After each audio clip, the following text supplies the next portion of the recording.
Just around the corner. By Fannie Hurst. In the Knockerbeck Hotel there are various parlors. Pompeian rooms lined in marble and pillared in chased fluted columns. Louis Quinze corners, gold-leafed and pink-brocaded, principally furnished with a spindly-legged Vernis Martin cabinet and a large French clock in the form of a celestial sphere surmounted by a gold cupid. There are high-ceilinged rendezvous rooms, with 6 arm and 2 straight chairs chased after the manner of Gauthier, and a series of small inlaid writing desks, generously equipped for an avidious public to whom the crest-embossed stationery of a $4-a-day-up hotel suggests long-forgotten friends back home. Just off the lobby is the Oriental Room, thick with arabesque hangings and incense, and distinguished by the famous pair of Chinese famille rose mandarin jars, 53 inches high and enameled with jojoba birds and flowers. In careful contrast the adjoining room, a colonial parlor paneled in black walnut, and designed by a notorious architect, is 10 degrees lower in temperature and lighted by large rectangular windows, through whose leaded panes a checkered patch of sunshine filters across the floor for half an hour each forenoon. Then there is the manicure parlor, done in white tile, and stationary washstands by the Herman Kaski Hygienic Company, 8th Avenue. The oracle of this particular Delphi was Miss Gertrude Sprunt, white shirtwaist, smooth-haired, and cool-fingered. Miss Sprunt could tell, almost as soon as you stepped out of the elevator opposite the parlors, the shortest cut to your hand and heart. She could glance at a pair of cuffs and give the fingernails a correspondingly high or domestic finish, and could cater to the manicurial whims of Fifth Avenue and Four Corners alike. After one digital treat at her clever hands you enlisted as one of Miss Sprunt's regulars. This fact was not lost upon her sister worker, Miss Ethel Mooney. "Say, Gertie." Miss Mooney tied a perky little apron about her trim waist and patted a bow into place. "Is there ever a mornin' that you ain't booked clear through the day?" Miss Sprunt hung her flat sailor hat and blue jacket behind the door, placed her hands on her hips, glanced down the length of her svelte figure, yawned, and patted her mouth with her hand. "Not so you could notice it," she replied, in gapy tones. "I'm booked from 9 to quitting just 6 days of the week, and believe me, it's not like taking the rest cure. I guess if I was a jollier like you, Gert, I'd have a waitin' list too. I wish I could get onto your system. Maybe I'd give trade-in stamps," observed Miss Sprunt, flippantly. "You give 'em some sort of laughing gas. But me, I'm of a retiring disposition, and I never could force myself on nobody." Miss Gertrude flecked at herself with a whisk broom. "Don't feel bad about it, Ethel. Just keep on trying." Miss Ethel flushed angrily. "Smarty!" she said. "I wasn't trying to be nasty, Ethel. You're welcome to an appointment every 20 minutes so far as I'm concerned." Miss Ethel appeared appeased. "You know yourself, Gert, you got a way about you. $1 tip ain't nothin' for you. But look at me, I've forgot there's anything bigger'n a quarter in circulation. There's a great deal in knowing human nature.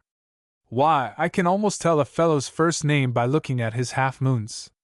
Believe me, Gert, it ain't your glossy finish that makes the hit, it's a way you've got of making a fellow think he's the whole show." "I do try to make myself agreeable," admitted Miss Sprunt. "Agreeable? You can look at a guy with that I could just listen to you talk forever expression, and by the time you're through with him he'll want to take his tens out of the water and sign over his insurance to you. Manicuring is a business like anything else," said Miss Sprunt, by no means displeased. "You sure do have to cater to the trade." "Well, believe me," began Miss Ethel. But Miss Gertrude suddenly straightened, smiled, and turned toward her table. Across the hall Mr. James Barker, the rubbed-down, clean-shaven result of a Russian bath, a Swedish massage, and a bountiful American breakfast, stepped out of a French gold elevator and entered the parlor. Miss Sprunt placed the backs of her hands on her hips and cocked her head at the clock. "Good morning, Mr. Barker. You're on time to the minute." Mr. Barker removed his black and white checked cap, deposited 3 morning editions of evening papers atop a small glass case devoted to the display of Madame Dupont's beautifying cold creams and marvelous cocoa butters, and rubbed his hands swiftly together, as if generating a spark. A large diamond mounted in a cruelly stretched lion's mouth glinted on Mr. Barker's left hand. A sister stone glowed like an acetylene lamp from his scarf. "On time, eh?" Leave it to your Uncle Fuller to be on time for the big show. A pretty girl can drag me from the hay quicker'n anything I know of. Miss Gertrude quirked the corner of one eye at Miss Ethel in a scarcely perceptible wink and filled a glass bowl with warm water. That's one thing I will say for my regular customers. They never keep me waiting. That is the beauty of having a high-class trade. She glanced at Mr. Barker with pleasing insinuation, and they seated themselves vis-a-vis at the little table. Miss Sprunt surrounded herself with the implements of her craft, small porcelain jars of pink and white cold creams, cakes of powder in varying degrees of pinkness, vials of opaque liquids, graduated series of files and scissors, large and small chamois-covered buffers, and last the round glass bowl of tepid water cloudy with melting soap. Mr. Barker extended his large hand upon the little cushion and sighed in satisfaction. "Go to it, sis. Gimme a shine like a windshield." She rested his 4 heavy fingers lightly in her palm. "You really don't need a manicure, Mr. Barker. Your hands keep the shine better than most." "Well, I'll be hanged, tryin' to learn your Uncle Fuller when to have his own hands polished. Can you beat it?" Mr. Barker's steel-blue shaved face widened to a broad grin.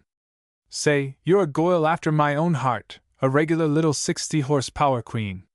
I wasn't born yesterday, Mr. Barker. I know you wasn't, but you can't bluff me off, kiddo. You don't need to give me no high-power shine if you don't want to, but I've got $1.40 worth of your time cornered, just the Sammy." Miss Sprunt dipped his hands into tepid water. "I knew what I said would not frighten you off, Mr. Barker. I wouldn't have said it if I thought it would." Mr. Barker guffawed with gusto. "Can you beat the Vim Min?" he cried. "Can you beat the Vim Min? You want a high pink finish, don't you, Mr. Barker? Go as far as you like, sis. Give 'em to me as pink and shiny as a baby's heel." Miss Sprunt gouged out a fingertip of pink cream and applied it lightly to the several members of his right hand. Her touch was sure and swift. He regarded her with frankly admiring eyes. "You're some little girl," he said. "You can tell me what I want better than I know myself. That's easy. There isn't a broker in New York who doesn't want a high pink finish, and I've been doing brokers, actors, millionaires, bank clerks, and 6th Avenue swells in this hotel for 3 years. He laughed delightedly, his eyes almost disappearing behind a fretwork of fine wrinkles. "What makes you know I'm a tape puller, kiddo? Derned if you ain't got my number better than I got it myself. I can tell a broker from a businessman as easy as I can tell a 5-carat diamond from a gilt-edged bond." He slid farther down on his chair and regarded her with genuine approval. "Say, kiddo, I've been all round the world, took a trip through Egypt in my car last spring that I could write a book about, but I ain't seen nothin' in the way of skirts that could touch you with a 10-foot rod." She flushed. "Oh, you fellows are such jolliers. On the level, kiddo, you're preferred stock all right, and I'd be willin' to take a flyer any time.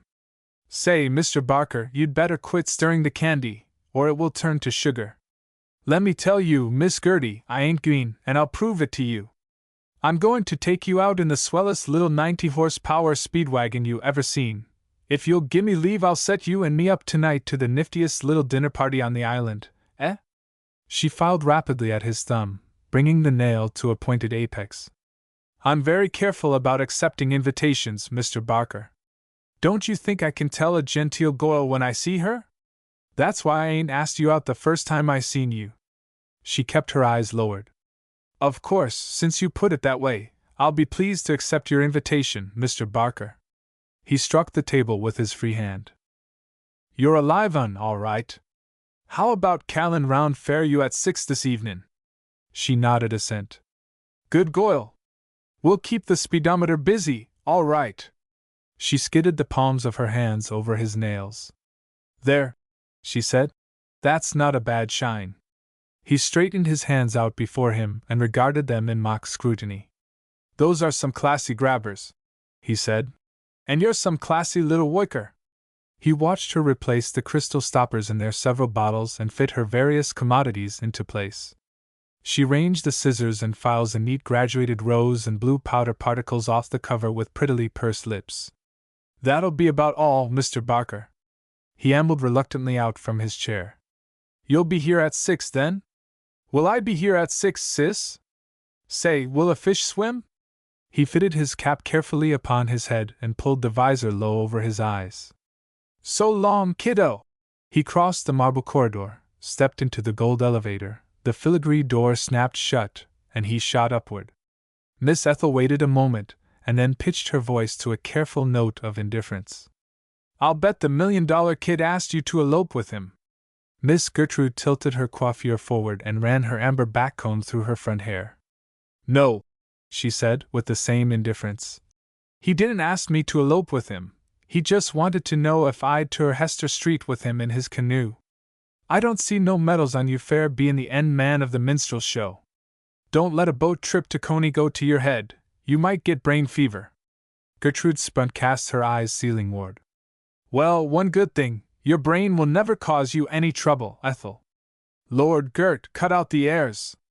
You ain't livin' in the Rose Suite on the 10th floor. You're only applyin' nail polishes and cuticle lotions down here in the basement. There's something else I'm doing, too, retorted Miss Gertrude, with unruffled amiability. I'm minding my own affairs. They fell to work again after these happy sallies, and it was late afternoon before there came a welcome lull. Who's your last, Gert? Mr. Chase. There were 2 red spots of excitement burning on Miss Spunt's cheeks, and her eyes showed more black than blue. Not that little guy with the now I lay me down to sleep face?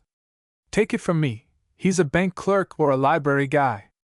Thank heaven, I ain't got no cheapskates on my staff. Miss Gertrude flushed up to her eyes. He may be a clerk, but… Mr. Chase entered quietly.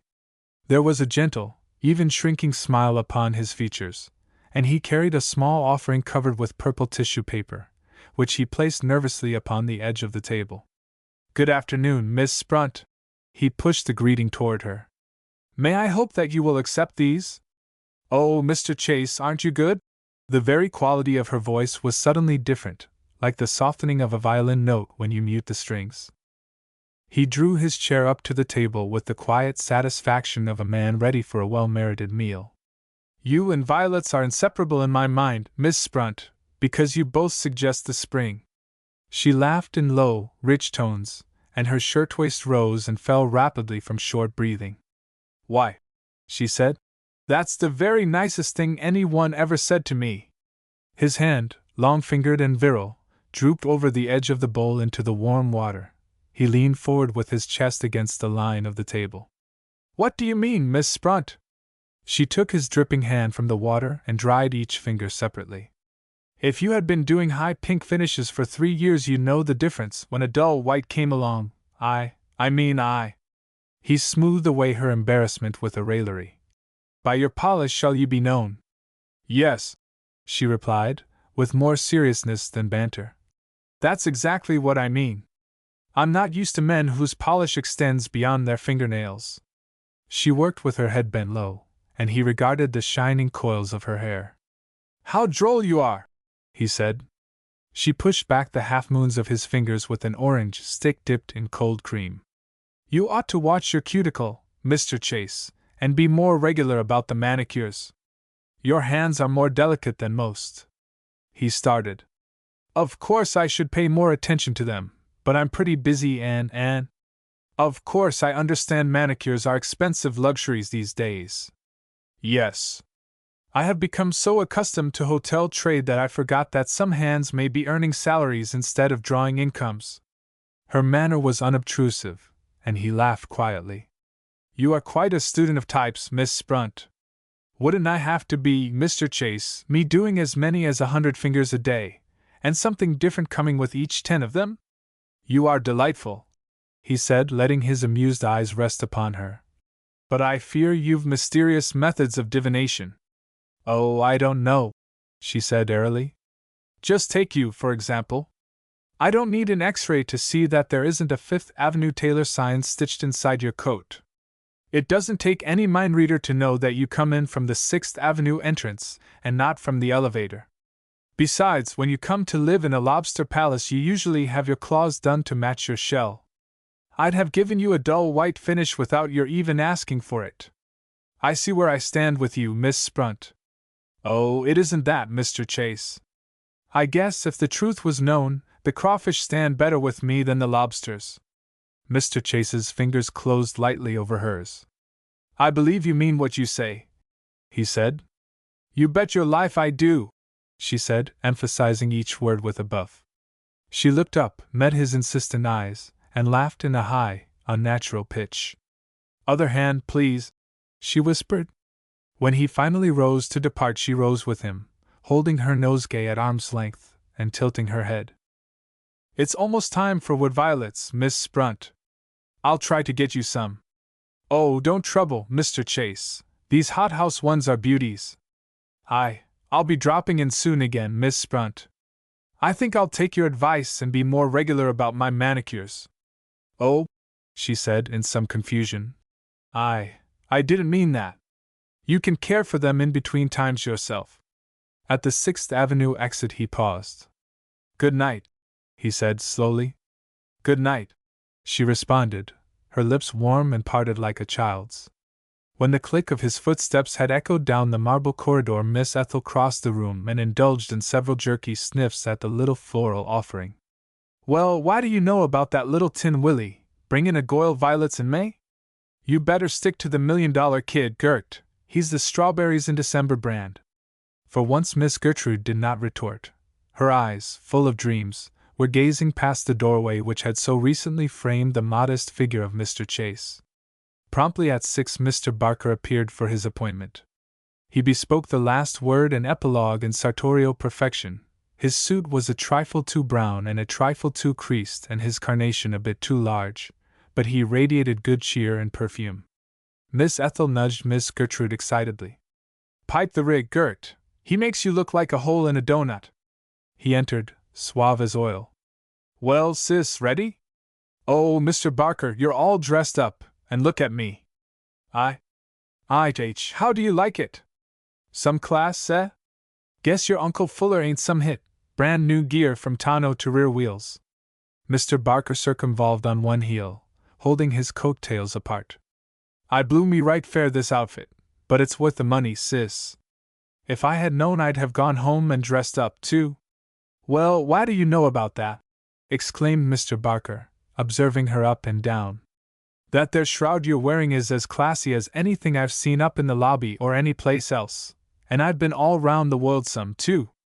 I know the real thing from the seconds every time. Miss Gertrude worked into her gloves. I guess it is more becoming for a girl like me to go plainly. Believe me, kiddo. Mr. Barker placed his hand blinker fashion against the side of his mouth, and his lips took on an oblique slant. Take it from me, kiddo. When it comes to real feet on the fender comfort, a 1950 suit with an extra pair of pants thrown in can make this rig feel like a busted tire. Well, Mr. Barker, I'm ready if you are. He swung one arm akimbo with an outward circular movement, clicked his heels together, and straightened his shoulders until his speckled white vest swelled. Hitch on, sis, and let's show Broadway we're in town. Gertrude took a pinch of sleeve between her gloved fingers. They fell into step. At the door she turned and nodded over one shoulder. Good night, Ethel dear, she said, a trifle too sweetly. A huge mahogany-colored touring car caparisoned in nickel and upholstered in darker red panted and chugged at the Broadway curb. Mr. Barker helped her into the front seat, swung himself behind the steering wheel, covered them over with a striped rug, and turned his shining monster into the flux of Broadway. Miss Gertrude leaned her head back against the upholstery and breathed a deep-seated, satisfied sigh. This, she said, is what I call living. Mr. Barker grinned and let out 5 miles more to the hour. I guess this ain't got the 6th Avenue Elskind a mile. 2 miles, she said. Honest, sis, I could be arrested for what I think of the L. I know the furnishing of every third-floor front on the line, she replied, with a dreary attempt at jocoseness. Never mind, kiddo, I've got my eye on you, he sang, quoting from a street song of the hour. They sped on silently, the wind singing in their ears. Want the shield up? The what? The glass front. No, thank you, Mr. Barker, this air is good. This old wagon can eat up the miles, all right, eh? She toured Egypt fair 2 months and never turned an ankle. To think of having traveled as you have. Me, I'm the best little traveler you ever seen. More than once I drove this car up a mountainside. Hold your hat, here goes, kiddo. I guess you'll think I'm slow, but this is the first time I've been in an automobile, except once when I was sent for in a taxi cab for a private manicure. You think you could get used to mine, kiddo? He nudged her elbow with his free arm. She drew herself back against the cushions. The way I feel now, she said, closing her eyes. I could ride this way until the crack of doom. They drew up before a flaring, electric-lighted cafe with an awning extending from the entrance out to the curb. A footman swung open the door, a doorman relieved Mr. Barker of his hat and light overcoat, a head waiter steered them through an arcadia of palms, flower-banked tables, and small fountains to a mirrored corner. A lackey drew out their chairs, a pantry boy placed crisp rolls and small pats of sweet butter beside their plates and filled their tumblers with water from a crystal bottle. A waiter bent almost double wrote their order on a silver-mounted pad, and music faint as the symphony of the spheres came to them from a small gold balcony. Miss Gertrude removed her gloves thoughtfully. That is what I call living, she repeated. She leaned forward, her elbows on the table, and the little bunch of violets at her belt worked out and fell to the floor.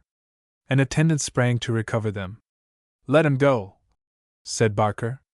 He drew a heavy-headed rose from the embankment between them and wiped its wet stem. Here's a posy that's got them beat right. She took it and pinned it at her throat. Thanks, she said, glancing about her with glowing, interested eyes. This place makes Rooney's lunchroom look like a 2-week-old manicure. I told you I was going to show you the time of your life, didn't I? Any girl that goes out with me ain't with a piker. Gee, said Gertrude. If Ethel could only see me now! She sipped her water, and the ice tinkled against the frail sides of the tumbler. A waiter swung a silver dome off a platter and served them a steaming and unpronounceable delicacy. A woman sang from the small gold balcony. Life, wine, and jewels sparkled alike. A page with converging lines of gilt balls down the front of his uniform passed picture postcards, showing the cafe, from table to table. Gertrude asked for a lead pencil and wrote one to a cousin in Montana, and Mr. Barker signed his name beneath hers. They dallied with pink ices and French pastries, and he loudly requested the best cigar in the place. It's all in knowin' how to live, he explained. I've been all over the world, and there ain't much I don't know or ain't seen, but you gotta know the right way to go about things. Anybody could tell by looking at you that you are a man of the world, said Miss Gertrude. It was 11 o'clock when they entered the car for the homeward spin. The cool air blew color and verve into her face, and her hair, responding to the night damp, curled in little grapevine tendrils round her face. You're some swell little goil, remarked Mr. Barker. A cigar hung idle from one corner of his mouth. And you are some driver, she retorted. You run a car like a real chauffeur. I wouldn't own a car if I couldn't run it myself, he said. I ran this car all through France last fall. There ain't no fun being steered like a mollycoddle. No one could ever accuse you of being a mollycoddle, Mr. Barker. He turned and loosened the back of her seat until it reclined like a Morris chair. My own invention, he said. To lie back and watch the stars on a clear night sort of gives you a hunch what's going on up there. She looked at him in some surprise. You're clever, all right, she said, rather seriously. Wait till you know me better, kiddo. I'll learn you a whole lot about me that'll surprise you. His hand groped for hers. She drew it away gently, but her voice was also gentle. Here we are home, Mr. Barker. In front of her Lower West Side rooming house he helped her carefully to alight, regarding her sententiously in the flare of the street lamp. You're my style, all right, kiddo. My speedometer registers you pretty high. She giggled. I'm here to tell you that you look good to me, and anything unfair tomorrow night? No, she said softly. Are you on? She nodded. I'll drop in and see you tomorrow, he said. Good, she replied. If nothing unexpected comes up tomorrow night, we'll take one swell spin out along the Hudson Drive and have dinner at the Vista. There's some swell scenery out along the Palisade Drive when the moon comes up and shines over the water. Oh, Mr. Barker, that will be heavenly. I'm some on the soft soap stuff myself, he said. You're full of surprises, she agreed. I'll drop in and see you tomorrow, kiddo. Good night, she whispered. Good night, little sis, he replied. They parted with a final handshake. As she climbed up to her room, she heard the machine chug away. The perfume of her rose floated about her like a delicate mist. She undressed and went to bed into a dream world of shimmering women and hidden music, a world chiefly peopled by deferential waiters and scraping lackeys. All the night through she sped in a silent mahogany-colored touring car, with the wind singing in her ears and lights flashing past like meteors. When Miss Gertrude arrived at the Knockerbeck parlors next morning, a little violet offering wrapped in white tissue paper lay on her desk.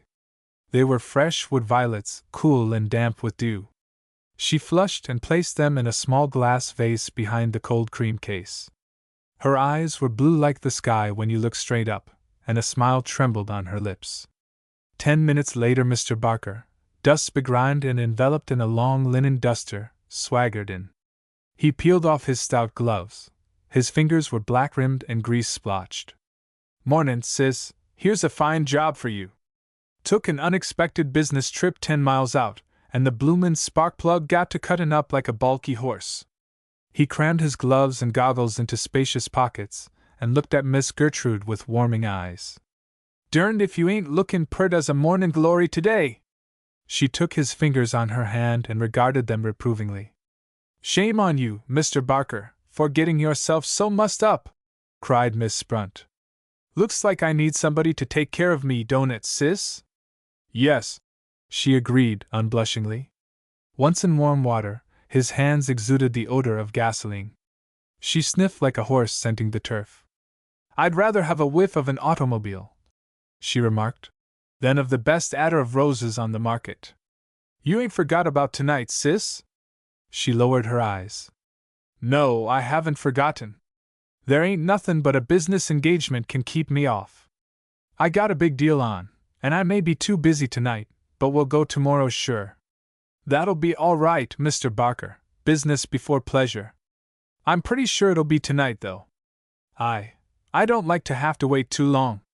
He reached across the table suddenly and gripped hold of her working arm.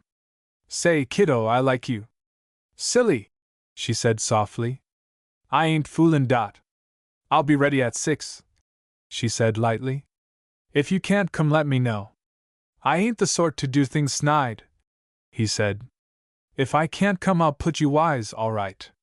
You certainly know how to treat a girl," she said. "Let me get to Leaky-na-Goyle, and there ain't nothin' I won't do for her. You sure can run a machine, Mr. Barker. You wait till I let loose some speed along the Hudson Road, and then you'll see some real drivin'. Last night wasn't nothin' dot." "Oh, Mr. Barker!" "Call me Jim," he said. "Jim," she repeated softly after him. The day was crowded with appointments. She worked unceasingly until the nerves at the back of her head were strained and aching, and tired shadows appeared under her eyes. The languor of spring oppressed her. To her surprise, Mr. Chase appeared at 4 o'clock. At the sight of him, the point of her little scissors slipped into the unoffending cuticle of the hand she was grooming. She motioned him to a chair along the wall. "In just a few minutes, Mr. Chase." "Thank you," he replied, seating himself and watching her with interested, nearsighted eyes. A nervousness sent the blood rushing to her head. The low drone of Ethel's voice talking to a customer, the tick of the clock, the click and sough of the elevator were thrice magnified. She could feel the gush of color to her face. The fat old gentleman whose fingers she had been administering placed a generous bonus on the table and ambled out.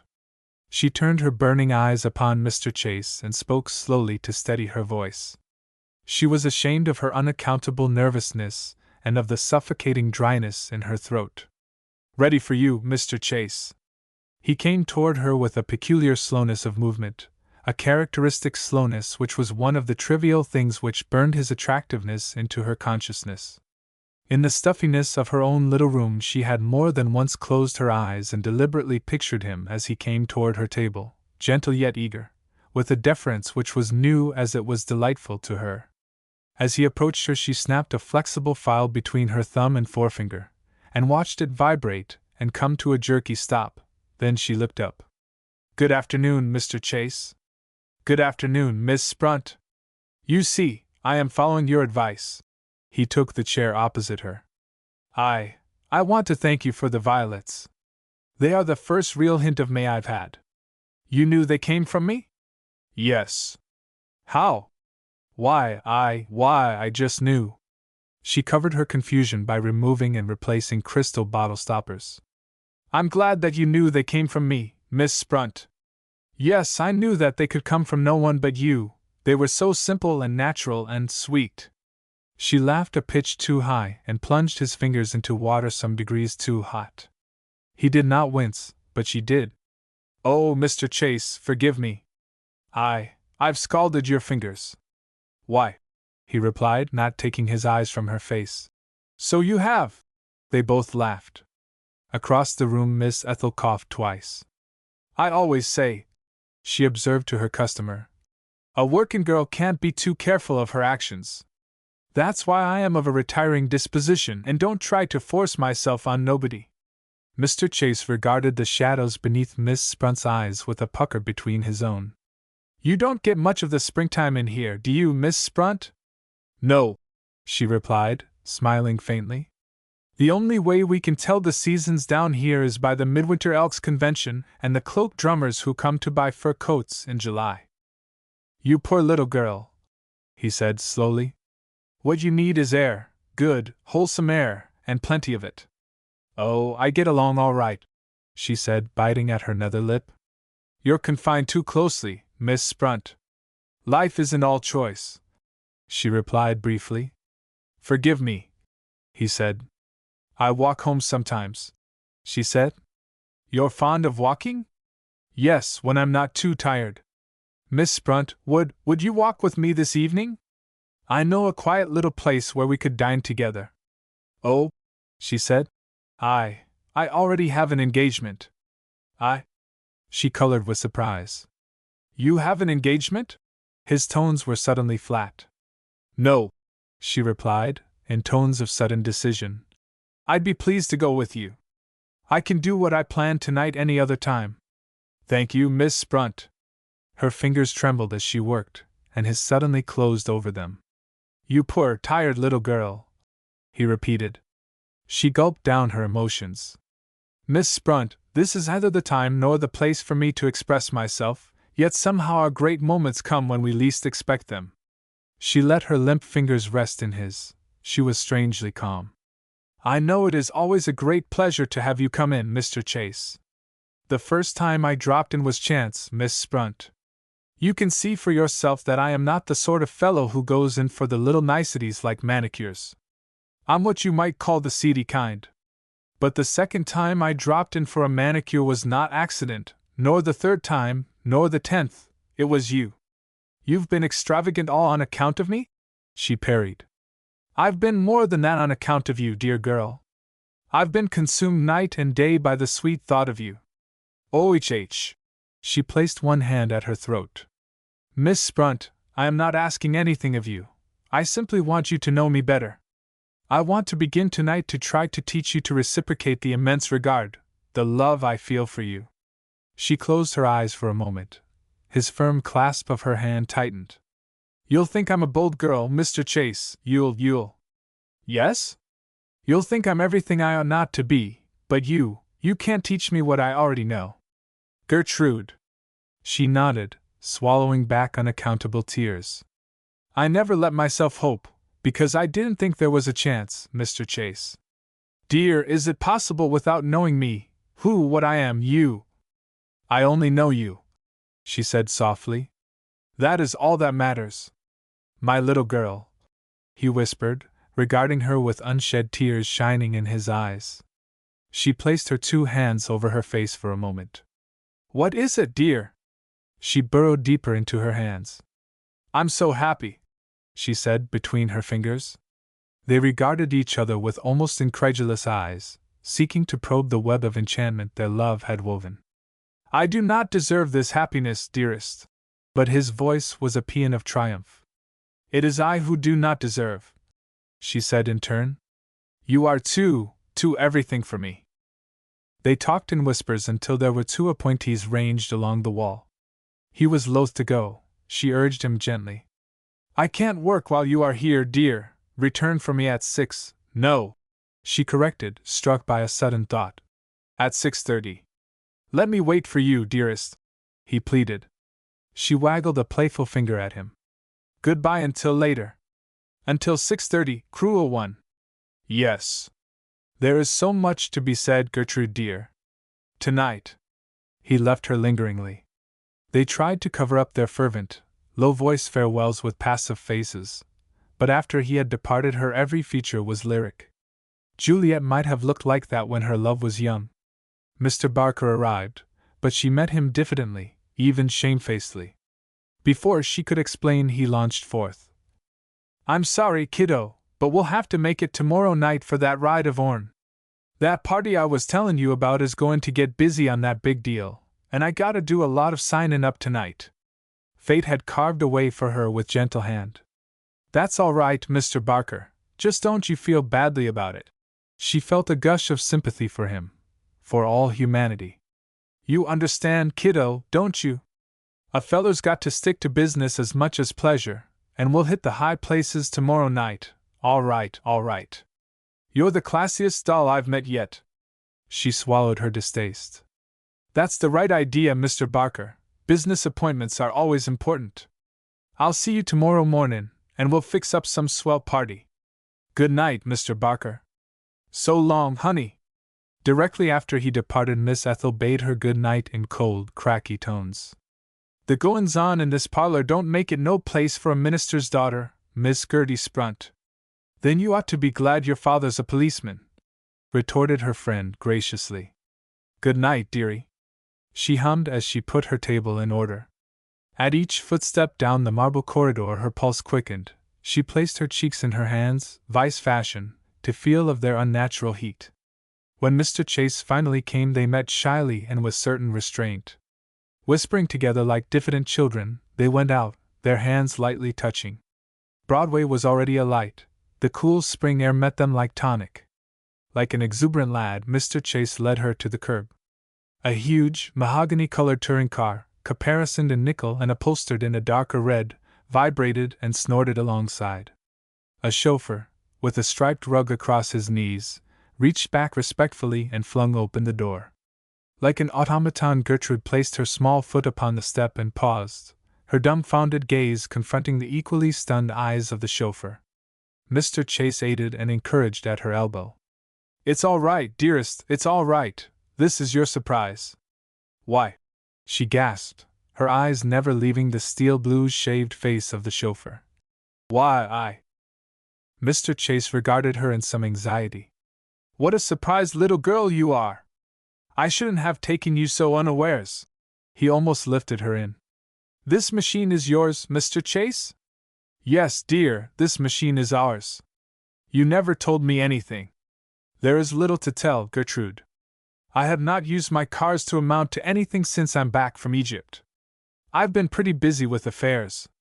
Back from Egypt? Do not look so helpless, dear. I'm only back 3 months from a trip round the world, and I've been putting up with hotel life meanwhile. Then I happened to meet you, and as long as you had me all sized up I just let it go, that's all, dear. You're not the Mr. Adam Chase who's had the Rose Suite on the 10th floor all winter? That's me. He laughed. Her slowly comprehending eyes did not leave his face. Why, I thought you.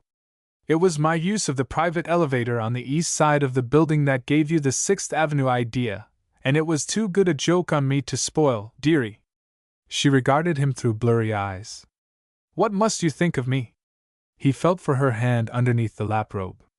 Among other things, he said, I think that your eyes exactly match the violets I motored out to get for you this morning at my place 10 miles up the Hudson. When did you go, dear? Before you were up. We were back before 10, in spite of a spark plug that gave us some trouble. Oh, she said. The figure at the wheel squirmed to be off. She lay back faint against the upholstery. To think, she said, that you should care for me. My own dear girl. He touched a spring and the back of her seat reclined like a Morris chair. Lie back, dear. I invented that scheme so I can recline at night and watch the stars parade past. I toured that way all through Egypt. The figure in the front seat gripped his wheel. Where are we going, Adam dear? She whispered. This is your night, Gertrude. Give James your orders. She snuggled deeper into the dark red upholstery, and their hands clasped closer beneath the robe. James, she said in a voice like a bell, take us to the vista for dinner. Afterward motor out along the Palisade Drive, far out so that we can see the Hudson by moonlight. Back to contents. Back to contents. Other people's shoes. At the close of a grilling summer that had sapped the life from the city as insidiously as fever runs through veins and licks them up, at the close of a day that had bleached the streets as dry as desert bones, Abe Ginsberg closed his store half an hour earlier than usual because his clerk, Miss Ruby Cohn, was enjoying a 2-day vacation at the Long Island Recreation Farm, and because a staggering pain behind his eyes and zigzag down the back of his neck to his left shoulder blade made the shelves of shoeboxes appear as if they were wavering with the heat dance of the atmosphere and ready to cast their neatly arranged stock in a hopeless fuddle on the center of the floor. Upstairs, on an exact level with the elevated trains that tore past the kitchen windows like speed monsters annihilating distance, Mrs. Ginsberg poised a pie pan aloft on the tips of 5 fingers and waltzed a knife round the rim of the tin. A ragged ruffle of dough swung for a moment. She snipped it off, leaving the pie pat and sleek. Then Mrs. Ginsberg smiled until a too-perfect row of badly executed teeth showed their pink rubber gums, leaned over the delicate lid of the pie, and with a 3-pronged fork pricked out the doughy inscription, Abe. Sarah baking cakes for Abraham's prophetic visitors had no more gracious seal. Abe. The waiting oven filled the kitchen with its gassy breath. A train hurtled by and rattled the chandeliers, a stack of plates on a shelf, and a blue glass vase on the parlor mantel. A buzz bell rang 3 staccato times. Mrs. Ginsberg placed the pie on the table edge and hurried down a black aisle of hallway. Book agents, harbingers of a dozen cabinet photographs colored crayon thrown in, and their kin have all combined to make wary the gentle Cliff Weller. Mrs. Ginsberg opened her door just wide enough to insert a narrow pencil, placed the tip of her shoe in the aperture, and leaned her face against the jamb so that from without half an eye burned through the crack. Abby? It ain't you, is it, Abby? Don't get excited, Mama. It ain't 6 o'clock yet, Abby. Something ain't right with you. Don't get excited, Mama. I just closed early for the heat. For what should I keep open when a patent leather shoe burns a hole in your hand? ACH, such a scare as you give me. If I'd 'a known it, I could have had supper ready. It wouldn't hurt you to call upstairs when you close early. No consideration that boy has got for his mother. Poor Papa. If he so much as closed the store 10 minutes earlier, he used to call up for me to heat the things. No consideration that boy has got for his old mother. Mr. Ginsberg placed a heavy hand on each of his mother's shoulders and kissed her while the words were unfinished and smoking on her lips. It's too hot to eat, Mama. Ain't I asked you every night during this heat not to cook so much? Just the same, when it comes to the table I see you eat. I never see you refuse nothing. I bet you come twice for apple pie tonight. Is the hall table the place for your cuffs, Abby? I'm ashamed for the people the way my house looks when you're home. No order that boy has got. I go now and put my pie in the oven. I ain't hungry, Mama, honest. Don't fix no supper for me. I go in the front room and lay down for a while. Never have I known such heat as I had it in the store today, and with Miss Ruby gone it was bad enough, I can tell you. Mrs. Ginsberg reached up suddenly and turned high a tiny bead of gaslight. It flared for a moment like a ragged-edged fan and then settled into a sooty flare. In its low candle power light their faces were far away and without outline, like shadows seen through the mirage of a dream. Abby, tell Mama, you ain't sick, are you? Abby, you look pale. Now, Mama, begin to worry about nothing when it ain't like you to come up early, heat or no heat. ACH. I should have known when he comes upstairs early it means something. What hurts you, Abby? That's what I need yet, a sickness. What hurts you, Abby? Mama, the way you go on it's enough to make me sick if I ain't. Can't a boy come upstairs just because? I know you like a book. When you close the store and lay down before supper, there's something wrong. Tell me, Abby. All right, then. You know it so well I can't tell you nothing. All I got is a little tiredness from the heat. Go in and lay down. Can't you tell Mama what hurts you, Abby? Are you afraid it would give me a little pleasure if you tell me? No consideration that boy has got for his mother. Honest, Mama, ain't I told you 3 times I ain't nothing but tired? He snaps me up yet like he was a turtle and me his worst enemy. For what should I worry myself? For my part, I don't care. I only say, Abby, if there's anything hurts you, you know how poor Papa started to complain just one night like this, how he fussed at me when I wanted the doctor. If there's anything hurts you. There ain't, Mama. Come in and let me fix the sofa for you. I only say when you close the store early there's something wrong. That Miss Ruby should go off yet, vacation she has to have, a girl like that, with her satin shoes and all, comes into the store at 9 o'clock 'cause she runs to the picture shows all night. Yet a what I'm seen her. Vacation yet she has to have. 20 years I spent with poor Papa in the store, and no vacation did I have. Lay down, Abby. All right then, said Mr. Ginsberg, as if duty were a geological eon, and throwing himself across the flowered velvet lounge in the parlor. I'll lay down if it suits you better. Mr. Ginsberg was of a cut that never appears on a classy clothes advertisement, or in the silver frame on the bird's-eye maple dressing table of Suite 16 or more. He belonged to the less ornamented but not unimportant stratum that manufactures the classy clothes by the 100,000, and eventually develops into husbands and sponsors for full-length double-breasted sealskin coats, for the Sweet Sixteenths and more. He was as tall as Napoleon, with a round, un-Napoleonic head, close-shaved so that his short nap hair grew tight like moss on a rock, and a beard that defied every hirsute precaution by pricking darkly through the lower half of his face as phenomenally as the first grass blades of spring push out in an hour. Let me fix you a little something, Abby. I got grand broth in the icebox. All I need to do is to heat it. Ain't I told you I ain't hungry, Mama? When that boy don't eat he's sick. I should worry yet. Poor Papa. If he'd listened to me he'd be living today. I'm your worst enemy, I am. I work against my own child, that's the thanks what I get.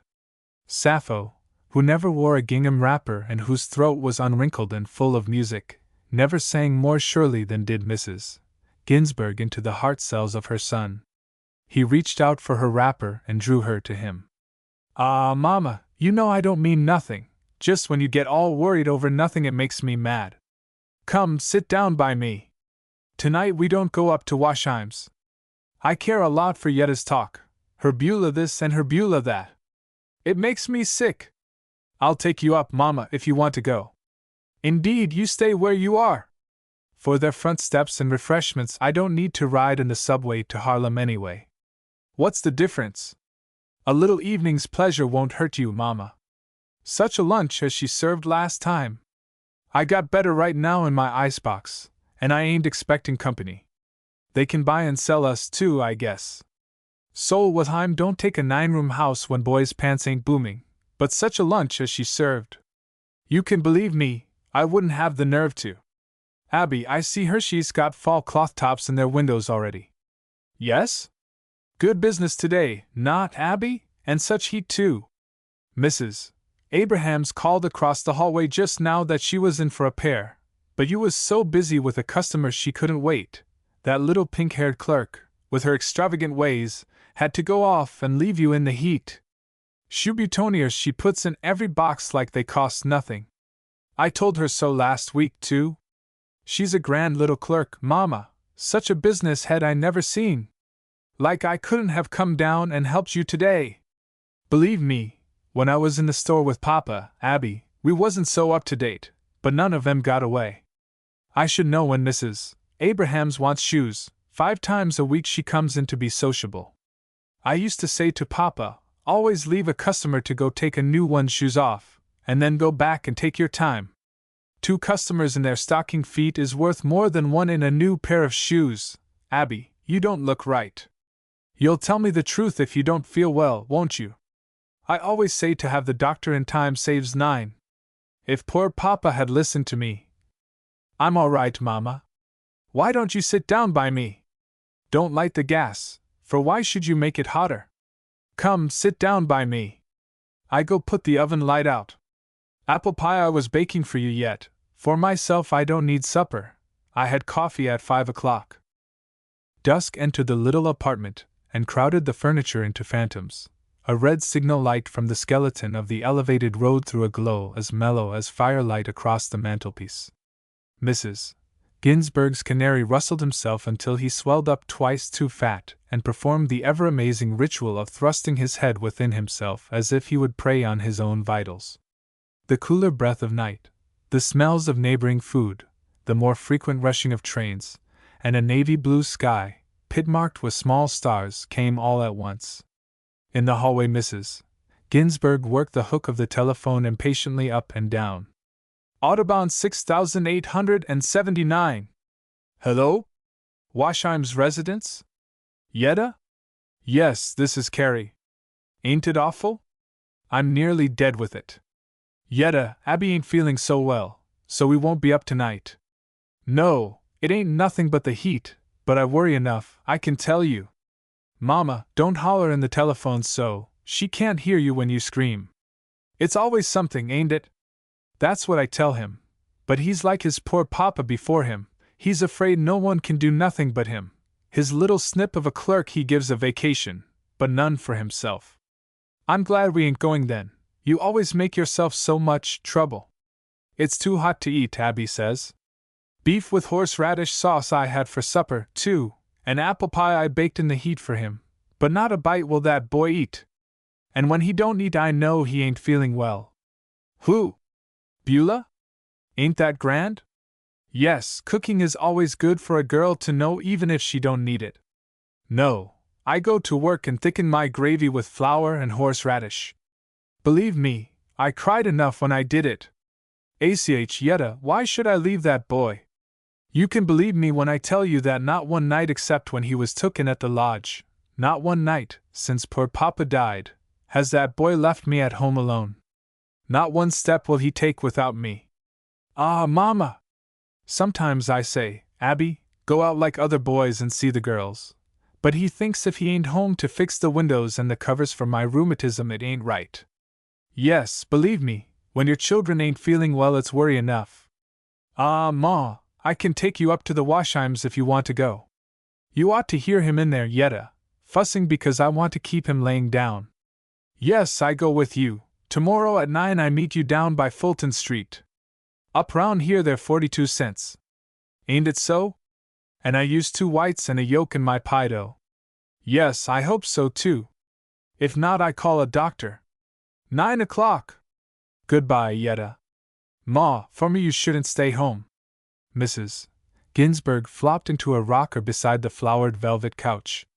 A little broth, Abby? No. When you don't eat it's something wrong. You needn't fan me, Mama, I ain't hot now. Insidious darkness crept into the room like a cool hand descending on the feverish brow of day. The red glow shifted farther along the mantel and lay vivid as blood across the blue vase and the photograph of a grizzled head in a seashell frame. Mrs. Ginsberg rocked over a loose board in the floor and waved a palm leaf fan toward the reclining shadow of her son until he could taste its tape-bound edge. Next week tonight 5 years since we lost poor Papa, Abby, 5 years. God! When I think of it. Just like his picture he looked up to the last, too, just like his picture. Yes, Mama. I ain't so spry as I used to be either, Abby, or, believe me, I would never let you take on a clerk. Sometimes I think, when the rheumatism gets up round my heart, it won't be long as I go too. Poor Papa! If I could have gone with him! How he always hated to go alone to places! To the barber he hated to go, till I got so I could cut it myself. Mama, you ain't got nothing to worry about. I worry enough. You can take it as easy as you want to now. I even want we should have a better apartment. We got the best little business between here and 125th Street. If poor Papa could see it now, he wouldn't know it from 5 years ago. Poor Papa! He wasn't willing to spend on improvements. Papa always said you had a good business head on you, Abby. But I ain't one neither for funny businesses like a clerk. And what you needed them new glass shoe stands for when the old ones. Now, Mama, don't begin on that again. When I was down in the store, Papa used to say to me, "Wait till Abe's grown up, Mama." By how his ears stand out from his head, I can tell he's got good business sense. And to think that so little of you he had in the store, such a man that deserved the best of everything. He had to die just when things might have got easy for him. Don't cry, Mama, everything is for the best. You're a good boy, Abby. Sometimes I think I stand in your way enough. Such talk! Any girl would do well enough for herself to get you.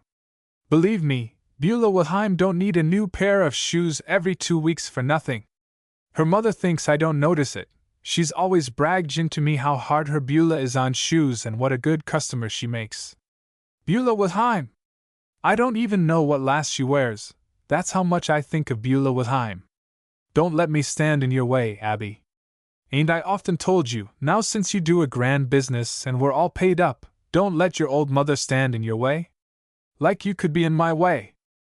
Once I said to poor Papa, the night we paid the mortgage off and had wine for supper, "Papa," I said, "we're out of debt now, God say dank.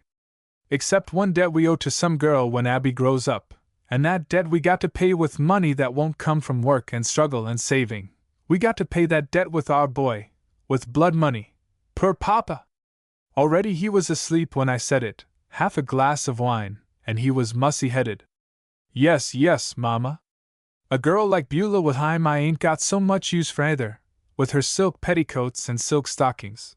But so Washiam's got a grand business there, Abby. They don't move in a 9-room house from a 4-room apartment for nothing. For Beulah's weight in gold I don't want her, the way she looks at me with her eyes and shoots them round like I was a 3-ringed circus. You're right, for money you shouldn't marry neither. Only I always say it's just as easy to fall in love with a rich one as a poor one. But I'm the last one to force you. There's Hannah Rosenblatt, a grand economical girl. Hannah Rosenblatt, a girl that teaches school, she pushes on me. I got to get educated yet. Mrs. Ginsburg rocked and fanned rhythmically, her unsubtle lips curled upward with the subtle smile of a Zingaro. The placidity of peace on a mountain top, shade in a dell, and love in a garden crept into her tones. I just want you to know I don't stand in your way, Abby. You ain't a child no more, but while I'm here you got so good a home as you want, not? Sure. Girls you can always get, not? Girls nowadays ain't what they used to be either.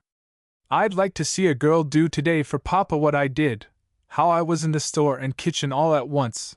Then we didn't have no satin shoe clerks. Girls ain't what they used to be. In my day working girls had no time for fine-smelling cologne water and all girls ain't alike, Mama. Satin shoes cost no more nowadays as leather. We got $1.98 satin pump, you wouldn't believe it, and such a seller. All girls ain't alike, Mama. What you mean, Abby? Mr. Ginsburg turned on the couch so that his face was close to the wall, and his voice half lost in the curve of his arm. Well, once in a while you come across a girl that ain't like the rest of them. Well, there ought to be girls that ain't like the rest of them, oughtn't there? Mrs. Ginsburg's rocking and fanning slowed down a bit. A curious moment fell over the little room, a nerve-tingling quiescence that in its pregnant moment can race the mind back over an eternity, a silence that is cold with sweat, like the second when a doctor removes his stethoscope from over a patient's left breast and looks at him with a film of pity glazing his eyes. What you mean, Abby? Tell Mama what you mean. I ain't the one to stand in your light. Mrs. Ginsburg's speech clogged in her throat. You know you always got a home with me, Mama. You know, no matter what comes, I always got to tuck you in bed at night and fix the windows for you. You know you always got with me the best kind of a home I got to give you. Ain't it? His hand crept out and rested lightly, ever so lightly, on his mother's knee. Abby, you never talked like this before. I won't stand in your way, Abby. If you can make up your mind, Beulah Wilhelm or Hannah Rosenblatt, either would be. Ah, Mama, it ain't them. Mrs. Ginsburg's hand closed tightly over her son's. A train swooped past and created a flurry of warm breeze in the room. Who is it, Abby? Don't be afraid to tell Mama. Why, Mama, it ain't no one. Can't a fellow just talk? You started it, didn't you? I was just talking 'cause you was. He scares me yet. No consideration that boy has got for his mother. Abby, a little broth. You ain't got no fever, Abby. Your head is cool like ice. You ain't had no supper yet, Mama. I had coffee at 5 o'clock. For myself, I never worry. I'm glad enough you feel all right. It's 8 o'clock, Abby. I go me to bed. Tomorrow I go to market with Yetta. Mama, now why for do you?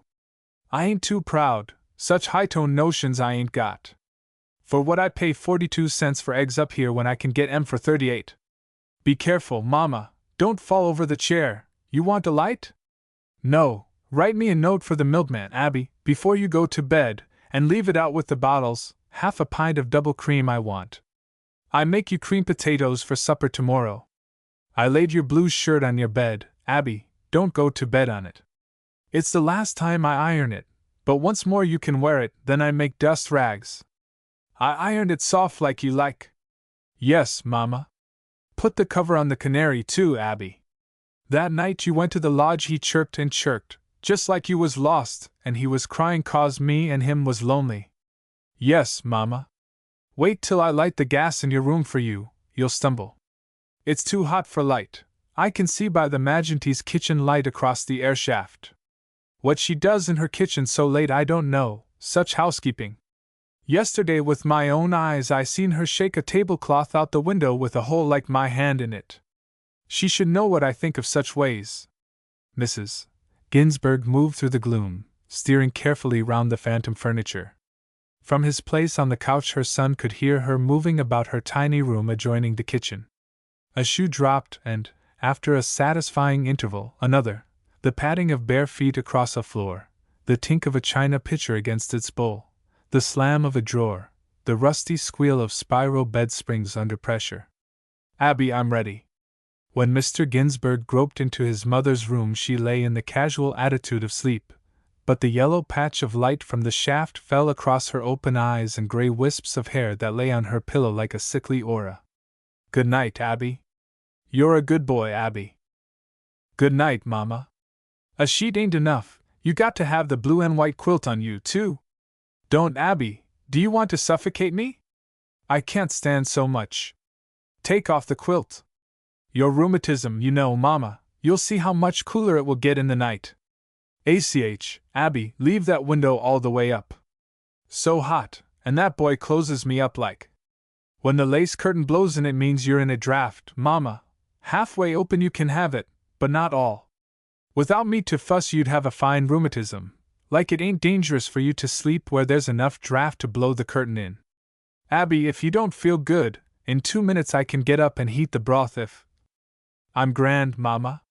Here, I move this chair so the light from Magenty's don't shine in your eyes.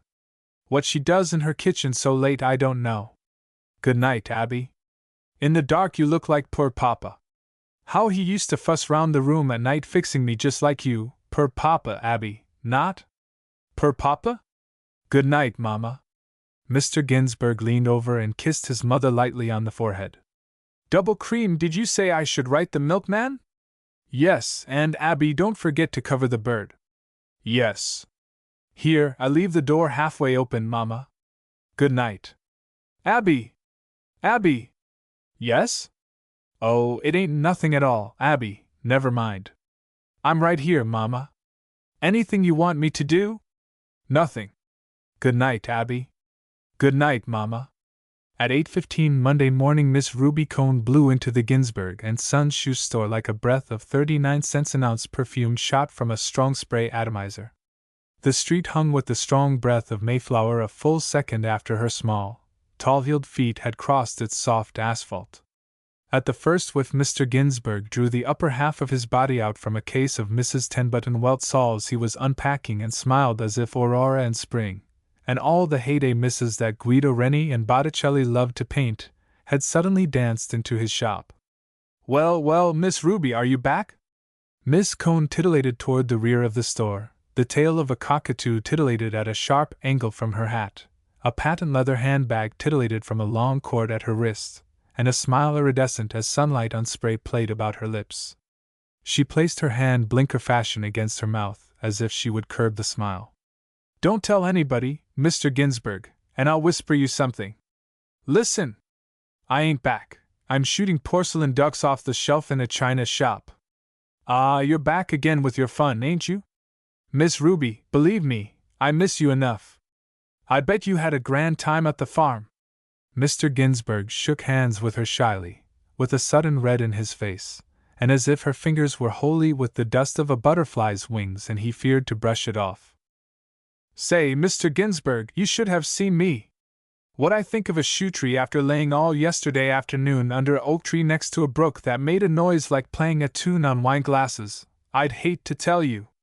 Say, you're unpacking them 10-button welts, ain't you? Good. It ain't too soon for the school stock. Miss Cone withdrew 2 super-long, sapphire-headed hatpins from her super-small hat, slid out of a tan summer silk jacket, dallied with the froth of white frills at her throat, ran her fingers through the flame of her hair and turned to Mr. Ginsburg. Her skin was like thick cream and smattered with large, light brown freckles, which enhanced its creaminess as a crescent of black plaster laid against a lady's cheek makes fairness fairer. Well, how's business? I've come back feeling like I could sell storm rubbers to a mermaid. You look grand for certain, Miss Ruby. They just can't look any grander than you. Believe me, I miss you enough. Today it's cool, but the day before yesterday you can know I was done up when I closed before 6. Can you beat it? And I was laying flat on the grass, with ants running up my sleeves and down my neck and wishing for my sealskin. It was so cool. I see Hershey's got cloth tops in his windows. What's the matter with us springing them patent-tip kids? Say, I got a swell idea for a window comin' home on the train. Lookin' at the wheat fields made me think of it. Why do you know about that? Wheatfields made her think of a shoe window, like a whip she is, so sharp. It's a yellow season, Mr. Ginsburg, and we can use them old oak stands and have a tan school window that'll make every plate glass front between here and 125th Street look like a 6th Avenue slightly worn display. Good. You can have just what kind of a window you like, Miss Ruby, just anything you like. After such a summer we can afford such a fall window as we want.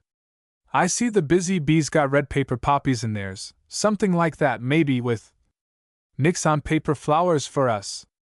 I got a China silk idea from a little drummer I met up in the country, one nice little fellow. I wonder if you know him? Simon Levitt, he says he sold you goods. Simon Levitt. Know him? No. One nice little fellow. Silence. I miss you lots, Miss Ruby. When Saturday came I said to Mama, how I miss that girl. Only 1 month she's been with us, but how I miss that girl, oh, Miss Ruby. Miss Cone adjusted a pair of tissue paper sleevelets and smoothed her smooth tan hips as if she would erase them entirely. Then she looked up at him delicately, and for the instant the pink aura of her hair and the rise and fall of her too high bosom gave her some of the fleshly beauty of a flora. Like you had time to think of me. I'd bet the Washeim girl was in every other day for a pair of. Now, Miss Ruby, you. S.H. There's someone out front. It's that cashier from Truman's Grocery. You finish unpacking that case, Mr. Ginsburg. I'll wait on her.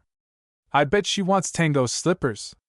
Miss Cone flitted to the front of the store as rapidly as the span of her narrow skirt would permit, and Mr. Ginsburg dived deep into the depths of his wooden case. But in his nostrils, in the creases of his coat, and in the recesses of his heart was the strong breath of the Mayflower, and in the phantasmagoria of bonfire-colored hair and cream-colored skin, and the fragrance of his own emotions, he bent so dreamily over the packing case that the blood rushed as if by capillary attraction to his temples. And when he staggered to an upright posture large black blotches were doing an elf dance before his eyes. Mr. Ginsburg! Oh, Mr. Ginsburg! Yes, Miss Ruby. From the highest rung of a ladder, parallel with the top row of a wall of shoeboxes, Miss Cone poised like a hummingbird. Say, have we got any more of them 4,567 French heel, chiffon rosette? Yes, Miss Ruby. Right there under the 5,678s. Sure enough.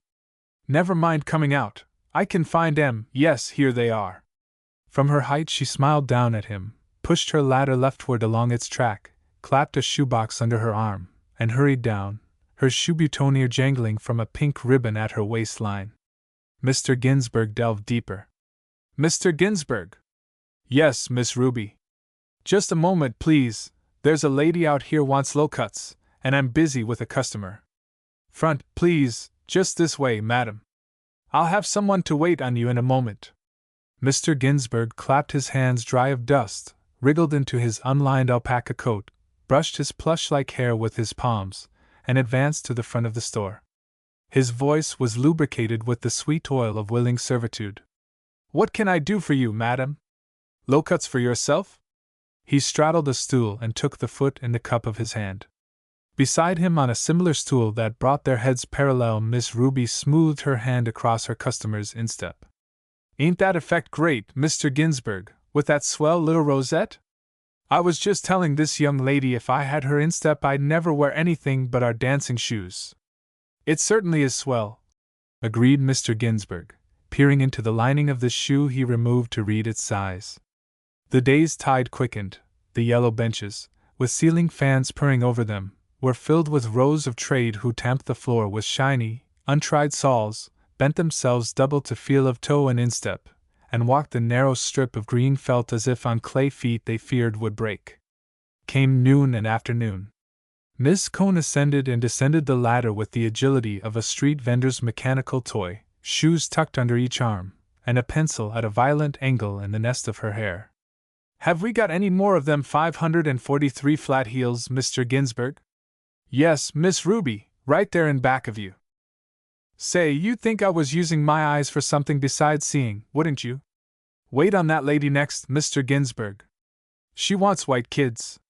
Certainly. Yes'm, we sell lots of them russet browns. It's a little shoe that gives satisfaction every time. Mr. Ginsberg is always ordering more. I wore a pair of them for 2 years myself. There ain't no wear out to them. We carry that in stock, too, and it keeps them like new, just rubbed with a flannel cloth, 15 cents a bottle. Just a moment, madam, I'll be over to you as soon as I'm finished here. Mr. Ginsberg, take off that lady's shoe and show her a pair of them $1.98 elastic sides while I finish with this lady. Sure, you can have them by 5, madam. Name? Hornshine, 3456 8th Avenue? $1.80 out of 2. Thank you. Call again. Now, madam, what can I do for you? Yes, we have them in moccasins in your old size, 60 cents, and grand and soft for their little feet. Wait, I'll see. Mr. Ginsberg, have we got those 672 infants in pink? Sure thing. Wait, Miss Ruby, I'll climb for you. I have to go up anyway. You're busy with your own customers. Don't trouble. Nothing's trouble when it's for you, Miss Ruby. Show her those tassel tops, too. Oh, Mr. Ginsberg, ain't you the kidder, though? Yes'm, the tassel tops are 80. Ain't they the cutest little things? At 6 o'clock a medley of whistles shrieked out the eventide, clarions that ripped upward like skyrockets in flight, hard-throated soprano whistles that juggled with the topmost note like a colorature diva. The oak benches emptied. Mr. Ginsberg raised the front awning and kicked the carpet-covered brick away from the door, so that it swung quietly closed, daubed at his wrists and collar top with a damp handkerchief. First breathing space we've had today, ain't it, Miss Ruby? Miss Cone flopped down on a bench and breathed heavily. Her hair lay damp on her temples. The ruffles at her neck were limp as the ruff of a parrot the morning after the costume ball. You should worry, Mr. Ginsberg. With such a business next year at this time you'll have 2 clerks and more breathing space than you got breath. Mr. Ginsberg seated himself carefully beside her at a wide range, so that a customer for a 70 last could have fitted in between them. I've built up a good business here, Miss Ruby. The trouble with poor Papa was he was afraid to spend, and he was afraid of novelties. I couldn't learn him that a windowful of satin pumps helps swell the storm rubber sail. Those little $1.98s look swell on your feet, Miss Ruby. You're a good advertisement for the stock, not? Funny what a hit them pumps make. Mr. Levitt was crazy about them, too, but say, what your mother thinks of these satin slippers I'd hate to tell you. When she was down the day before I left, she looked at him till I got so nervous I tripped over the cracks between the boards. Say, but wasn't she sore about the new glass fixtures? I kind of felt like it was my fault, too, but I was strong for him because Mama's the old-fashioned kind, Miss Ruby. Her and poor Papa like the old way of doing things. She's getting old, Miss Ruby, but she means well. She's a good mother, a good mother.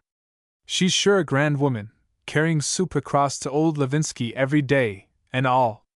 She's more'n you know she is, too, Miss Ruby. Little things that woman does I could tell you about, when she didn't have it so good as now neither. Miss Ruby dropped her lids until her eyes were as soft as plush behind the portieres of her lashes.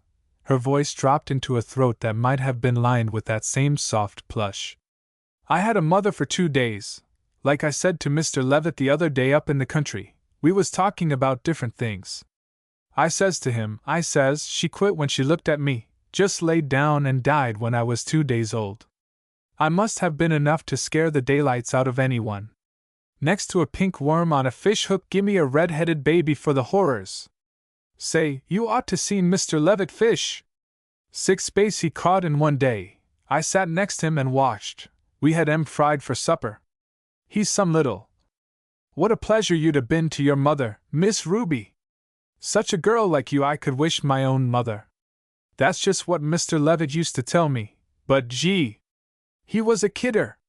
I ought to had a mother. Sometimes in the night when I can't sleep, daytimes you don't care so much, but sometimes at night I just don't care about nothing. With a girl like me, that ain't even known a mother or father, it ain't always so easy to keep her head above water. Poor little girl. Since the day I left the institution I'd been dodging the city and jumping its mud holes like a lady trying to cross 6th Avenue when it's torn up. Ain't I the silly one, treating you to my troubles? Say, I got a swell riddle. I can't give it like Levitt, like Simon did, but always Mr. Levitt, and now it's Simon yet, such a hit as that man made with you, not? Hit. Can't a girl have a gentleman friend? Can't you have a lady friend, a friend like Miss Wilhelm, who comes in for shoes 3 times? Ruby, can I help it when she comes in here? Can I help it when I go to the country and meet Mr. Levitt? Ruby! Mr. Ginsberg slid himself along the bench until a customer for a Mrs. Last would have fitted with difficulty between, and looked at her as ancient Phidias must have looked at his Athene. Ruby, I can't keep it back no longer. Since you went away on your vacation I've had it inside of me, but I never knew what it was till you walked back this morning. First I thought I was sick with the heat, but now I know it was you. What you? I invite you to get married, Ruby. I got a feeling for you like I never had for any girl. I wanted that Mama should have a good girl like you to make it easy for her. I can't say what I want to say, Ruby. I don't say it's so good, but a girl could do worse than me. Not, Ruby? Miss Cohn's fingers closed over the shoe hook at her belt until the knuckles sprang out whiter than her white skin. Oh, Mr. Ginsberg! What would your mama say?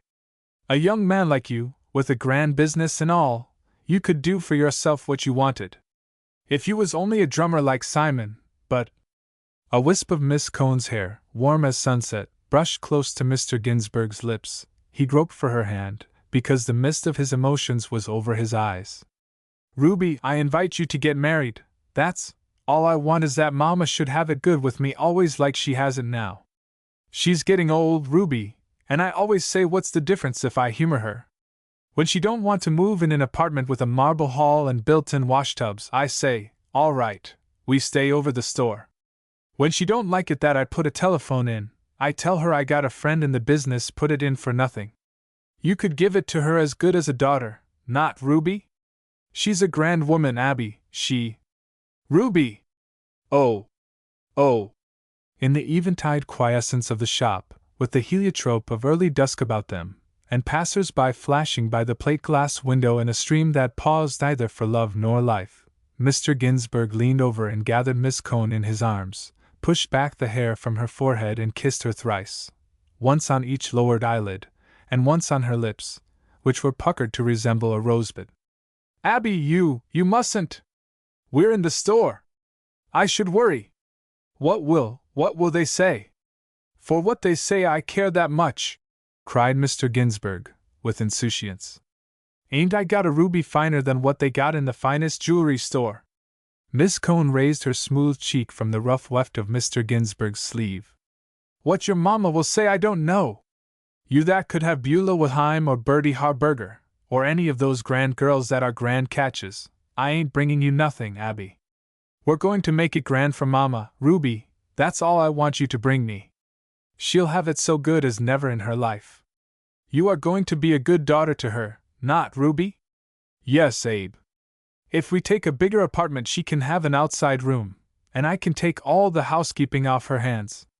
Such nut salad as I can make you never taste it, like they serve it in the finest restaurant. I got the recipe from my landlady. If we take a bigger apartment, what Mama wants we do, how's that? She's so used to having her own way I always say, what's the difference? When poor Papa lived Abe, there's your Mama calling you down the back stairs now, you should go up to your supper. I must go, too, my landlady gets mad when I'm late, it's 6:30 already. Oh, I feel scared.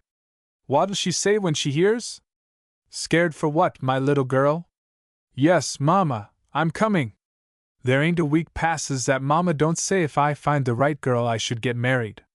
Even the other night, before I knew it myself, she said it to me. Abby, she always says, don't let me stand in your way. Yes, Mama, I'll be right up. You and her can get along grand when you two know each other. Grand.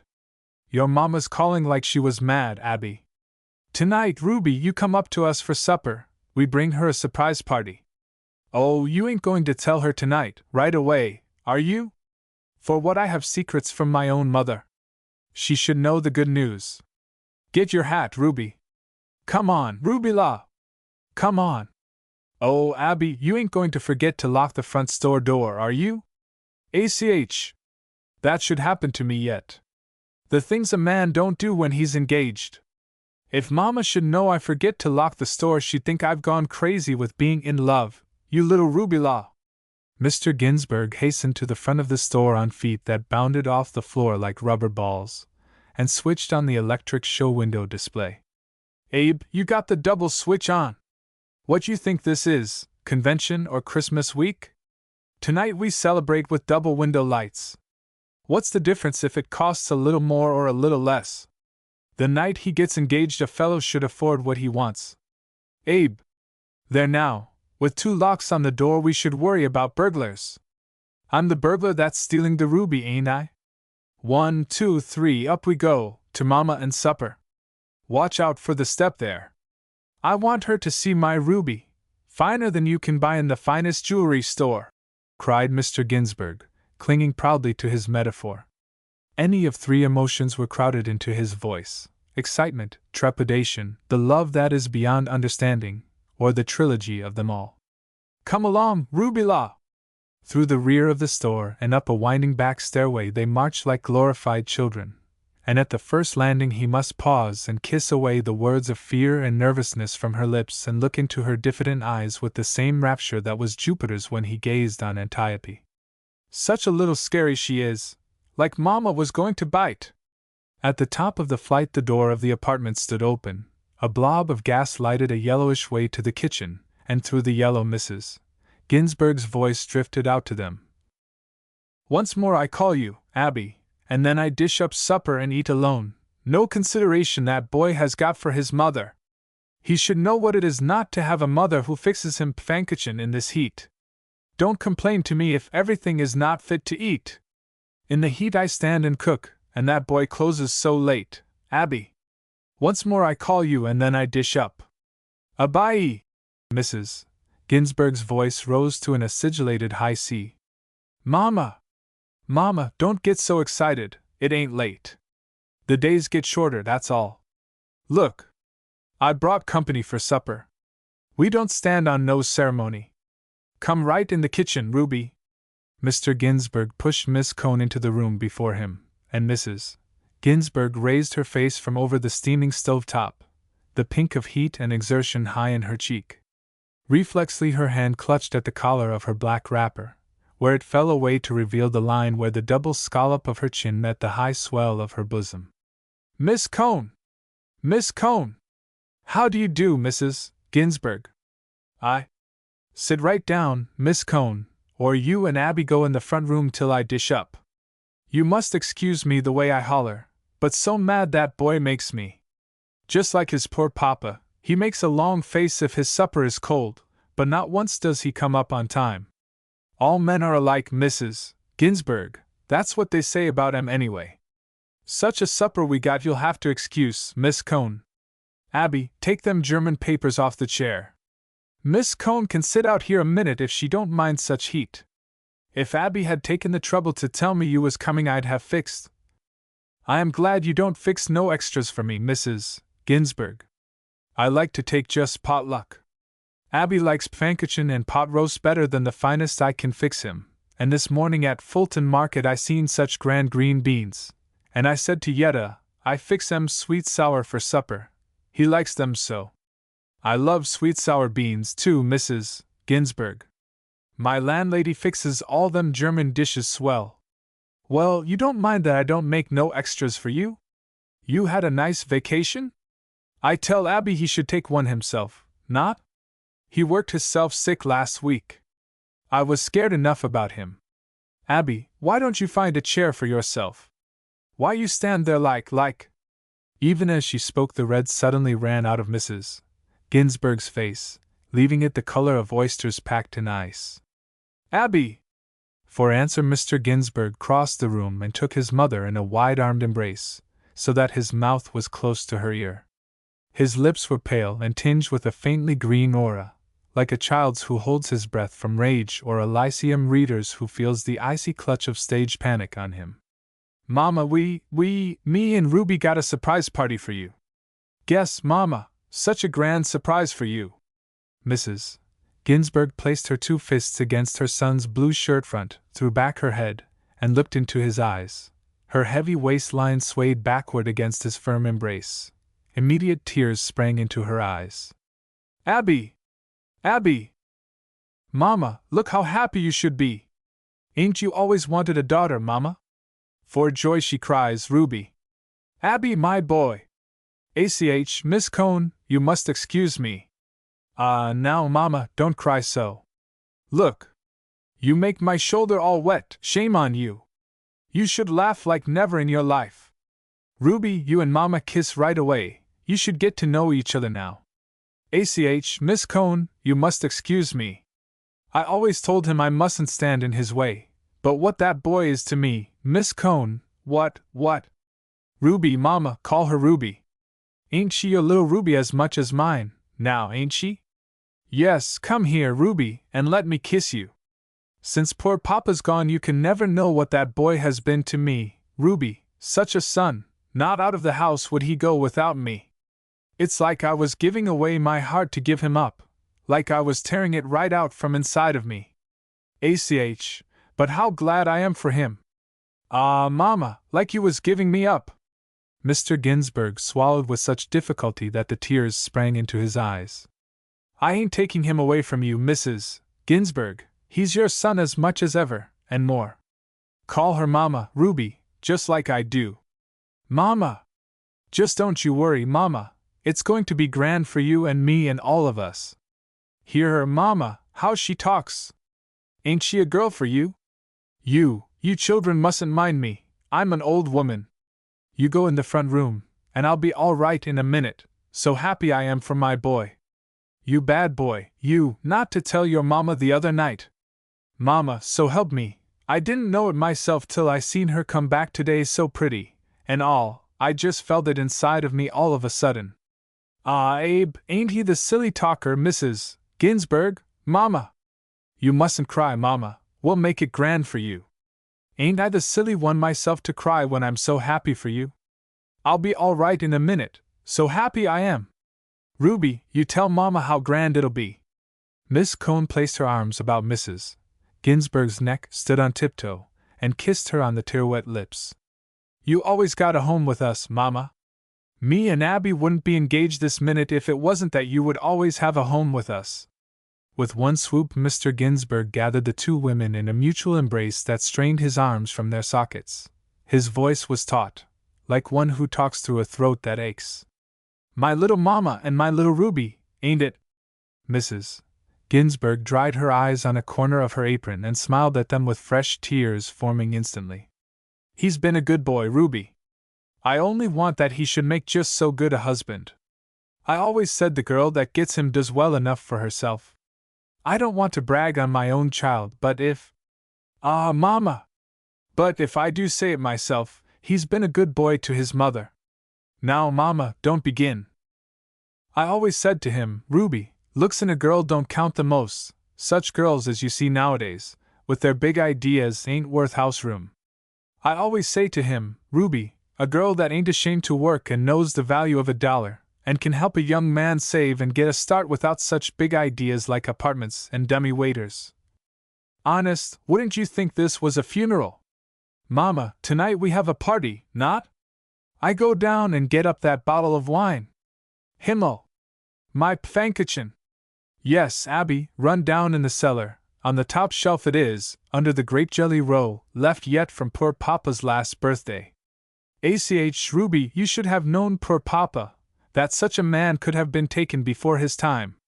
Sit down, Ruby, while I dish up. The tears dried on Mrs. Ginsburg's cheeks, leaving the ravages of dry paths down them. Mr. Ginsburg's footsteps clacked down the bare flight of stairs. Abby! Oh, Abby!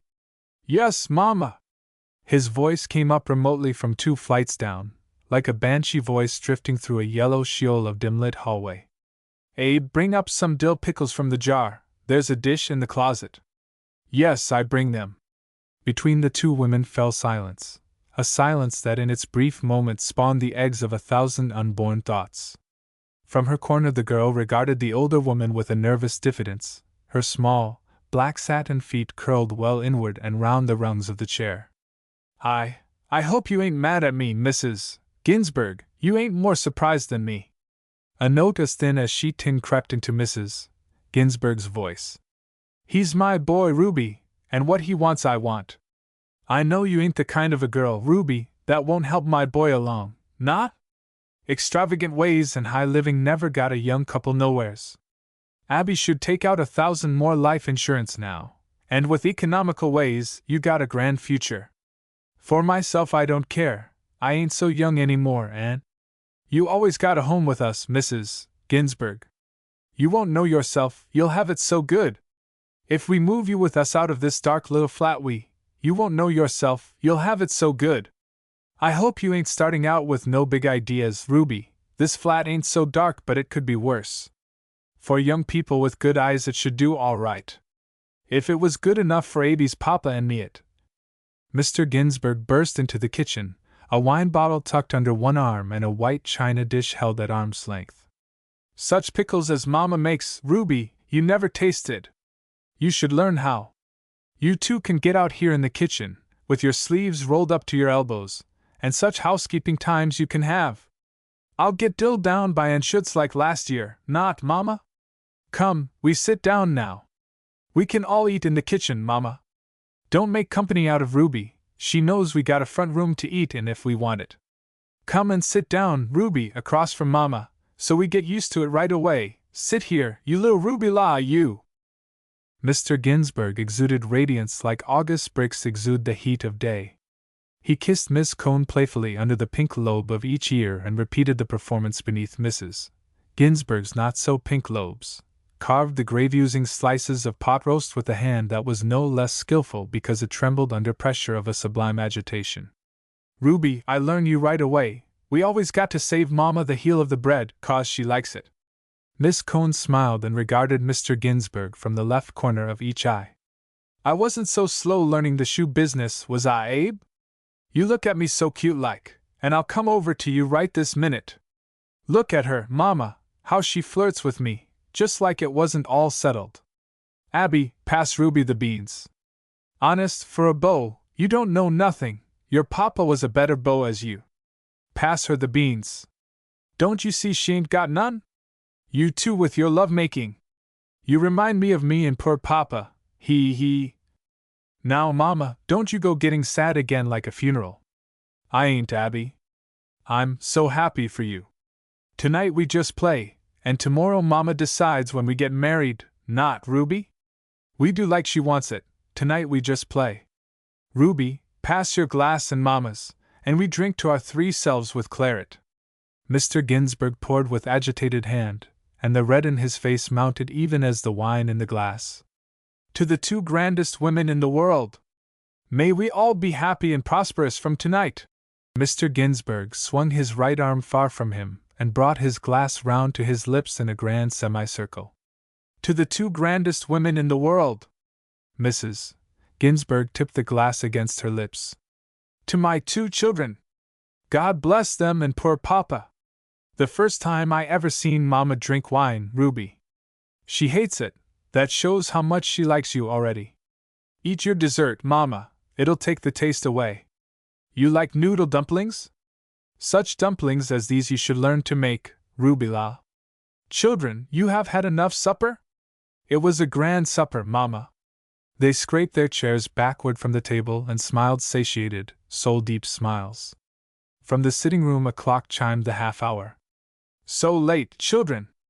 ACH, how time flies when there's excitement. You and Ruby go in the parlor. I do the dishes so quick you won't know it.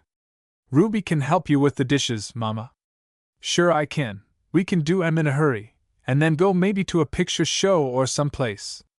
Picture show, 9 o'clock. There's always two shows, Mrs. Ginsberg, the second don't begin till then. I always go to the second show. It's always the liveliest. Come on, Mama, you and Ruby do the dishes and we go. It's a grand night, and for once late hours won't hurt you. ACH, you ain't got no time for a old lady like me. In the night air I get rheumatism. Abby can tell you how on cool nights like this I get rheumatism. You two children go. I'm sleepy already. These few dishes I can do quicker as with you, Ruby. Without you we don't go, me and Ruby won't go then. We won't go then, like Abe says, we won't go then. Abby, if it pleases me that you go to the picture show for an hour, you can do that much for Mama the first night you're engaged. Some other night maybe I go too. Let me stay at home, Abby, and get my sleep like always. Ah, Mama, you're afraid. I know you even get scared when the bedpost creaks. We stay home, too. Ruby, for me will you make him go? Abby, if your Mama wants you to go for an hour, you go. If she comes too, we're glad, but many a night I've stayed in the boarding house alone. If you was afraid you'd say so, wouldn't you, Mrs. Ginsberg, Mama? Afraid of what? Nobody won't steal me. Sure, Mama? Get Ruby's hat and coat, Abby. Goodbye, you children, you. Have a good time. Abby, stop with your nonsense. On the nose he has to kiss me. Ruby, just as easy we can stay at home with Mama, not? Sure. Abe, don't you know how to hold a girl's coat? So clumsy he is. Good night, Ruby. I congratulate you on being my daughter. Good night, Ruby, you come tomorrow. Good night, Mama, tomorrow I see you. Good night, Mama. In less than an hour I be back, before the clock strikes 10.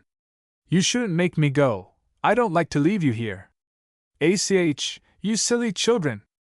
I'm glad for peace by myself. Look. I closed the door right on you. Good night, Mama. I'll be back by 10. Goodbye, Abby. What? Good night, children. When the clock in the parlor struck 11, Mrs. Ginsberg wiped dry her last dish, flapped out her damp dish towel, and hung it over a cord stretched diagonally across a corner of the kitchen. Then she closed the cupboard door on the rows of still warm dishes, slammed down the window and locked it, reached up, turned out the gas, and groped into her adjoining bedroom. Reflected light from the Magendie kitchen lay in an oblong on the floor and climbed halfway on the bed. By aid of the yellow oblong, Mrs. Ginsberg undressed slowly and like a withered Suzanne, who dared not blush through her wrinkles. The black wrapper, with empty arms dangling, she spread across a chair, and atop of it a black cotton petticoat, sans all the gentle mysteries of lace and frill.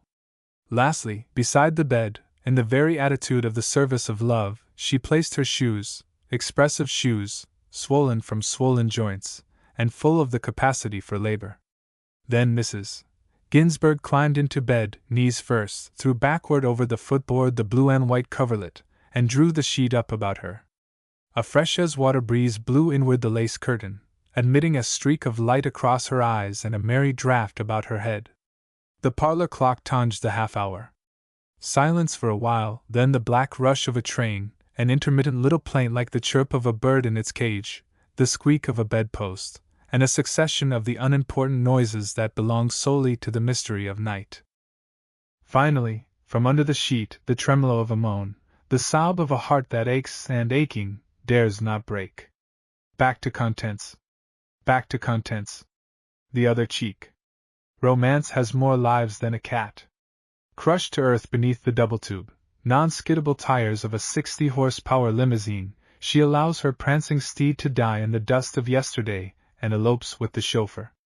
Love has transferred his activities from the garden to the electric-heated taxicab and suffers fewer colds in the head.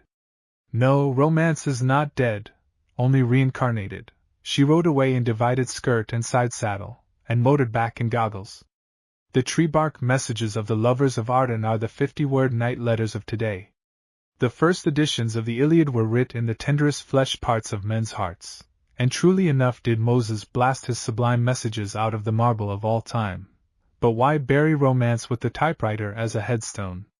Why, indeed, when up in the 9th-floor offices of A. L. Gregory, stenographers and expert typewriters, Miss Goldie Flint, with hair the color of heat lightning, and wrists that jangled to the rolled gold music of 3 bracelets, could tic-tac 100-word-a-minute love scene that was destined, after her neat carbon copies were distributed, to wring tears, laughter, and $2 each from a tired businessman audience. Why, indeed, when the same slow fires that burned in Gioconda's upslanted eyes and made the world her lover lay deep in Goldie's own and invariably won her a seat in the 6 o'clock subway rush, and a bold, bad, flirtatious stare as she ventured to look above the 3rd button of a man's coat. Goldie Flint, beneath whose too-open-work shirtwaist fluttered a heart the tempo of which was love of life, and love of life on $8 a week and 90% impure food, and a hall-room, more specifically a standing room, is like a pink rosebush that grows in a slack heap and begs its warmth from ashes. Goldie, however, up in her 9th-floor offices, and bent to an angle of 45 degrees over the denouement of white slave drama that promised the standing-room-only run and the free advertising of censorship, had little time or concern for her various atrophies. It was nearly 6 o'clock, and she wanted half a yard of pink tulle before the shops closed.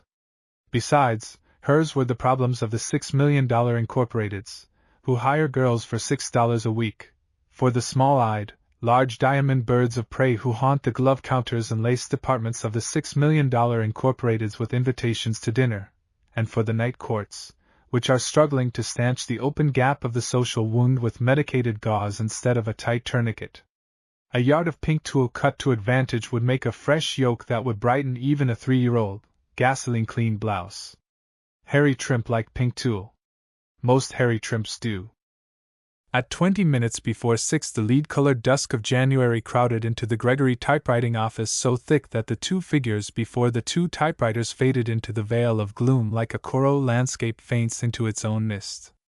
Miss Flint ripped the final sheet of her 2nd act from the roll of her machine, reached out a dim arm that was noisy with bracelets, and clicked on the lights. The 2 figures at the typewriters, the stationary washstand in the corner, a roll-top desk, and the heat-lightning tints in Miss Flint's hair sprang out in the jaundiced low candle power. "I'm done the 2nd act, Miss Gregory. May I go now?" Miss Flint's eyes were shining with the love-of-life lamps, the mica powder of romance, and a brilliant anticipation of Harry Trimp. Miss Gregory's were 20 years older and dulled like glass when you breathe on it. "Yes, if you got to go I guess you can. Ain't it a swell play, Miss Gregory? Ain't it grand where he pushes her to the edge of the bridge, and she throws herself down and hugs his knees?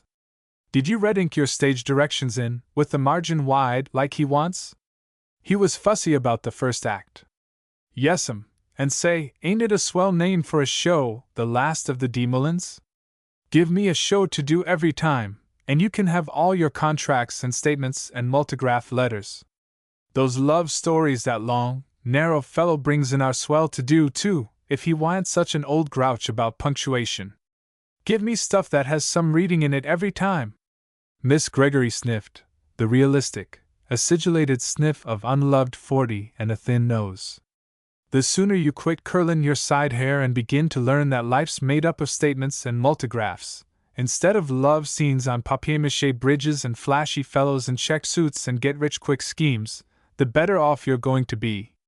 The light in Goldie's face died out as suddenly as a jack-o'-lantern when you blow on the taper. "Ah, Miss Gregory!" Her voice was the downscale wail of an oboe. "What are you always picking on Harry Trimp for? He ain't ever done anything to you, and you said yourself when he brought them circular letters in that he was one handsome kid. Just the same, I knew when he came in here the second time hanging round you with them blue eyes and black lashes, and that batch of get-rich-quick letters, he was as phony as his scarf-pin. I glory in a fellow's spunk that can give up a clerking job and strike out for hisself. That's what I do. He was fired, that's how he started out for himself. Ask May Pope, she knows a thing or two about him. Ah, miss. Wait until you have been dealing with them as long as I have.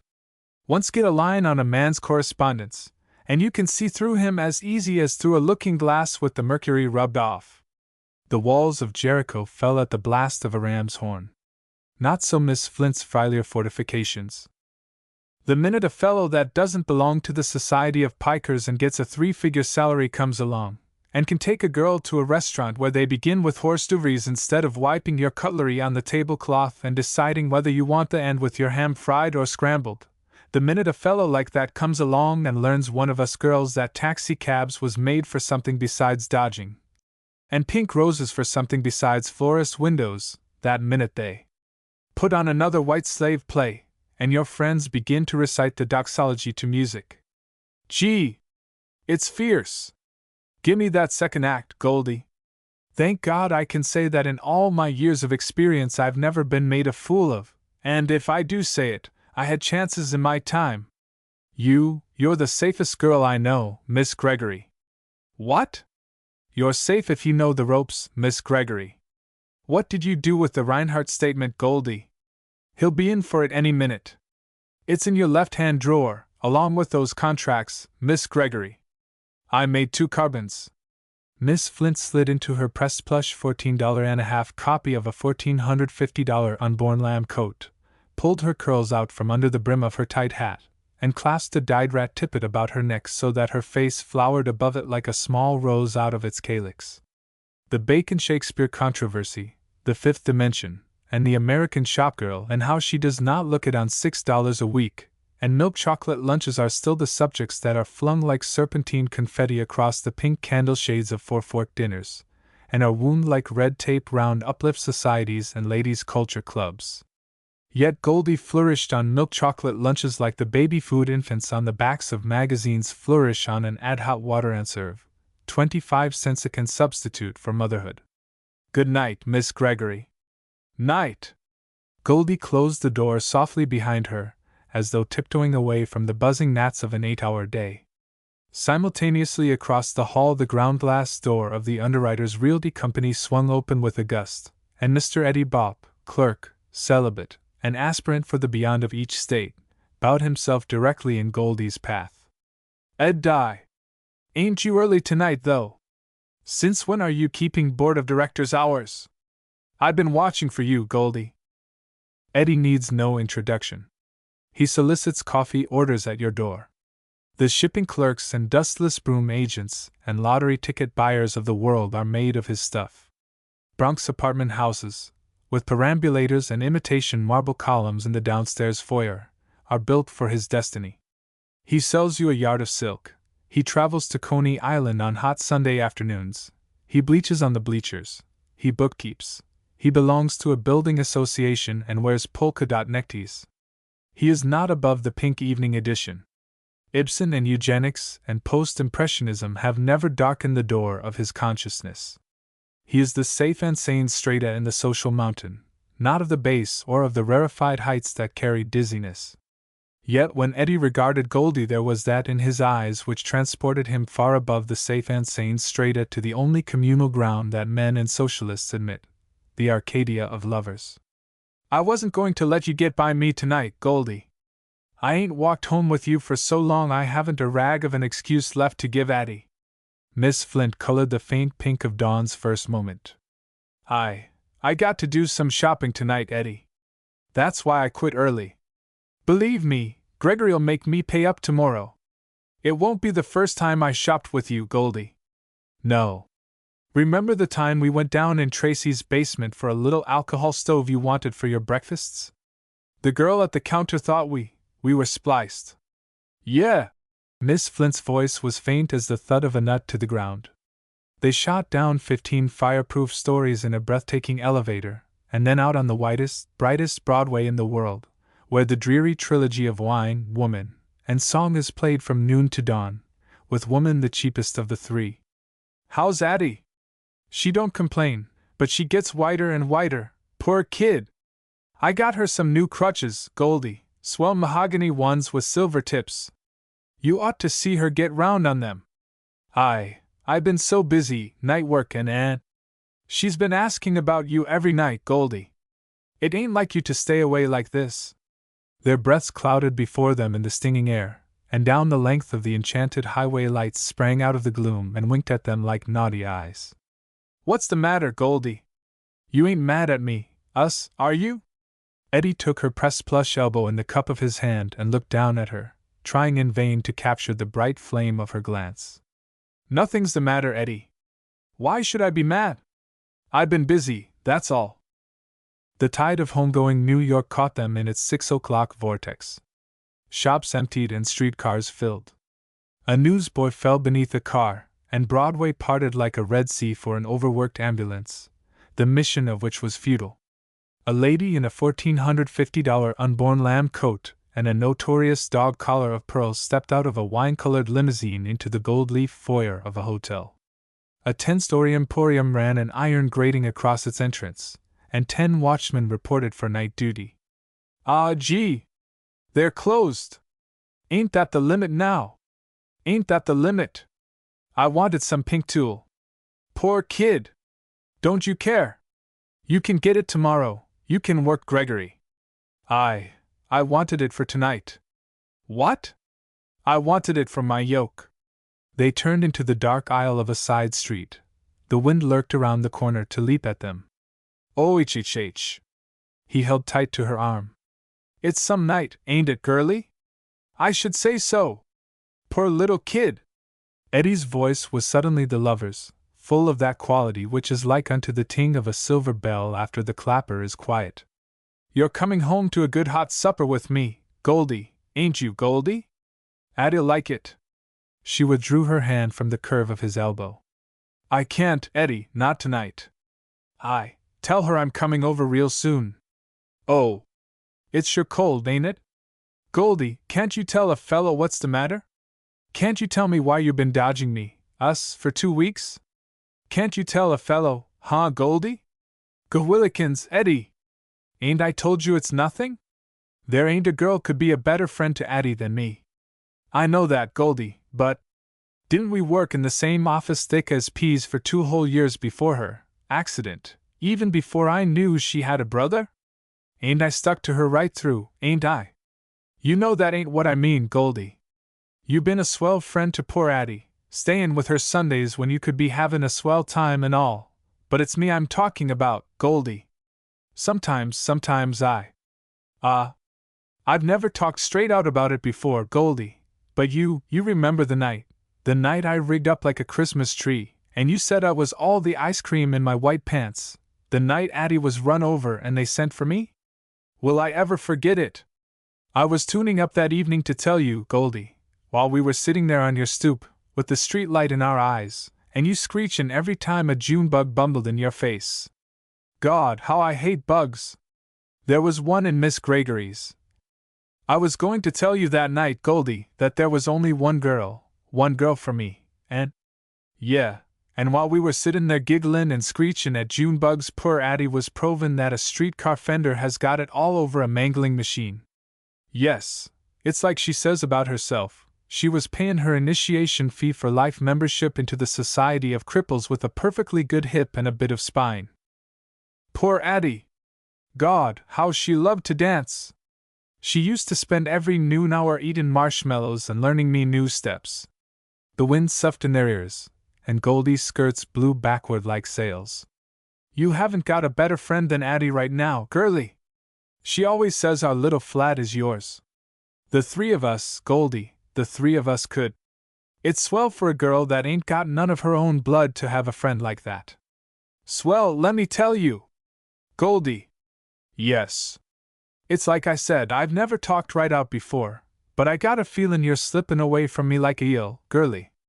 You know I ain't much on the elocution stuff, but if it wasn't for Addie and her accident right now, I'd ask you outright, I would. You know what I mean? I don't know anything, Eddie, I'm no mind reader. Cut it out, Goldie. You know I'm tied up right now and can't say some of the things I was going to say that night on the stoop. You know what I mean. With Addie's doctor's bills and chair and crutches and all. Sure I do, Eddie. You've got no right to think of anything. She turned from him so that her profile was like a white cameo mounted on black velvet. You just give me a little time, Goldie, and I'll be on my feet, all righty. I just want some kind of understanding between us, that's all. Oh, I got Joe's job cinched if he goes over to the other firm in March. And by that time, Goldie, you and me and Addie on 80 per could, we. She swayed back from his close glance and ran up the first 3 steps of her rooming house. Her face was struck with fear suddenly, as with a white flame out of the sky. "Shhhhhhh," she said. "You mustn't." He reached for her hand, caught it and held it, but like a man who feels the ropes sliding through his fingers and sees his schooner slipping out to sea. Let me go, Eddie. I gotta go, it's late. I know, Goldie. They been doing me at the office about you passin' me up, and it's right, ain't it? It's him.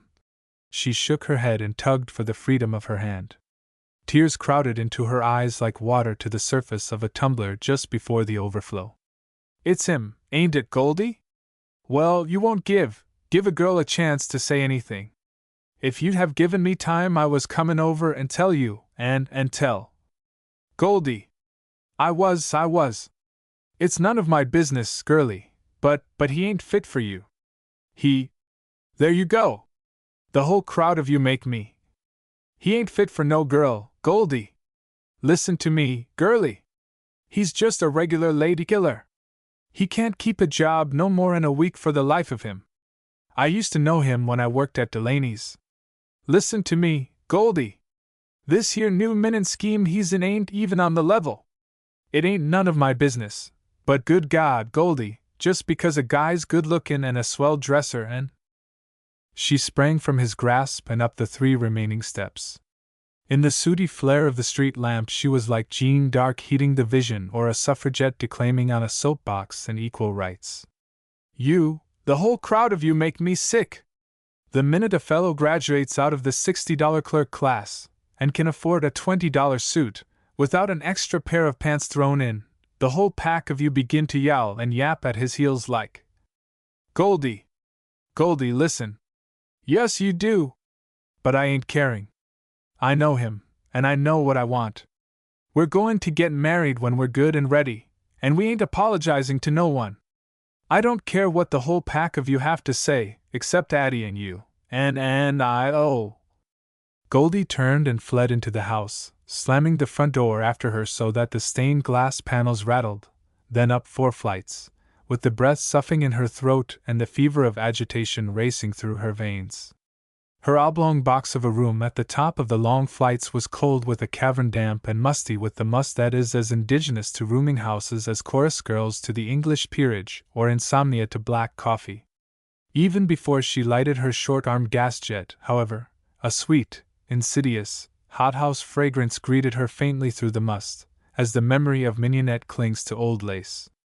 Goldie's face softened as if a choir invisible was singing her ragtime from above her skylight. She lighted her fan of gas with fingers that trembled in a pleasant frenzy of anticipation, and the tears dried on her face and left little paths down her cheeks. A fan of pink roses, fretted with maidenhair fern and caught with a sash of pink tulle, lay on her coarse-cut coverlet, as though one of her dreams had ventured out of its long night. What a witch is love! Pink leaped into Goldie's cheeks, and into her eyes the light that passeth understanding. Life dropped its dun-colored cloak and stood suddenly garlanded in pink, wire-stemmed roses. She buried her face in their fragrance. She kissed the cool bud, the heart of which was closed. She unwrapped the pink tulle sash with fingers that were addled, like a child's at the gold cord of a candy box, and held the filmy streamer against her bosom in the outline of a yoke. In Mrs. McCaskey's boarding house the onward march of night was as regular as a Swiss watch with an American movement. At 9 o'clock Mr. McCaskey's tin bucket grated along the hall wall, down 2 flights of banisters, across the street, and through the knee-high swinging doors of Joe's place. At 10 o'clock the Polinus, on the 3rd floor back, let down their folding bed and shivered the chandelier in Major Florida's 2nd floor back. At 11 o'clock Mr. McCaskey's tin bucket grated unevenly along the hall wall, down 2 flights of banisters, across the street, and through the knee-high swinging doors of Joe's place. At 12 o'clock the electric piano in Joe's place ceased to clatter through the night like coal pouring into an empty steel bin, and Mrs. McCaskey lowered the hall light from a blob the size of a cranberry to a French pea. At 1 o'clock the next to the youngest Polini infant lifted its voice to the skylight, and Mr. Trimp's night key waltzed round the front door lock, scratching for its hole. In the dim-lit first-floor front Mrs. Trimp started from her light doze like a deer in a park, which vibrates to the fall of a lady's feather fan. The criss-cross from the cane chair back was imprinted on one's sleep-flushed cheek, and her eyes, dim with the weariness of the night watch, flew to the white china doorknob. Reader, rest undismayed.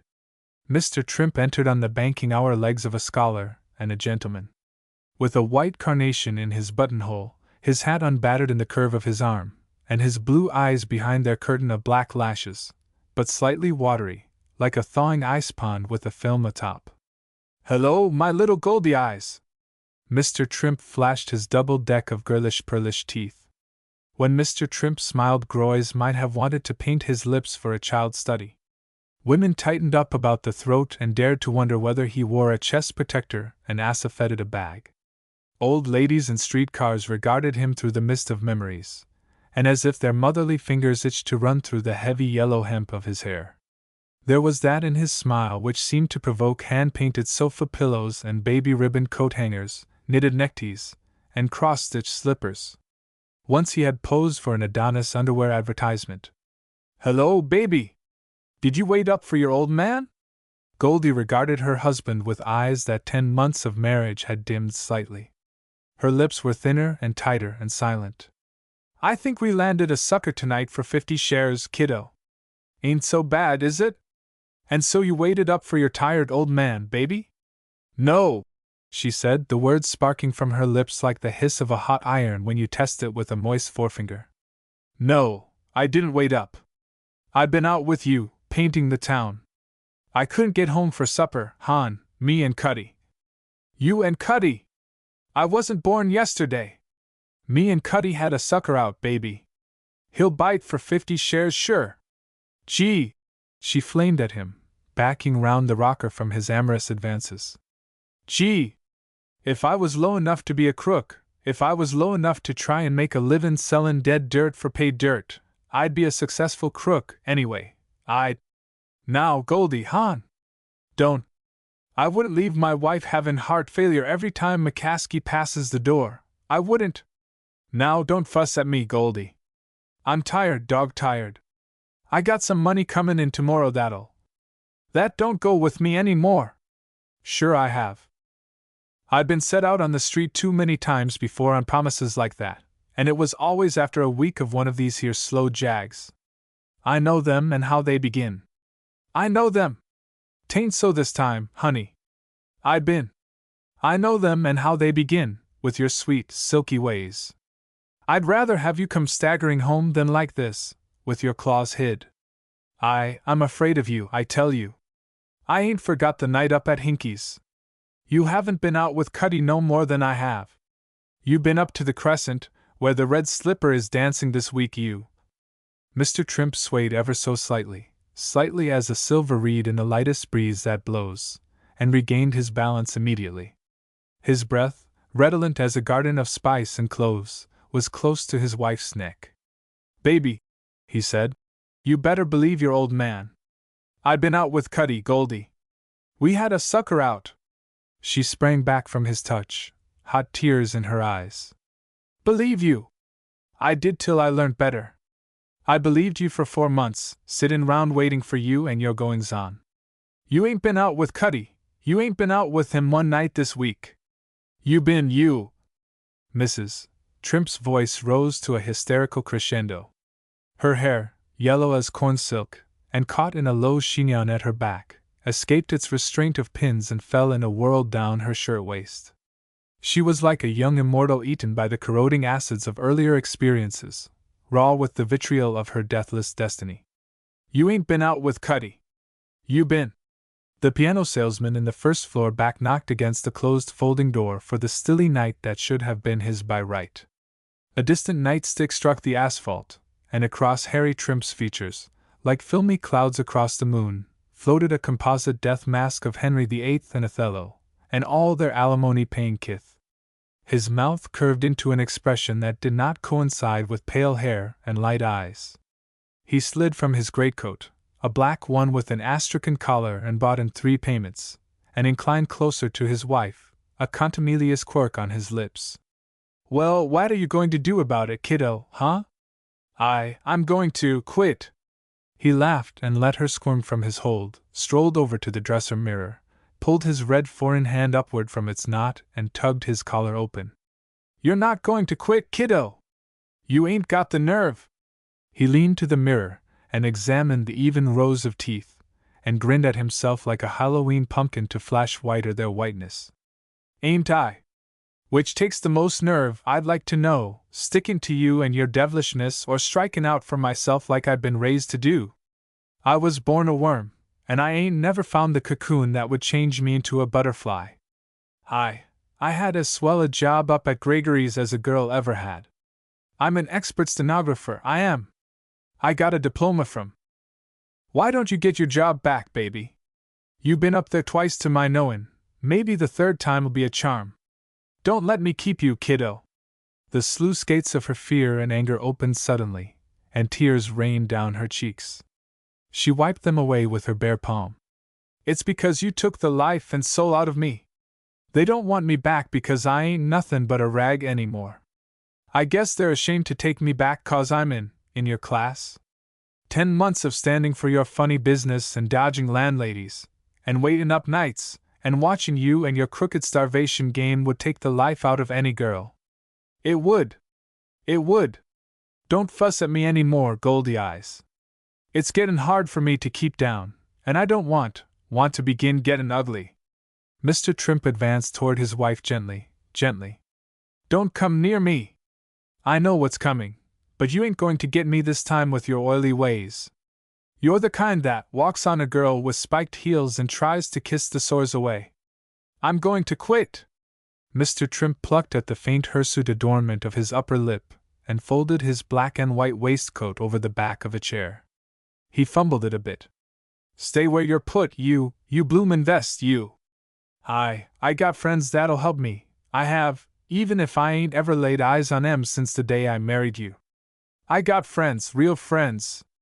That'll take me in any minute, day or night. Eddie Bopp could get me a job in his firm tomorrow if I asked him. I got friends. You've kept me from 'em, but I ain't afraid to look 'em up. I'm not. He advanced to where she stood beneath the waving gas flame. A pet phrase clung to his lips, and he stumbled over it. My little pussy cat. You're drunk. No, I ain't, baby, only dog-tired. Dog-tired? Don't fuss at me. You just don't know how much I love you, baby. Who wouldn't fuss, I'd like to know? Her voice was like ice crackling with thaw. He took her lax waist in his embrace and kissed her on the brow. Don't, honey, don't. Me and Cuddy had a sucker out, I tell you. You always get your way with me. You treat me like a dog, but you know you can wind me round, win me round. Baby! Baby! He smoothed her hair away from her salt-bitten eyes, laid his cheek pat against hers, and murmured to her through the scratch in his throat, like a parakeet croons to its mate. Pussy cat! Pussy! The river of difference between them dried in the warm sun of her forgiveness, and she sobbed on his shoulder with the exhaustion of a child after a tantrum. You won't leave me alone nights no more, Harry?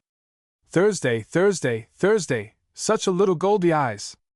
I can't stand for the worry of the board no more, Harry. McCaskies are gettin' ugly. I ain't got a decent rag to my back either. I'm going to take a shipping room job next week, honey, and get back in harness. Bill's going to fix me up. There ain't nothin' in this rotten game, and I'm going to get out. Sure? Sure, Goldie. You ain't been drinking, Harry? Sure I ain't. Me and Cuddy had a rube out, I tell you. You'll keep straight, won't you, Harry? You're killin' me, boy, you are. Come, dry your face, baby. He reached to his hip pocket for his handkerchief, and with it a sparse shower of red and green and pink and white and blue confetti showered to the floor like snow through a spectrum. Goldie slid from his embrace and laughed, a laugh frapped with the ice of scorn and chilled as her own chilled heart. Liar! She said, and trembled as she stood. His lips curled again into the expression that so ill-fitted his albinism. You little cat! You can bluff me! I knew you was up at the Crescent coddlin'. I felt it in my bones. I knew you was up there when I read on the billboards that the Red Slipper was dancing there. I knew where you was every night while I'd been sitting here waitin'. I knew. The piano salesman rapped against the folding doors thrice, with distemper and the head of a cane. At that instant the lower half of Mr. Trimp's face protruded suddenly into a lantern-jawed facsimile of a blue-ribbon English bull. His hand shot out, and hurled the chair that stood between them halfway across the room, where it fell on its side against the washstand and split a rung. You little devil, you! The second-floor front beat a tattoo of remonstrance, but there was a sudden howling as of boiling surf in Mr. Trimp's ears, and the hot ember of an oath dropped from his lips. You little devil! You been hounding me with the quick game for 8 months. Now you gotta quit. Aye. There ain't a man livin' would stand for your long face and nag in. If you don't like my banking hours and my game and the company I keep, you quit, kiddo. Quit. Do you hear? Will I quit? Well, yeah, I'd been up to the Crescent Confetti every night this week, just like you say. I'd been round live wires, where there ain't no long, white faces shoving board bills and whining the daylights out of me. Oh, you ain't nothing but. Sure, I'd been up there. I can get 2 laughs for every long face you pull on me. You quit if you want to, kiddo, there ain't no strings to you. Quit, and the sooner the better. Mr. Trimp grasped his wife by her taut wrists, and jerked her to him until her head fell backward and the breath jumped out of her throat in a choke. Quit, and the sooner the better. Let me go! Let me go! He tightened his hold and inclined toward her, so close that their faces almost touched. With his hot clutches on her wrists, and his hot breath in her face, it seemed to her that his eyes fused into one huge cyclopean circle that spun and spun in the center of his forehead, like a fiery Catherine wheel against a night sky. Bah! You little whiteface, you! You played a snide trick on me, anyway, lost your looks the second month and went dead like a punctured tire. Quit when you want to, there ain't no strings. Quit now! He flung her from him, so that she staggered backward 4 steps and struck her right cheek sharply against the mantel corner. A blue glass vase fell to the hearth and was shattered. With the salt of Frey on his lips, he kicked at the overturned chair and slammed a closet door so that the windows rattled. A carpet-covered hassock lay in his path, and he hurled it across the floor. Goldie edged toward the wardrobe, hugging the wall like one who gropes in the dark. If you're right bright, kiddo, you'll keep out of my way. You got me crazy tonight, crazy! Do you hear me, you little... My hat! He flung it to her from its peg, with her jacket, so that they fell crumpled at her feet. You're called on your bluff this time, little one. This is one night it's quits for you, and I ain't drunk either. She crowded her rampant hair, flowing as Ophelia's, into her cheap little boyish hat and fumbled into her jacket. A red welt, shaped like a tongue of flame, burned diagonally down her right cheek. "Keep out of my way, you! You got me crazy tonight, crazy tonight!" He watched her from the opposite side of the room with lowered head, like a bull lunging for onslaught. She moved toward the door with the rigidity of an automaton doll, her magnetized eyes never leaving his reddening face and her hands groping ahead. Her mouth was moist and no older than a child's, but her skin dead, as if coated over with tallow. She opened the door slowly, fearing to break the spell, then suddenly slipped through the aperture and slammed it after her. Then the slam of another door, the scurrying of feet down cold stone steps that sprung echoes in the deserted street. The douse of cold air stung her flaming cheek. A policeman glanced after her, a drunken sailor staggered out of a black doorway, and her trembling limbs sped faster, a labyrinth of city streets and rows of blank-faced houses, an occasional pedestrian, who glanced after her because she wheezed in her throat, and ever so often gathered her strength and broke into a run, then a close, ill-smelling apartment house, with a tipsy gaslight mewling in the hall, and a dull brown door that remained blank. To her knocks and rings. The sobs were rising in her throat, and the trembling in her limbs shook her as with ague. A knock that was more of a pound and a frenzied rattling of the knob. Finally, from the inside of the door, a thump down a long hallway, and the door creaked open cautiously, suspiciously. In its frame, a pale figure, in the rumpled clothes of one always sitting down, and hunched on a pair of silver-mounted mahogany crutches that slanted from her sides like props. "Goldie! Little Goldie! Oh, Addie! Addie!" Youth has rebound like a rubber ball. Batted up against the back fence, she bounces back into the heart of a rosebush or into the carefully weeded, radishless radish bed of the kitchen garden. Mrs. Trimp rose from the couch-bed davenport of the Bop's sitting dining sleeping room, with something of the old lamps burning in her eyes and a full-lipped mouth to which clung the memory of smiles. Even Psyche, abandoned by love, smiled a specious smile when she posed for the scalpel. Eddie Bop reached out a protective arm and drew Goldie by the sleeve of her shirtwaist down to the couch-bed davenport again. "Take it easy there, Goldie. Don't get yourself all excited again. But it's just like you say, Eddie, I got the law on my side. I got him on the grounds of cruelty if I show nothin' but this cheek. Sure you have, Goldie, but you just sit quiet. Addie, come in here and make Goldie behave her little self." "I'm all right, Eddie." "Gee! With Addie treating me like I was a queen in a gilt crown, and you skidding round me like a tire, I feel like cream." Eddie regarded her with eyes that were soft as rose-colored lamps at dusk. "You poor little kid!" Addie hobbled in from the kitchen. "I got something you'll like, Goldie. It's hot and good for you, too." God alone knew the secret of Addie. He had fashioned her in clay and water, even as you and me, from the same earthy compound from which is sprung word politicians and magic-throated divas, editors and plumbers, poet laureates and Polish immigrants, kings and French ballet dancers, propagandists and peace workers, single taxers and suffragettes. He fashioned her in clay, and it was as if she came from under the teeth of a Ninth Avenue streetcar fender, broken, but remolded in alabaster, and with the white light of her stanch spirit shining through. Addie, whose side, up as high as her ribs, was a flaming furnace and whose smile was sunshine on dew. "You wouldn't eat no supper, so I made you some chicken broth, Goldie. You remember when we was studying shorthand at night school how we used to send Jimmy over to White's lunchroom for chickenette broth and a slab of milk chocolate? Do I? Gee! You were the greatest kid, Addie." "Eat, Goldie, gwan. I ain't hungry, honest." "Quit standing over her, Eddie, you make her nervous. Let me feed you, Goldie." "Gee! Ain't you swell to me?" Ready tears sprang to her eyes. "Like you ain't my old chum, Goldie. It don't seem so long since we were working in the same office and going to recreation pier dances together, does it? Addie! Addie! Do you remember how you and me and Ed and Charlie Snuggs used to walk up and down 9th Avenue summer evenings eating ice cream cones? Do I? Oh, Addie, do I? I'm glad we had them ice cream days, Goldie." They're melted, but the flavor ain't all gone. Addie's face was large and white and calm-featured, like a Botticelli head.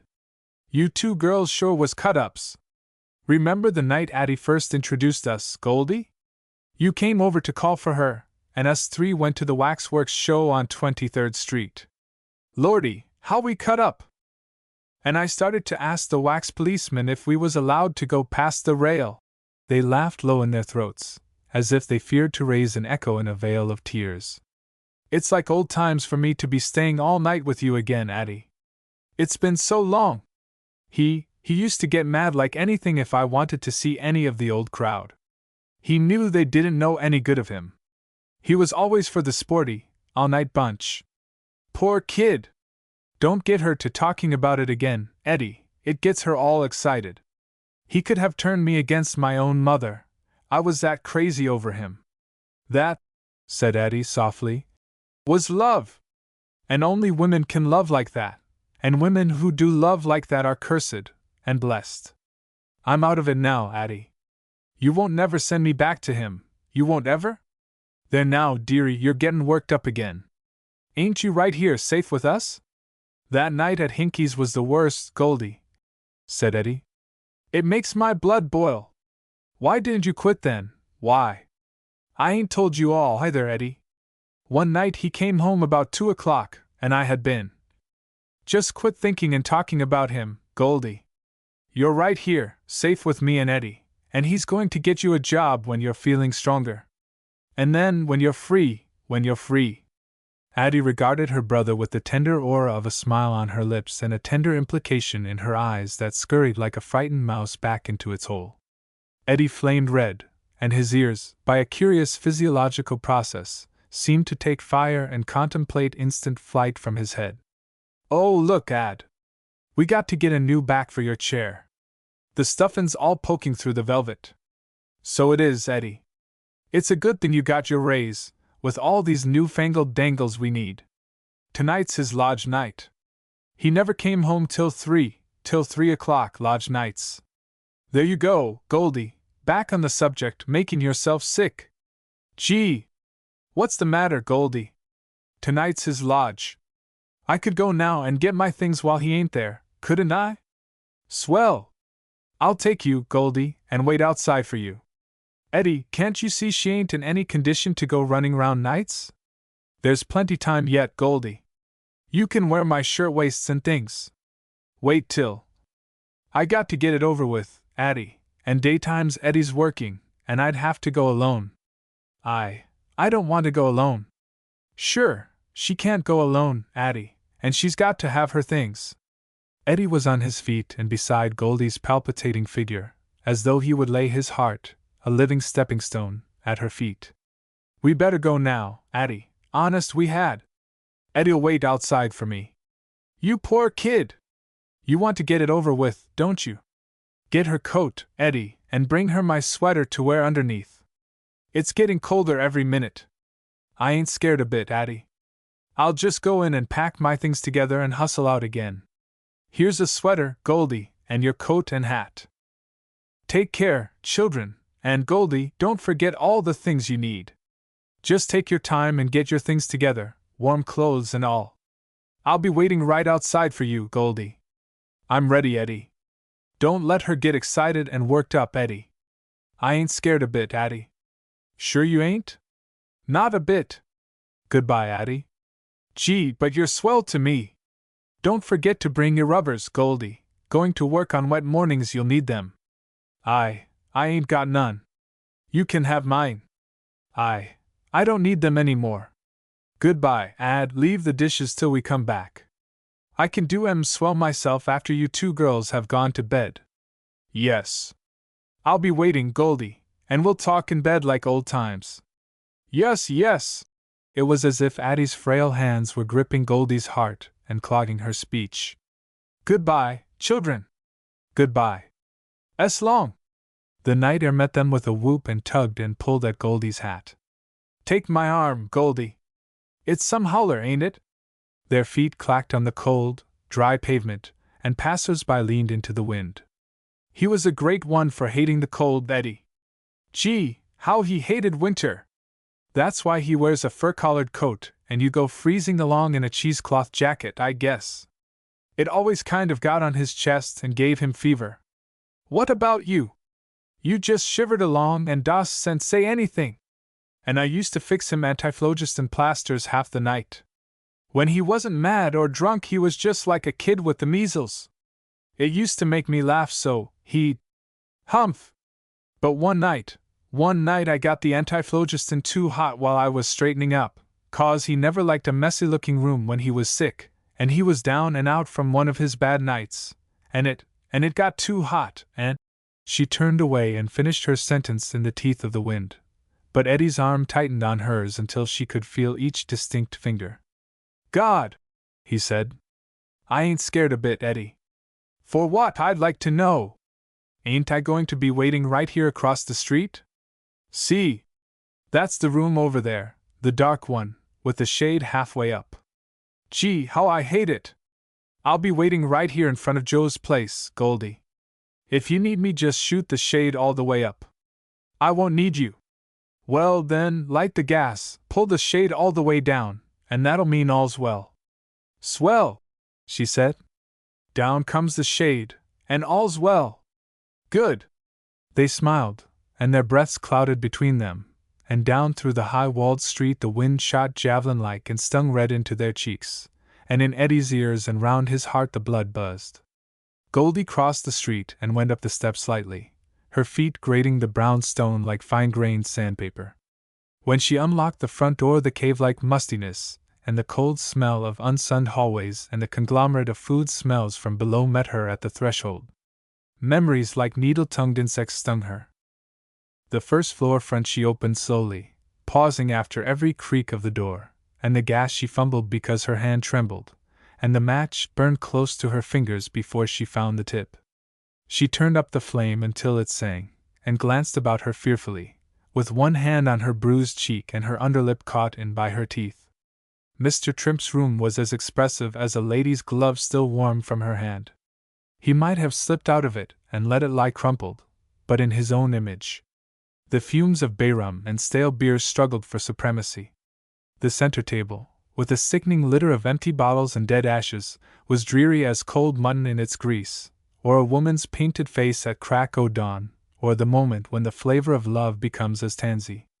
A red satin slipper, an unhygienic drinking goblet, which has leaked and slopped over full many a non-waterproof romance, lay on the floor, with its red run into many pinks and its rosette limp as a wad of paper. Goldie picked her careful way round it. Fear and nausea and sickness at the heart made her dizzy.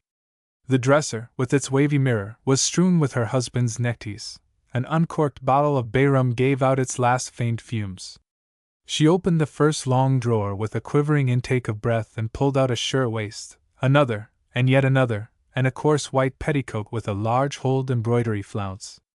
Then she dragged a suitcase, which was wavy like the mirror through the blur of her tears, out from under the bed, and while she fumbled with the lock the door behind her opened, and her heart rose in her throat with the sudden velocity of an express elevator shooting up a 10-story shaft. In the dresser mirror, and without turning her head or gaining her feet, she looked into the eyes of her husband. "Pussy-cat," he said, and came toward her with his teeth flashing like Carrara marble in sunlight. She sprang to her feet and backed against the dresser. Don't you come near me! You don't mean that, Goldie!" She shivered in her scorn. "Don't you come near me! I came to get my things." "Oh," he said, and tossed his hat on the bed and peeled off his coat. "Help yourself, kiddo. Go as far as you like." She fell to tearing at the contents of her drawer without discrimination, cramming them into her bag and breathing furiously, like a hare in the torture of the chase. The color sprang out in her cheeks, and her eyes took fire. Her husband threw himself, in his shirt sleeves and waistcoat, across the bed and watched her idly. Only her fumbling movements and the sing of the too-high gas broke the silence. He rose, lowered the flame, and lay down again. Her little box of poor trinkets spilled its contents as she packed it. Her hairbrush fell from her trembling fingers and clattered to the floor. "Can I help you, Goldie Eyes?" Silence.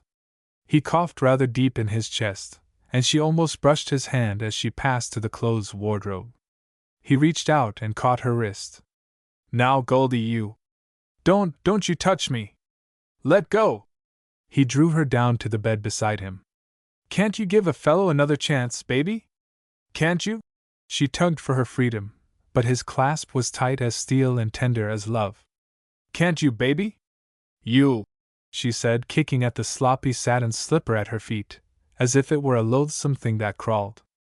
I don't ever want to see you again, you. You drove me to it, pussy, honest you did. You didn't need no driving. You take to it like a fish to water, nobody can drive you. You just ain't, no, good. You drove me to it. When you quit I just went crazy mad. I kicked the skylight, I tore things wide open. I was that sore for you, honest, baby. I've heard that line of talk before. I ain't forgot the night at Hinky's. I ain't forgot nothing. You or horses can't hold me here.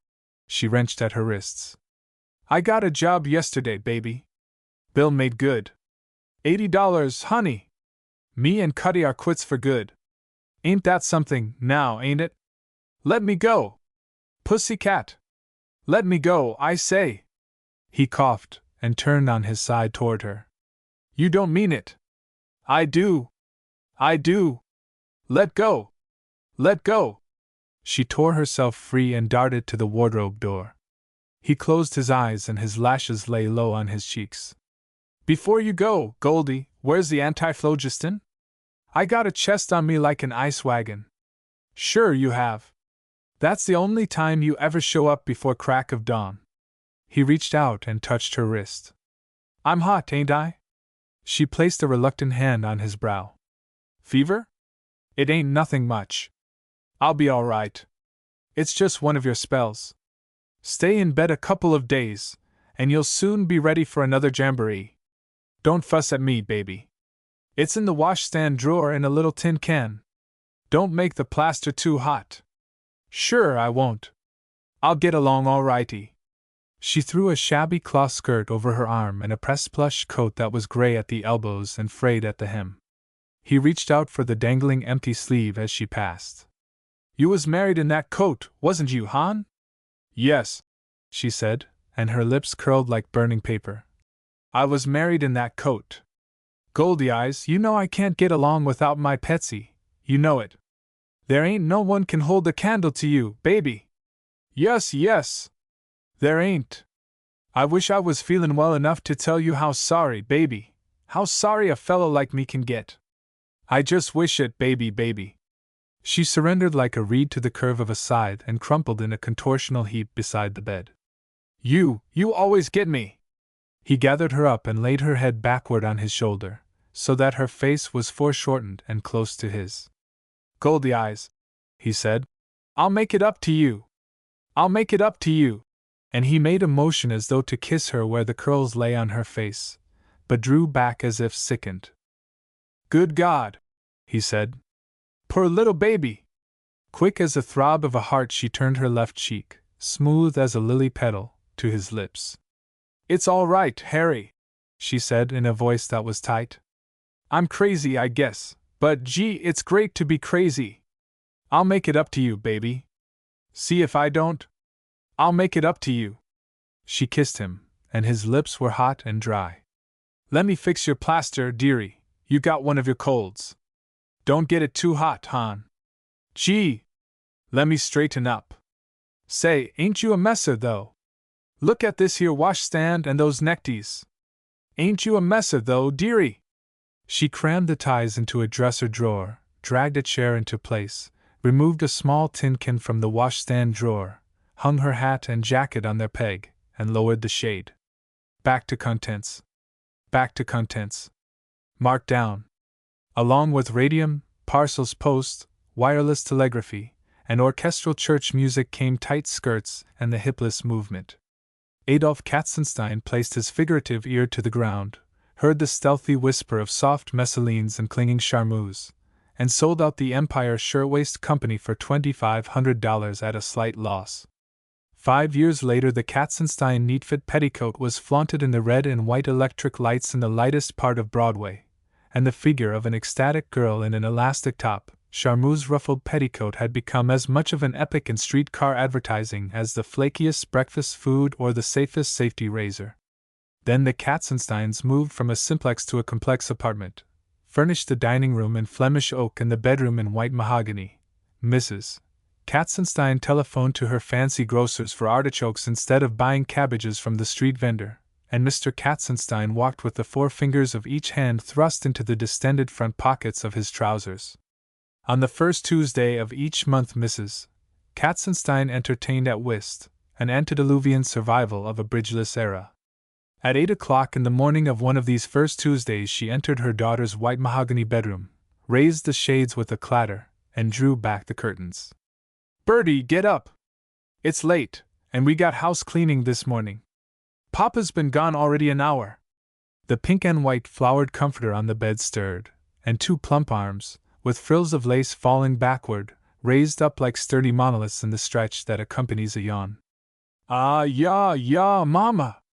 Can't you let a girl sleep after she's been up late?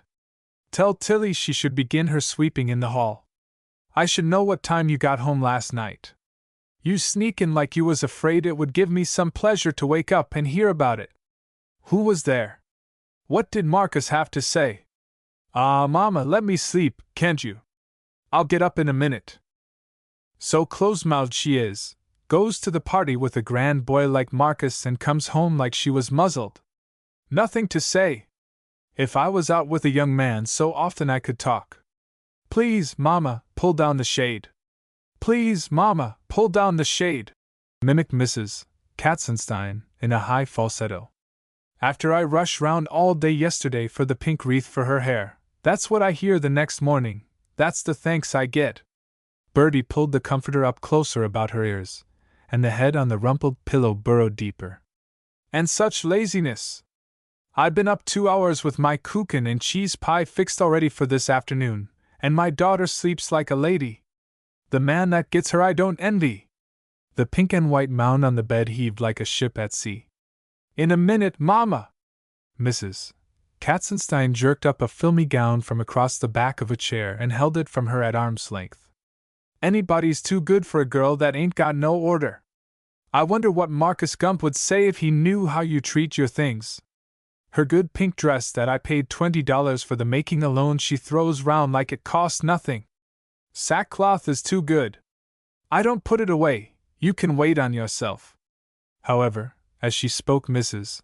Katzenstein folded the pink gown, with an avalanche of lace flowing from the bodice, lengthwise in a drawer and smothered it with tissue paper. "That a girl like that shouldn't be ashamed to let her poor old mother wait on her. I'd put it away, Mama, if you'd just give me time. Tuesday, when I have the ladies and my card party, she sleeps. No consideration that girl has got for her mother." Bertie swung herself to the side of the bed. Her wealth of crow-blue hair fell over her shoulders. Sleep trembled on her lashes. "I'm up, ain't I? Now are you satisfied? For all the help you are to me you might as well stay in bed the rest of the morning. A girl that can come home from a party and have nothing to say. But for my part one don't want to know. I guess they had a big blowout, didn't they?" Bertie, high-chested as Juno, with wide, firm shoulders that sloped as must have sloped the shoulders of Artemis when they tempted Actaeon, coiled her hair before the mirror with the gesture that has belonged to women since first they coiled their hair. Her cheeks, fleshly but fruit-like in their freshness, might have belonged to a buxom nymph of the grove. "I wish you could have seen the spread Jeanette had, Mama. I brought home the recipe for her lobster chops. I'll bet if she had one she had 6 different kinds of ice cream." With one swoop Mrs. Katzenstein flung the snowy avalanche of pillows and sheets over the footboard of the bed and opened wide both the windows. "Tilly," she cried, "bring me the broom. I'll start in Miss Bertie's room while you finish the breakfast dishes." Such an affair as she had! I said to Marcus on the way home, it could have been at Delmonico's and not have been finer. "You don't say so! Such is life, ain't it?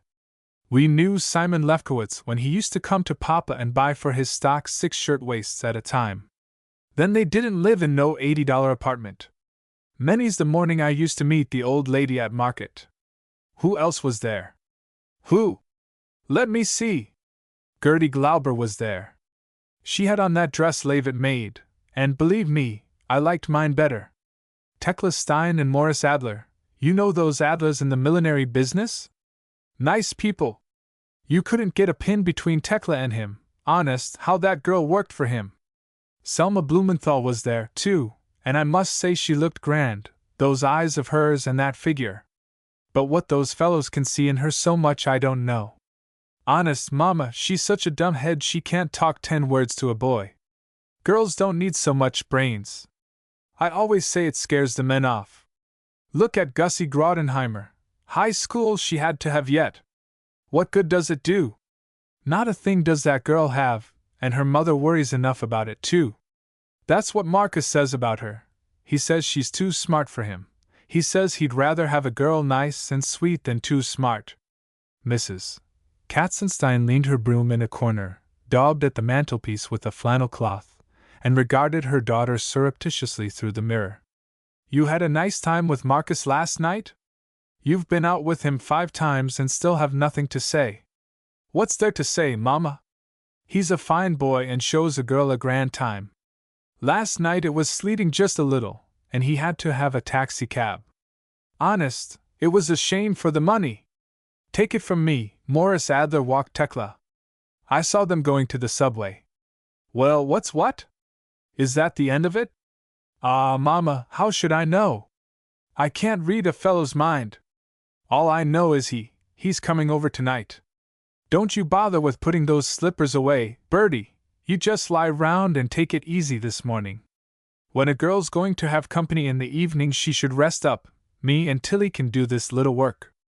Bertie wrapped herself in a crimson kimono plentifully splotched with large pink and blue and red and green chrysanthemums, and snuggled into a white wicker rocking chair. Her lips, warmly curved like a child's, were parted in a smile. I don't want breakfast, she announced. Irma Friedman quit it and lost 5 pounds in 2 weeks. Papa and me were saying last night, Bertie, we aren't in a hurry to get rid of you, but such a young man as Marcus Gump any girl can be lucky to get. Aunt Bada said she heard for sure Loeb Brothers are going to make him manager of their new factory. Think once, manager and $3,000 a year, just double his salary. Think of putting a young man like him in that big Newark factory. It's surely grand, but for what does it have to be in a place like Newark? Papa says that boy put March Hare Boy's pants on the market for the Loebs. How grand for his mother and all, her a widow, to have such a son! Wasn't I right to invite her this afternoon? I'm the last one to say a word against Marcus. You ought to heard them last night talking on the side about him and his new position he might get, just grand. Jeanette's got a new stitch, Mama. It's not like eyelet or French, but sort of between the two, and grand for centerpieces. I could embroider a dresser cover in a week. I thought I'd have sardines this afternoon instead of cold tongue. For why should I make Mrs. Cohen feel bad that we don't buy at their delicatessen? I'll fix the cut glass bowl with fruit for the center of the table. It's like Papa and me said last night, Bertie, a girl makes no mistake when she follows her parents' advice. Marcus Gump's own mother told me when I was introduced to her at Hirsch's yesterday afternoon, you're the first girl he ever took out more than 2 or 3 times. Bertie snuggled deeper in her chair and stretched her arms with the gesture of Aurora greeting the day. Mama, she said softly, what do you think he said I looked like last night? What? He said. Mrs. Katzenstein paused in her dusting. He said, Mama, I can't go telling it, so silly it sounds. ACH. For nonsense I got no time, such silliness for 2 grown-up children. That gets you nowhere. Plain talking is what does it. But suddenly the thridding and thudding of Mrs. Katzenstein's machinations died down. It was as if a steamboat had turned off its power and drifted quietly into its slip. She tiptoed to the table and straightened the cover, arranged the shades until they were precisely even one with the other, gave the new-made bed a final pat, and tiptoed to the door. I forgot to order my finger rolls for this afternoon, she said. At 2 o'clock guests began to arrive. A heavy sleet clattered against the windows. The sky and the apartment houses across the way were shrouded in cold gray. Bertie drew the shades and tweaked on the electric lights. Tables were grouped about the parlor, laid out with decks of cards, pencils and paper, and small glass dishes of candies. Mother and daughter had emerged from the morning like moths out of a chrysalis. Mrs. Katzenstein's black crepe de chine, with cut-jet trimmings, trailed after her when she walked. She greeted her guests with effulgence and enthusiasm. "Come right in, Carrie! Tilly, take Mrs. Ginsburg's umbrella. I'd bet you got your winning clothes on today, Carrie. I can always tell it when you wear your willow plume and furs." Carrie Ginsburg flopped a remonstrating and loose-wrist hand at Mrs. Katzenstein. "Go away! That glass pickle dish I won at Silverman's 3 weeks ago is the last luck I had. Your mama's the winner, ain't she, Bertie? At my house she always carries off the prize. I'd bet I help furnish her china closet. You should worry, Mrs. Ginsburg, when your husband owns the cut-glass palace. You can believe me or not, Bertie, but Aaron's that particular if I take so much as a pin tray out of stock he charges it up. When you get such an honest husband it's almost as bad as the other way. He don't get thanks for it. Bertie, take Mrs. Ginsburg in the middle room and help off with her things. Hello, Mrs. Silverman. You're a sight for sore eyes. Why wasn't you down at the ladies' auxiliary on Wednesday? It was grand. Dr. Lippman spoke so beautiful, and there was coffee in the Sunday school rooms after." Mrs. Silverman deposited a large and elaborate muff on the table and unbuttoned her full-length fur coat. "Such a day as it was Wednesday! Even today my Mina begged me not to come out. Mama, she said, to go out in such sleet and rain for a card party. It's a shame. Then my Louis telephoned up from the store that if I went out I should take a cab. What that boy don't think of! He's a fine boy, Mrs. Silverman, and such a sweet girl he married. It ain't for the money, Mrs. Katzenstein, believe me, it ain't, but why should I take a cab when it's only 1 block away to the subway? I leave that to my children. Mina's the stylish one of our family. When it's so much as sprinkles that girl has to have a cab. Come right in, Mrs. Gump, I knew you wouldn't be afraid of a little weather. Here, let me take your umbrella. It's a fine weather for ducks, Mrs. Katzenstein. Just you go right in the middle room with Bertie and make yourself at home. Come right with me, Mrs. Gump, me and Mama was so afraid maybe you wouldn't come." Bertie flitted in and out from parlor to bedroom. The languor of the morning had fallen from her. "Now, Mama, you and the ladies sit down at your tables. That's right, Mrs. Mintz, you and Mrs. Cromfeld play opposites, and Mrs. Ginsburg and Aunt Bada. Don't get excited, Mama. I'll fix the ladies in their places. Here, Mrs. Weissenheimer, you sit here between Mrs. Gump and Mama. Look at that girl!" exclaimed Mrs.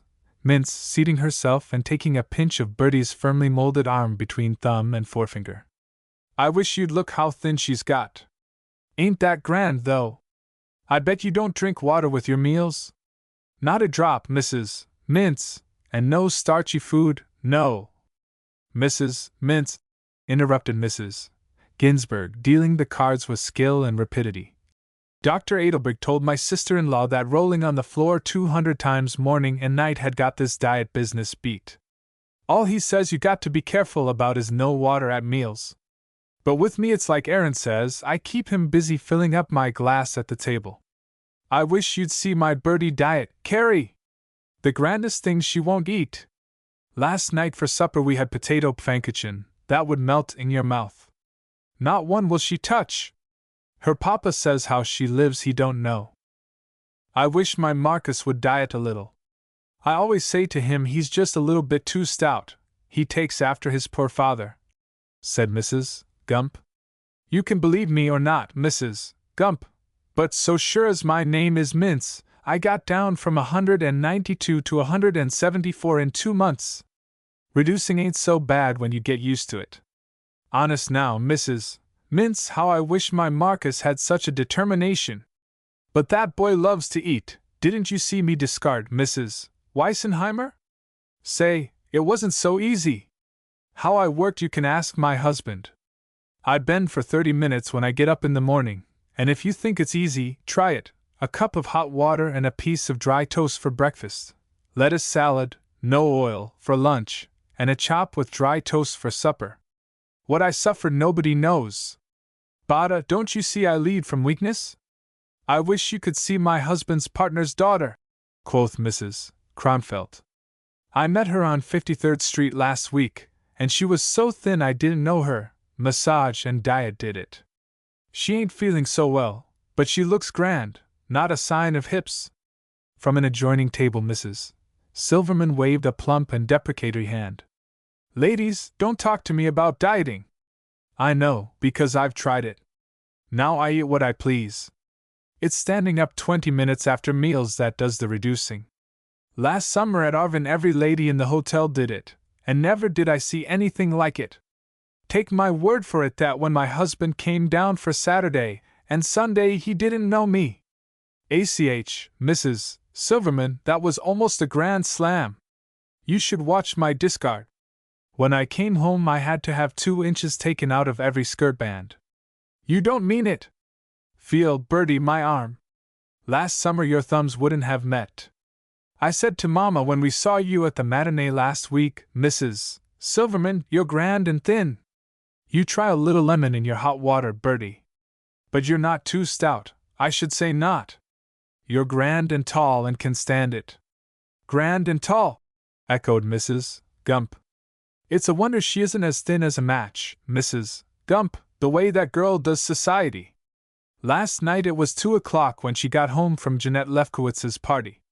I wish she'd heard the grand things Marcus said about you this morning at breakfast, Miss Bertie. I bet your ears were ringing.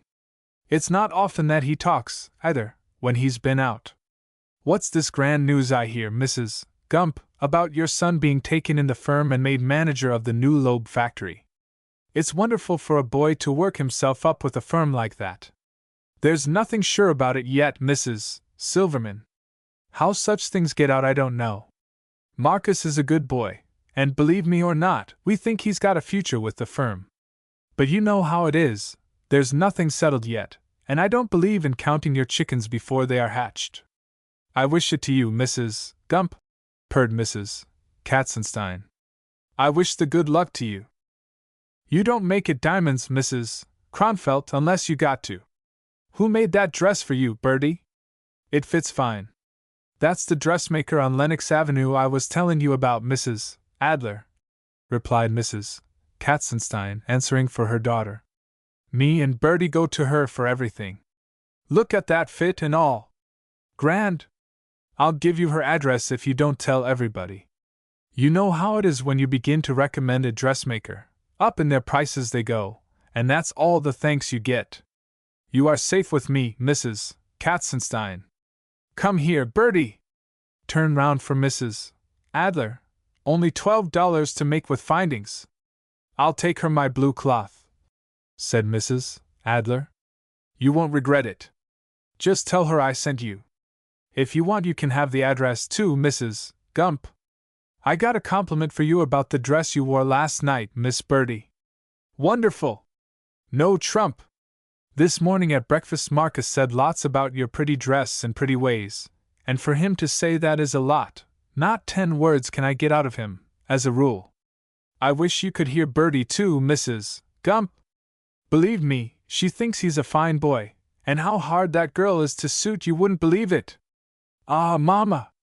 Change partners, ladies! Bertie hurried out into the dining room. A flush branded her cheeks.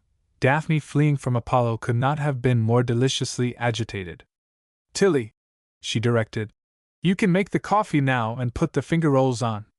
A snowy round table was spread beneath a large, opaline dome of lights, which showered over the feast like a spray of stars, and in the center a mammoth cut-glass bowl of fruit, overflowing its sides with trailing bunches of hothouse grapes, and piled to a fitting climax of oranges, peeled in fanciful flower designs, fat bananas, with half the skin curled backward, and apples so firm and red that they might have been lacquered. The guests filed in. We haven't got much, ladies. Tilly, bring in some of the chairs from the parlor. But Bertie says it isn't style to have such big lunches any more. Sit right down here, Mrs. Gump, between me and Bertie. Now, ladies, help yourselves and don't be bashful. Start the sardines round, Bada. What a pretty centerpiece, Mrs. Katzenstein. Do you like it, Mrs. Kronfeld? Bertie made it when the whipstitch first came out. We got the doilies, too. I think it's good for a girl to be so practical, said Mrs. Gump, squeezing an arc of a lemon over her sardine. If I had a daughter, she should know how to do things round the house, even if she didn't have to use it. I'm not the kind to brag on my children, but if I do say so myself, my girls can turn their hands to anything. If the day ever comes, God forbid, when they should need it, they'll know how. Exactly. When my Ray got engaged, she made every monogram for her trousseau. I can prove it by bottle what a trousseau that girl had, and she made every monogram for every piece. She never comes home with the children to visit that she don't say, Mama, thank heaven, Abe is doing so grand and I don't need to, but there ain't a woman in Kansas City can beat me on housekeeping. This is delicious grape jelly, Mrs. Katzenstein. That's some more of Bertie's doings. Honest, you may believe me or not, Mrs. Gump, but I have to fight to keep that girl away from the kitchen and housework. Yesterday it was all I could do to get her to go to Rosie Freund's linen shower. She wanted to stay home and help me with today's kuchen. This morning, after last night, she was up before 8. Such a child. I suppose you've heard of poor Flora Freund's trouble, didn't you, Salcha? Yes, Bada, you could have knocked me down with a feather. But Mr. Katzenstein always said the new store was too big. And such a failure, too. I guess Flora won't have so many heirs now. Down to her feet she got a sealskin coat this winter. I always say to Mr. Katzenstein we ain't such high flyers, but we are steady. Try some of that pickled herring, Mrs. Gump. I put it up myself. I guess you've heard of Stella Loeb's engagement, Bertie, didn't you? Inquired Mrs. Mintz, spreading the grape jelly atop a finger roll. To a Mr. Steinfeld from Cleveland. Yes, I hear she's doing grand, but so is he. To get in with the Loeb brothers crowd ain't so bad. Yes, they're all grand matches, exclaimed Mrs. Ginsburg. It's just like Mina says, they're all gold pocketbook and automobile matches when they're with out-of-town men. But Cleveland, I don't wish it to her to live in Cleveland, not that I've ever been there. But I don't envy girls that marry out of New York. My Ray's got it grand in Kansas City. I wish you could see her closet room and her pantry, as big as my whole kitchen. A girl could do worse than Kansas City or Cleveland. I always say, remarked Bertie, when I get engaged it makes no difference where he goes. That's the right way to feel, Miss Bertie. Some day, if Marcus should ever marry, and I'm the last one to stand in his way, if he gets his promotion to the Newark factories and the girl he picks out don't like Newark, then she's not the right girl, said Mrs. Gump. Newark, said Mrs. Katzenstein, is a grand little town. Whenever we pass through on our way to Kansas City, Bertie always says what a sweet little town it is. Mrs. Silverman, have another cup of coffee. The short winter day sloughed off suddenly, and it was dark when they rose from the table. So late! Exclaimed Mrs. Mintz. I got a girl that can't so much as put on the potatoes. Honest, the servant problem gets woys and woys. SHHH, cautioned Mrs. Katzenstein, placing her forefinger across her lips and glancing warningly toward the kitchen. Tilly, she whispered, ain't such a jewel neither, but she's honest, and I'm glad enough to have anybody these days. Bertie, she's always fussing with me because I do too much in the kitchen, but why should my husband have his coffee so it don't suit him? Children don't understand, they're too much for style. In my little flat, with Etta married and gone, chimed in Mrs. Adler, I'm better off without a girl. I got a woman to come in and clean 3 times a week, and me and Ike go out for our supper. I got it better without the worry of a girl. I give you right. If I'd listened to Marcus, I'd keep a servant too, a servant when I got my troubles without one. Ain't that just like Papa, Bertie? He always says, Salcha, you take it easy now, when one girl isn't enough, keep 2, as if I didn't have enough troubles already. Goodbye, Mrs. Katzenstein. Mrs. Kronfeld inserted a tissue paper wrapped package carefully within her muff. You got good taste in prizes, salts and peppers always come in handy. That's the way me and Bertie felt when we picked them out. You can't have too many of them. And Bertie, you come over with your mama some afternoon when Ruby's home. That girl with her society and engagements, I never see her myself. This afternoon she saw vaudeville with Sol Littleberger. He's in off the road. Bertie had an engagement this afternoon, too, with a traveling man, but I always like to have her home when I entertain. I had a lovely afternoon, Mrs. Katzenstein. You and Miss Bertie must come and see me. 141st Street ain't so far away that you can't get to us. Me and Bertie can come almost any afternoon, Mrs. Gump, except Saturday we go to the matinee. We're great ones for Saturday matinee. That's what I call too bad. On Saturday Marcus comes home early, and he could see you home. Well, said Mrs. Katzenstein, plucking a thread off Mrs. Gump's coat sleeve, it's not like there weren't plenty more Saturdays in the year. I got enough vaudeville shows this year anyway. After the third number I always say, Mama, let's go. Don't I, Mama? Said Bertie.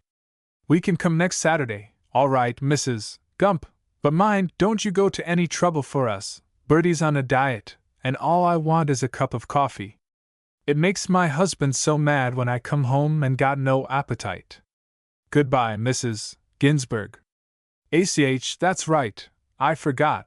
Bertie, write down Maggie's address for Mrs. Ginsburg. You try her once. She brings home the clothes so white it's a pleasure to put them away. Tell her I recommended her. I wish you could see Bertie's shirtwaists come home from the wash, just like new. I'll try her next week, said Mrs. Ginsburg, buckling her fur neckpiece. Give Adolph my love, Bada. Bertie, help Aunt Bada with her coat. Come over some evening soon. Goodbye, ladies. Come again. Goodbye. Be careful of that step there, Mrs. Gump. Goodbye. Mrs. Katzenstein clicked the door softly shut and turned to her daughter. There were high red spots on her cheeks. Well, she sighed. I'm glad that's over. Me too, and I'm sorry enough that Mrs. Gump didn't win those salt cellars. Such a grand woman as she is, plain and unassuming. He left her real comfortable, too, not much, but enough for herself. But to look at her in that plain black dress, you wouldn't think that she had a son that might be made manager of the Loeb factory, would you? It is so, agreed Bertie, nibbling from a half-emptied candy dish on one of the tables. And that's just the way with Marcus last night. It was only accident that he let out that him and Louis Epstein might have an automobile. Plain and unassuming people, Mrs. Katzenstein exclaimed. I says to him when we were in the taxi, I says, automobile riding sure is grand. Then he says, if something I'm hoping for happens in a couple of days, me and Louis Epstein are going to buy one of those $500 roadsters together. Then we can have a swell time together, Bertie, just like that he said it. You're a good girl, Bertie, and you deserve the best. Tonight you wear your blue. Tilly, come in and set the chairs straight. Nice, Miss Bertie's going to have company. How that Mrs. Ginsburg got on my nerves I can't tell you, with her Mina and her brag. I should say so.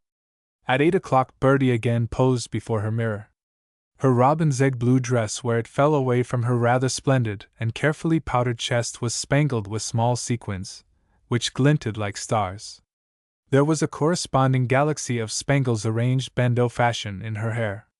The blessed damozel, when she leaned out from the golden bar of heaven, wore 7 significant stars in her hair. Bertie also wore stars in her hair, in her eyes, and in her heart, and on her bosom. I think this dress makes me look grand and thin, Mama. It cost enough.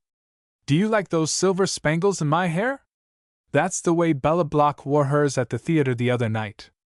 I don't believe in such fussiness for girls. Your mother before you didn't have it. If you want you can wear my diamond bow knot. Have Tilly come in and pin it on you with the safety catch. I'm so nervous like a cat. What are you so nervous about, Mama? Say, Bertie, you know I'm the last one to talk about such things, but the Gumps don't start things without intentions. Flora told me herself that Ben Gump got engaged to her sister the second time he called. Ah, Mama! Believe me, if it should come to us we got no cause to complain. Grand prospects. Grand boy. And what more do you want? Papa and me, with such a son-in-law, can enjoy our old age. Such talk! You think I let on to anybody. All I say is to you, but a girl needs advice from her parents. Look at your sister Ray, she was a smart and sensible girl. Abe, with his stuttering and all. Just the same, he is a good husband to her and makes her a good living. You think she would have got him if she hadn't fixed things for herself, kind of. Believe me, it was hard enough for us then, before Papa went into petticoats. She can have him. I always say Ray was a smart girl. She wasn't no beauty, and the chances didn't come so thick, and now to walk in her house you wouldn't think she did the courting. A more devoted boy than Abe I don't know. Do you like that bow at the belt, Mama? Yes. Tilly, called Mrs. Katzenstein, raising her voice. Turn on the lights in the parlor, and then tell Mr. Katzenstein I said to put on his coat. I don't want the lights on, Mama, it looks better that way. You want it to look like we was stingy with light yet. How does that look, just the gas logs going? You tell Mr. Katzenstein, Tilly, that I insist that he should put on his coat to meet Bertie's company. His newspaper will keep. There's the bell. Tilly, go to the door. After a well-timed interval, Bertie entered the soft-lighted parlor. The gas logs gave out a mellow but uncertain light. It was as if the spirit of fire were doing an elf dance about the room, glinting on the polished surface of the floor, glancing on and off the gilt frame of a wall picture, and gleaming at its own reflection in the mahogany table legs and glass doors of the curio cabinet. Mr. Gump was seated in a remote corner, elbows on knees and face in hands, like a Marius mourning among the ruins of his Carthage. Howdy do, Marcus? Such a dark corner you pick out. It's just as cheap to sit in the light, said Bertie. He rose and came toward her, squaring his shoulders and tossing his head backward after the manner of a man throwing off a mood, or of the strong man before he stoops to raise the 1,000-pound bar of iron. What's the matter, Marcus? You aren't sick, are you? Sure I'm not, he said. I'm just catching up on sleep. They shook hands and smiled, both of them full of the sweet mystery of their new shyness. His hand trembled, and he released her fingers abruptly. Well, how did you get over last night, Marcus? Honest, you look real tired. Didn't we have the grandest time? Henrietta called me up this morning and said she nearly split her sides laughing when you imitated how Mr. Latz sells cigars. Tonight, he said, running a hand over the woolly surface of his hair and exhaling loudly. I feel as funny as a funeral. Marcus, she said. Honest, you don't look right. You're pale. He seated himself on the divan, with her as his immediate vis-a-vis. The light played over them. You can believe me, Bertie. Somehow when I'm with you I got so many kinds of feelings I don't know how to tell you. Nature had been in a slightly playful mood when she chiseled Mr. Gump. He was a well-set-up young man, solidly knit and close-packed, but 5 inches short of the stuff that matinee idols and policemen are made of. Napoleon and Don Quixote lacked those same 5 inches. This facetious mood, however, was further emphasized in the large, well-formed ears, which flared away from his head as if alarmed, and in a wide, heavy-set mouth, which seemed straining to meet those respective ears, yet when Mr. Gump smiled he showed a double deck of large white teeth, dazzling as snow, and his eyes illuminated, and small rayed wrinkles spread out from the corners and gave them geniality. Your mamma was here at the whist this afternoon, Marcus. We think she's a grand woman. His face lighted. I was afraid she wouldn't come on account of the weather. I meant to telephone from the factory to take a cab, but I had a hard day of it.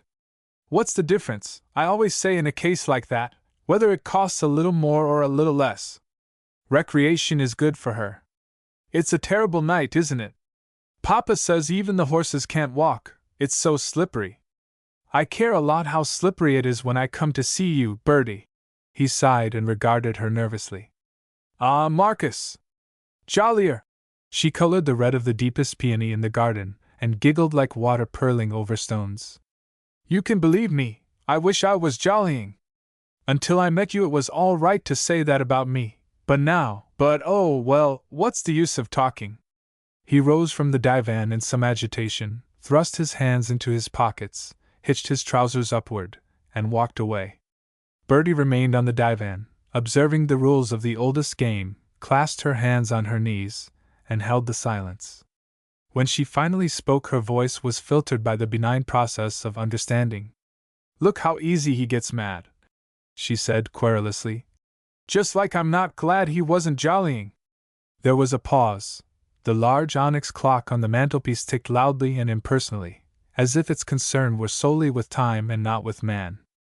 Mr. Gump dilly-dallied backward and forward on his heels, and gazed at an oak-framed print of two neck-and-neck horses, a slow black and a virgin white, rearing at a large zigzag of lightning. "A fellow like me ain't got much chance with a girl like you, anyway.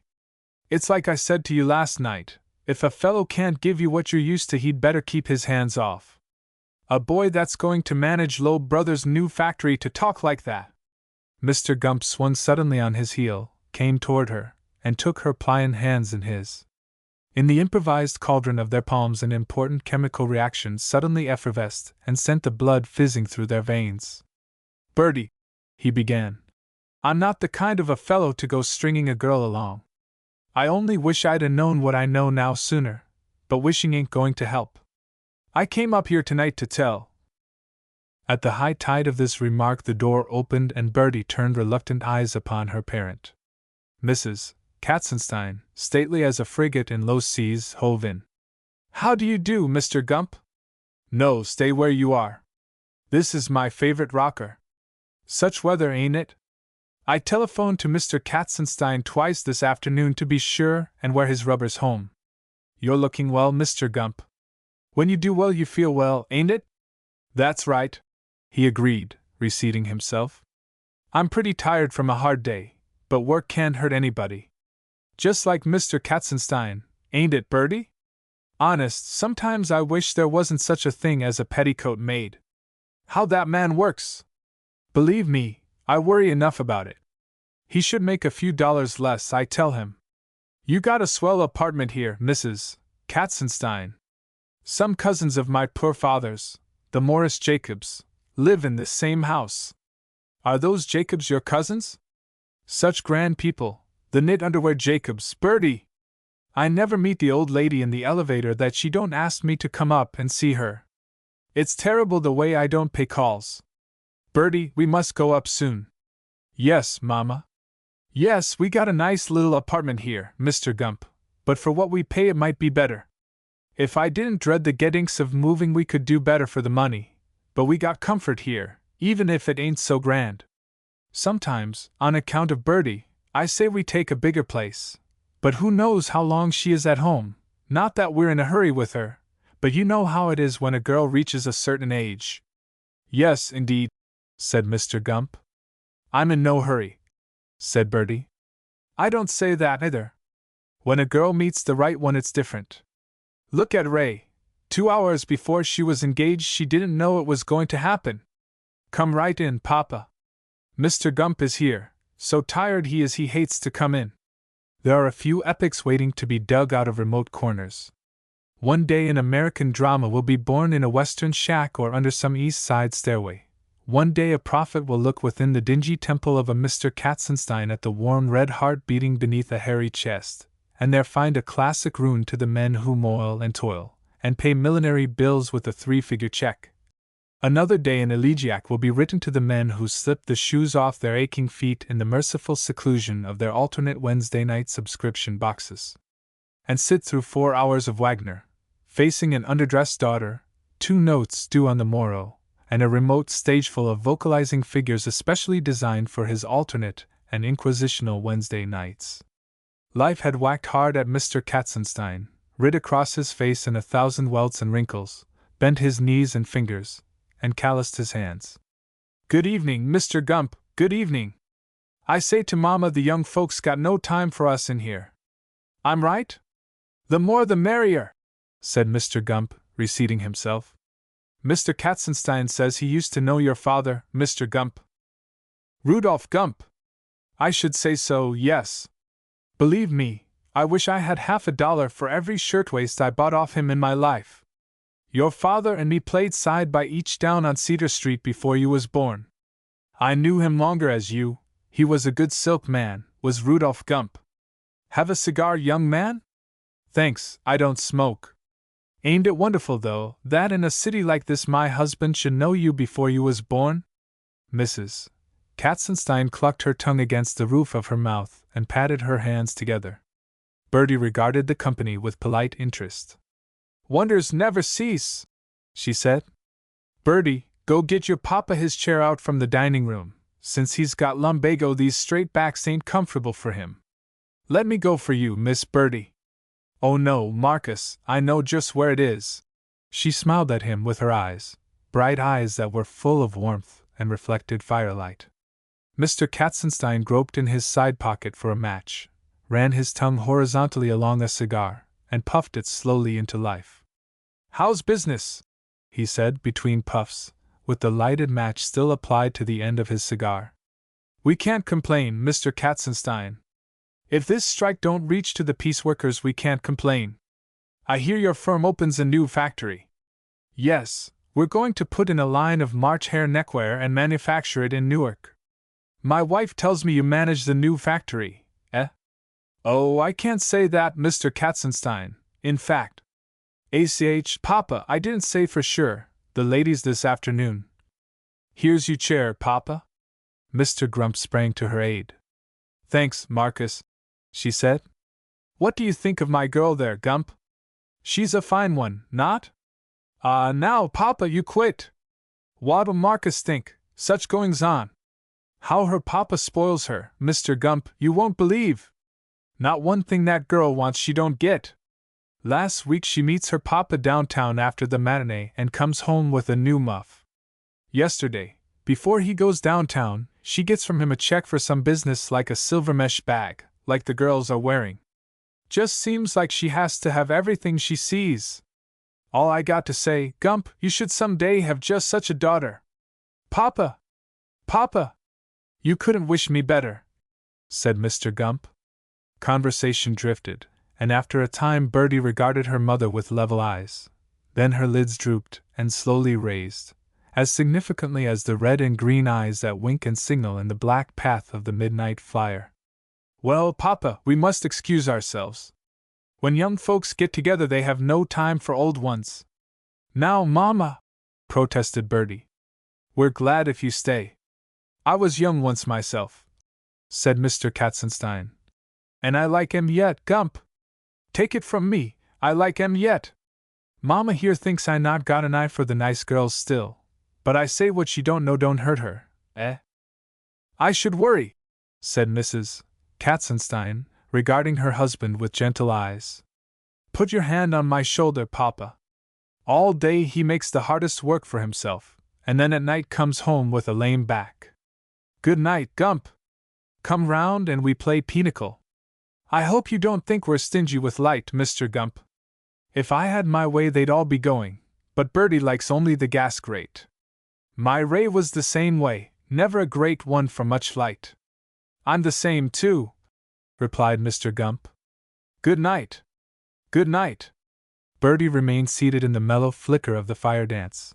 Its glow lit her large, well-featured face intermittently and set the stars in her hair scintillating. The quiet of late evening fell over the room. What a grand old pair, Bertie! Yes, she said softly, very softly. Silence. Say, Bertie! Say. What? I didn't say anything. Oh. The red in her face ran down into the square-shaped neck of her dress. Silence. Ah, look what you did, Marcus! You burnt the toe of your shoe. Say, Bertie, what I started to say when your mama and papa come in, Yes? What I started to say was, so long as a fellow's got intentions it's all right for him to call on a girl, regular like this. Her soft breathing answered him. But, well, I mustn't. I ain't got the right to come round here any more. She looked at him like a startled nymph. What is it? So long as I had intentions it was all right, I say, but well, now I ain't. Ain't what? Her breath came more rapidly between her lips. I was starting to say before they came in, Bertie, I came here straight from the office to tell you, even Ma don't know it yet, I've lost out. Loeb's daughter is engaged, and he's going to put his new son-in-law from Cleveland in the Newark factory. Marcus! Yes. You can't be so sore as I am, a $2,800 job almost in my hand, and then this had to happen. The little raise I get now don't help. I can't ask a girl to marry me on $1,500 when I expected twice that much, not a girl like you. Bertie placed the palm of her hand flat against her cheek. The stars in her eyes had vanished in the light of understanding. Such a mean trick, she gasped. How you've built up their trade for them, and now such a mean trick. I was so sure all along, after what Loeb told me last month. Only last week I says to Ma I'll ask you this week right after I know for certain. That sure I was. His voice trailed off at the end. She sat watching the flames, her shoulders slightly stooped, and her eyes quiet. You ain't so sorry as I am, Bertie. Believe me, I could die right now. With you it ain't so bad, you got plenty good chances yet. But if you knew what feelings I got for you. With me there ain't no more Berties. She turned her head slowly toward him, her throat throbbing and a delicate pink under her skin. I should care, Marcus, she said softly. What? I should care, she repeated. We should live little then, if we can't live big, live little. What do you mean, Bertie? She regarded and invited him with her eyes, and he stood away from her like a tired traveler trying to shut out the song of the Lorelei. Bertie, I ain't got the right.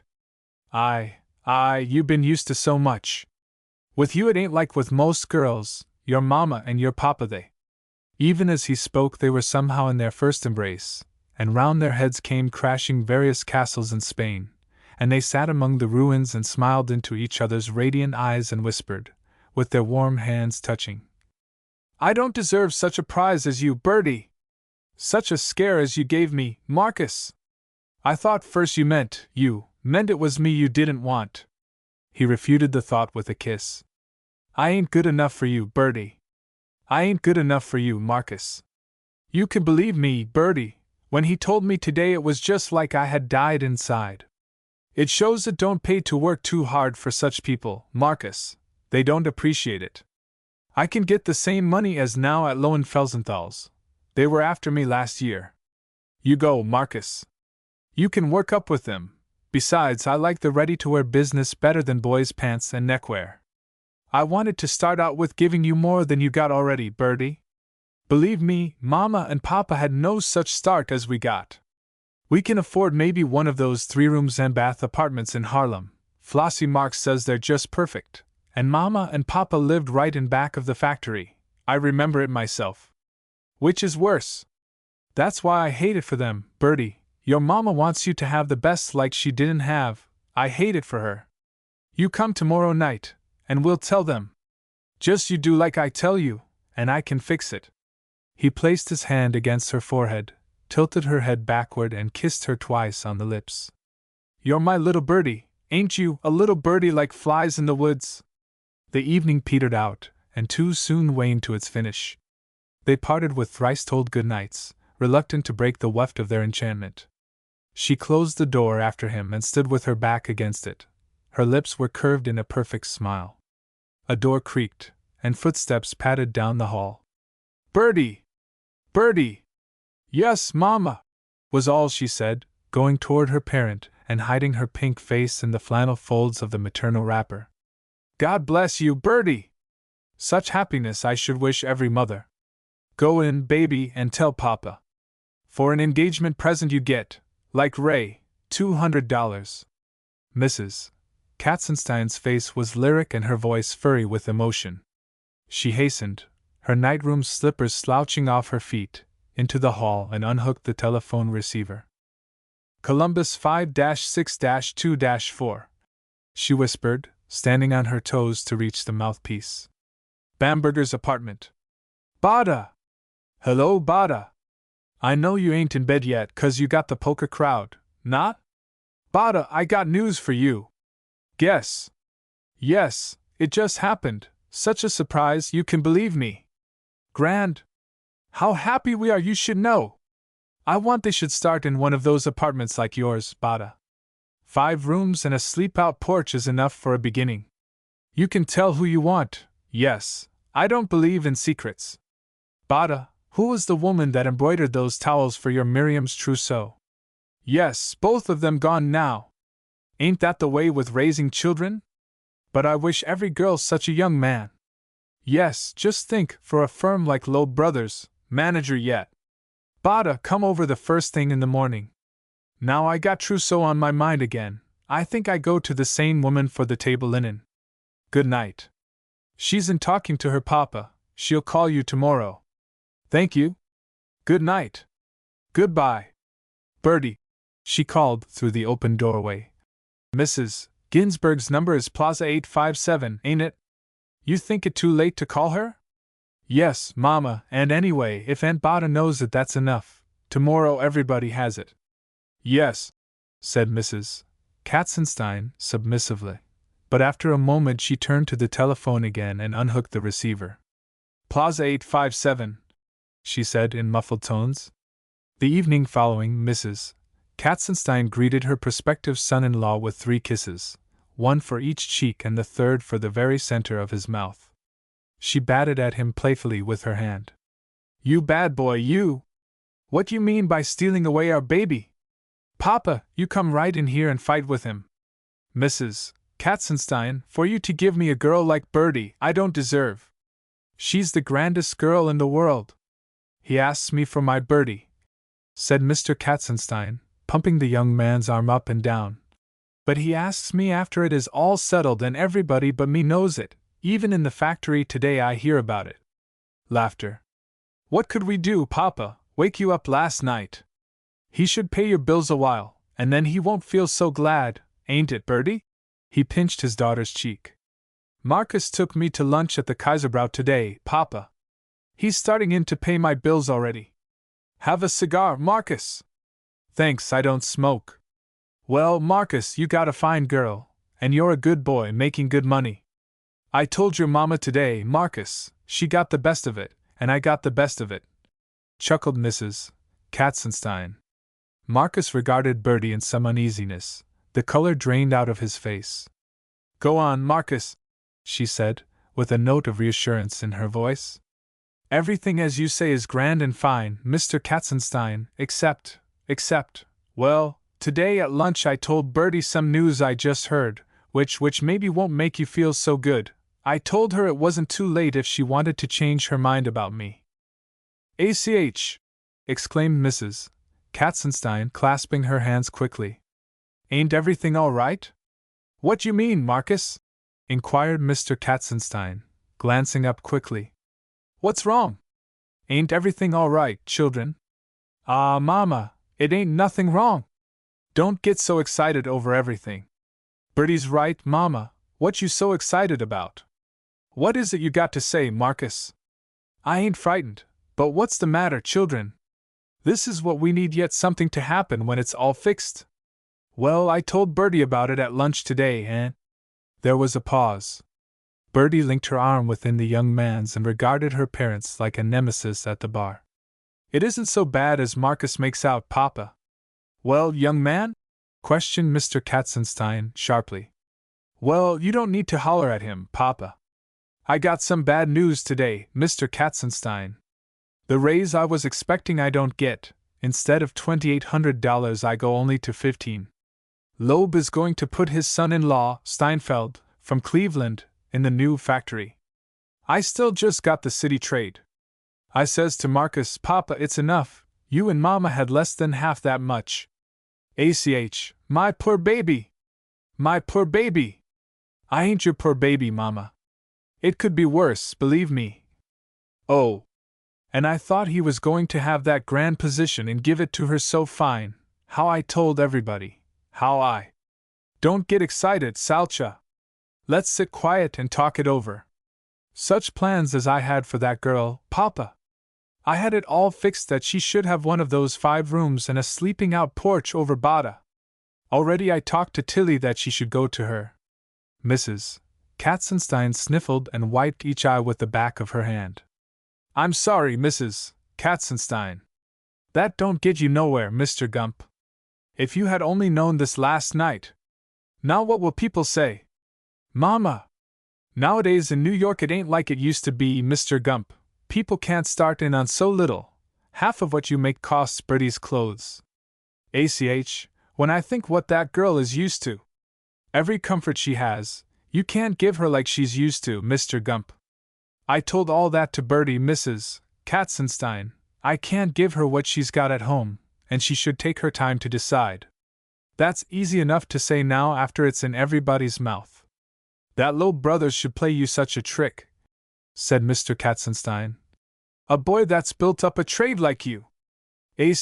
My baby, sobbed Mrs. Katzenstein. And now the whole town already knows it. If only he had known this last night, before it was too late. Salcha, how you talk! My own husband turns against me. That they should start little, Mama, is just so good as they should start big. My boy, you got a good head, and with a good head and a good heart you got just so good a start as you need. Go away, you foolish children! You make me sick with your crying and geddinks. Such a father I got, Marcus! What did I tell you, how he would act? What did I tell you? She kissed her father lightly on the cheek. Go away, you children, he repeated. You got it too good as it is, ain't it, Mama? I guess you're right, Rudolph, but how I had plans for that girl, Papa can tell you, Marcus. You're a good boy, Marcus, and she's got her heart set on you, but I hated how everybody can talk now, something to talk about for them all. They should talk, said Mr. Katzenstein, lighting a cigar.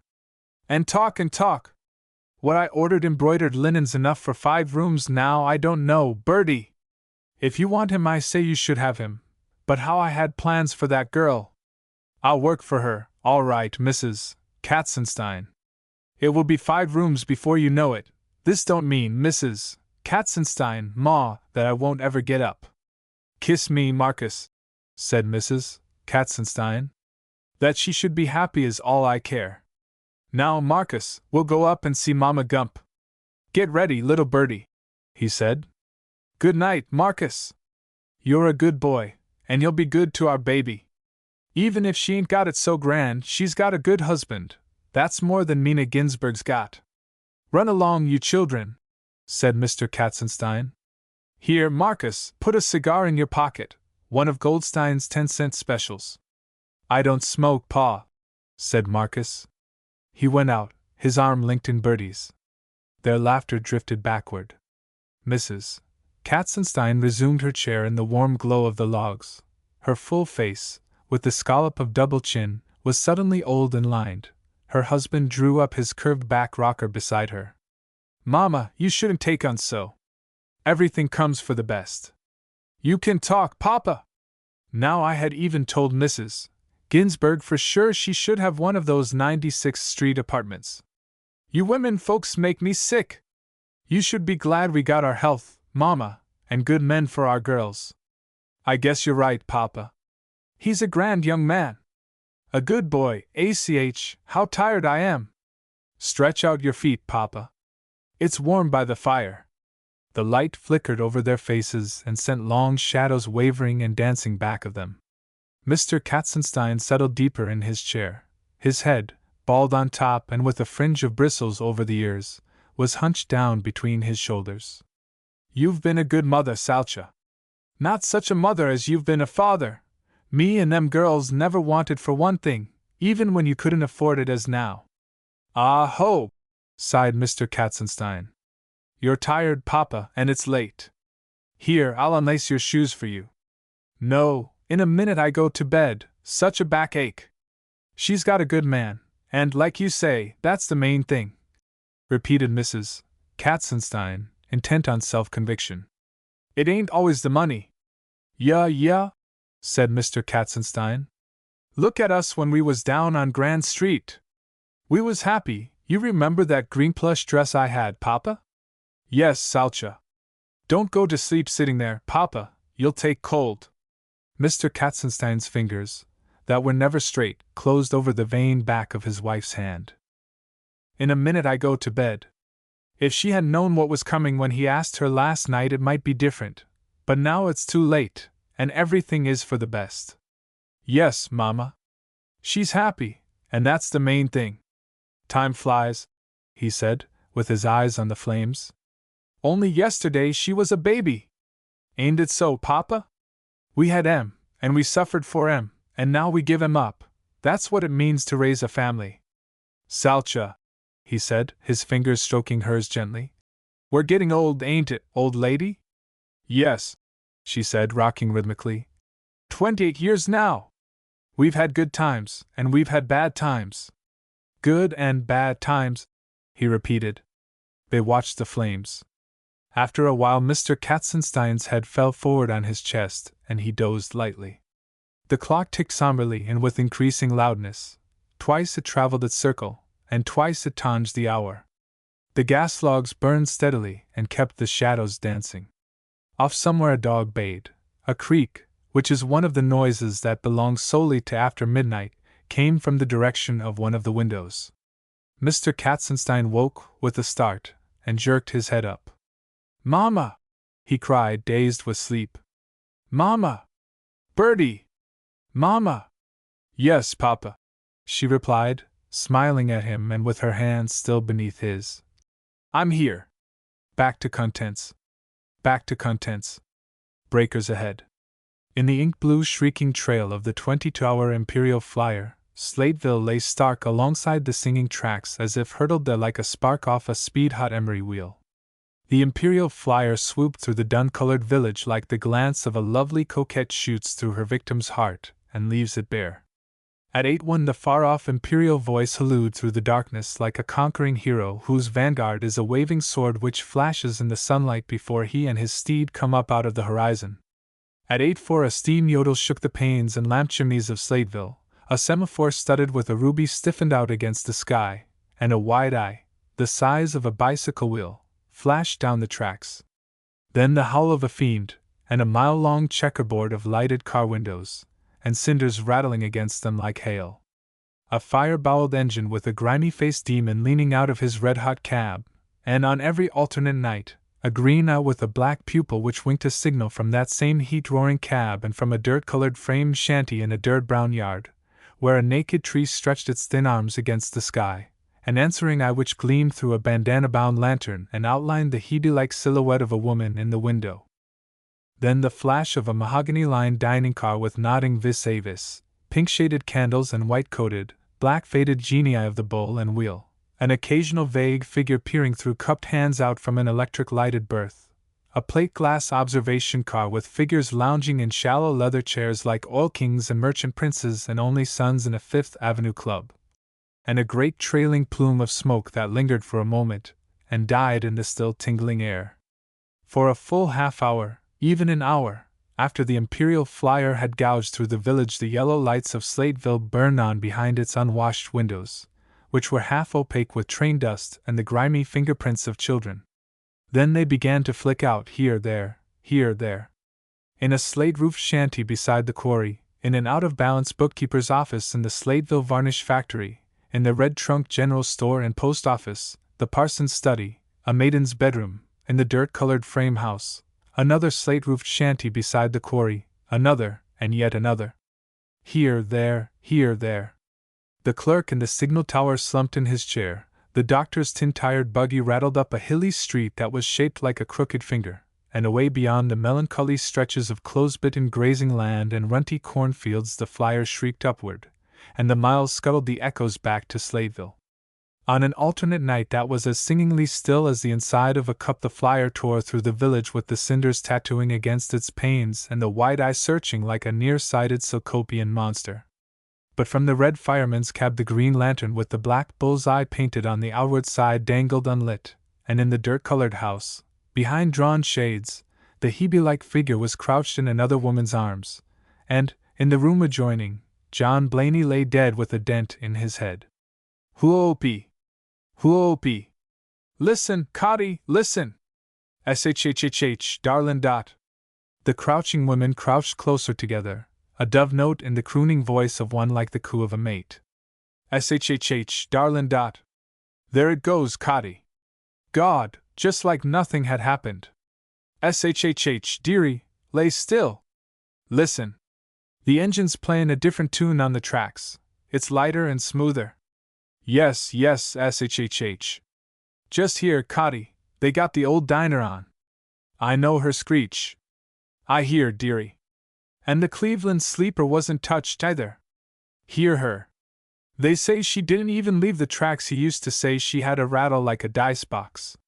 Just the same, it was the smooth run-in Washington sleeper lit on the engine. Listen, Cotty, oh, listen! Just like nothing had happened. Don't tremble so, darlin'. That's life every time, it just rides over its dead. He hated the flyer, oh. Don't take on so, Della darlin'. He died on his job. He hated the flyer, he could have jumped like Jim Durkee did, and lived to face the shame of it, but he died on his job. You can always say your man died on his job, Della darlin'. Della raised her crouching head and brushed the hair back from her eyes. Helen's face that launched 1,000 ships was no more fair. That he did, didn't he, Cotty? He died on his job. Sure he did, darlin', sure he did. You remember, Cotty, the first night they put him on the flyer? Try to forget it, Della, and don't go gettin' all excited, there. I was over home that night with you and Ma, and he came in for supper with the news, and he was like a funeral about being promoted. Yes, I remember. Even with the extra pay he was for stickin' to the accommodation, because he loved her insides. And because it was a chance to spike you. But I was all for the flyer. I told him he was afraid of her speed, and he hauled off and nearly hit me for callin' him a coward before you and Ma, and you up, and he was rough with you, Della, but he wouldn't have dared do it with me there. I had him bluffed, all righty, he wouldn't have done it with me and Ma there. Lots Ma would have cared. Poor Ma. She never knew nothing else but abuse herself. Pa wasn't so bad, Della, he always brought home the envelope. John, he made me eat the words when we got home that night, but just the Sammy, he wouldn't have took the Imperial, Cotty, if I hadn't nagged him to it, he wouldn't have. Well, what if he wouldn't?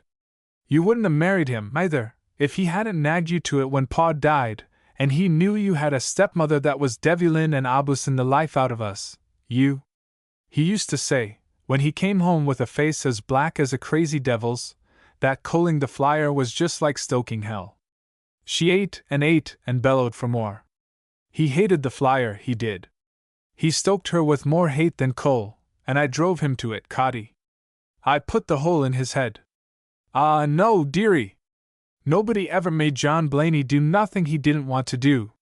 He's dead now and can't take up for hisself, but he was hard as nails, even if he was my brother-in-law. Shhh, Cotty, little sister. I always say, Della, God knows I ain't got a cinch. I hate the factory like I hate a green devil, and you know what it is to live around Ma's doggin' and abuse, but it's like I told Joe the other night. I wouldn't marry the finest man livin' before I'd had my chance to try out what I had my heart set on. I told him he could save his breath. I'm going to take a chance on gettin' out of this dump, not on tyin' up to it. Joe's a good boy, Cotty. He's a saint alongside of what John was. Steady fellows and foremen ain't layin' around loose, dearie. He's a good boy, Cotty, none finer. Della? You ain't. No, I ain't urgin' you, Cotty. I ain't saying you're not right to hold off, but Joe's the finest boy in these parts, ain't he? That ain't sayin' much. You wasn't a big enough gambler, Della. You remember how I begged you the night before the wedding to hold off. I ain't going to make your mistake. You oughta done what Lily done, took a chance. Tessie says her pictures were all pasted up outside of Indianapolis last week. Lily DeVette and the Twinkling Bells. If Lily Maloney with her baby face and... I stuck to John to the end, though, didn't I, Cotty? Nobody can say I didn't stick to him, can they, Cotty? No. Now don't go gettin' excited again, dearie. Oh God, Cotty. I feel so queer. Yes, darlin', I know. The cryptic quiescence of death hung over the unpainted pine bedchamber, and chilled their skin like damp in a cave seeps through clothing. From the far side of the bed a lamp wavered against a tin reflector and danced through their hair like firelight in copper. Wind galloped over the flat country, shook the box-shaped house, and whinnied on every flue. Cotty, whose head was Tiziano's flory yet more radiant, held her sister's equally radiant head close to her warm bosom, and through the calico of her open at the throat waist, her heart pumped the organ prelude of life, life in the midst of death. Della darlin', don't be afraid to talk to me. Ain't I your sister? What? I know what you're thinking, Della. SHHH, not now. You're thinking that you're free now, darlin', free ain't you? SHHHH. Free, darlin', think, there ain't nothin' can hold you. $100 benefit money and God, Cotty, SHHH. Him layin' in there dead. It ain't no time to talk about that now. Anyways, you're the one to go. I'll stay with Ma. Her words tumbled, and her tones were galvanized with fear and fear's offspring, superstition. She glanced toward the half-open door with eyes 2 shades too dark. No, Della, you're the oldest. You go first, and I'll stick it out with Ma till she's gettin' feebler every day, Delia, and I'll be joining you some day not far off. SHHH, it ain't right. I'll give her half the benefit money, Cotty, but it's a sin to. You and folks make me sick. If the devil hisself was to die, you'd snivel and bury him in priest's robes. What John was, he was, dyin' didn't change it. 10 days ago you were standin' at this very window answering his signal and hating him with every swing of the lantern. Cotty, you mustn't! I used to see you sit across from him at the table, and when he yelled at you or wanted to pet you, I've seen you run your fingernails into your palms from hatin' him, clear until they bled, like you used to do when you was a kid and hated anyone, and now, just because he's dead. Oh God, I never done the right thing by him. He was my husband. Look how bare I kept everything from him. He used to come home from a 48-hour shift and say this house reminded him of hell with the fire gone out. I never did the right thing by him. He didn't by you either. He was my husband. He knew if we'd had the money to light out and do like Lily, he wouldn't have stood a show of being your husband, though. He knew, from the day they put the bandages on Ma's eyes, that he was just the only way out for us. He knew one of us had to quit the factory and stay home with her, and where was the money comin' from? He knew. Yes, he knew, Cotty. Even on the New York accommodation, that time on the wedding trip, trouble began right off. When that fellow on the train got talking to me and told me he could give me a job in the biggest show on Broadway, he nearly hauled off and raised a row right there on the train when he came back and seen me talking to him. If only you'd got the fellow's name, Della, and his street in New York. How could I, when John came back and began snarlin' like? Would you know him if you seen him again, Della? Think, darlin', would you? Would I? In my sleep I'd know him. He was a short fellow with eyes so little they didn't show when he laughed, and a mouth full of gold teeth that stuck out like a buck's. And say, Cotty, for diamonds! A diamond horseshoe scarf pin as big as $1. There's money in it, Della.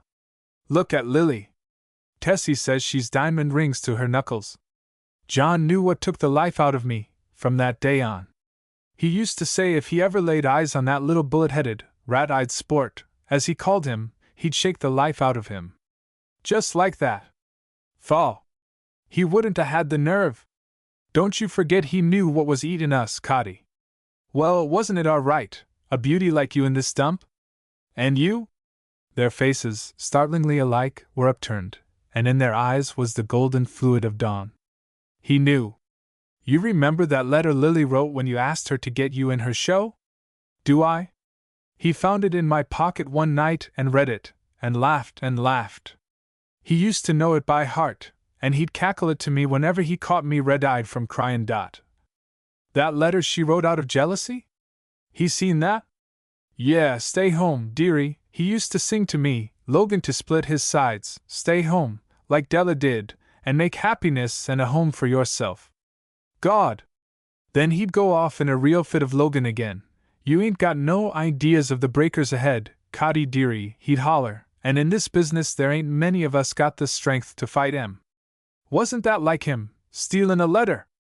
Then he'd laugh some more, wag his finger at me and make me cry, and keep yellin' breakers ahead. Breakers ahead! There, dearie, it's all over now. He was too dumb and too mean to know that Lily was as jealous as a snake of me and you, always, even when we was kids. Sure she don't want us in her show, we'd walk away with it. John was too dumb to see the letter was only SHHH. It's a sin to run down the dead. Anyway, you never lied to John like he did to you. I can still hear him that dark night, down by the quarry, trying to scare you. Lying to you about what girls got to buck up against in the city that night, when they first put the bandages on Ma's eyes, and he was begging and begging you to marry him. God! I was ashamed to listen to some of the things he tried to scare me with that night. He couldn't answer when I piped up about his cousin, Tessie Hobbs, that went to St. Louis to learn millinery and sends home $4 a week. He couldn't answer that, could he?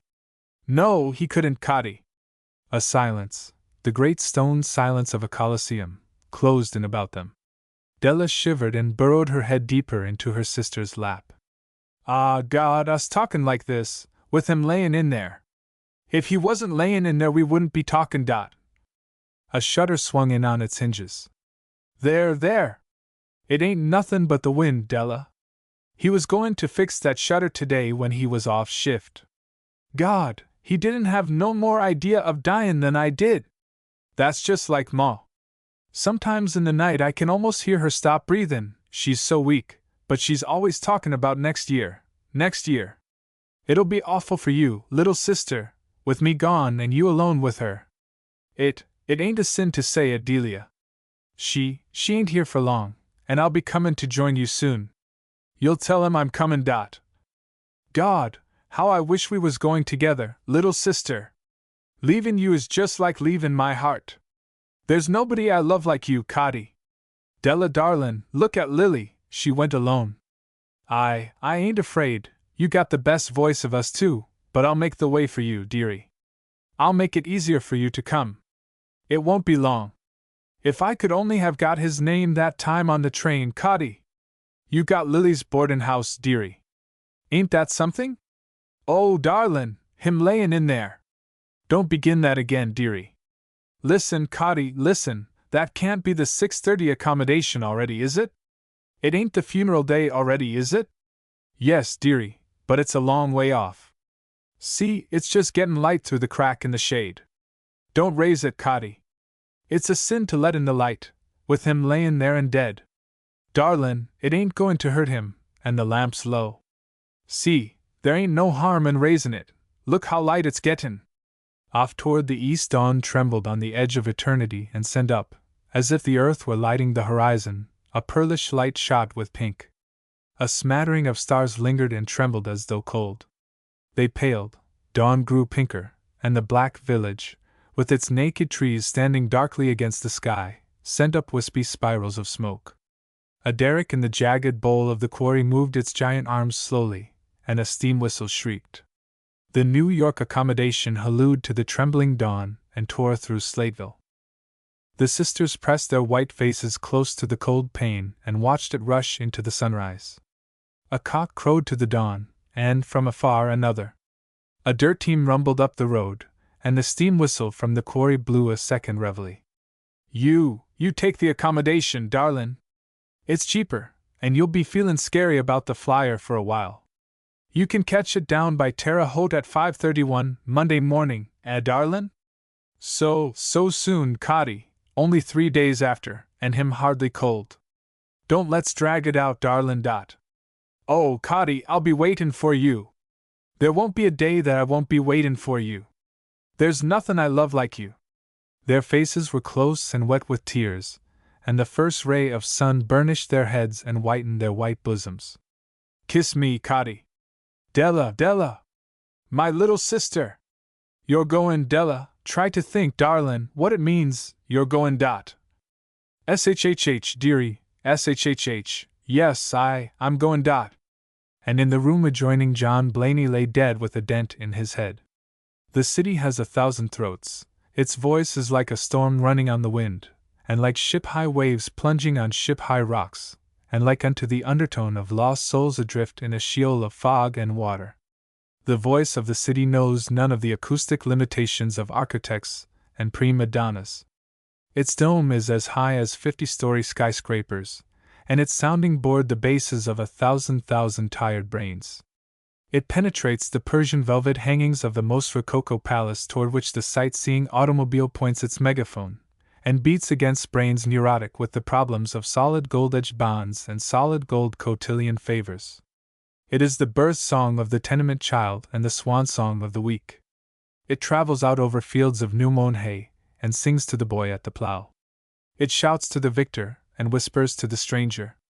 Through the morning bedlam of alarm clocks, slamming doors, the rattle of ash cans, and the internal disorders of a rooming house, came the voice whispering to Della.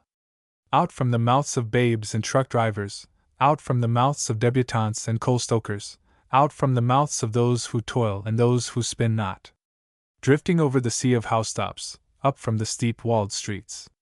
The laugh of the glad, the taut laugh of the mad, the lover's sigh, and the convict's sigh, and beneath, like arpeggio scales under a melody, the swiftly running gabble-gabble of life.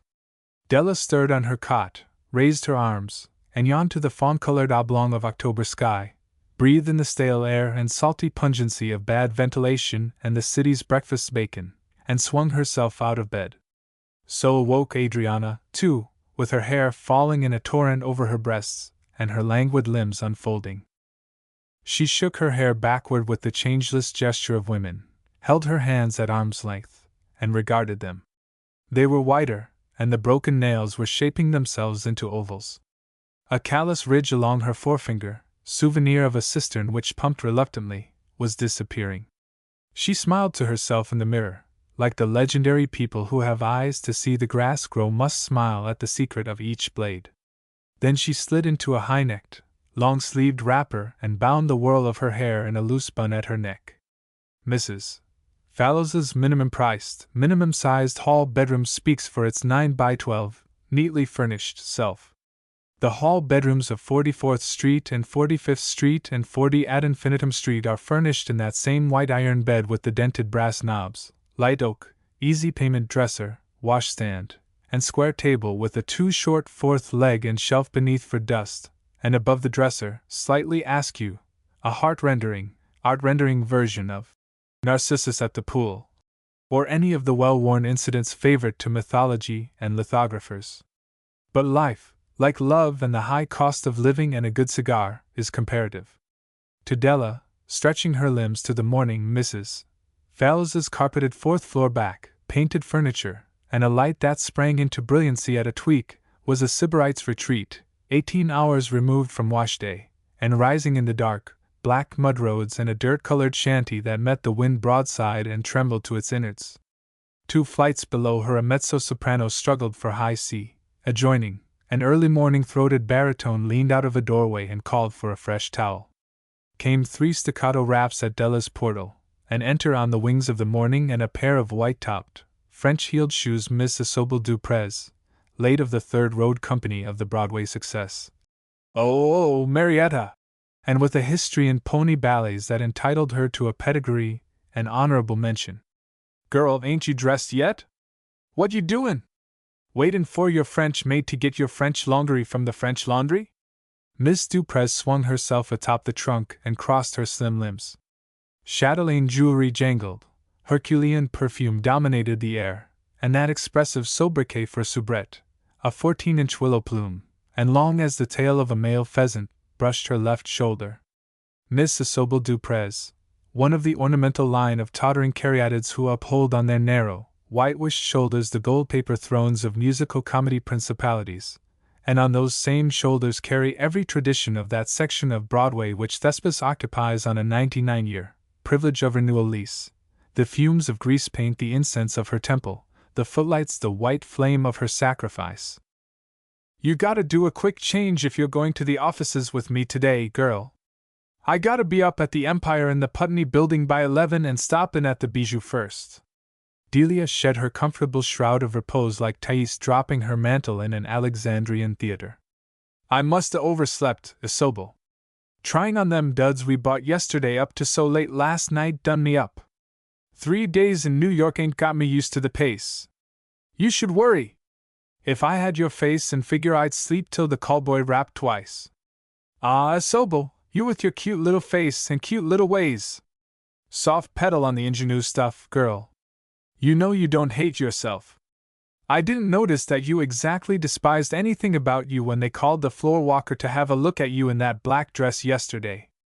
Honest, Isobel, I dreamt about it all night. Sure you did. But who was it steered you into a slightly used, classy place where you could buy a gown that Mrs. Astorbilt wore once to a reception at the Sultan of Sulu's or the Prince of Pilsen's or any of that crowd? Who steered you in a place where you could buy a real gown for 1/10 the cost of production? You did, Isobel.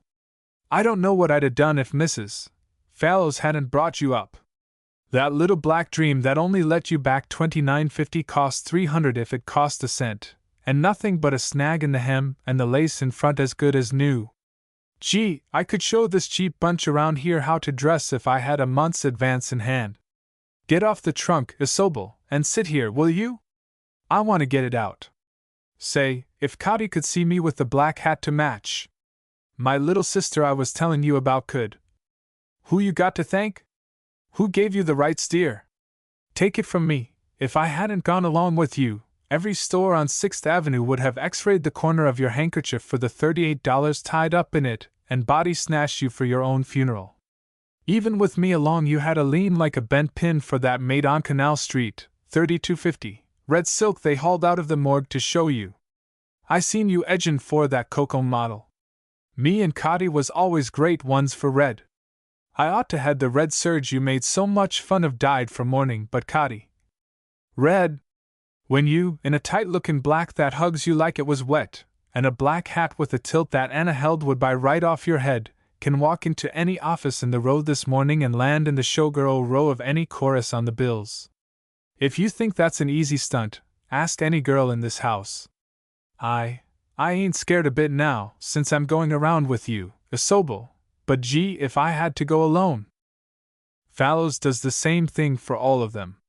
When I was in last spring from first pony in a Middle West company of the Merry Whirl, remind me, and I'll show you my notices. When I was in last spring Fallows dumped a little doll-eyed soubrette on me that didn't do a thing, after I dragged her around to the offices, but grab a part away from me in a Snooky Ookums quartet that Jim Simmons was puttin' out. Honest? Sure. A production I'd been holding off for all season. Me that's made the boards of more stages creak than she's ever seen. Mrs. Fallows says you're just the one to show me around, that you are one swell little pony, and an old one in the offices. An old one in the offices? I don't see Fallows herself suffering from no growing pains. They don't come any farther gone to seed than her. She tried to stick to her soft shoe act till the office boys of the Consolidated Association for the Prevention of Cruelty to Managers got up a subscription and bought her this 4 flights rooming house to keep her feet busy with. Fallows better lay low with me or I can do some fancy tongue work. She didn't mean. Easy there, girl. Didn't I learn you for 2 hours last night to get the cold cream on smooth first? Smooth, now the powder, more white on the nose, more. Like that? Say, I met Viet Dorsey up in a office yesterday, and she thought I was trying out a comedy line on her when I told her I found one I had to learn how to make up.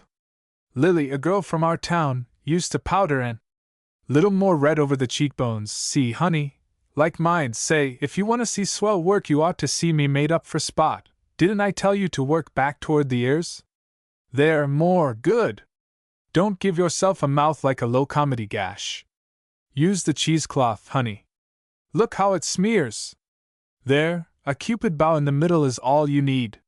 You got a mouth just the size of a kiss anyway.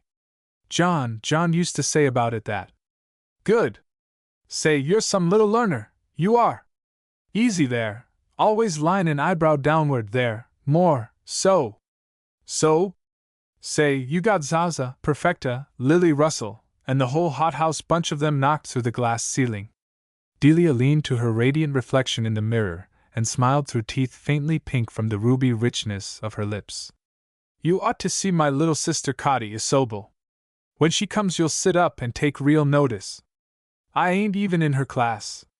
She can sit on her hair, it's so long, and it's so gold it's hot looking dot. Before I had typhoid mine was the same way. You can't put them dresses on over your head, girl. You gotta climb in, there ain't no room for a overhead act. There! Say, look at that side drape, will you?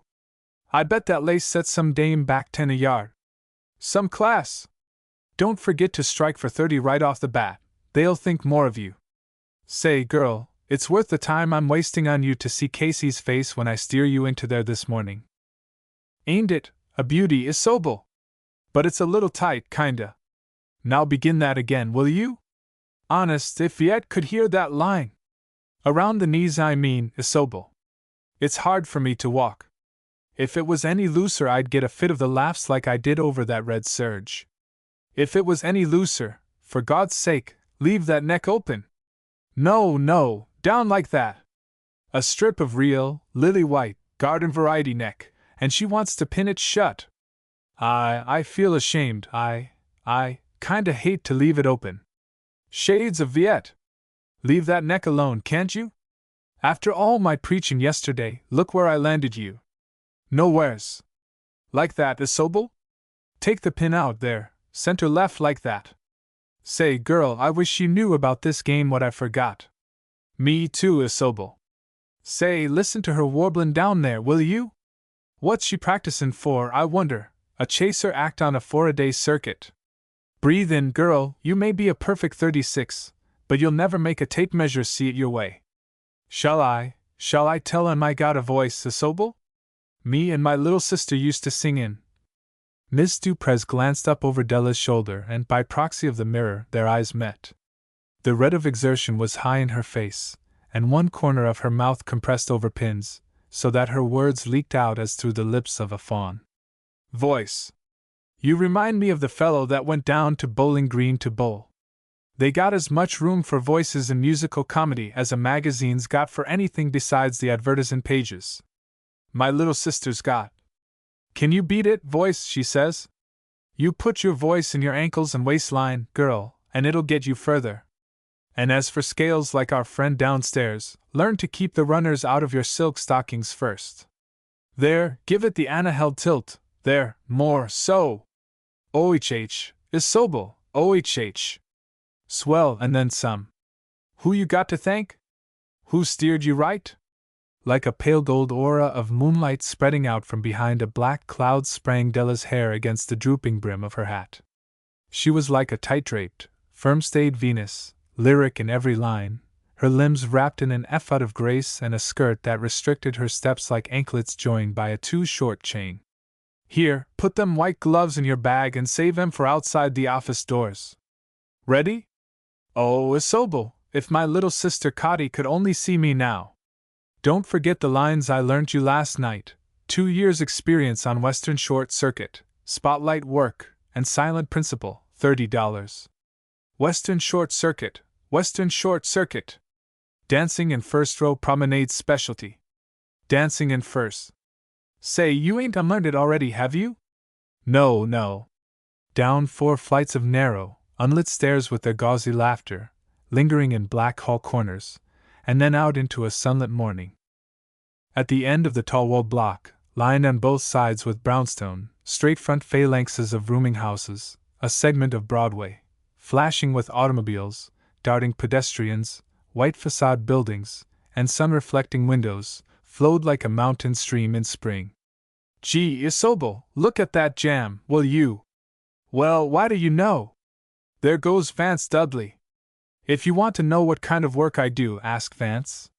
Me and him did a duet solo in a 2-a-day musical sketch that would have landed us on Broadway sure if the lead hadn't put in his lady friend when she came in off the road, flat.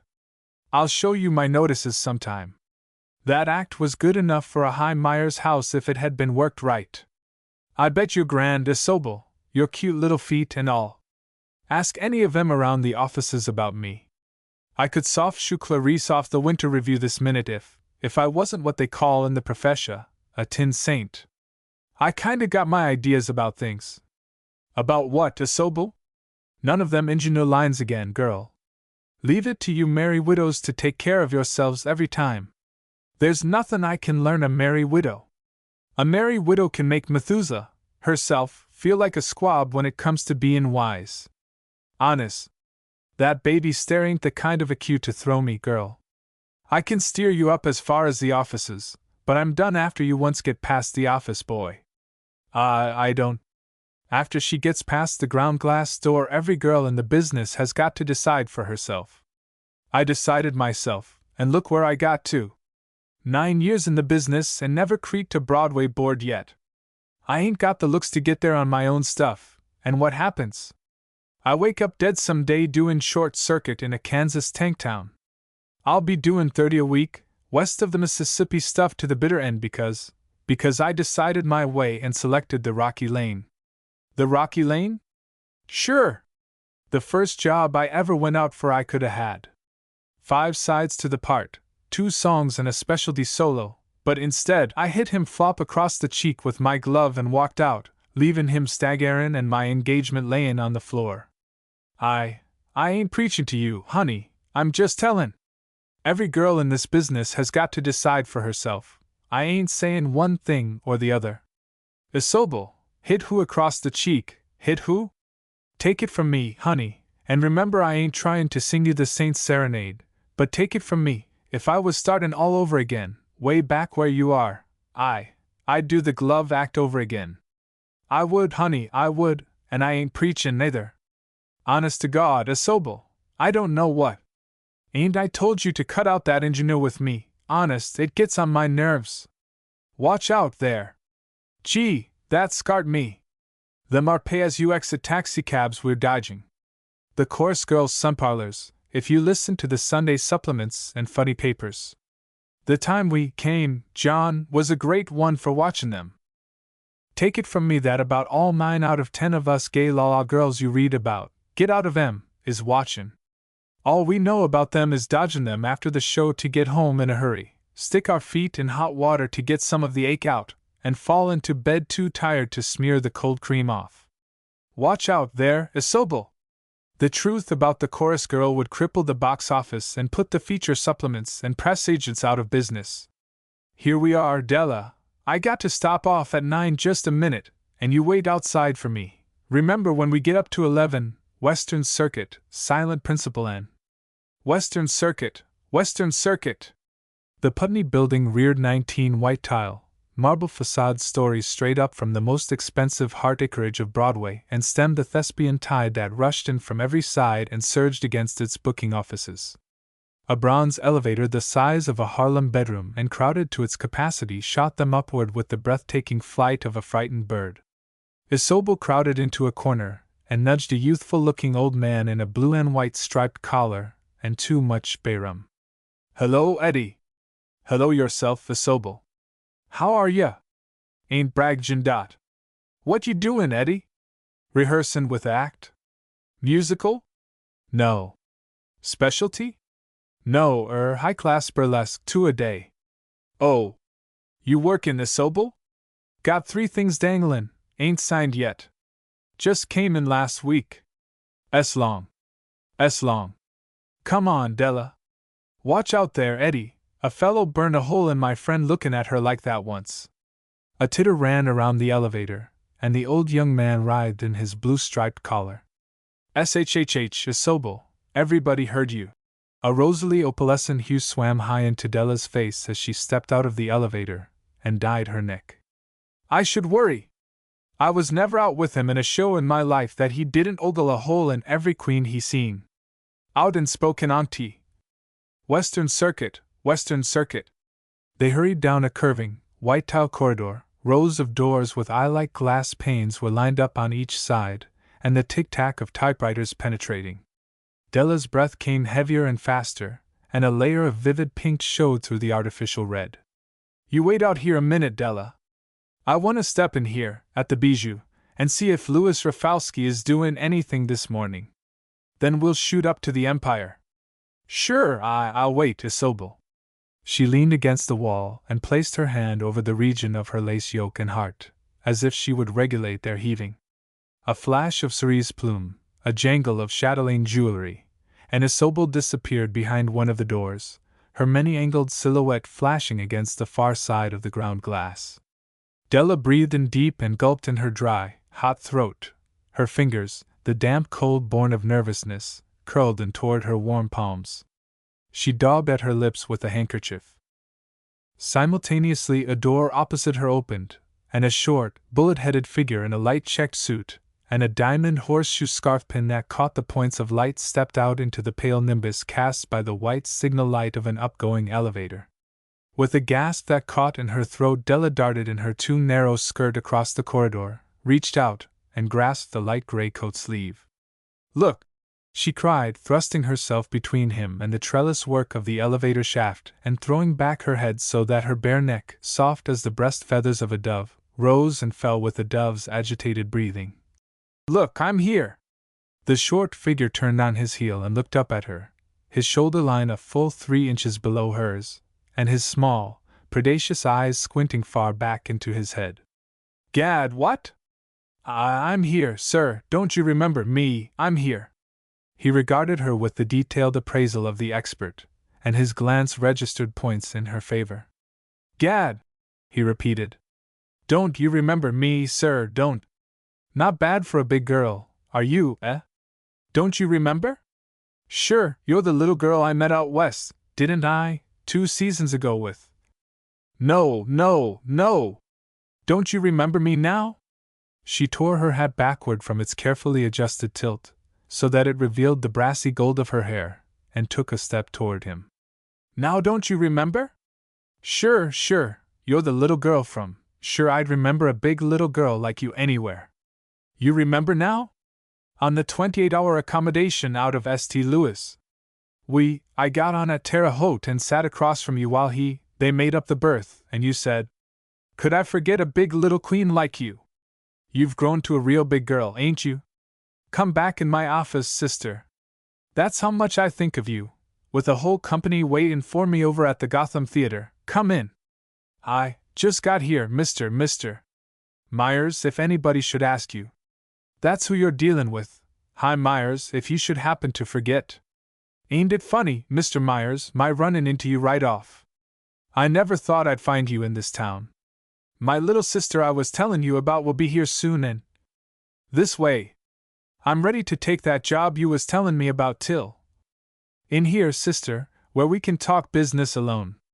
She followed him back through the glazed door, through an outer office arranged like a schoolroom with aisle-forming desks, and white shirt-waisted girls and men clerks with green eyeshades bent double over typewriters and books as big as the marble tablets on which are writ the debit and credit of all men for all time.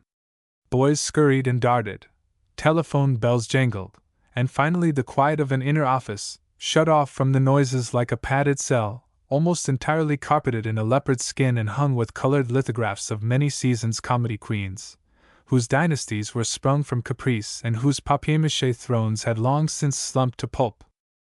"Now sit here, sister, here in this chair next to my desk, where I can look at you. Gad, ain't you grown to be a big girl, though? I'm ready for that job now, Mr. Myers."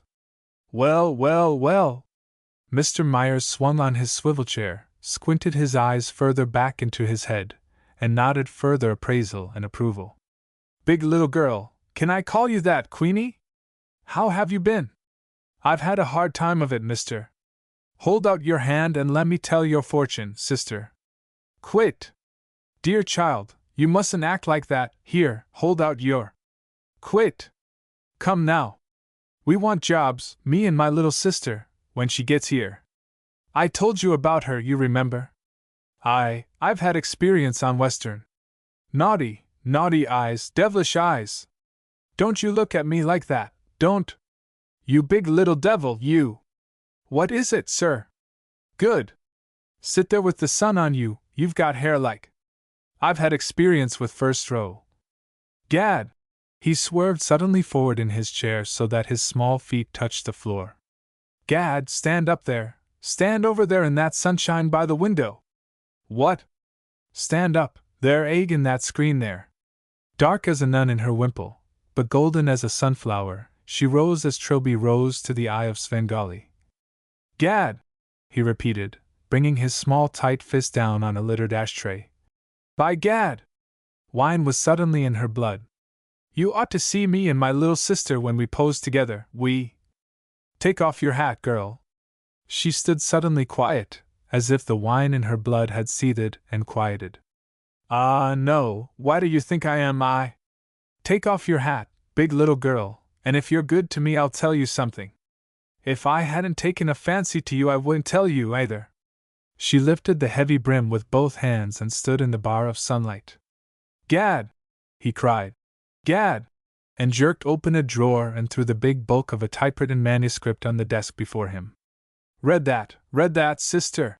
His heavy spatulate finger underlined the caption. The Red Widow, by Al Wilson. He rose and jerked her by her two wrists so that she flounced toward him, her hair awry and the breath jumping out of her bosom. That's you, sister, the Red Widow. The Red Widow? You're going out in a road chorus next week and get broke in. At the end of a season I'm going to feature you in the biggest show that ever I had up my sleeve. She regarded him with glazed eyes of one dazed, and backed away from him. Me? You, the Red Widow, sister? You know what a High Myers production means, don't you? You know what an Al Wilson show is, don't you? Add them too. I'll make you make that show or bust.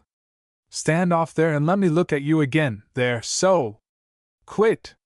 She sprang back from his touch and raised her hand with the glove dangling in the attitude of a horseman cracking his whip. You quit! Like Dryope changed into a tree, with the woodiness creeping up her limbs and the glove in her passive hand, she stood with her arm flung upward. You quit! Dear child, you mustn't. I'm going, let me go! Ah, come now, sister, don't get frisky, I didn't mean to make you sore.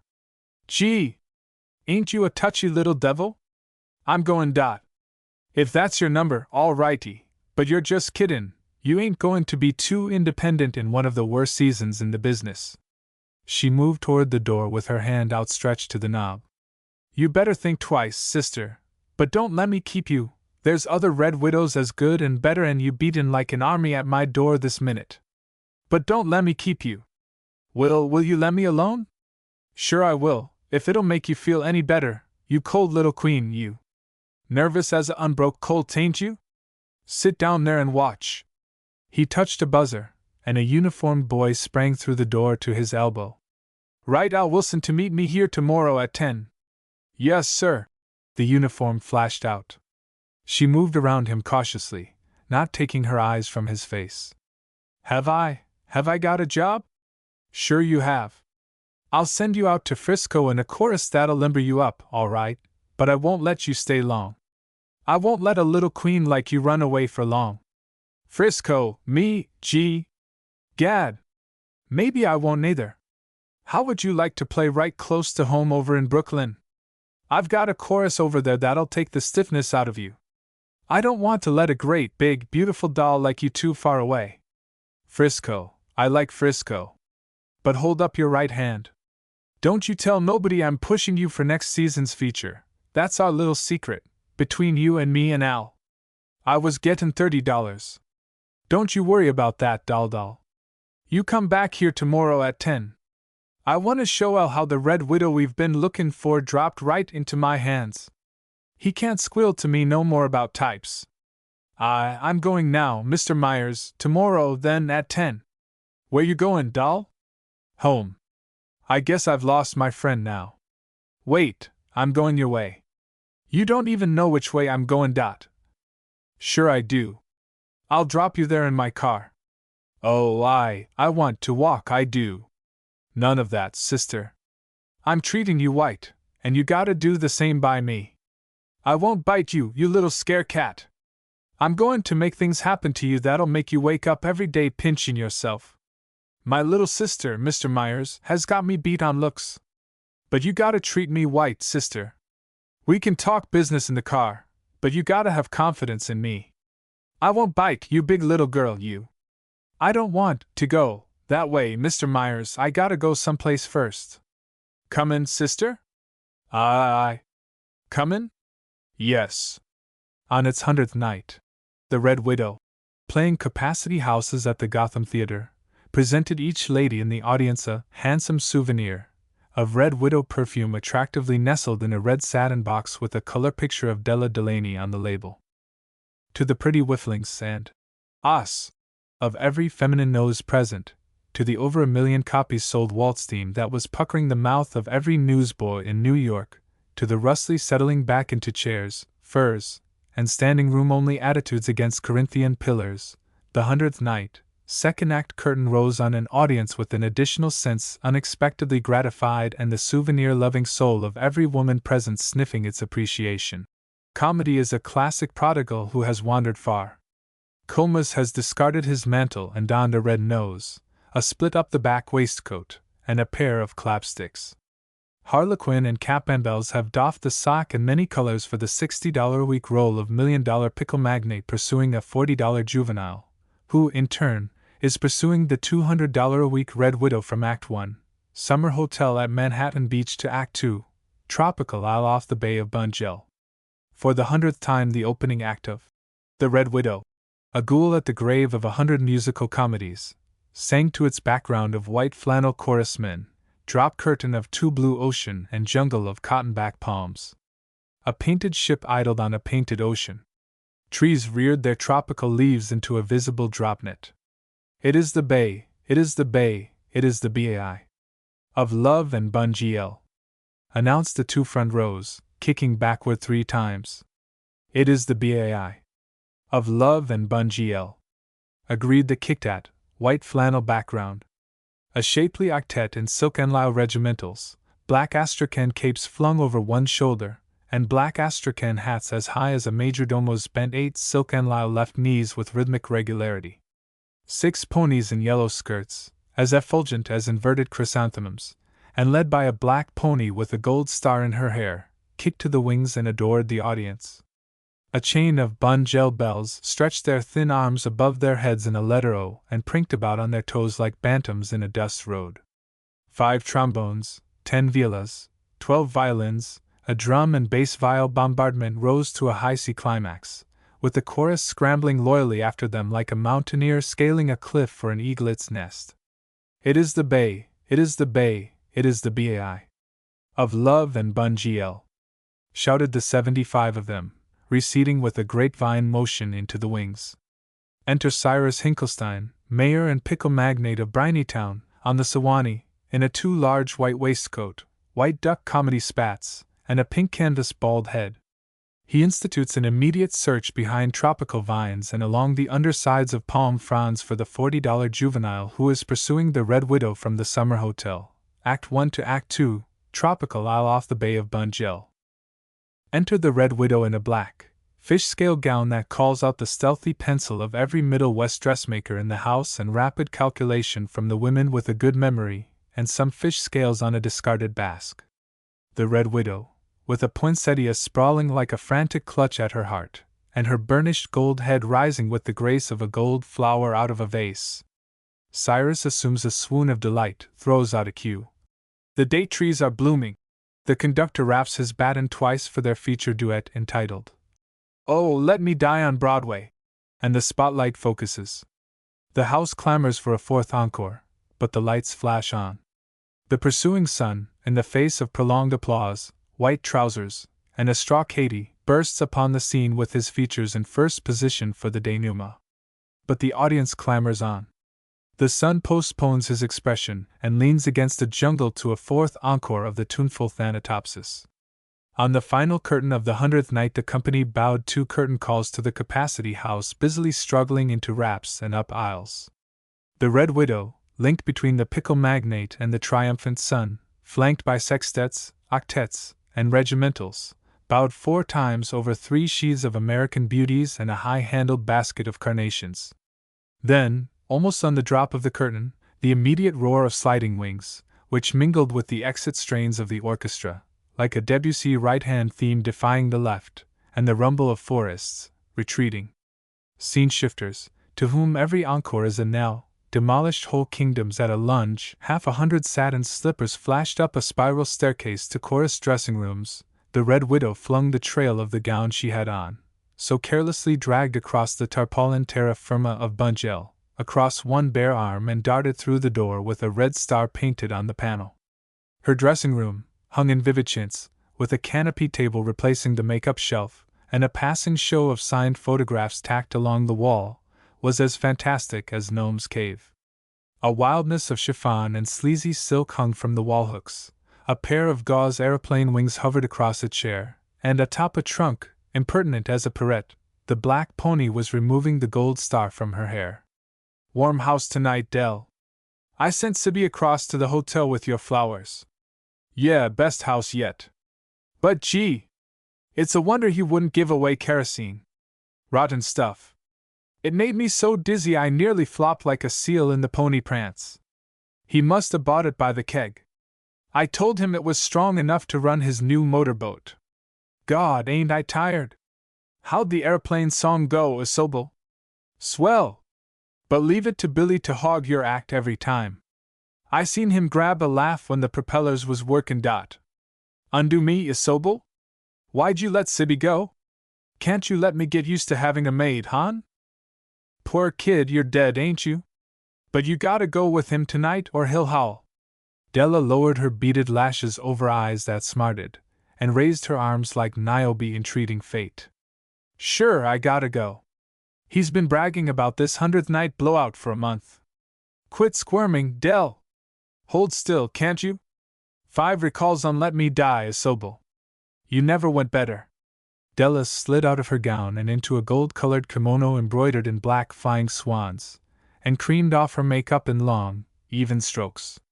Look, he wants me to wear that silver fox coat and the cloth of silver gown. Honest, it's so heavy I nearly fainted in it the other night. Lots he cares. It'll be a swell blow, Dell. The 100th night he gave when Perfecto was starring was town talk. He don't stop at nothin'. No, he don't stop at nothin'. He gimme a look tonight when I came off from the prance. He'd gimme notice in a minute if he didn't need me. He knows that ballet would fall like a bride's biscuit without me. Sure it would. He likes your work, hon. I never pulled any strings for you either. He just seen your tryout and liked it swell. Sure he did, but he's that jealous of you. He was dead sore when you brought me down here to dress with you. Gee, you're tired, ain't you, dearie? Dog tired? That staircase waltz always does me up. Lay your head down here a minute. Ain't that just life, though? Here we are kicking just like a year ago in Fowles's neatly furnished. I ain't kickin', Isobel. I wake up every morning pinchin' myself. God, if you got a long face, what ought the rest of us to have? You're the luckiest girl any of us knows. Did you see what the new yellow book says about you, the Titian-headed Venus de Milo? How's that, huh? Just the same, you wouldn't change places with me, Isobel. Don't wriggle out of answering me. Now, would you? Watch out, you're musing up your beauty curls. Here, let me pin that diamond heart on the left shoulder of your dress. Hurry up, honey, Myers will be here any minute, and you know how sore he gets if you keep him waitin'. Do I? Say, but that silver's swell on you. Say, Isobel, wait till they see my little sister. We could do a twin act that would take 'em off their feet. That new Heavenly Twin show that Al read us the first act of, with Cotty and me featured, and you doin' the Columbine, G. SHHHH. There, he is, knockin'. It can't be high already. I ain't dressed yet, hi, just a minute. Oh, it's a telegram, Isobel, take it like a good girl. Say, it ain't another from third row Bobby, is it? You ought to tip him off that he's wastin' his pin money on you, hon. Della ripped the flap, read, and very suddenly sat down on the silver fox coat. The color drained out of her face, and her breath came irregularly as if her heart had missed a beat. Della, darlin', what's the matter? Oh, God! What, darlin', what? Read! Isobel peered across the bare shoulder. Her slim silk legs tiptoed, and her neck arched. Ma buried yesterday. Money you sent for her birthday paid funeral. Am ready. Wire directions. Cotty. Dell darlin', honest, I don't know what to say, only it ain't like she was your real mother, Dell darlin'. You can't be hard hit over a blind old dame that used to make it hot as 60 for you. Poor old soul, she lived like a rat and died like one, I guess. With you sending her money all the time, Nixie. Like a rat. Poor old Ma. Della's voice was far removed, like one who speaks through the film of a trance. When my old dame died I felt bad too, but God knows she wasn't peaches and cream to have around the house. And look, darlin', Cotty's comin' now, look, Cotty's comin'. Cotty, comin'? Sure she is, see, read, honey, am ready. Oh God, Isobel, now that it's come I'm scared, she's such a kid, she, Isobel, I'm scared, SHHH, there he is knockin', Dell. Try and smile, hon. You know how sore a long face makes him. Maybe you won't have to go tonight, now, smile, darlin', smile. Come in. The door opened with a fling, and enter Mr. High Myers, an unlighted cigar at a sharp oblique in one corner of his mouth, hat slightly askew, and a full-length overcoat flung open to reveal a mink lining and studded shirt front.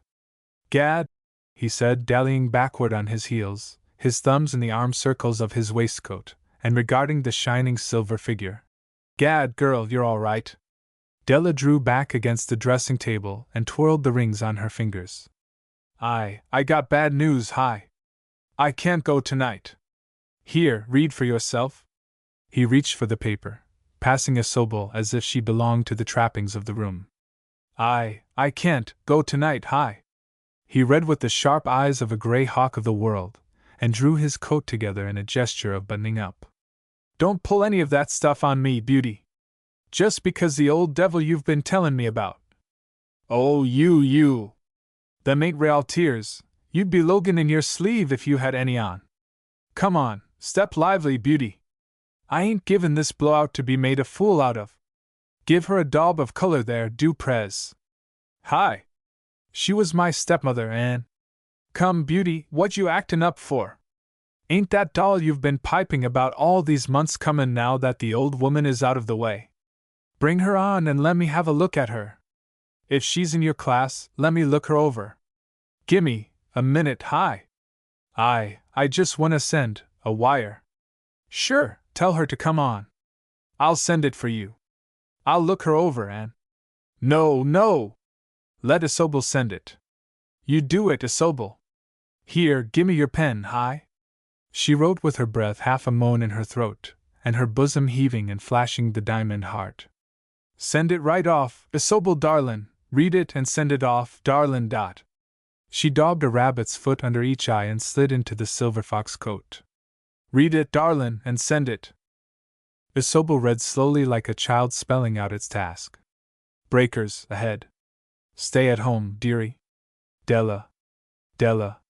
Through eyes that were magnified through the glaze of tears, Isobel burrowed her head in the silver fox collar. Oh, Dell darlin', I'm wise, but oh, my darlin'. Come on. Why do you think this is, a soul-kiss scene, you two? Comin', Hi, comin'. Della darlin'. Good night, Isobel. Lemme go, dearie, lemme go. Then out through a labyrinth of stacked scenery, with her elbow in the cup of his hand, and the silver shimmering in the gloom. Gad, you will have that scrawny little hanger-on around and gettin' on my nerves.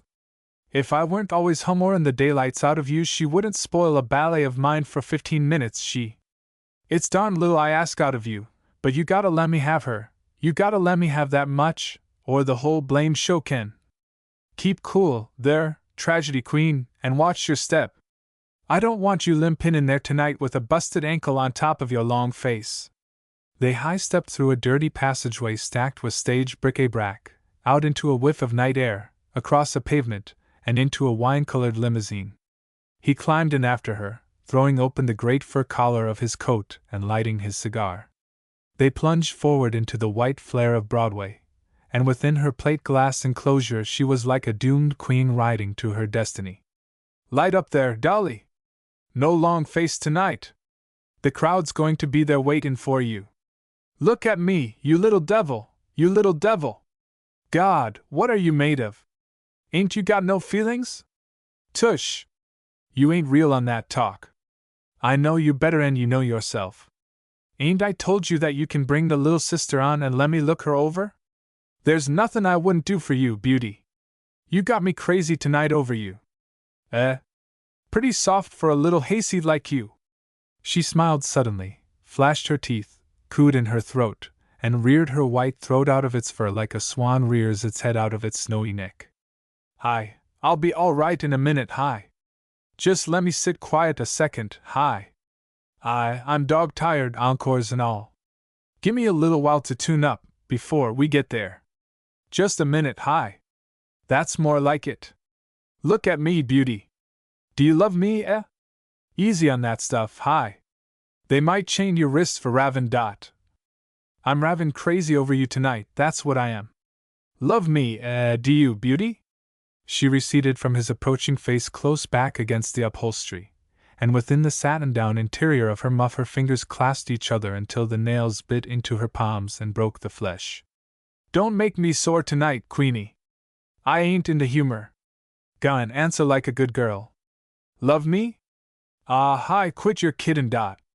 No, none of that. Come on, Silver Queen. I'll give you 6 to answer. Love me? No. 1, 2, 3, 4, 5.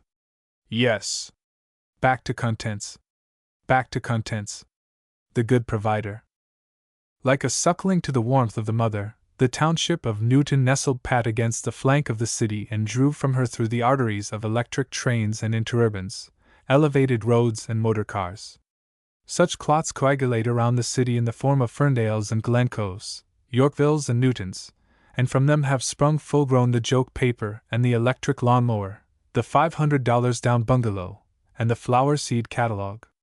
The instinct to return to nature lies deep in men like music that slumbers in harp strings, but the return to nature via the 546 accommodation is fraught with chance. Nature cannot abide the haunts of men, she faints upon the asphalt bosom of the city. But to abide in the haunts of nature men's hearts bleed. Behind that asphaltic bosom and behind faces too tired to smile, hearts bud and leafen when millinery and open streetcars announce the spring. Behind that asphaltic bosom the murmur of the brook is like an insidious underground stream, and when for a moment it gushes to the surface men pay the $500 down and enclose return postage for the flower seed catalog. The commuter lives with his head in the rarefied atmosphere of his 35th story office, his heart in the $500 down plot of improved soil, and one eye on the timetable. For longer than its most unprogressive dared hope, the township of Newton lay comfortable enough without the Pale, until one year the interurban reached out steel arms and scooped her to the bosom of the city. Overnight, as it were, the inoculation was complete. Bungalows and one-story, vine-grown real estate offices sprang up on large, light brown tracts of improved property. Traffic sold by the book. The new banner store, stirred by the heavy, 3-trolley interurban cars and the new proximity of the city, swung a 3-color electric sign across the sidewalk and instituted a trading stamp system. But in spite of the 3-color electric sign and double the advertising space in the Newton Weekly Gazette, Julius Binswanger felt the suction of the city drawing at his strength, and at the close of the second summer he took in voice and frowned at what he saw. The frown remained an indelible furrow between his eyes. Mrs. Binswanger observed it across the family table one Saturday, and paused in the epic rite of ladling soup out of a tureen, a slight pucker on her large, soft-fleshed face. Honest, Julius, when you come home from the store nights right away I get the blues. Mr. Binswanger glanced up from his soup and regarded his wife above the bulging bib of his napkin. Late sunshine percolated into the dining room through a vine that clambered up the screen door and flecked a design like coarse lace across his inquiring features. Right away you get what, Becky? Right away I get the blues. A long face you've had for so long I can't remember. Yeah, Becky, something you got to have to talk about. A long face she puts on me yet, children. Ain't I right, Poyle, ain't I, Izzy? Ask your own children. Mr. Isidore Binswanger shrugged his custom-made shoulders until the padding bulged like the muscles of a heavyweight champion, and tossed backward the mane of his black pompadour. Ma, I keep my mouth closed. Every time I open it I put my foot in it. Mr. Binswanger waggled a rheumatic forefinger. A dude like you with a red and white shirt like I wouldn't keep in stock ain't. See, Ma, you started something. SHHH. Julius. For your own children I'm ashamed. Once a week Izzy comes out to supper, and like a funeral it is. For your own children to be afraid to open their mouths ain't nothing to be proud of. Right now your own daughter is afraid to begin to tell you something what's happened. Ain't it, Poyle? Miss Pearl Binswanger tugged a dainty bite out of a slice of bread, and showed the oval of her teeth against the clear, gold olive of her skin. The same scarf of sunshine fell like a Spanish shawl across her shoulders, and lay warm on her little bosom and across her head, which was small and dark as Joconda's. I ain't saying nothing, am I, Mama? The minute I try to talk to Papa about moving to the city or anything, he gets excited like the store was on fire. Yeah, more as that I get excited over such nonsenses. No, to your papa you children say nothing. It's me that gets my head din full. Your children, Julius, think that for me you do anything what I ask you, but I don't see it. Pass your papa the dumplings, Poyle. Can I help it that he carries on him a face like a funeral? Nah, Becky, for why should I have a long face? Tomorrow I buy me a false face like on Valentine's Day, and then you don't have to look at me no more. See? Right away mad he gets with me. Izzy, them noodles I made only on your account. In the city you don't get 'em like that, huh? Some more kartoffel salad, Julius? Yeah, but not so much. My face don't suit my wife and children yet, that's the latest. 3 times a day all week, Izzy, I ask your papa if he don't feel right. Yes, he says, always yes. Like I says to Poyle, what's got him since he's in the news store I don't know. ACH, you, the whole 3 of you make me sick. What you want me to do, walk the tightrope to show what a good humor I got? No, we want, Julius, that you should come home every night with a long face on you till for the neighbors I'm ashamed. A little more kartoffel salad, Becky? Not so much. Like they don't talk enough about us already. With a young lady in the house we live out here where the dogs won't bark at us. I only wish all girls had just so good a home as Pearlie. Ah, Papa, that ain't no argument. I'd rather live in a coop in the city, where a girl can have some life, than in a palace out in this hole. Hole, she calls a room like this. A dining room set she sits on what her grandfather made with his own hands out of the finest cherry wood. For a young girl, can you blame her? She feels like if she lived in the city she would meet people and Izzy's friends. Talk for yourself, Poyle. Boys like Ignaz Landauer and Max Teitelbaum, what he meets at the Young Men's Association. Talk for yourself, Poyle. Poyle's got a tenant for the house, Julius. I ain't afraid to tell you. I don't listen to such nonsense. From the real estate offices they sent Julius, and Poyle took through. Furnished off our hands they take it for 3 months, till their bungalow is done for $40 for a house like ours on the wrong side of town away from the improvements ain't so bad. A grand young couple, no children. Izzy thinks it's a grand idea too, Julius. He says if we move to the city he don't have to live in such a dark little hallroom no more. To the hotel he can come with us on family rates just so cheap. Ain't it, Izzy? Mr. Isidore Binswanger broke his conspiracy of silence gently, like a skeptic at breakfast taps his candle-blown egg with the tip of a silver spoon once, twice, thrice, then opens it slowly, suspiciously. I said, Pa, that with $40 a month rent from the house and in my own house, where I belong and can afford I stay. I'm an old man and not so fast, Pa, not so fast. I only said that with $40 from the house for 3 months this winter you can live almost as cheap in the city as here. And for me to come out every Saturday night to take Pearlie to the theater ain't such a cinch, either. Take a boy like Max Teitelbaum, he likes her well enough to take her to the theater hisself, but by the time he gets out here for her he ain't got no enjoyment left in him. When a young man likes well enough a young lady, a 45-minute streetcar ride is like nothing. Papa, in storybooks such talk is all right, but when a young man has got to change cars at Low Bridge and wait for the all going home it don't work out so easy, does it, Izzy, does it, Mama? For 3 years, Pa, even before I got my first job in the city, always Mama and Pearlie been wanting a few months away. With my son in the city losing every 2 months his job I got enough city to last me so long as I live. When in my store I need so bad a good young man for the new fashion advertising and stock, to the city he has to go for a salesman's job. When a young man can't get along in business with his old father, I don't go running after him in the city. Pa, for heaven's sakes, don't begin that. I'm sick of listening to it. Newton ain't no place for a fellow to waste his time in. What else you do in the city, I like to know? Julius, leave Izzy alone when one night a week he comes home. For my part, you don't need to move to the city. I only said to Pearlie and Ma, when they asked me, that a few months in a family hotel like the Wellington can't bust you. For me to come out home every Saturday night to take Pearlie into the theater ain't no cinch. In town there's plenty of grand boys that I know who live at the Wellington, Ignaz Landauer, Max Teitelbaum, and all that crowd. Yourself, I've heard you say how much you like Max. For why, when everybody is moving out to Newton, we move away. That's just it, Papa, now with the interurban boom you got the chance to sublet. Ain't it, Mama and Izzy? Sure it. Yeah, I know just what's coming, but for me Newton is good enough. What about your children, Julius? You ain't the only one in the family. 25 years I've lived in this one place since the store was only so big as this room, and on this house we didn't have a second story. A home that I did everything but build with my own hands. I don't move out of so easy. Such ideas you let your children pump you with, Becky. See, children, you say he can't never refuse me nothing.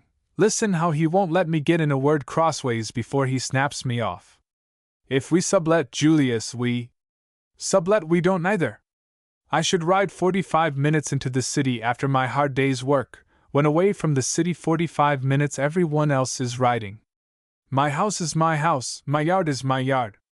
I don't got no ideas like my height-own son and daughter for a hotel where to stretch your feet you got to pay for the space.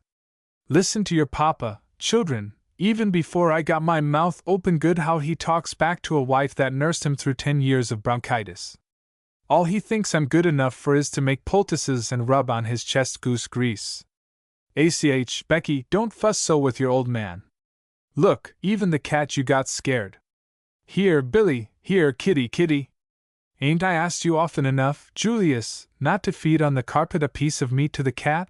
SHHHH, Billy, scat. All that I'm good enough for is to clean up. How he talks to his wife yet. Miss Binswanger caught her breath on the crest of a sob and pushed her untouched plate toward the center of the table. Tears swam on a heavy film across her eyes and thickened her gaze and voice. This ain't no hole for a girl to live in. All I wish is you should never live in a worse. I ain't got nothin' here, Papa, but sit on the porch every night with you and Mama.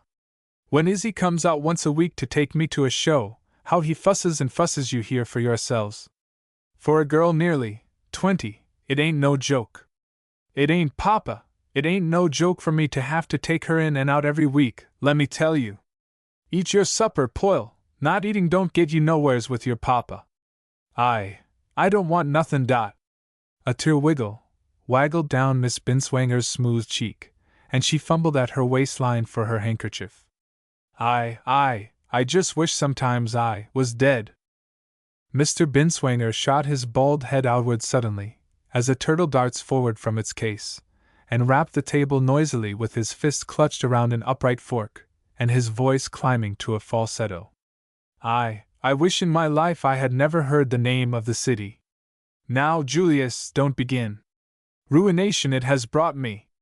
My boy won't stay by me in the store so he can't gallivant in the city. My girl won't talk to me no more for madness because we ain't in the city. My wife eats out of me my heart because we ain't in the city. For supper every night when I come home tired from the store all I get served to me is the city. I can't swallow no more. Money you all think I got what grows on trees, just because I give all what I got. You should know how tight I got to squeeze for it. Mrs. Binswanger threw her arms apart in a wide gesture of helplessness. See, children, just as soon as I say a word, mad like a wet hen he gets and right away puts on a poor mouth. Mad yet I shouldn't get with such nonsense. Too good they both got it. Always I told you how we spoilt him. Don't holler so, Pa. Don't tell me what to do. You with your pretty man's suit and your hair and fingernails polished like a shoe shine. You go to the city, and I stay home where I belong in my own house. His house, always his house. Yeah, a 8-room house and running water she's got if she wants to have company. Your mama didn't have no 8 rooms and finished attic when she was your age. In back of a feed store she sat me. Too good you got it, I say. New hardwood floors downstairs didn't I have to put in, an electric light on the porch so your company don't break his neck? Always something new, and now no more I can't eat a meal in peace. SHHHH, Julius. I should worry that the Teitelbaums and the Landauers live in a fine family hotel in 72nd Street. Such people with big stores in 6th Avenue can buy and sell us. Not even if I could afford it would I want to give up my house and my porch, where I can smoke my pipe, and my comforts that I worked for all my life, and move to the city in rooms so little and so far up I can't afford to pay for 'em. I should give up my chickens and my comforts. Your comforts, always your comforts. Do I think of my comforts? Ma, don't you and Pa begin now with your fussing. Like cats you are 1 minute and the next like doves. Don't boss me in my own house, is he? So afraid your papa is that he won't get all the comforts what's coming to him. I wish you was so good to me as you are to that cat, Julius. Twice I asked you not to feed him on the carpet. Scat, Billy! Pass me some noodles, Ma. Good ones, is he? Fine, Ma. I ask you, is it more comfortable, Julius, for me to be cooped up in the city in rooms that altogether ain't as big as my kitchen? No, but of my children I think too besides my own comforts. Yeah, now, Becky, don't get excited. Look at your mama, Pearlie, shame on her, eh? How mad she gets at me till blue like her wrapper her face gets. My house and my yard so smooth like your hand, and my big porch and my new laundry with patent wringer is more to me as a hotel in the city. But when I got a young lady daughter with no attentions and no prospects I can't think always of my own comforts. Yeah, Becky, don't get excited. Don't ya, me either. ACH, old lady, that only means how much I love you. We got a young lady daughter. Do you want that she should sit and sit and sit till forever we got a daughter? Only she ain't young no more. I tell you out here ain't no place for a young girl. What has she got? Yes, Papa, what have I got? The trees for company. Do you see, Julius, in the new bungalows any families moving in with young ladies? Would even your son Isidore what ain't a young lady stay out here when he was old enough to get hisself a job in the city? That a boy should leave his old father like that. Wasn't you always kicking to me, Pa, that there wasn't a future in the business after the transaction came, wasn't you? No more arguments you get with me. What chance, Julius, I ask you, has a girl like Poyle got out here in Newton? To sit on the front porch nights with Mina Schlossman don't get her nowheres. To go to the moving pictures with Eddie Goldstone, what can't make salt for hisself, ain't nothing for a girl that hopes to do well for herself. If she only looks out of the corner of her eye at Mike Donnelly 3 fits right away you take. God, that's what we need yet. See, even when I mention it, look at him, Poyle, how red he gets. But should she sit and sit? ACH, such talk makes me sick. Plenty girls outside the city gets better husbands as in it. Nah, mama, did you find me in the city? ACH, Julius, stop foolin'. When I got you for a husband enough trouble I found for myself. In my business like it goes down every day, Becky, I ain't got the right to make a move. See, the poor mouth again. Just so soon as we begin to talk about things. A man that can afford only last March to take out a new $5,000 life insurance policy. SHHHH, Becky? For why shouldn't your children know it? Yes, upstairs in my little green box along with my cameo earrings and gold watch chain I got it put away, children. A new life insurance policy on light blue paper, with a red seal I put only last week. When a man that never had any insurance before takes it out so easy he can afford it.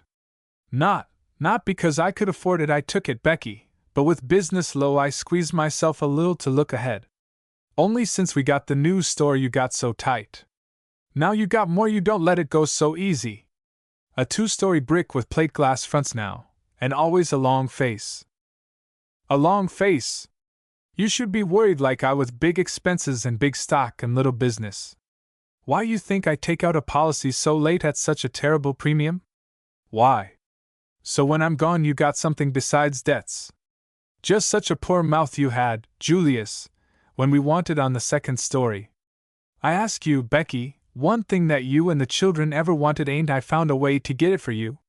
I ask you? Yeah, but a woman that was always economical like me you didn't need to refuse.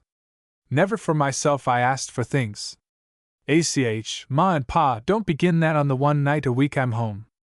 So economical all my life I been. Till Izzy was ashamed to go to school and I made him pants out of yours. You been a good husband, but I'd been just as good a wife, and don't you forget it. Nah, old lady, don't get excited again.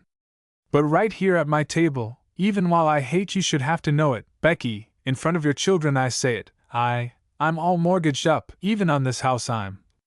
On the old store you was mortgaged too? In a business a man has got to raise money on his assets.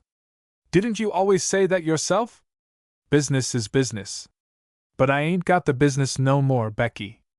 I ain't said nothing, but next week I close out the trimmed hats, Becky. Papa! Trimmed hats. Julius, your finest department. For why I keep a department that don't pay its salt. I ain't like you three, looks ain't everything. I know. 10 years ago, the biggest year what we ever had, you closed out the rubber coats, too, right in the middle of the season. A poor mouth you'd have, Julius, if right now you was eating gold dumplings instead of chicken dumplings. Nah, Becky, don't pick on your old man. Since we been married Ma and Pa go hire a hall. Suddenly Miss Binswanger clattered down her fork and pushed backward from the table. Tears streamed toward the corners of her mouth.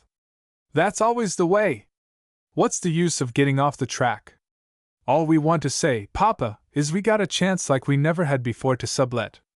$40 a month, and no children. For 3 months we could live in the city on family rates, and maybe for 3 months I'd know I was alive. A girl's got feelings, Papa. And honest, it ain't no trip, Papa. What's 45 minutes on the car with your newspaper? Honest, Papa, it ain't. Mr. Isidore Binswanger drained a glass of water. Give her a chance, Pa, the boys'll show her a swell time in the city, Max Teitelbaum and all that crowd. It ain't no fun for me traipsin' out after her, let me tell you. Mr. Binswanger pushed back his chair and rose from the table. His eyes, the wet-looking eyes of age and asthma, retreated behind a network of wrinkles as intricate as overhead wiring. I wish, he cried, I was as far as the bottom of the ocean away from such nonsense as I find in my own family. Up to my neck I'm full. Like wolves you are. On my neck I can feel your breath hot like a furnace. Like wolves you drive me till I can't stand it no more. All what I ask is my peace, my little house, my little pipe, my little porch, and not even my peace can I have. You're a pack of wolves, I tell you, even your fangs I can see, and I wish I was so far away as the bottom of the ocean. He shambled toward the door on legs bent to the cruel curve of rheumatism. The sun had dropped into a bursting west, and was as red as a mist of blood. Its reflection lay on the smooth lawn and hung in the dark shadows of quiet trees, and through the fulvous haze of evening's first moment came the chirping of crickets. I wish I was so far away as the bottom of the ocean. The tight springed screen door sprang shut on his words, and his footsteps shambled across the wide ledge of porch. A silence fell across the little dining table, and Miss Binswanger wiped at fresh tears, but her mother threw her a confident gesture of reassurance. Don't say no more now for a while, children. Mr. Isidore Binswanger inserted a toothpick between his lips and stretched his limbs out at a hypotenuse from the chair. I'm done. I knew the old man would jump all over me. Izzy, you and Poyle go on now. For the theater you won't catch the 7:10 car if you don't hurry. Leave it to me, Poyle. I can tell by your papa's voice we got him one. How he fusses like just now don't make no difference. You know how your papa is. Here, Poyle, let me help you with your coat. I don't want to go, Mama. Now, Poyle, you. If you're coming with me you'd better get a hustle. I ain't going to hang around this graveyard all evening. Her brother rose to his slightly corpulent 5'5" and shook his trousers into their careful creases. His face was a soft-fleshed, rather careless replica of his mother's, with a dimple-cleft chin, and a delicate down of beard that made his shaving a manly accomplishment rather than a hirsute necessity.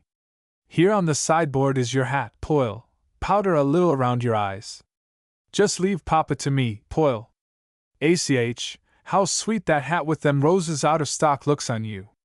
Come out here the side way, ACH, how nice it is out here on the porch. How short the days get, dark nearly already at 7. Goodbye, children. Izzy, take your sister by the arm. The whole world don't need to know you're her brother. Leave the door on the latch, Mama. Have a good time, children. Ain't you going to say goodbye to your papa, Poyle? Your worst enemy he ain't. Julius, leave Billy alone, honest, he likes that cat better as his family. Tell your papa goodbye, Poyle." "I said goodbye. She should say goodbye to me only if she wants to. Izzy, when you go out the gate drive back that rooster, I'll wring his little gallivantin' neck if he don't stop roosting in that bush. Good night, children, take good care of the cars. Good night, Mama, Papa." The gate clicked shut, and the two figures moved into the mist of growing gloom. Over their heads the trees met, and formed across the brick sidewalk a roof as softly dark as the ceiling of a church. Birds chirped. Mrs. Binswanger leaned her wide, uncorseted figure against a pillar and watched them until a curve in the avenue cut her view, then she dragged a low wicker rocker across the veranda. "We can sit out on the porch a while yet, Julius.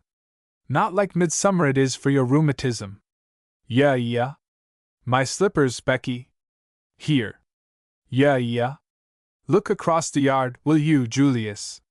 The Schlossmans are still at the supper table. Fruit gelatin they got.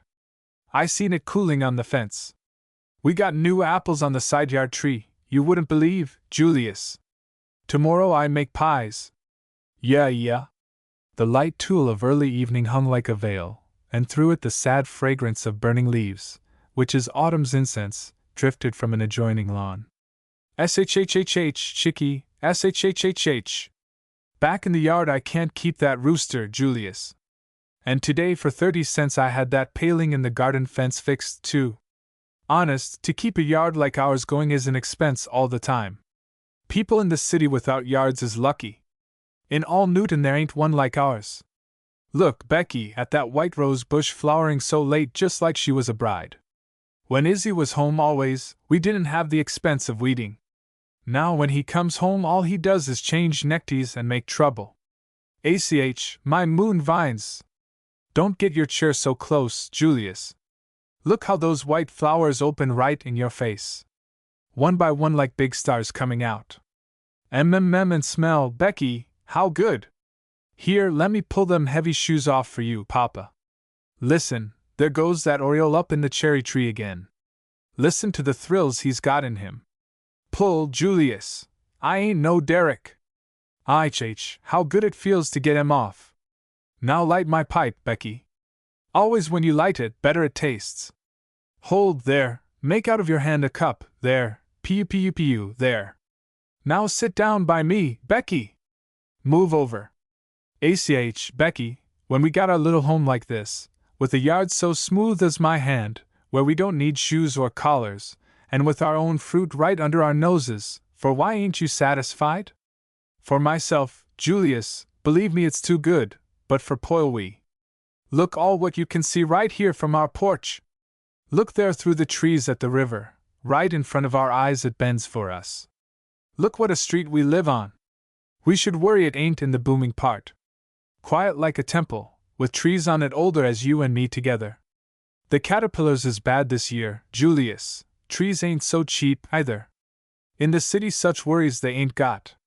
For what with a place like this, Becky, with running water and... It's Poyle, Julius. Not a thing a beautiful girl like Poyle has out here. Nonsense. It's a sin she should want a better place as this. Ain't she got a plush parlor and a piano and... It's like Izzy says, Julius. There's too many fine girls in the city for the boys to come out here on a 45-minute ride.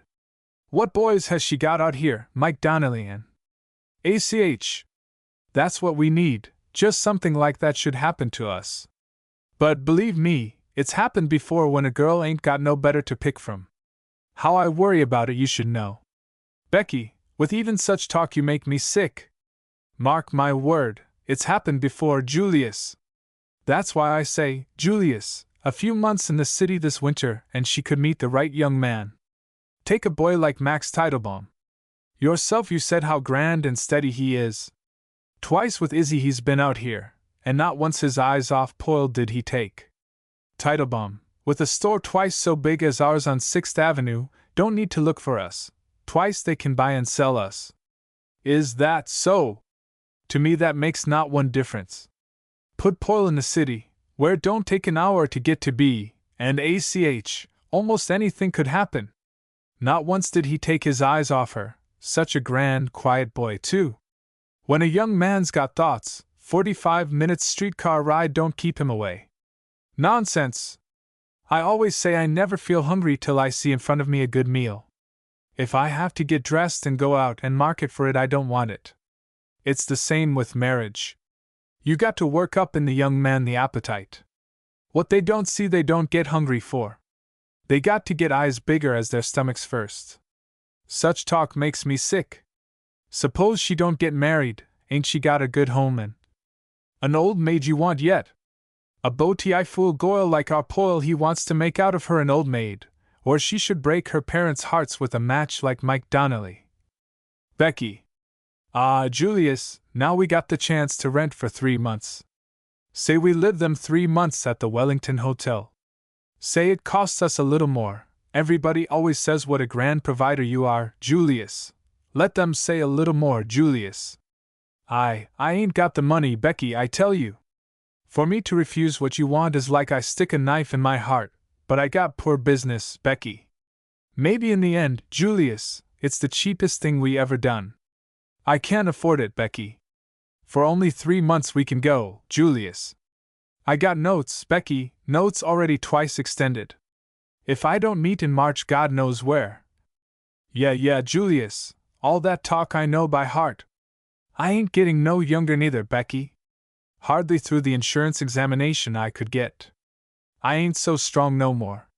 When I get big worries I don't sleep so good. I ain't so well nights, Becky. Always the imagination sickness, Julius. I ain't so well, I tell you, Becky. Last time when all you had was the neuralgia, and you came home from the store like you was dying, Dr. Ellenberg told me hisself right here on this porch that never did he know a man so nervous of dying like you. I can't help it, Becky. If I was so afraid like you of dying, Julius, not one meal could I enjoy. A healthy man like you with nothing but the rheumatism and a little asthma. Only last week you came home pale like a ghost with a pain in your side, when it wasn't nothing but where your pipe burned a hole in your pants pocket to give me some more mending to do. Just for 5 minutes you should have felt that pain. Honest, Julius, to be a coward like you for dying it ain't nice, honest it ain't. Always, Becky, when I think I ain't always going to be with you and the children such a feeling comes over me. Julius, be quiet.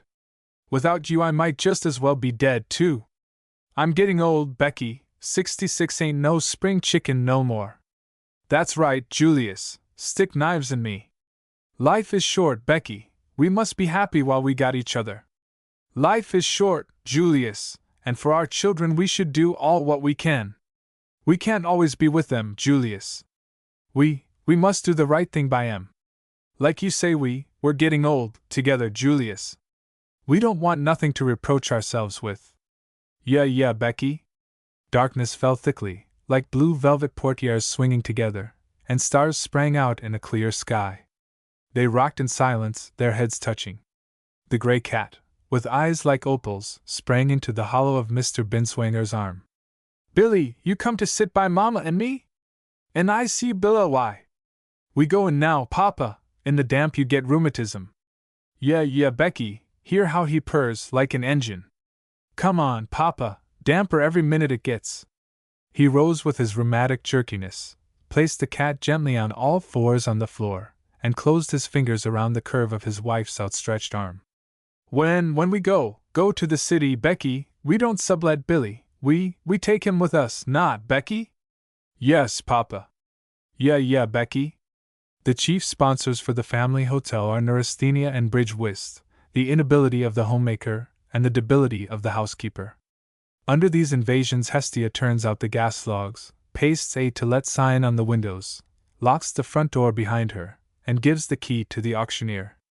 The family holds out the dining room clock and a pair of silver candlesticks that came over on the stupendously huge cargo which time and curio dealers have piled upon the good ship Mayflower, engages a 3-room suite on the 9th floor of a European plan hotel, and inaugurates upon the sly American paradox of housekeeping in non-housekeeping apartments. The Wellington Hotel was a rococo haven for such refugees from the modern social collar, and its doors flew open and offered them a family rate, excellent cuisine, quarantine. Excellent cuisine, however, is a clever but spiceless parody on home cookery.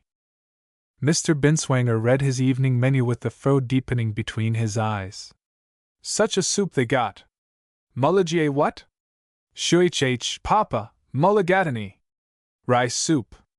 Mulligatawny. Fine mess. Shuich, Julius, don't talk so loud. Does the whole dining room got to know you don't know nothing? Mrs. Binswanger took nervous resume of the red and gold, bright-lighted dining room. For a plate of noodle soup, Becky, they can have all their mulligatawny. 15 cents for a plate of soup, Becky, and at home for that you could make a whole pot full twice so good. Shhhh, Papa? Don't shhhh me no more neither, Pearlie. 5 months, from October to February, I'd been shooed like I was one of our roosters at home got over in Schlossman's yard. There you read for me, Izzy, such language I don't know. Isidore took up a card and crinkled one eye in a sly wink toward his mother and sister. Rinderbrust und Kartoffel salad, Pa, mit Apfelkuchen und Kalatrofschnitt. Yeah, make fun yet. A square meal like that should happen to me yet in a highway robbery place like this. Mrs. Binswanger straightened her large-bosomed, stiff-corseted figure in its large design, black lace basque, and pulled gently at her daughter's flesh-colored chiffon sleeve, which fell from her shoulders like angel's wings. Look across the room, Poyle. There's Max just coming in the dining room with his mother. Always the first thing he looks over at our table.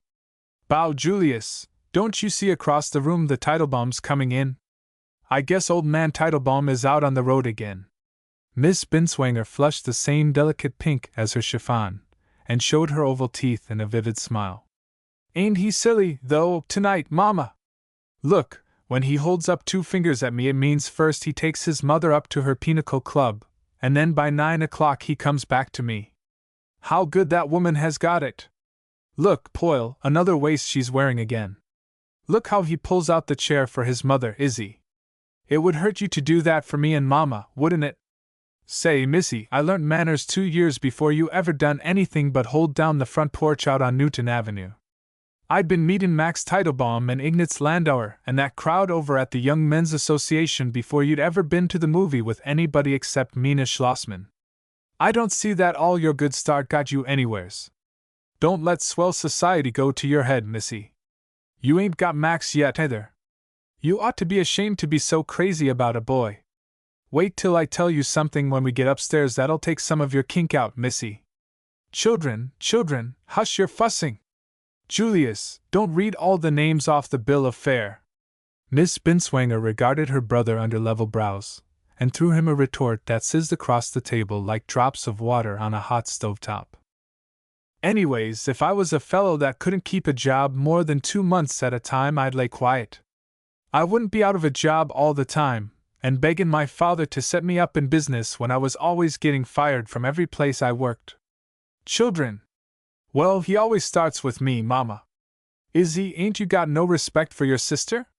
For God's sakes take that bill of fare away from your papa, Izzy. He'll burn a hole in it. Always the prices he reads out loud till so embarrassed I get. No ears and eyes he has for anything else. He reads and reads, but enough he don't eat to keep alive a bird. Mr. Binswanger drew his spectacles off his nose, snapped them into a warm leather case and into his vest pocket. A wan smile lay on his lips. I got only eyes for you, Becky, eh? All dressed up, ain't you, black lace yet? What you think of your mama, children? Yum she gets, not? ACH, Julius! The little bout of tenderness sent a smile around the table, and behind the veil of her lashes Miss Binswanger sent the arrow of a glance across the room. Honest, Mama, I wonder if Max sees anything green on me. He sees something sweet on you, maybe, Poyle. Izzy, pass your papa some radishes. Not a thing does that man eat, and such an appetite he used to have. Radishes better as these we get in our yard at home. 10 cents for 6 radishes. Against my appetite it goes to eat 'em when in my yard at home. Home, always home! Papa, please don't put your napkin in your collar like a bib, Mama. Make him take it out. Honest, even for the waiter I'm ashamed. How he watches us, too, and laughs behind the tray. Leave me alone, Pearlie. My shirt front I don't use for no bib. Laundry rates in this hold-up place ain't so cheap. Mama, please make him take it out. Julius! Look, Papa, at the Teitelbaums and Schoenfelds, laughing at us, Papa. Look now at him, Mama. Just for to spite me he bends over and drinks his soup out loud out of the tip of his spoon. Please, Papa. Mr. Binswanger jerked his napkin from its mooring beneath each ear and peered across at his daughter with his face as deeply creased as a raisin. I wish, he said, low in his throat, and with angry emphasis quivering his lips behind the gray and black bristles of his mustache. 10 times a day I wish I was back in my little house in Newton, where I got my comfort and my peace. You children I got to thank for this, you children. Mr. Isidore Binswanger replaced his spoon in his soup plate and leaned back against his chair. Ah now, Papa, for God's sakes don't begin. You good for nothing, you. With your hair combed up straight on your head like a girl's, and a pleated shirt like I'd be ashamed to carry in stock, you got no put in. If I give you $5,000 for a business for yourself you don't care so much what kind of manners I got. $5,000 he asks me for to go in business when he ain't got it in him to keep a job for 6 months. The last job wasn't. Right now in this highway robbery hotel you got me into, I got to pay your board for you. If you want $5,000 from me you got to get rid of me some way, for my insurance policy is all I can say. And sometimes I wish you would, easier for me it would be. Julius! His son crumpled his napkin and tossed it toward the center of the table. His soft, moist lips were twisted in anger, and his voice, under cover of a whisper, trembled with that same anger. For what little board you've paid for me I can't hear about it no more. I'll go out and SHHH, Izzy, SHHH, Papa, all over the dining room they can hear you, SHHH. Home I ain't never denied my children, open doors they get always in my house but in a highway robbery hotel, where I can't afford. We got the cheapest family rates here. Such rates we get here, children, and highway robbery your father calls it.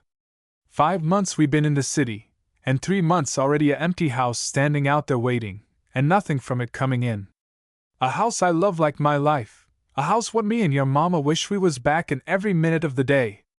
I only said, Julius, for myself I like my little home best, but I ain't got the strength for the streetcar ride no more. I ain't got appetite for this sloppy American food no more. I can't breathe no more in that coupe upstairs. Right now you should know how my feet hurt for slippers, a collar I got to wear to supper when like a knife it cuts me. I can't afford this. I got such troubles with business I only wish for one day you should have them. I want my little house, my porch, my vines, and my chickens. I want my comforts. My son ain't my boss. Isidore pushed back from the table, his jaw low and sullen. I ain't going to sit through a meal and be abused like I was a. You ain't got to sit, stand up then. Izzy, for God's sakes, Izzy, the people. Julius, so help me if I come down to a meal with you again. Look, Julius, for God's sake, the Teitelbaums are watching us, the people. Smile at me, Poyle, like we was joking. Izzy, if you leave this table now I can't stand it. Laugh, Poyle, like we was having our little fun among us. The women exchanged the ghastly simulacrum of a smile, and the meal resumed in silence. Only small beads sprang out on the shiny surface of Mr. Binswanger's head like dewdrops on the glossy surface of leaves, and twice his fork slipped and clattered from his hand. So excited you'd get right away, Julius. Nervous as a cat you are. I ain't got the strength no more, Becky. Pink sleeping tablets I got to take yet to make me sleep. I ain't got the strength. Shuich, Julius, don't get excited. In the spring we go home. You don't want, Julius, to spoil everything right this minute. Ain't it enough the way our poil has come out in these 5 months? Such a grand time that Goyle has had this winter. Do you want that the Teitelbaums should know all our business and spoil things? I wish sometimes that name I had never heard in my life. In my days a young girl. Shuich, Julius, we won't talk about it now, we change the subject. Look over there, will you, Poyle? Always extras the Teitelbaums have on their table. Paprika, and what is that red stuff? Chili sauce. Such service we don't get. Pink carnations on their table, too. Tomorrow at the desk I complain. Our money is just as good as theirs. Miss Binswanger raised her harried eyes from her plate and smiled at her mother. She was like a dark red rose, trembling, titillating, and with dewy eyes. Don't stare so, Mama. Izzy, are you going to stay home tonight? One night it won't hurt you. Like you run around nights to dance halls ain't nothing to be proud of. Now start something, Mama, so Pa can jump on me again. If Pearlie and Max are going to use the front room this evening, what shall I do? Sit in a corner till he's gone and I can go to bed? I should care if he goes to dance halls or not. What I say, Becky, don't make no difference to my son. Take how I begged him to hold on his job. If you're done your dessert, wait till we get upstairs, Papa. The dining room knows already enough of our business. Miss Binswanger pushed back from the table to her feet. Tears rose in a sheer film across her eyes, but she smiled with her lips and led the procession of her family from the gabbling dining room, her small, dark head held upward by the check rein of scorched pride and the corner of her tear-dimmed glance for the remote table with the centerpiece of pink carnations. By what seemed demoniac aforethought, the Binswanger three-room suite was rigidly impervious to sunlight, air, and daylight.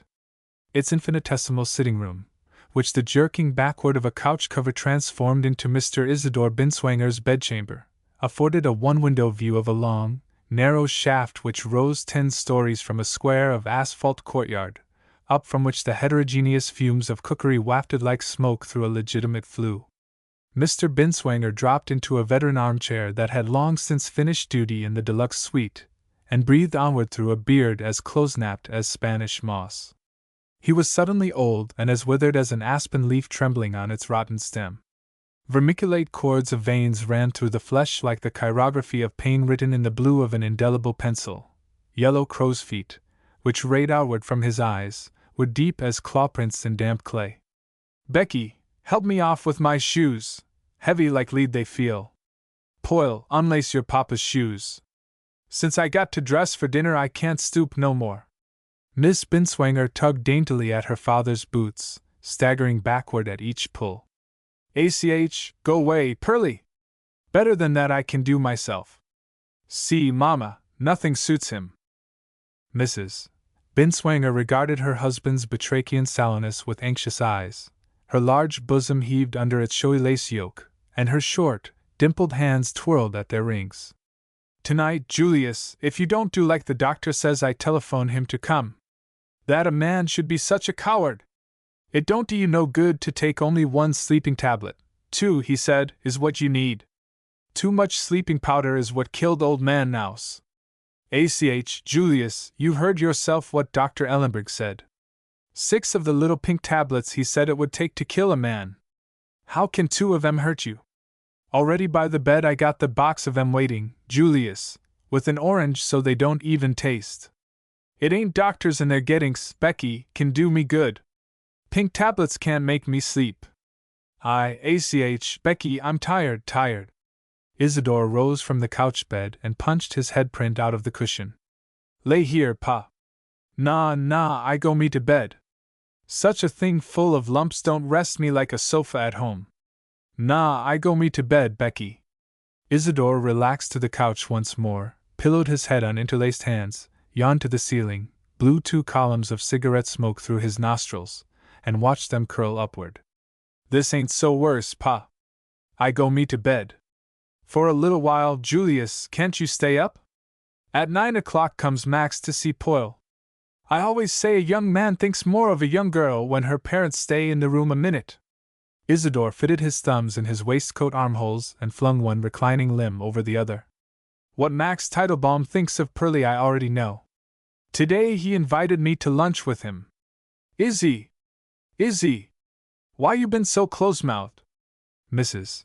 Binswanger threw her short, heavy arm full length across the tabletop and leaned toward her son, so that the table lamp lighted her face with its generous scallop of chin and exacerbated the concern in her eyes. You had lunch today with Max Teitelbaum, and about Poyle you talked. That's what I said. Miss Binswanger leaned forward in her low rocker, suddenly pink as each word had been a fillip to her blood, and a faint terracotta ran under the olive of her skin, lighting it. Like fun, you did. All right then, missy, I'm lyin', and won't say no more. I didn't mean it, Izzy. Izzy, tell your sister what he said. Well, right to my face she contradicts me. Please, Izzy. Well, he likes you, all righty. Did he say that about me, honest, Iz? Her breath came sweet as thyme between her open lips, and her eyes could not meet her mother's gaze, which burned against her lids. See, Poyle. Wake up a minute, Papa, and listen. When I mentioned Max Teitelbaum, Papa, you always said a grand boy like one of the Teitelbaum boys, with such prospects, ain't got no time for a goil like our Poyle. Always I told you that you got to work up the appetite. See, Papa, how things work out. See, Poyle. What else did he have to say, Izzy? He likes her, eh? Isidore turned on his side and flecked a rim of ash off his cigarette with a manicured forefinger. Don't get excited too soon, Ma. He didn't come out plain and say anything, but I guess a boy like Max Teitelbaum thinks we don't need a brick house to fall on us. What you mean, Izzy? What I mean? Say, ain't it as plain as the nose on your face? You don't need 2 brick houses to fall on you, do you? Mrs. Binswanger admitted to a mental phthisis, and threw out her hands in a gesture of helplessness. Believe me, Izzy, maybe I am dumb. So bad my head works when your papa worries me, but what you mean I don't know. Me neither, Izzy. Say, there ain't much to tell. He likes Pearlie, that much he wasn't bashful to me about. He likes Pearlie, and he wants to go in the general store and ladies' furnishing goods business. Just clothing like his father's store he hates.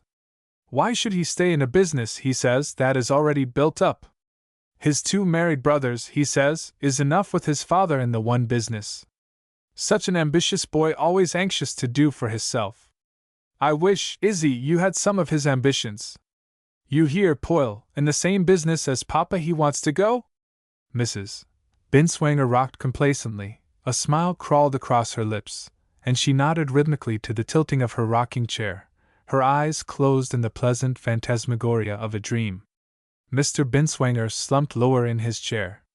A good head for business that Max Teitelbaum has on him. Like your mama says, Izzy, you should have one just half so good. There you go again, Pa, pickin'.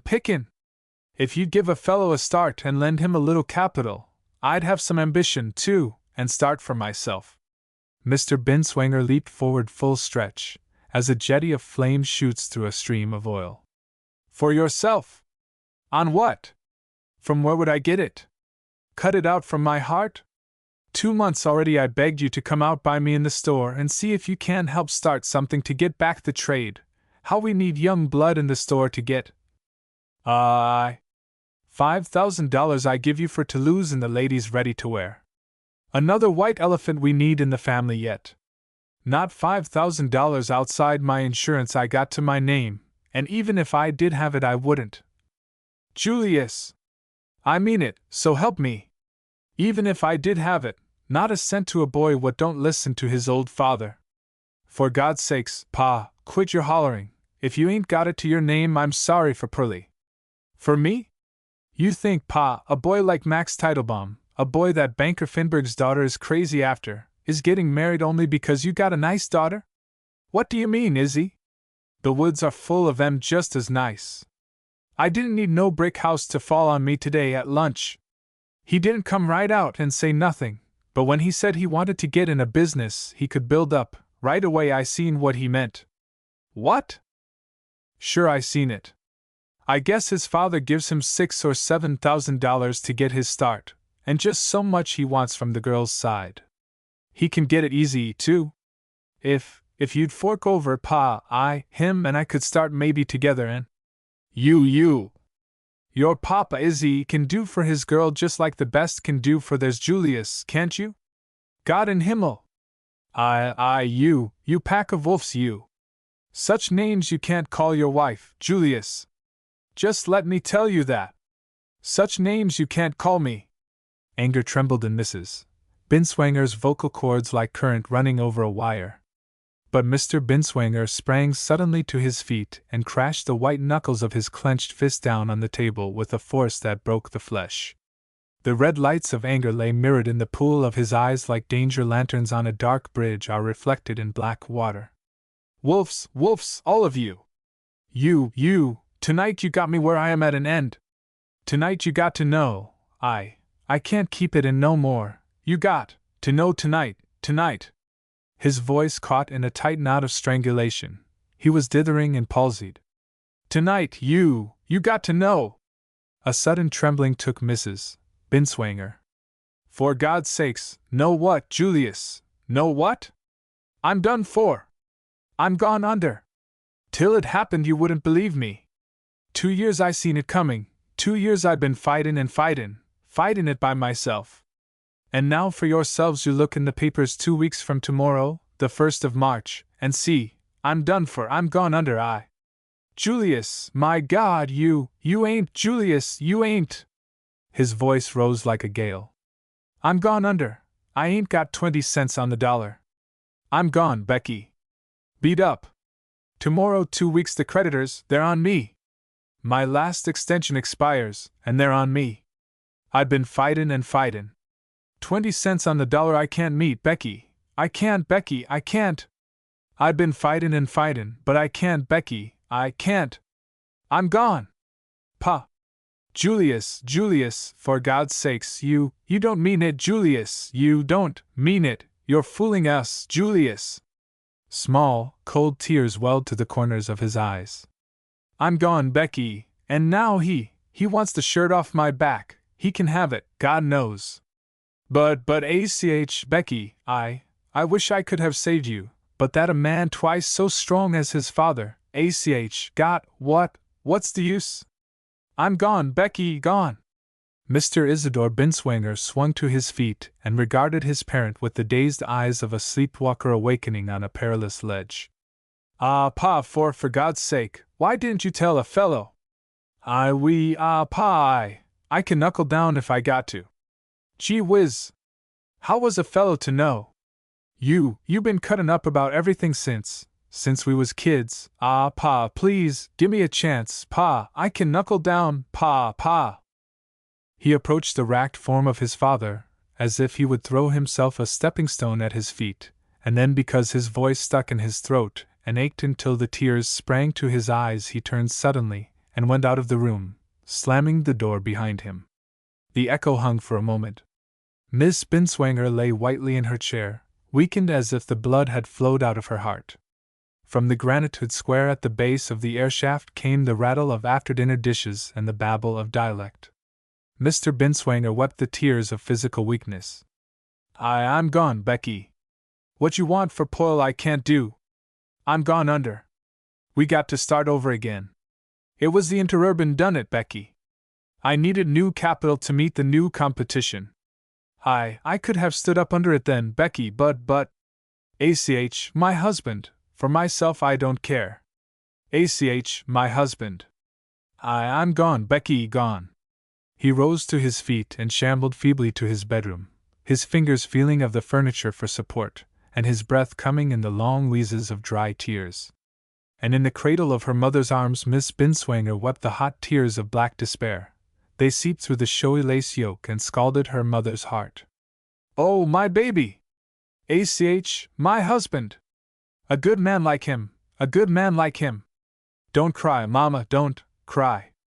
Nothing he ever refused me, and now when we should be able to do for our children and… Don't cry, Mama, don't cry. If he had the money, for a boy like Max, he'd give it Poyle. Such a good husband, such, I go me into Papa now, poor Papa. I've been bad, Poyle, we must make it up to him, we. SHHH. We got to start over again, Poyle, to the bone I'll work my fingers, I. Sure, Mama, SHHH, somebody's knocking.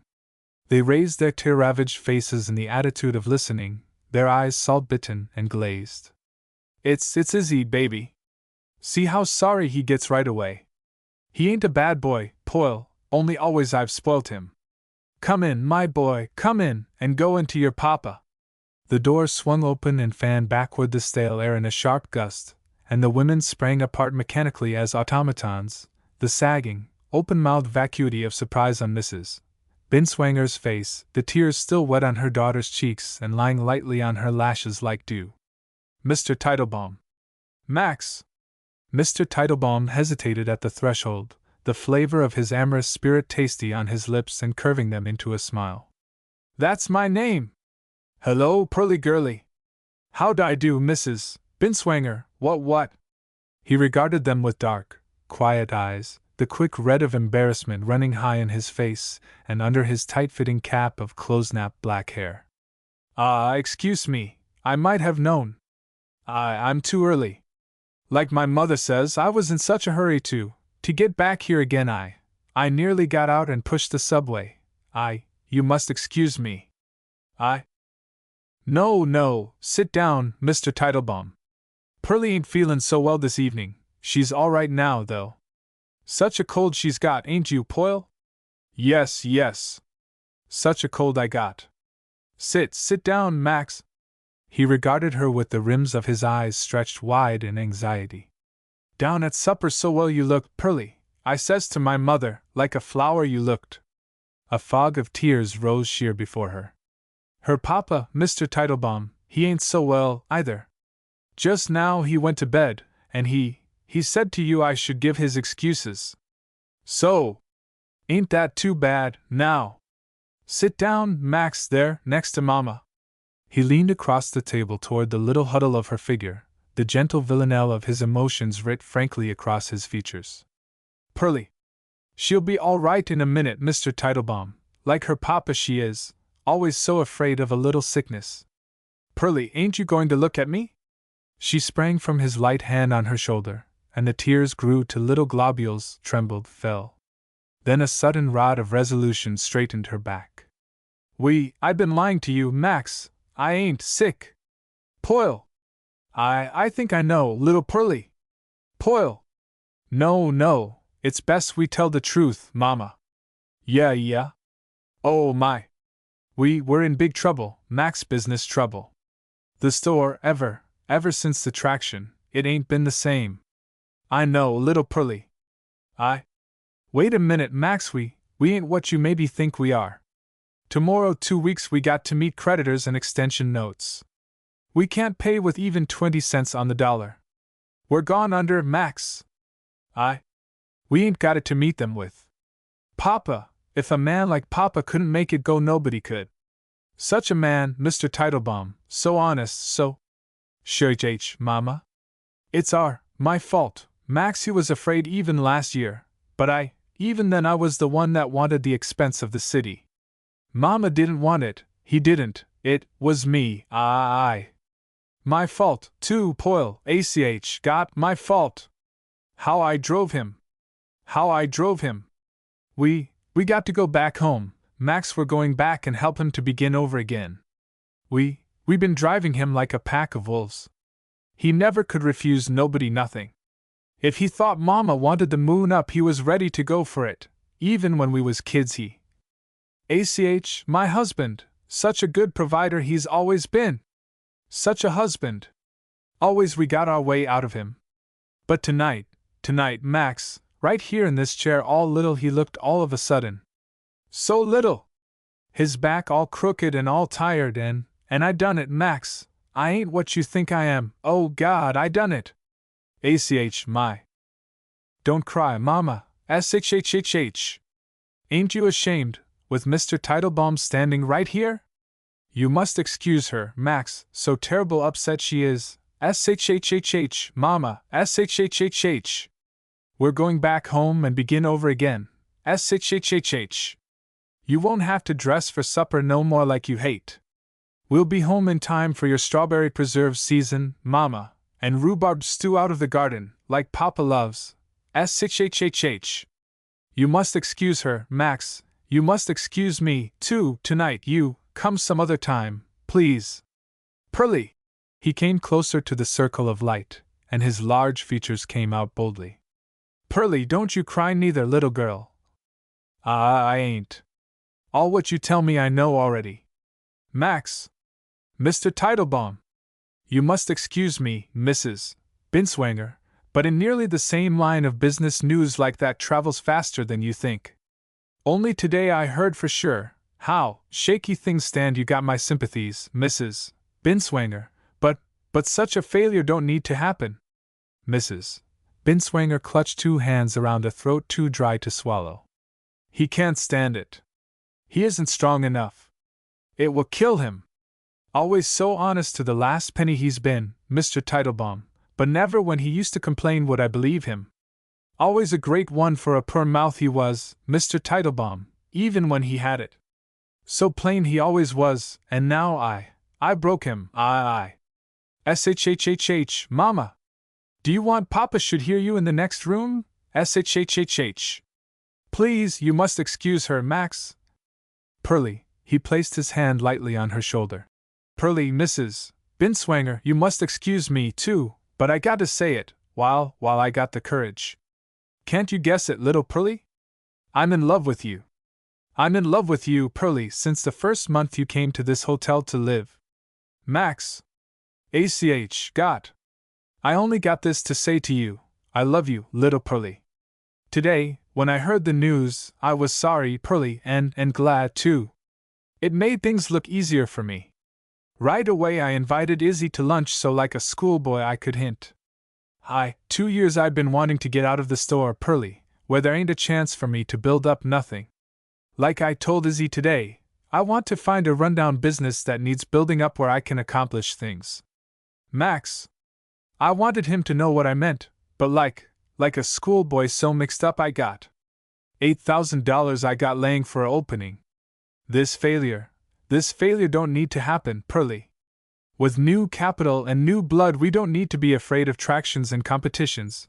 With me and Izzy, and my $8,000 put in out there, but this ain't no time to talk business.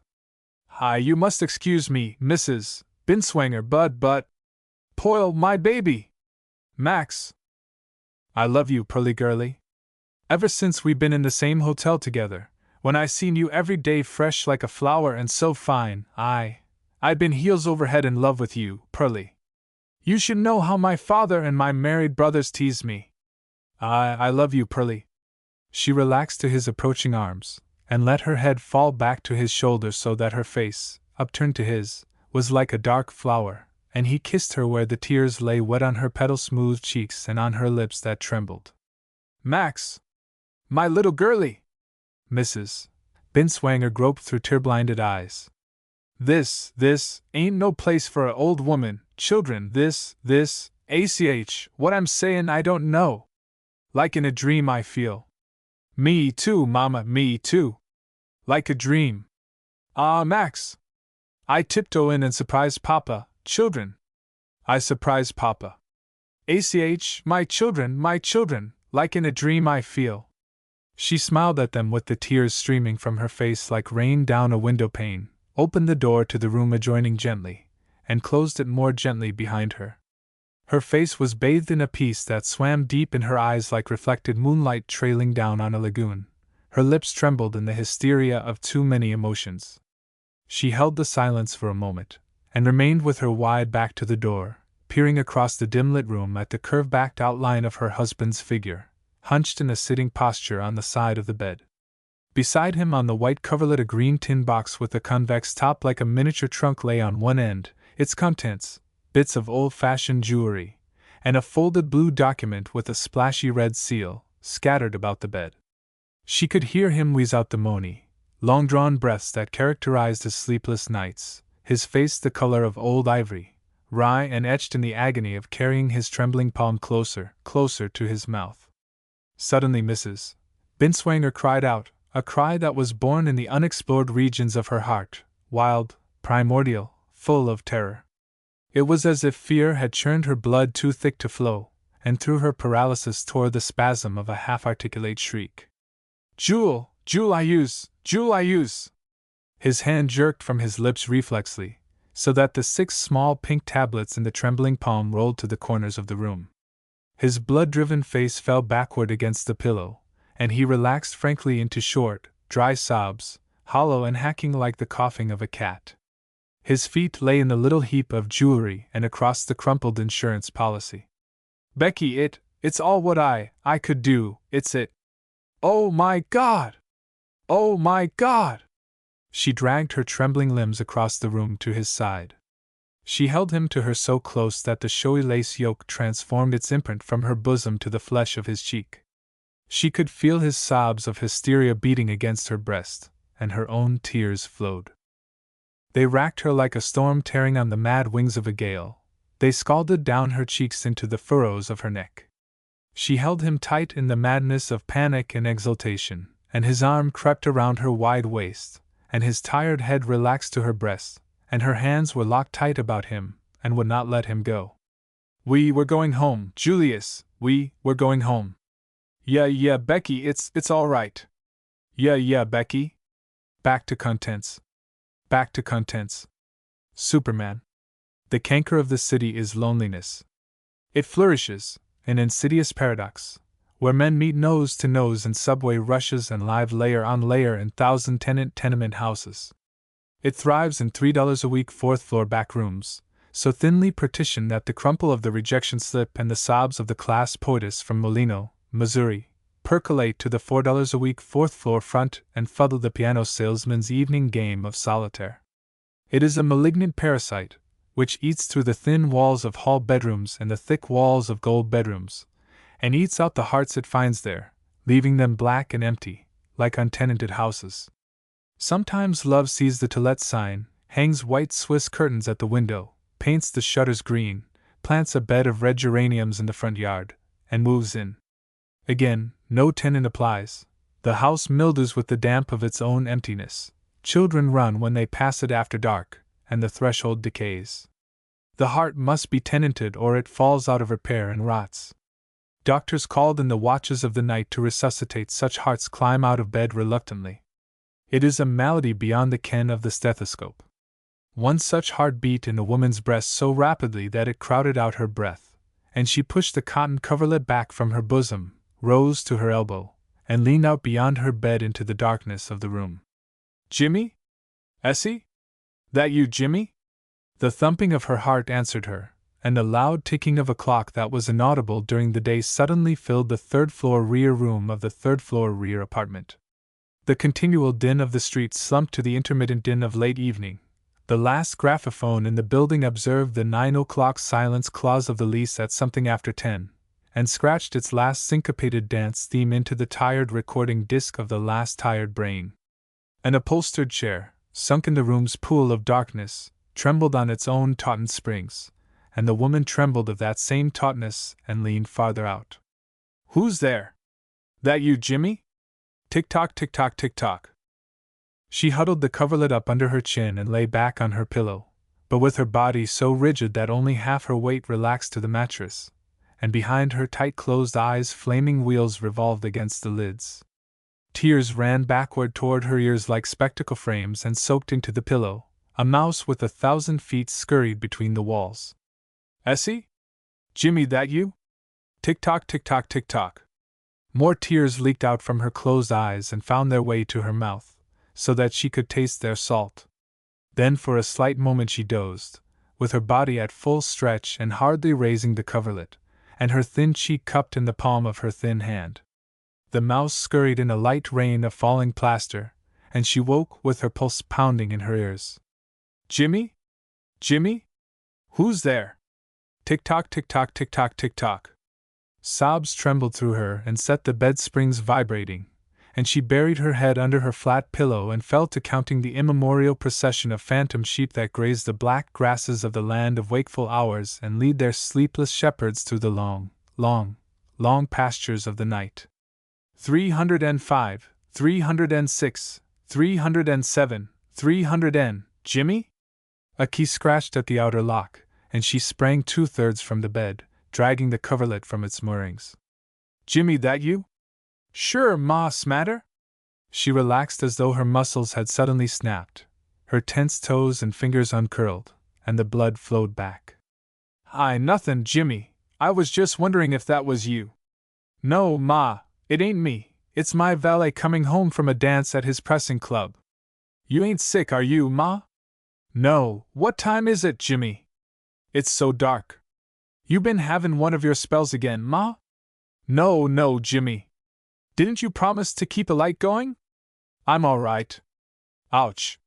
Gewillikins, Ma, if you'd burn half a dime's worth of gas till me and Essie get home from work nights, we'd save it in wear and tear on our shins. I ain't got no more hips left than a snake. It's a waste, Jimmy boy, gas comes so high. You should worry, Ma. Watch me light her up. Be careful in there, Jimmy. Stand on a chair. I got a little supper spread out on the table for Essie and her friend. You take a sandwich yourself. 40 cents in tips today, Ma. 40 cents? Yeah, and a dame in 70th Street gimme a quarter and hugged the daylights out of me till my brass buttons made holes in me and cried brinies all over the telegram, and made me read it out loud twice, once for each ear, unhurt, sweetheart, and homeward bound, Bill. Can you beat it? 5 cents a word. Jimmy, wasn't you glad to carry her a message like that? It's a paying business, Ma, if you're lucky enough to deal only in good news. A chair squealed on its casters, a patch of light sprang through the transom, and the chocolate ochre bedroom and its chocolate ochre furniture emerged into a chocolate ochre half-light. Jimmy? Huh? I wish, oh, nothin'. Ain't you feelin' right in there, Ma? Yes, Jimmy, but come in and talk to your old mother a while, my boy. Surest thing you know. Say, these are some sandwiches. You must have struck pay dirt in your sardine mine, Ma. They're for her gentleman friend, Jimmy. The door flung open and threw an island of light pat on the bed. In the gauzy streamed the face on the pillow, with the skin drawn over the cheeks tight as a vellum on a snare drum, was vague as a head by Carrier after he had begun to paint through the sad film of his growing blindness. Jimmy, my boy! Hello, Ma! Ain't your cheeks cold, though, Jimmy? It's right sharp out, ain't it? And Essie in her thin coat. You're a little late tonight, ain't you, Jimmy? He drew his loose-jointed figure up from over the bedside, and his features, half-formed as a sculptor's head just emerging from the marble, took on the easy petulance of youth, and he wiped the moist lips print off his downy cheek with the back of his hand. Ah, there you go again! You been layin' here frettin' and countin' the minutes again, ain't you? Gee, it makes a fellow sore when he just can't get home no sooner. No, Jimmy, I've been layin' here sleepin' sound ever since I went to bed. I woke up for the first time just now. I'm all right, Jimmy, only. Honest, Ma, you ought to ask the company to put me in short pants uniform, day duty, carrying telegrams of the day's catechism to Sunday school classes. Don't fuss at me, Jimmy. I guess I must have had one of them smothering spells, and I didn't wait up for Essie and Joe tonight. I'm all right now, Jimmy, all right. He placed his heavy hand on her brow in half-understanding sympathy. Gewillikins, why don't you tell a fellow? You want some of that black medicine, Ma? You ain't lookin' kinda blue like round the gills, are you? Old man Gibbs said we should send for him right away if... No, Jimmy, I'm all right now. Look. I brought you a carnation one of the operators gimme, one swell little queen, too. You want some of that black medicine, Ma? I'm all right now, Jimmy.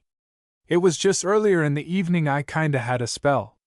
Ain't that pink pretty, though? Here, put it in the glass, and gimme a French kiss. Always ashamed like a big baby when it comes to kissin', ain't you? Ashamed to even kiss your old ma. He shuffled his feet and bent over her, with the red mounting above the gold collar of his uniform. And such a mama boy you used to be before you had to get out and hustle, such a mama boy, and now ashamed to give your old ma a kiss. Ashamed nothin'. Here, Ma, I'll smooth your hair for you the wrong way like Essie used to do when you came home from the store dead after the semi-annual clearings. No, no, Jimmy, these days I ain't got no more hair left to smooth. You look good to me. Ah, Jimmy, quit stringing your old ma. How can a stack o' bones look good to anybody? You do. Your papa used to say so too, Jimmy, but in them days my hair was natural curly, little cute, springy curls like Essie's. The first day he seen me he fell for 'em, and the night before he died, Jimmy, with you and Essie asleep in your folding cribs and me little thinkin' that the next week I'd be back in the department clerking again, he took me in his arms and… Yes, yes, I know, Ma, but didn't old man Gibbs say not to get excited?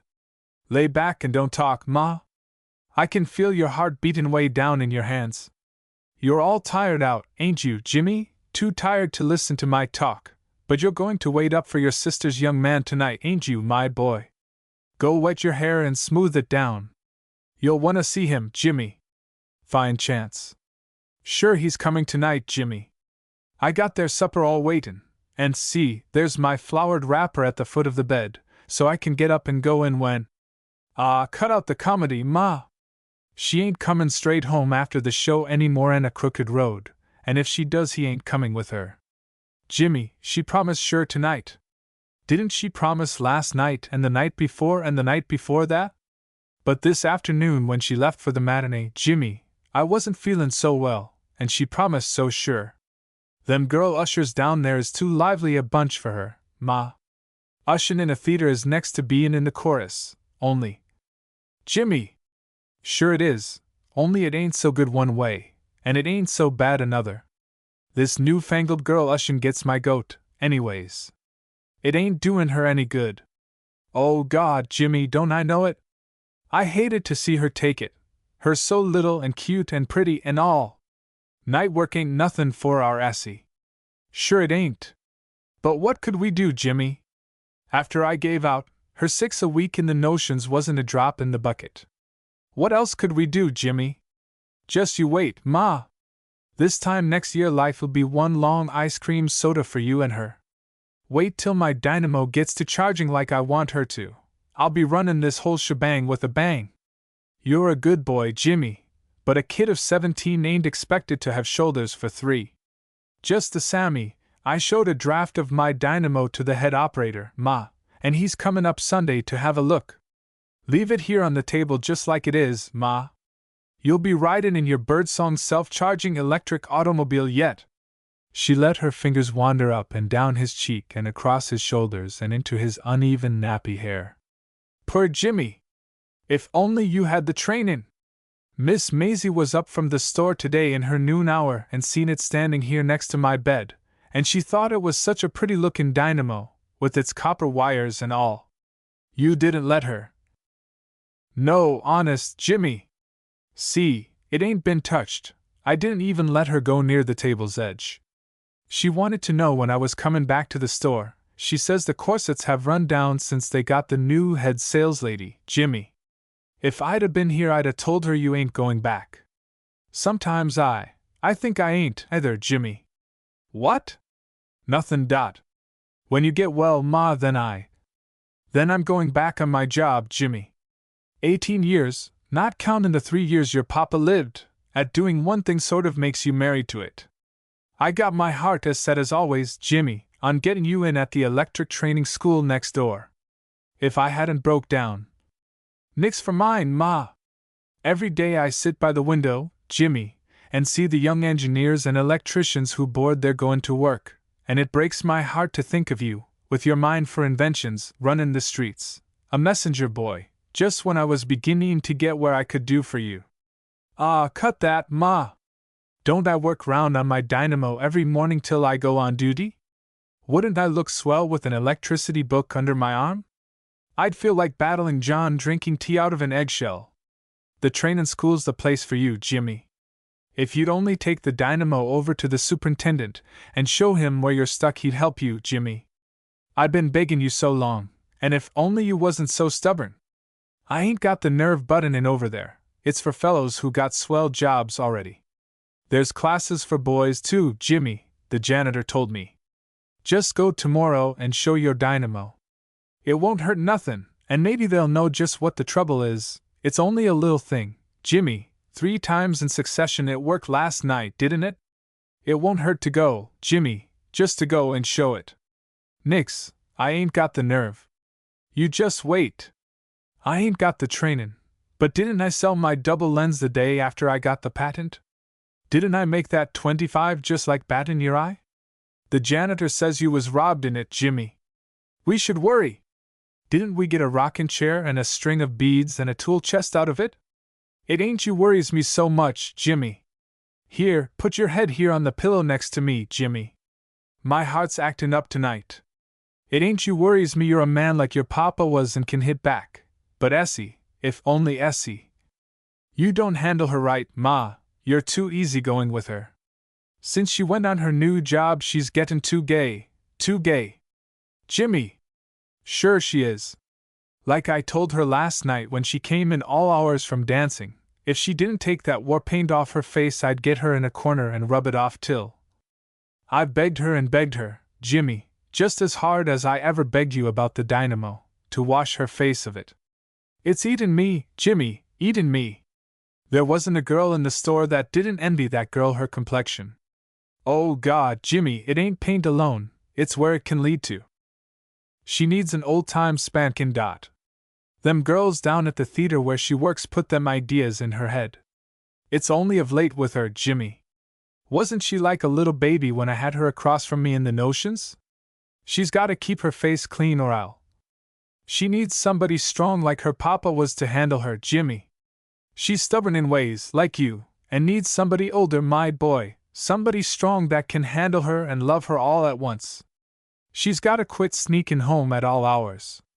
She don't pay no attention to me, but she's gotta quit or I'll go down and smash up that whole theater crowd of 'em.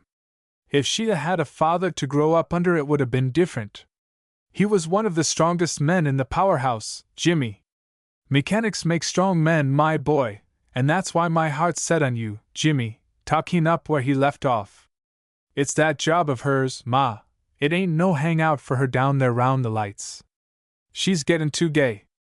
I'll smash that ticket speculator to gelatin if he don't show up or leave her alone. SHHH, Jimmy. He's her young man. She says he's a upright and honorable young man with intentions. Where's she hidin' him, then? He's bashful about comin', Jimmy. Last night on her knees right here by this bed she told me, Jimmy, with her eyes like saucers, that he's said everything but come right out and asked her. What's the matter? Is he tongue-tied? A fine fellow, she says, Jimmy, up to date as a new dime, making from 30 to 40 a week. Get that, Jimmy? God, 40 a week! On 40 a week, Jimmy, what they could do for themselves and for you. I want to look him over first. I knew a fellow in that game got 40 a week and 90 days once, too. Jimmy! There's a bunch of speculators used to hang round the 42nd Street telegraph office, with one eye always on the cop and the other always open for rubes. They was all hunchbacks from dodging the law. He ain't one of them kind, Jimmy. Then why don't he have a roof over his head instead of doing sidewalk business? Ticket speculatin' is like any other business, as he says. Profit is profit, whether you make it on a sheet of music, a washboard, or a theater ticket. Then why don't he show his face round here, instead of runnin' her round night after night when she ought to be home sleepin'? God, Jimmy! I don't know, except what she says. I just feel like I couldn't stand her not bringing him tonight. Like I couldn't stand it, Jimmy. Lay easy there, Ma. They're young, I guess, and gotta have life. But I lay here with it in front of me all night, long after she gets home and is sleepin' here next to me as light as a daisy. She's so little and pretty, Jimmy. I want to get my glimpse on him. What, Jimmy? I want to see him. Me too, Jimmy. I wouldn't care much about anything else if I could see him once, and if he is big and strong like your father was. That gang don't come big and strong. They got big heads and little necks. The kind of fellow that would know how to treat you when you got stubborn, and would put his hand on your shoulder and not try to drive you. If he was a man like that, Jimmy, the kind you and Essie needs, I'd stop fightin'. I'd fold my hands and say to God, ready. Ready right this minute. Ready for what, Ma? Ready, Jimmy, my boy. Just hands folded and ready, that's all. Ah, cut it, can't you, Ma? Hi, Ma, quit scarin' a fellow. Quit battin' your eyes like that. Tryin' to flirt with me, ain't you, Ma? Quit it, now! Let me get you some of that black medicine, you're gettin' one of your spells. Let me run downstairs and send Lizzie Marks for old man Gibbs? No, no, Jimmy, don't leave me! Hold me, my boy, so I can feel your face. Don't cry, Jimmy, there ain't nothin' to cry about. Cut the comedy, Ma! I ain't cryin', I'm sweatin'. Jimmy, are you there? I feel so heavy. Sure I am, Ma, right here, holding you in my arms. Feel.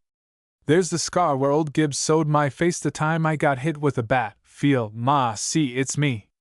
What's that, Jimmy, on the foot of the bed movin'? See, Ma, that's your flowered glad rag. You're goin' to put it on when Essie and her gentleman friend come in. It ain't movin', I shoved it. Don't muss it, Jimmy. No, see, I smoothed out its tail, it's a sash for you, Ma. Jimmy, you won't leave me? It gets so dark and the mice. You couldn't pry me away with a crowbar, Ma. I'll hold you till you yell Lego. Let me go for old Gibbs, Ma, you're breathing heavy as a pump. No, no, Jimmy, don't leave me. Sure I won't, but you're all twitchin' and jumpin', Ma. Just leave me run down and send Lizzie Marks for him. No, no, Jimmy, I'm all right. Sure, Ma? You're actin' up so funny. It ain't nothin', only I'm an old woman, Jimmy. All of a sudden I got old and broke. It ain't the same in the department, Jimmy, with Essie gone from the notions across the aisle. Always when we were overstocked in the corsets Essie. Ah, Ma, you ain't talkin' straight. Let me have old man Gibbs. I'm talking straight, Jimmy. Ain't I layin' right here in your arms and ain't my hair caught round one of your brass buttons? Quit pullin', Jimmy. Essie's hair is so bright, Jimmy. I can see it shireen in the dark when she's sleepin'. Some hair the kid's got. Remember the night you took me and her to SHHHH. Ain't that them coming? Ain't it, Jimmy? I ain't equal to gettin' up, Jimmy. Bring 'em in here and tell. Like fun it's them. Why do you bet right now they're holding down a table for two at the Palais du Dance? Swell joint. Oh God, Jimmy. I was kiddin', Ma, only kiddin'. Open your eyes, Ma. G'wan. Be a sport and open up. Remember, Ma, when I was a kid, how I used to make you laugh and laugh, makin' a noise like a banjo, plunk-a-plunk plunk plunk plunk-a-plunk? Yes, Jimmy. I knew I'd get a laugh out of you, plunk-a-plunk plunk-a-plunk. Yes, Jimmy, my boy. Go on. I like to lay here and remember back. Essie was always grabbin' your spoon. I used to slap her little hands and… Ma, open your eyes. Don't go off in one of them again. See, they're open, Jimmy. I can see your gold button shireen. I ain't sleepin', I'm only waitin'. She ain't had time to get home yet, Ma. They gotta pick up programs and turn in lost articles and all. Put your arms round me, Jimmy. I keep slippin' and slippin'. Let me run for old man Gibbs, Ma? Please. No, no, Jimmy. Sing like you used to when you was a little kid, Jimmy. I used to laugh and laugh. Plunk-a-plunk plunk plunk. SHHH. There's the chimes. You won't never tell me the right time nights, when I ask you, Jimmy. It ain't late, Ma. SHHH. What time is that? Listen. It's early. Don't you count chimes, Ma, it's a sign of snow to count 'em, and Essie's got her thin jacket on. Listen. This is a swell one I know, plunk. Plunk. Plunk. Plunk. SHHH, Jimmy. 1, 2, 3, 4, 5, 6, 7, 8, 9, 10. See, it ain't late. Laven. You can't cheat me, I heard the last one. Laven already? Well, why do you know about that? Them chimes is always ahead of themselves. Jimmy, my boy, quit playin' with your old Ma. They'll be comin' soon now. Don't leave me, Jimmy. Sure I won't, see. Jimmy. Jimmy. Ma. Ma, for God's sakes, open your eyes. Ma darlin', please, please. Sing, Jimmy, like a banjo. Plunk-a-plunk, plunk-a-plunk. On that last boom of 11 the Stuyvesant Theatre swung its doors outward as the portals of a cuckoo clock fly open on the hour, and women in fur-collared, brocaded coats, which wrapped them to the ankles, and carefully curved smiles that Watteau knew so well and Thackeray knew too well, streamed out into the radium-white flare of Broadway, their delicate fingers resting lightly on the tired arms of tired businessmen, whose faces were like wood carving and whose wide white shirt-fronts covered their hearts like slabs. Almost before the last limousine door had slammed, and the last tired businessman had felt the light compelling pressure of the delicate fingertips on his arm and turned his tired eyes from the white lights to the whiter lights of cafes and gold-leaf hotels, the interior of the Stuyvesant Theatre, warm and perfumed as the interior of a jewel box, blinked into soft darkness. Small figures, stealthy espions of the night, padded down thick carpeted aisles flashing their pocket searchlights now here, now there, folding rows of velvet seats against velvet backs, reaching for discarded programs and seat checks, gathering up the dainty debris of petals fallen from two blown roses, an occasional webby handkerchief, an odd glove, a ribbon. Then the dull red eyes above the fire exits blinked out, the sea of twilight deepened, and the small searchlights flashed brighter and whiter, glowworms in a pit of night. For Pete's sakes! Tell Ed to give back them lights, my lamps burn out. Oh, hurry up, Essie! You girls up there in the balcony would kick if you was walking a tight rope stretched between the top stories of two flat-iron buildings. It's easy enough for you to talk down there in the orchestra, Lulu Pope. Carriage shoes don't muss up the place like subway shoes. Gimme the balcony in preference to the orchestra every time. What about us girls way up here in the chutes? What do you say about us, Lulu Pope, playin' handmaids to the gallery gods? Chutes the same. I used to be in the chutes over at the Olympic, and 6 nights out of the week I carried water up the aisles without a stop. Lookin' each row in the eye, too. Like fun. Sure's my name's Lulu Pope.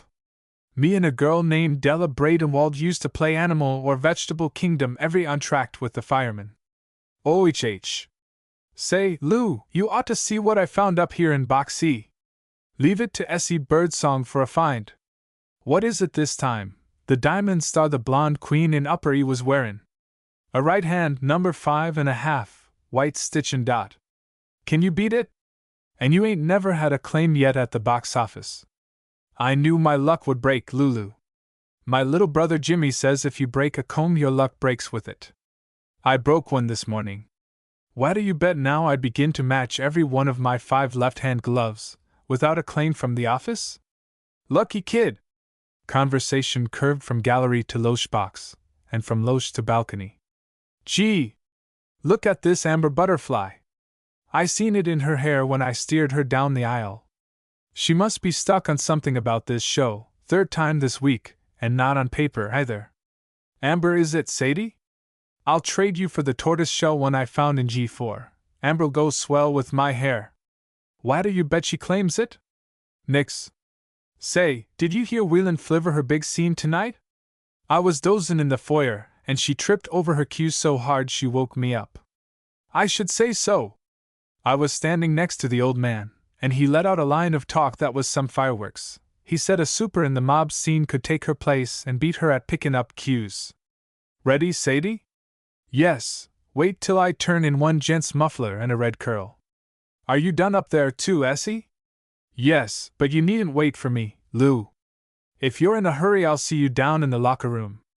Seats slammed, laughter drifted, searchlights danced and flashed out as though suddenly doused with water, and the gold, crystal, velvet, and marble interior of the Stuyvesant Theatre suddenly vanished into its imminent wimple of blackness.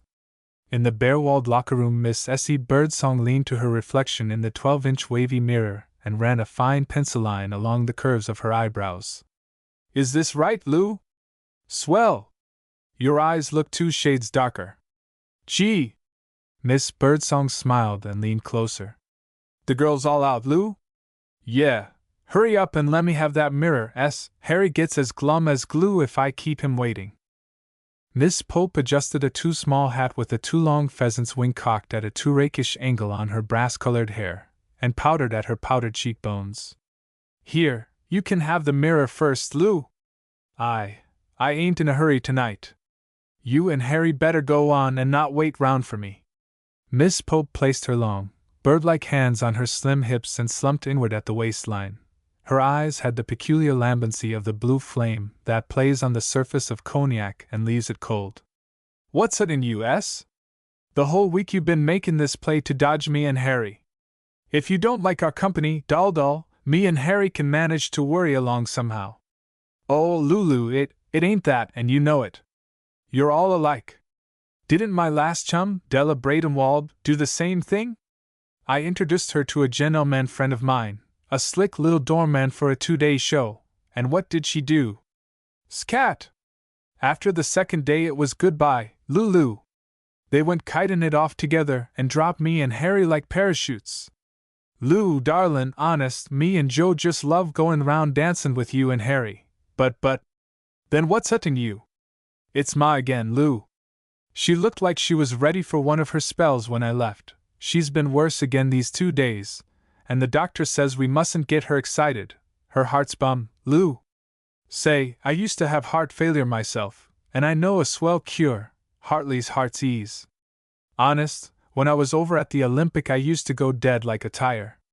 Lend me your eye stick, S.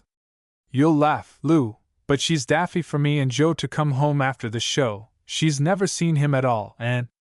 Oh God, I got a flashlight of Joe! When Ma and I was clerkin' the girls and fellows always used to come to our flat, Lou, and say, for fun. Ma was as lively as any of us in those days, and we'd have sardine sandwiches, and my kid brother used to imitate all kinds of music and actors, and we used to laugh and laugh until they'd knock on the ceiling from upstairs and Ma'd pack the whole lot of 'em home. Why don't you and Harry come up tonight too, Lou? And we'll have a little doin's. Nothin' doin', beauty. There's a free-for-all tango contest round at the Poppy Garden tonight, and believe me, I wouldn't mind winning that pink ivory manicure set. All I gotta ask is one thing, S. Bring me a snapshot of Joe doing the fireside act. The glaze of unshed tears sprang over Miss Birdsong's eyes like gauzy clouds across a summer sky. Aye, that's just it, Lou. I can't get him to come. Sometimes I think maybe it's just because he's stringing me along, and he was your friend first, Lou. Ain't he ever said anything to you about me, you know what I mean, Lou? He's hipped on you, girl. I know Joe Ullman like I know the floor plan of this theater.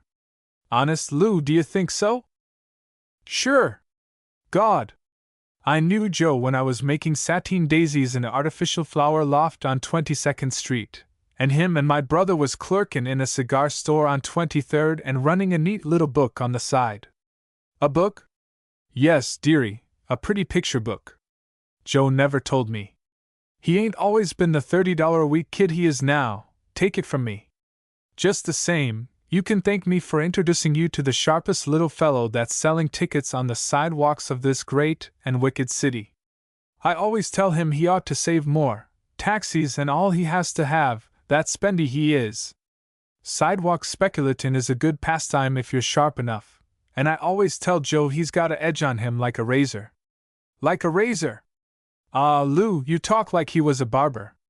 Sure, he's that sharp. Take Harry now. He's as slick as a watermelon seed when it comes to picking a sheet of music with a whistle in it. But put him in a game like Joe's, with the law cross-side from winkin' and frownin' at the same time, and he'd lose his nerve. It ain't a game, Lou. Joe says there ain't a reason why a fellow can't sell a theater ticket at a profit, just like Harry sells a sheet of music. Sidewalks are free for all. Leave it to Joe to stretch the language like a rubber band. His middle name is Gutta Percha. He was your friend first. He is yet, beauty, even if you have grabbed him. I like him, he's one good sport, but with Joe's gift for tongue work he could make a jury believe a Bowery jewelry store ought to have a habeas corpus for every body it snatches. He could rob a cradle and get a hero medal for it. Sometimes I don't know how to take him, Lou. We've been going together steady now, and sometimes I think he likes me, and sometimes I think he don't. Take it from me, you got him going. I never knew him to take a 5 evenings a week lease on anybody's time. 6. 6. For all I know, you're keeping things from me. Let me see your left hand. What are you blushing for, beauty? What are you blushing for? Ah, Lou! Say, how does this jacket look, S? Half them judges over there at the poppy watch your clothes more'n your feet. Swell! Well, is this where me and Harry exit, beauty? Yeah, you go ahead, Lou.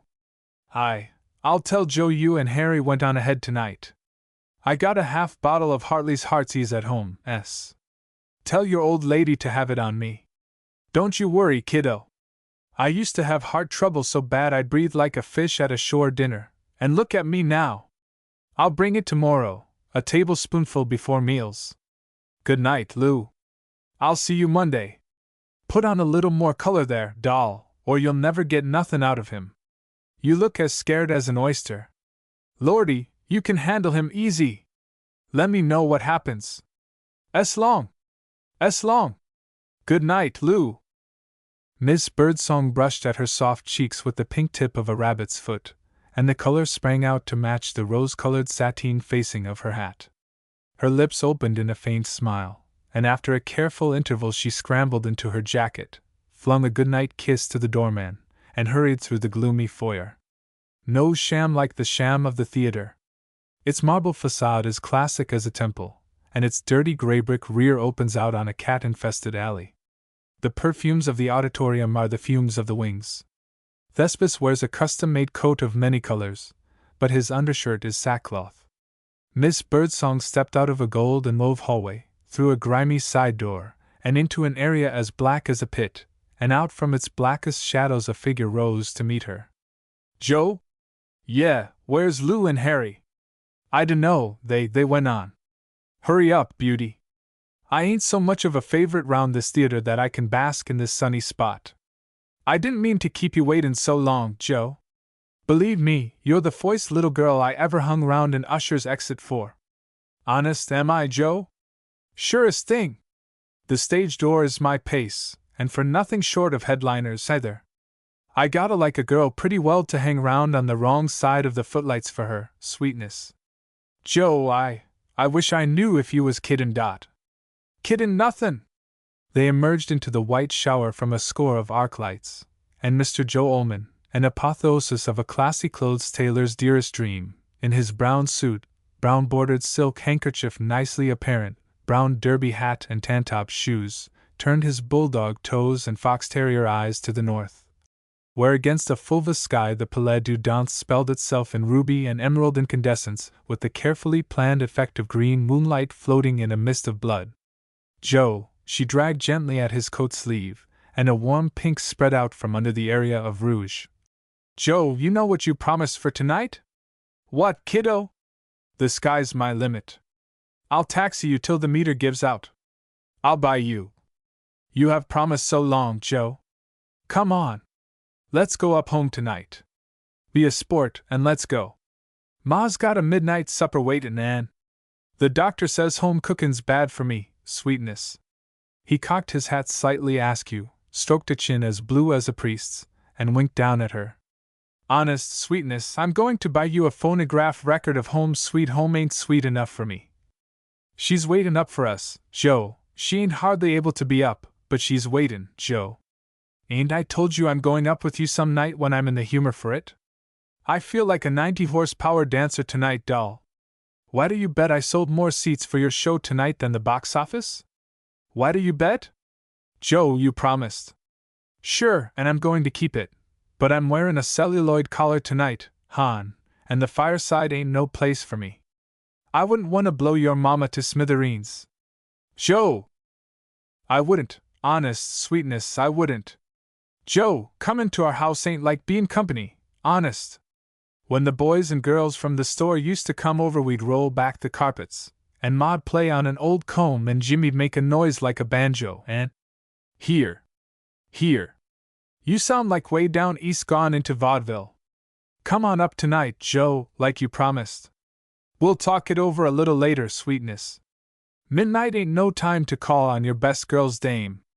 What'll she be thinking of us buttin' in there for midnight supper? Tomorrow night's Sunday, that'll be more like it. She got it waitin' for us, Joe. All week she been fixing every night, and us not comin'. She knows it's the only time we got, Joe. She says she'd rather have us come home after the show than go kiting round like this. Honest, Joe, she's regular sport herself. She used to be the life of her department. The girls used to laugh and laugh at her cuttings up. She's atchin' to see you, Joe. She knows she don't talk about nothin' else, Joe, and she's sick. It scares me to think how sick maybe she is. He leaned to her upturned face. Tears trembled on her lashes and in her voice. Please, Joe. Tomorrow night, sure, little Essie Birdsong. God, what a name! Why didn't they call you? They always used to call us the songbirds at the store. Look, will you? Read, tango contest next Monday night. Are you game, little one? We'd won the last if they'd kept the profesh off the floor. Come on. Let's go in and practice for it. Not tonight, Joe, please.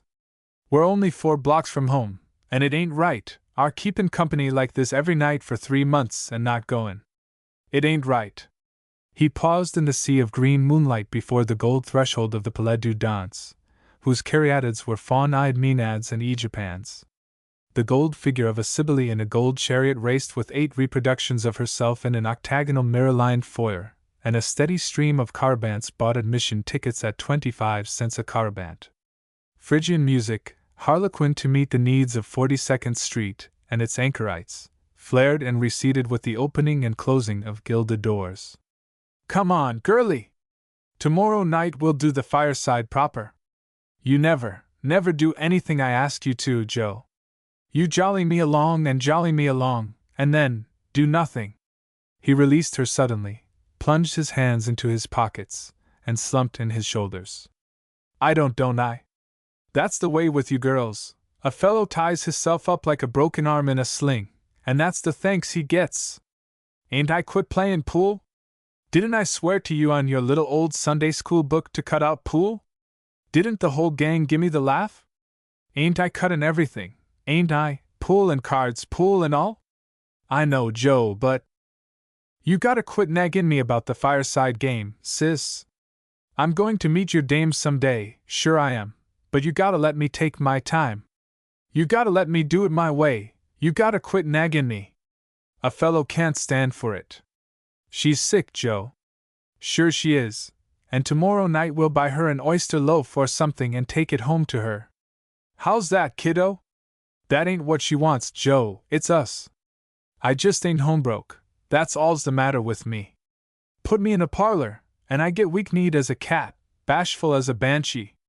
You gotta let me do it my way, peaches and cream. Just like a 25-cent order of 'em you look, with them eyes and cheeks and hair. Tomorrow night, sweetness, huh? Honest, Joe? Cross my heart and bet on a dark horse. She slid her hand into the curve of his elbow, her incertitude vanishing behind the filmy cloud of a smile. All right, Joe, tomorrow night, sure. You walk as far as home with me now, and… God bless my soul! You ain't going to leave me at the church, are you? I gotta go right home, Joe. Gee! Why didn't you tell a fellow? I could have tied up 10 times over for a Saturday night. There's a little dancer over at the Orpheum would have let out a 6-inch smile for the pleasure of my company tonight. Gee! You're a swell little sport, Nix. Joe! Come on in for 10 minutes, and if you're right good I'll shoot you home in a taxicab just as quick as if we went now. Just 10 minutes, sweetness. No more, Joe. Cross my heart and bet on a dark horse, just 10 minutes. She smiled at him from the corners of her shadowed eyes and stepped into the tessellated foyer. Satisfied now, Mr. Smarty? She said, smiling at 8 reflections of herself and swaying to the rippling flute notes and violin phrases that wandered out to meet them. You're all right, sweetness. Within the shebang elegance of the overlighted, overheated, overgilded dining and dance hall his pressure of her arm tightened, and the blood ran in her veins a searing flame. Gee! Look at the jam, Joe! Over there's a table for 2, sweet, right under them green lights. Say, why do you know about that? There's that same blonde girl, Joe, we been seein' everywhere. Honest, she follows us round every place we go. Her and that fellow that was dancing up at the Crescent last night, remember? They drew up before a marble-top table, one of a phalanx that flanked a wide-open space of hardwood floor, like coping round a sunken pool, and his eyes took a rapid resume of the polyphonic room. Good crowd out tonight, sweetness. They all know us, too. Yes. Wanna dance and show 'em we're in condition? No, Joe. The music flared suddenly. Chairs were pushed back from their tables, leaving food and drink in the attitude of waiting. A bolder couple or two ventured out on the shining floor space, hesitant like a premonitory ripple on the water before the coming of the wind, another and yet another. And almost instanter there was the intricate maze of a crowded floor, women swaying, men threading in, out, around. What'll you have to drink, sweetness? Lemonade, please. I know a better one than that. What? Condensed milk. Silly. I just can't get used to them bitter-tasting things you try out on me. You're all right, little lemonade girl. He leaned across the table and peered under the pink sateen. Its reflection lay like a blush of pleasure across her features, and she kept her gaze averted, with a pretty malaise trembling through her. You're all right, little peaches and cream. You're all right too, Joe. You mean that, sweetness? I mean it if you mean it. Do I mean it? Say, do I give a little queen like you my company 8 nights out of 7 for the fun of kiddin' myself along? I know you ain't, Joe. That's what I keep tellin' Ma. Sittin' there screwing your lips at me like that. You got a mouth just like red fruit, like a cherry that would bust all over the place if a bird took a peck at it. Her bosom, little as Juliet's, rose to his words, and she giggled after the immemorial fashion of women. Oh, Joe! If only. If only what, sweetness? If only. Huh! Ah, I can't say it. Whistle it then, sweetness. It don't do us no good to talk about things, Joe. We never get anywhere. What's the use o' talking then, sweetness? Here's your lemonade. I wish I was in the baby food class, 'pon my soul I do. Look, sweetness, this is the stuff, though. Look at its color, will you? Red as a moonshiner's eye. Here, waiter, leave that siphon. I might want to shoot up the place. You promised, Joe, not? Sure, I ain't going to either. Did I keep my pool promise? Ain't heard a ball click for weeks. Will I keep this one? Watch. 2's my limit, peaches. I'd swear off sleepin' if you wanted me to. Would you, Joe? That's what I want you to tell Ma when. Ah, there you go again. Honest, the minute a fellow feels hisself warming up inside, you begin tryin' to reach up to the church tower and ring the bells. Joe! Sure you do. You make me ashamed when you talk like that. Then cut it, sweetness. Come on, let's finish out this dance. It worries her so, Joe. She asks and asks till I don't know what to say no more when I see her wastin' away and all. God, I don't know. For God's sakes, don't leak any tears here, S. This gang here knows me. Ain't I told you I like you, girl? I like you well enough to do anything your little heart desires, but this ain't the place to talk about it. That's what you always say, Joe, no place is the place. Gee, ain't it swell enough just the way we are, just like it is, us knocking round together? I ain't your settling down kind sister. You're one little winner, and I like your style o' sweetness, but I ain't what you'd call a homesteader. Joe!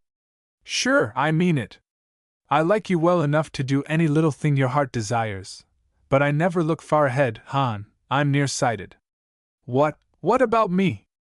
I ain't got nothing saved up, not a dime. You tell your dame, you tell her we just understand each other. Huh? How's that? That's fair enough, ain't it? What do you mean, Joe? You always say that, but please, Joe, please tell me what you mean. Listen, kiddo. Say, listen to that trot they're playin', will you? Come on, sis, be a sport. Tomorrow night we'll talk about anything your little heart desires. Come on, one round. Don't make me sore. Ah, no, Joe, I gotta go. One round, sweetness, see, I'll pay the check? See, 2 rounds round, and we'll light out for home. Look, they're all watchin' for us, 2 rounds, sweetness. 1, you just said, Joe? 1 then, little mouse. They rose to the introductory titillation of violins. She slid into his embrace with a little fluid movement, and they slithered out on the shining floor. A light murmur like the rustle of birds' wings went after them, and couples leaned from their tables to watch the perfect syncopation of their steps. His slightly crepuscular eyes took on the sheen of mica, the color ran high in her face, and her lips parted. They sit up and take notice when we slide out, don't they, little one? Yes. Some class to my trotting, ain't there, sweetness? Yeah. Look, Joe, we gotta go after this round, it's nearly 12. Twice round, sweetness, and then we go. If we ain't got the profesh beat on that Argentine dip, I'll give 10 orchestra seats to charity, and let any box office in this town land me for what I'm worth. Joe!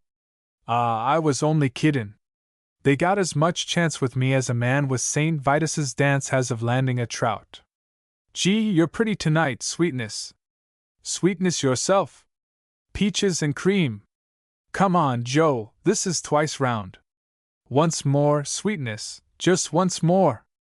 See, you got me hypnotized, my feet won't stop. See, they keep going and going. See, I can't stop. Whoa! Whoa! Honest, I can't quit. Whoa! We gotta go round once more, sweetness. I just can't stop. Just once more, Joe. At 1 o'clock the gas flame in the hallway outside the rear third-floor apartment flared sootily, and waned to a weary bead as the pressure receded. Through the opacity of the sudden fog the formal face door faded into the gloom, and Miss Essie Birdsong pushed the knob stealthily inch by inch to save the squeak. Plunk plunk plunk-a-plunk a-plunk plunk. Essie? S-H-H-H-H. Yes, Jimmy, it's only me. Why you making that noise? Why's the light burning? What's... Essie? Essie, is that you, N? Ma dearie, you, what's the matter? You ain't sick, are you? What's wrong, Jimmy? Please, what's wrong? She stood with her back to the door, her face struck with fear suddenly, as with white forked lightning, and her breath coming on every alternate heartbeat. Ma! Jimmy! For God's sakes, what's the matter? The transitional falsetto of her brother's voice came to her gritty as slate scratching slate, and cold, prickly flesh sprang out over her. Don't come in here! You and your friend stay out there a minute till Ma kinda gets her breath back. She's all right, ain't you, Ma? You and your friend just wait just a minute, Me and Dash. Yeah, both of you wait. Nothing ain't wrong, is it, Ma? There, just lay back on the pillow a minute, Ma. G'wan, be a sport. Look, your cheeks all red from restin' on my shoulder so long. Let me go a minute and bring Essie and her gentleman friend in to see you. Gee! After you been waitin' and waitin', you ain't going to give out the last minute. There ain't nothin' to be scared about, Ma. Let me go in just a minute. Here it is, Ma, don't break it. 7 years bad luck for smashin' a hand mirror. Here, you look swell, Ma, swell. Tell him it ain't like me to give out like this. Take them bottles and that ice away, Jimmy. Throw my flowered wrapper over my shoulders. There. Now tell him, Jimmy, it ain't like me. Surest thing, Ma. Watch me. He emerged from the bedroom suddenly, his face twisted and his whispering voice like cold iron under the stroke of an anvil, and Essie trembled as she stood. Jimmy! You devil, you! Where is he? She edged away from him with limbs that seemed as though they took root at every step, and she must tear each foot from the carpet. Tomorrow night he's comin' sure, Jimmy. He couldn't tonight, he couldn't. Jimmy's lips drew back from his gums as though too dry to cover them. You street runner, you! Jimmy! You! For God's sakes, she'll hear you, Jimmy! You devil, you! You've killed her, I tell you! I've been holding her in there for 2 hours, with the sweat standing out on her like water, you! Oh, God! Jimmy, lemme run for old man Gibbs, lemme! Oh no, you don't! Lizzie Marks downstairs is gone for him, but that ain't going to help none. What she wants is you, You and your low-down sneaking friend, and she's going to have him, too.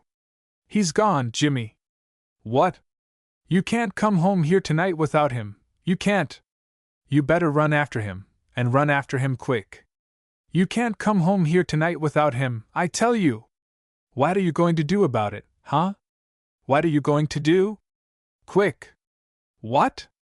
She trembled so she grasped the back of a chair for support, and tears ricocheted down her cheeks. I can't, Jimmy. He's gone by now. He's gone by now, out of sight. I can't. Please, Jimmy. I'll tell her. I'll tell her. Don't you dare come near me. I'll go, Jimmy, I'll go, SHHH. You gotta get him. You can't come here tonight without him. I ain't going to stand for her not seeing him tonight. I don't care how you get him, but you ain't going to kill her. You gotta get him or I'll. Jimmy, SHHH. Jimmy, tell him it ain't like me to give out like this. Tell. Yes, Ma. Yes, Ma, we're comin'. Joe's waitin' down at the door. I'll run down and bring him up. He's so bashful. In a minute, Ma darlin' dot. She flung open the door and fled, racing down 2 flights of stairs, with her steps clattering after her in an avalanche, and out into a quiet street, which sprung echoes of her flying feet. After midnight every pedestrian becomes a simulacrum, wrapped in a black domino of mystery and a starry ephod of romance. A homeward-bound pedestrian is a faun in evening dress. Fat Aunt Forty leans from her window to hurtle a can at a night-yelling cat and becomes a demoiselle leaning out from the golden bar of heaven. In the inspissated gloom of the street occasional silhouettes hurried in silent haste, and a block ahead of her, just emerging into a string of shop lights, she could distinguish the uneven-shouldered outline of Joe Ullman and the unmistakable silhouette of his slightly askew hat. She sobbed in her throat and made a cup of her hands to halloo, but her voice would not come, and she ran faster. A policeman glanced after her and struck asphalt. A dog yapped at her tall heels.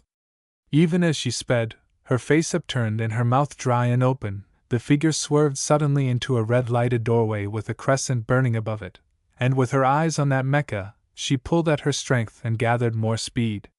The crescent grew in size and redness, and its lettering sprang out, and suddenly she stopped, as suddenly as an engine jerking up before a washout.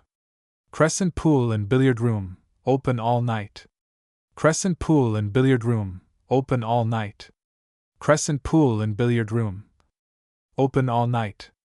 And her heart folded inward like the petals of a moonflower. Stretched to the limit of their resilience, the nerves act reflexly.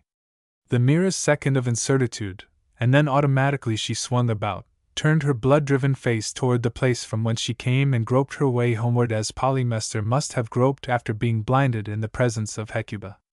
Tears hot from the geyser of shame and pain magnified her eyes like high-power spectacle lenses, and when she reached the dim entrance of the cliff dwelling she called home an edge of ice stiffened round her heart, and her feet would not enter. A silhouette lurched round a black corner and zigzagged toward her, and she held herself flat as a lath against a building until it, and its drunken song had lurched round another corner. A couple hurried past with interlinked arms, their laughter light as foam. More silhouettes, a flat-chested woman, who wore her shame with the conscious speciousness of a prisoner promenading in his stripes, a loutish fellow, who whistled as he hurried and vaulted up the steps of the Electric Institute 3 steps at a bound, an old man with an outline like a crooked finger, a shawled woman, a cab lined with vague faces, and streamers of laughter floating back from it, and standing darkly against the cold wall. Essie, with the tears drying on her cheeks and her whole being suddenly galvanized by a new thought. A momentary lull in the drippous streamlet of pedestrians, she leaned out into the darkness and peered up, then down the aisle of street. A shadow came gliding toward her, and she stepped forward, but when the street lamp fell on the cold eyes and cuttlefish stare she huddled back into her corner until the steps had receded like the stick-taps of a blind man. 2 women in the professional garb of nurses twinkled past, twitting each to each like sparrows, a man whose face was narrow and dark, bespeaking in his ancestry a Latin breed, kept close to the shadow of the buildings, and with her fingernails cutting her palms, she stepped out from her lair directly in his path and clasped her hands tighter to keep them from trembling. "You please!" He glanced down at her yellowish face, with the daubed-on red standing out frankly, tossed her a sneer and a foreign expression, and brushed by. She darted back as though he had struck at her, and panic closed her in. A young giant, tall as a Scandinavian out of Valhalla, with wide shoulders, a wide stride, and heavy-soled, lace-to-the-knee boots that clattered loudly, ran up the steps of the Electric Institute, and she flashed across the sidewalk, her arm reaching out. "You please!"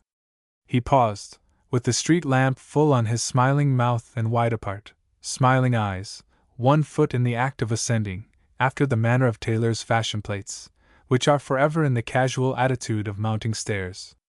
"You please! Please! Ah, little lady, go home and go to bed. This ain't no time and place for a little thing like you. Here, take this and go home, little girl." She arrested his arm on its way to his pocket, her breath crowding out her words, and the stinging red of shame burning through her rouge. "No, no! For God's sakes, no! It's my mother." He brought his feet down to a level.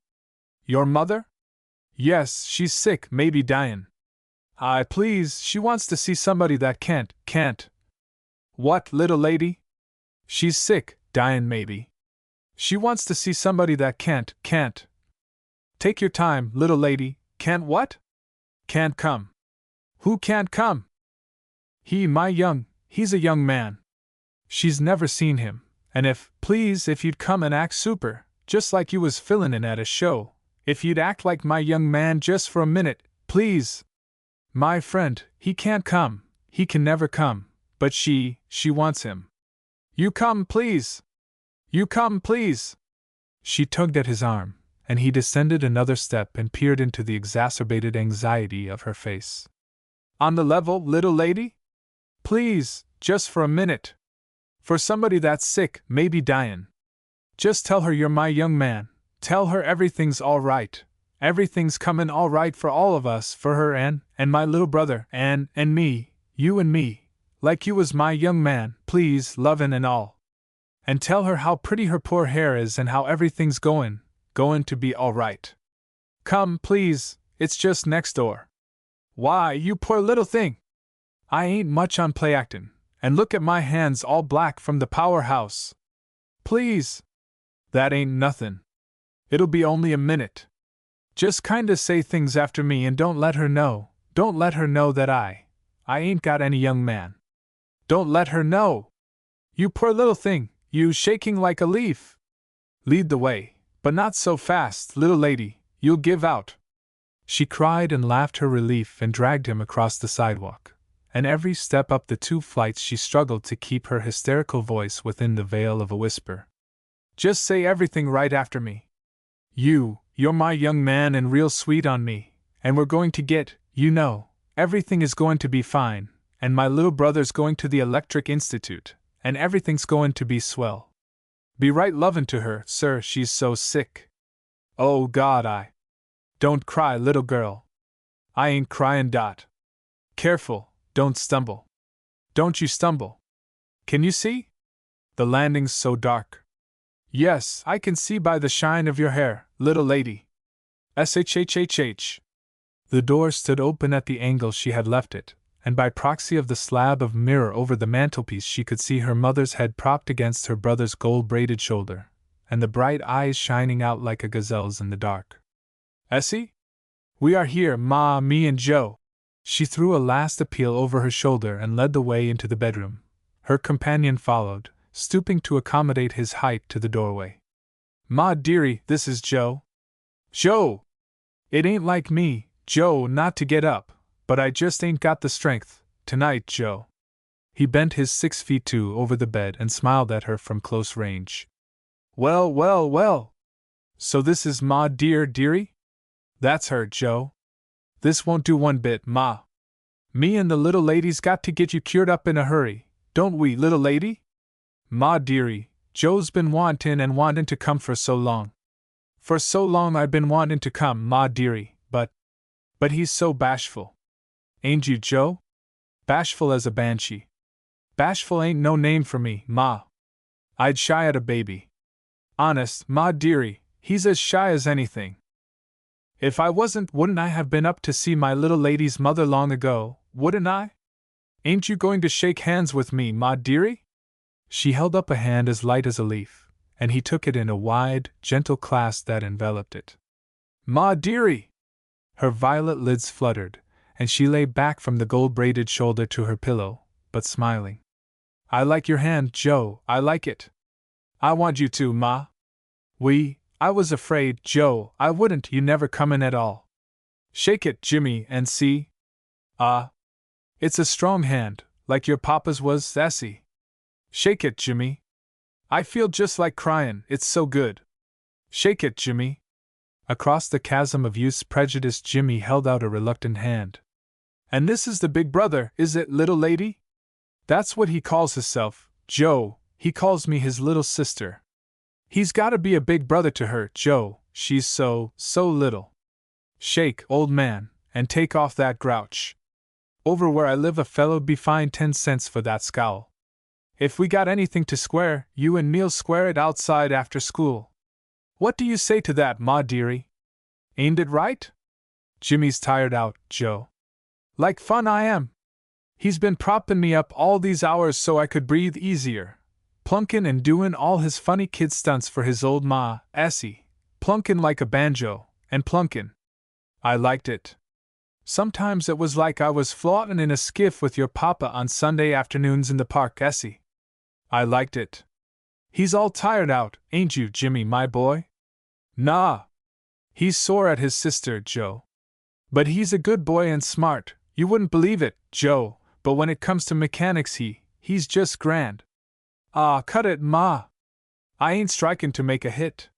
He's only tired, Joe, and don't mean nothin' he says. Nah, I'm only tryin' my voice out for Grand O'Perry. You're a regular sorehead with me, ain't you, old man? He ain't easy at makin' up with strangers, Joe, but he's a smart one. See that on the table? That's his self-chargin' dynamo. It's a great invention, Joe, the janitor says. You tell him about it, Jimmy. There ain't nothin' to tell. Don't believe it, Joe, the janitor's an electrician and he says. See. There it is, Joe. I don't want everybody pokin' and nozzin'. Let me have a look at it, old man. I know something about dynamos myself. Say, that looks like a neat little idea. How does she work? See, you generate right down in here. See? She worked that time, Ma. Jiminy cracks. Where'd you get your juice and, well, why do you know about that? Don't even have to reverse. I guess that storage down there ain't some stunt. See, Jimmy, my boy. I told you it was a grand invention. Hear what Joe says? Say, kid, you bring that, take that over to the Institute tomorrow. I know a fellow over there'll protect your rights and work that out with you swell. See, Jimmy, your old ma was right. The generator don't always work like that, only about 4 times out of 6. I'm kinda stuck on the. Say, kid, what you wanna do is protect your rights on that, and bring it over, take it over to the Institute. You'll give them the jolt of their lives over there. I know a fellow's been chasin' this idea 10 years, and you're 50% closer to the bullseye than he is. Here, Jimmy. Here, Essie. Just like I've been sayin'.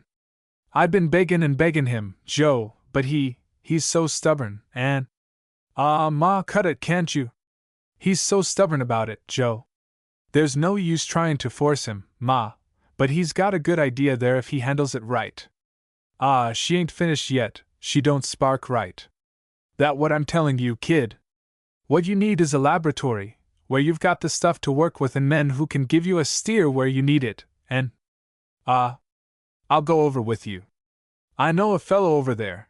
He's the guy that helped Kinney win his transmitter prize. You'll give him the jolt of his life, old man. Kid? Wanna go over? He placed his hand on the gold-braided shoulder and smiled down. You on, old man? I ain't much for buttin' in places. Are you on, Jimmy? It's your chance, old man. Jimmy! Jimmy, my boy, I said I was on, didn't I, Ma? Sure, he said he was on, Ma dearie. Shake on it, old man. Jimmy! Jimmy, my boy, honest, it's just like your papa was talking. Don't leggo my hand, Joe. Layin' here with my eyes shut, it's just like he was talkin' hisself. He's like your papa was, Essie, big and strong. Yes, darlin' Dot. Is that the doctor? Is Lizzie Marks come back? Is that? No, not yet, Ma. You're all tired out, Essie baby. Look at your little face. Go wash it, baby, and cool it off before old man Gibbs comes. It ain't hot, Ma. He brought you into the world, Essie baby, and I don't want him to see it all. I'm all right, Ma. Let me stay by you. Go wash your face, S. Ma says go wash your face. You shut up, Jimmy Birdsong, it ain't your face. You know alrighty, missy, why she wants you to wash it, you know. Ma, he keeps fussin' with me. Jimmy, please don't. I ain't either, Ma. She's always peckin' at me. I ain't mad at her, but I want her to wash that stuff off her face. Jimmy!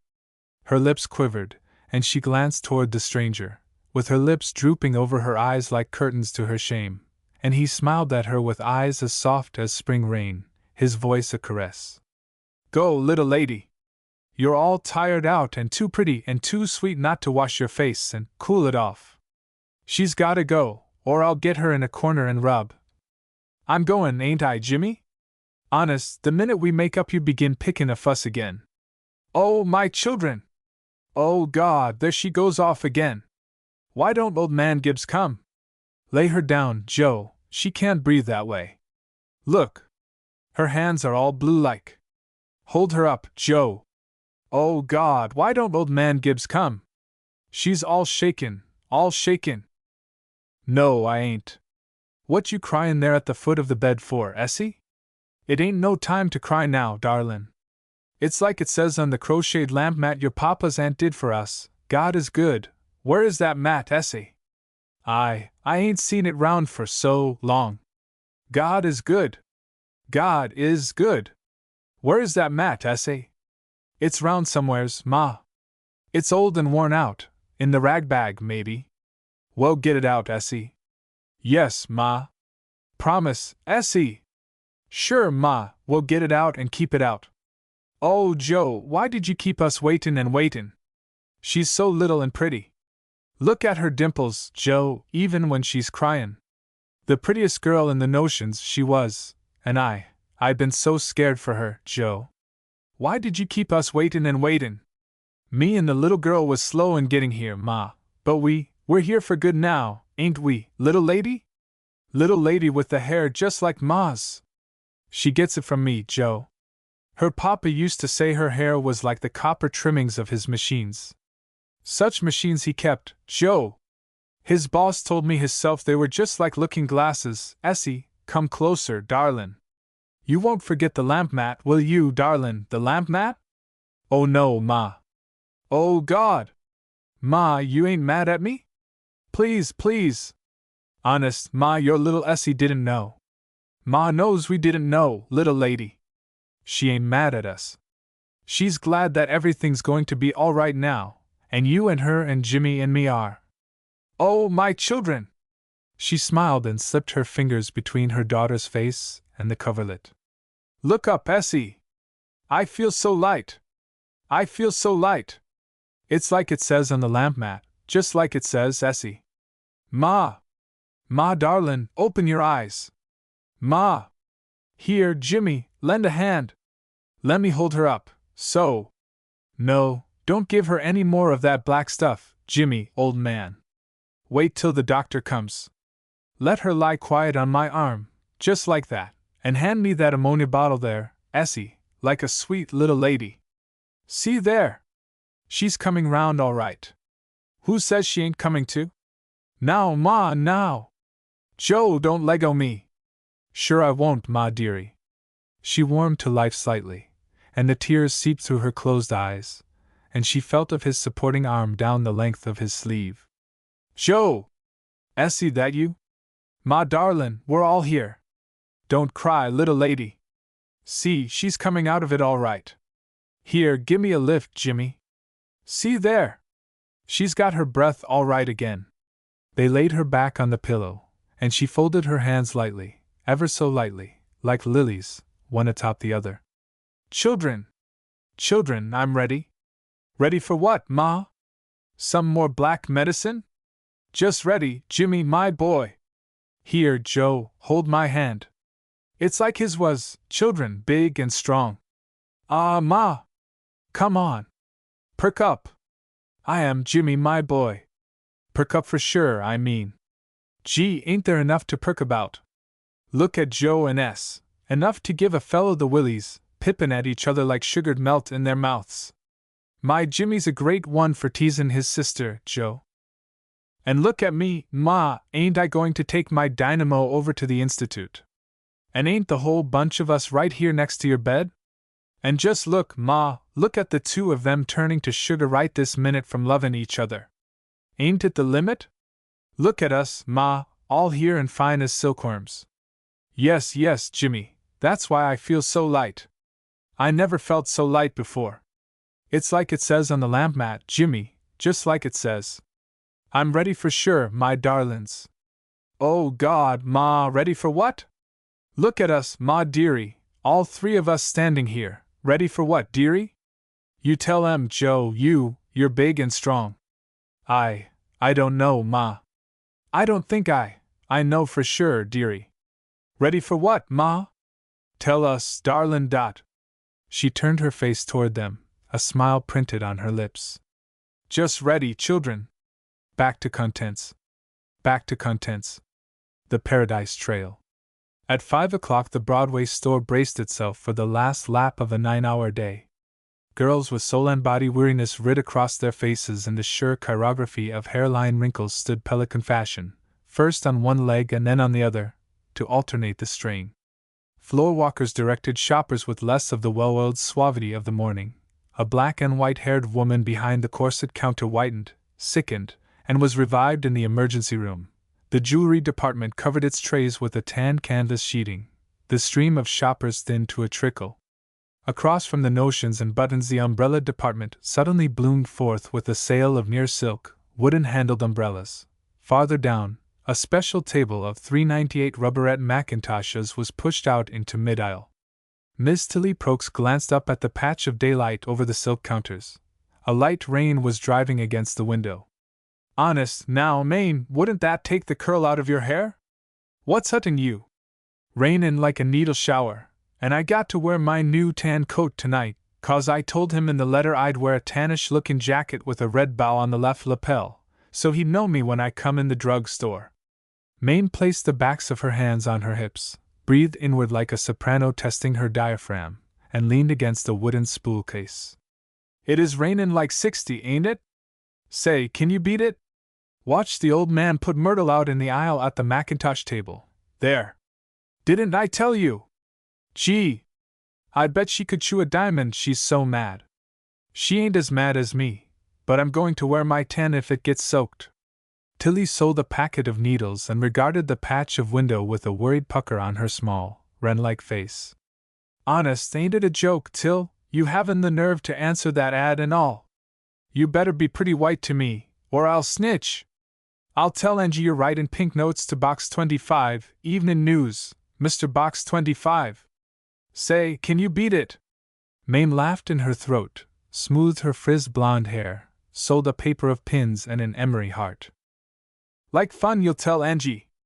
I got it all fixed to tell her I'm going to the picture show with you and George tonight.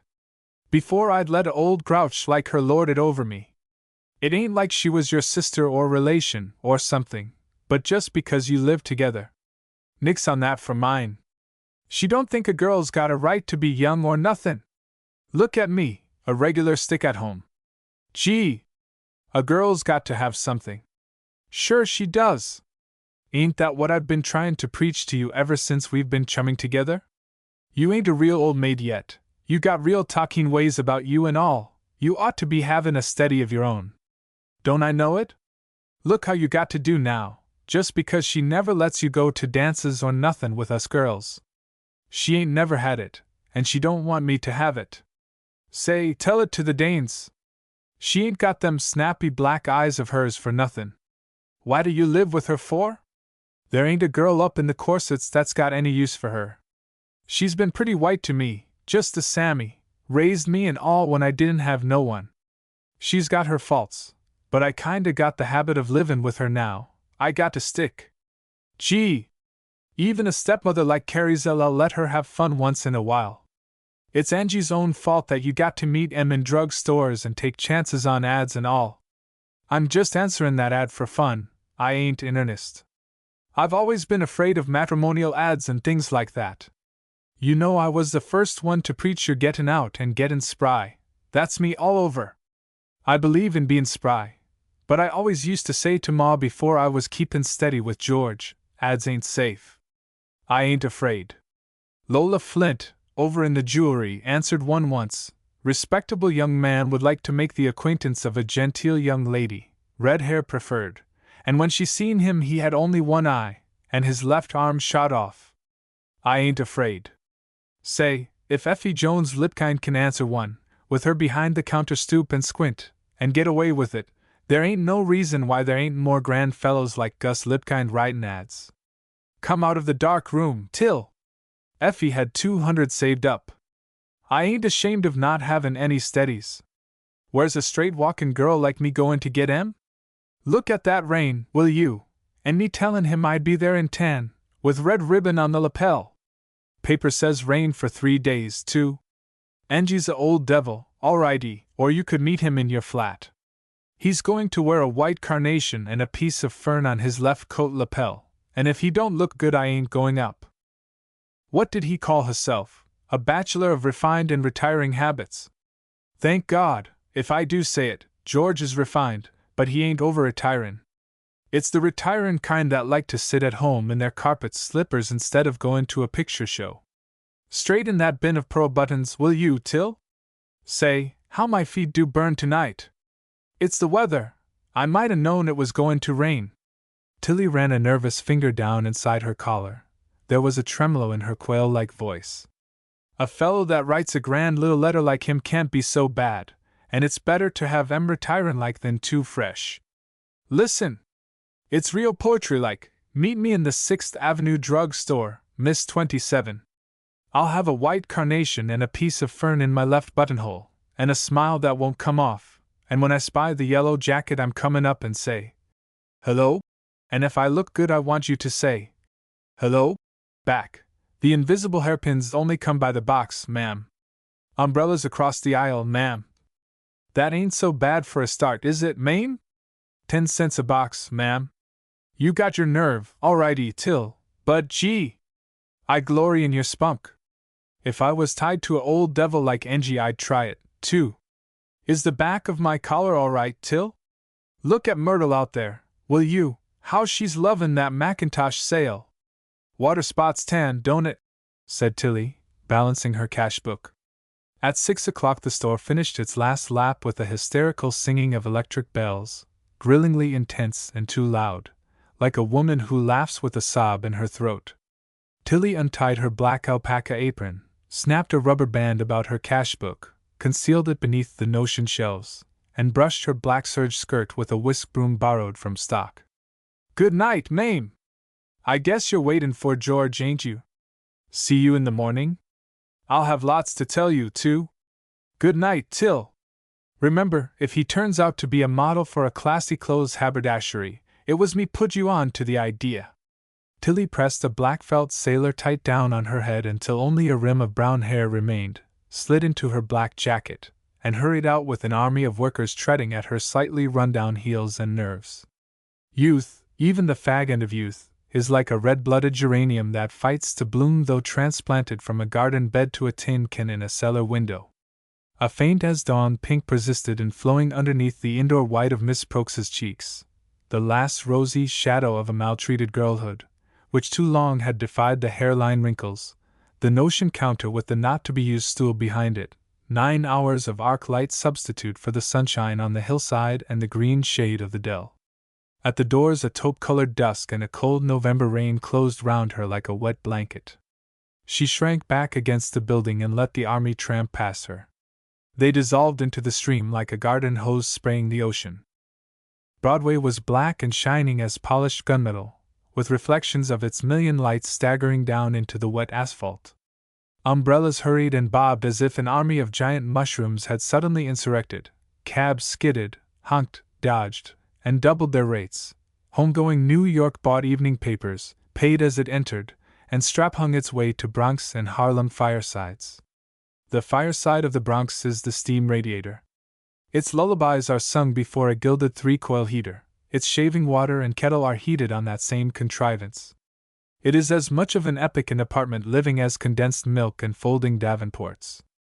All of which has little enough to do with Miss Tilly Prokes, except that in her lifetime she had hammered probably a caskful of nails into the tops of condensed milk cans.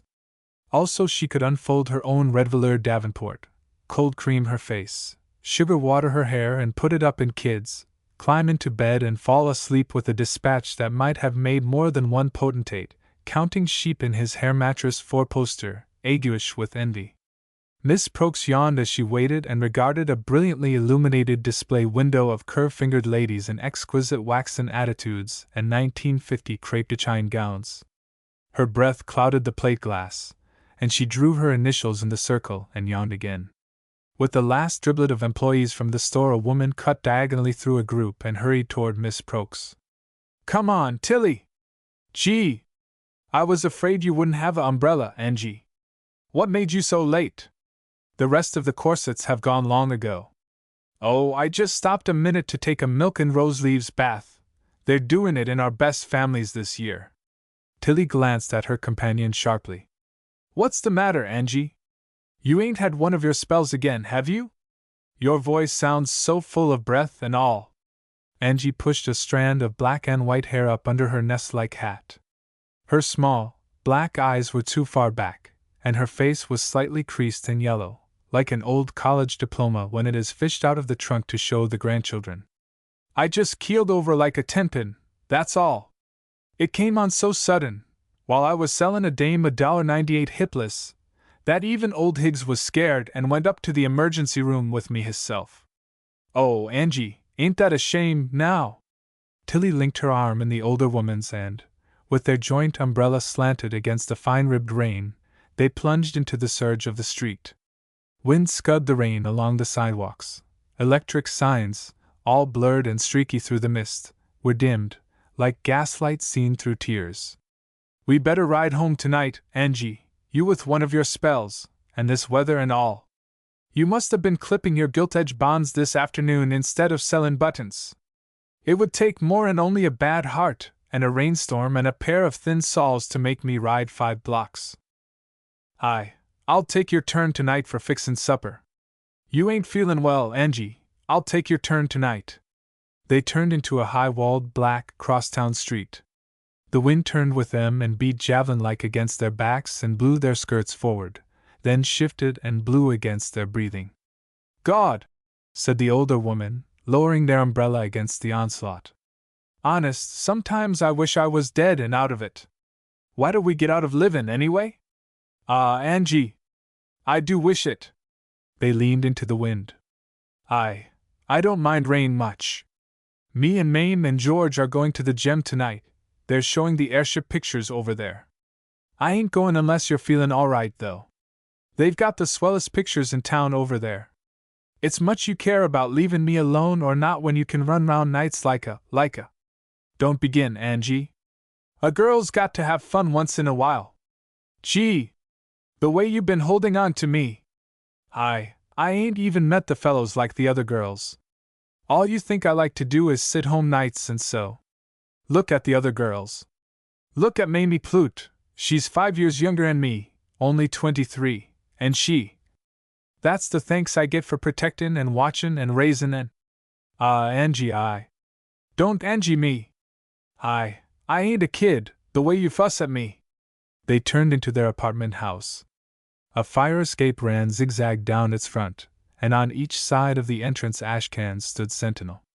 At each landing of their 4 flights up, a blob of gaslight filled the hallway with dim yellow fog, and from the cracks of closed doors came the heterogeneous smells of steam, hot vapors, and damp, the intermittent crying of children. After the first and second flights, Miss Angie paused and leaned against the wall. Her breath came from between her dry lips like pants from an engine, and beneath her eyes the parchment skin wrinkled and hung in small sacs like those under the eyes of a veteran pelican. "You take your time comin', Angie. I'll go ahead and light up and put on some coffee for you, some real hot coffee." Tilly ran lightly up the stairs. Through the opacity of the fog her small, dark face was outlined as dimly as a ghost's, with somber eyes burning in the sockets. Theirs was the last of a long hall of closed doors, drab-looking doors with perpendicular panels and white china knobs. Tilly fitted in her key, groped along the shadowy mantel for a match, and lighted a side gas bracket.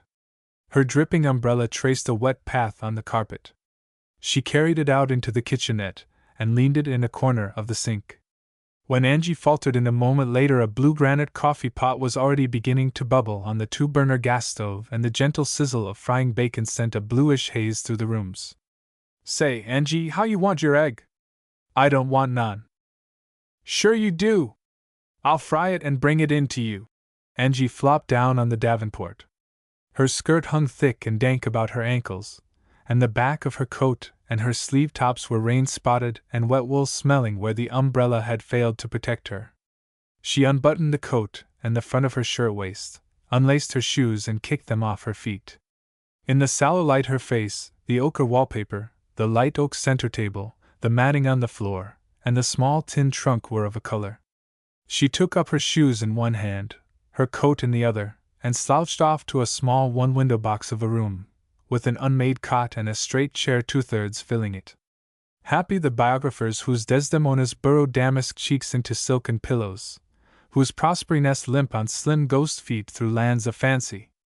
Angie limped, too, but in her flat-arched, stocking feet, and to an unmade, tousled bed. And all the handmaids of her sex, love, romance, and beauty, were strangely absent, or could the most sybaritic of biographers find them out? Only half undressed she tumbled in, pulled the coverings tight up about her neck, and turned her face to the wall. Poor Angie!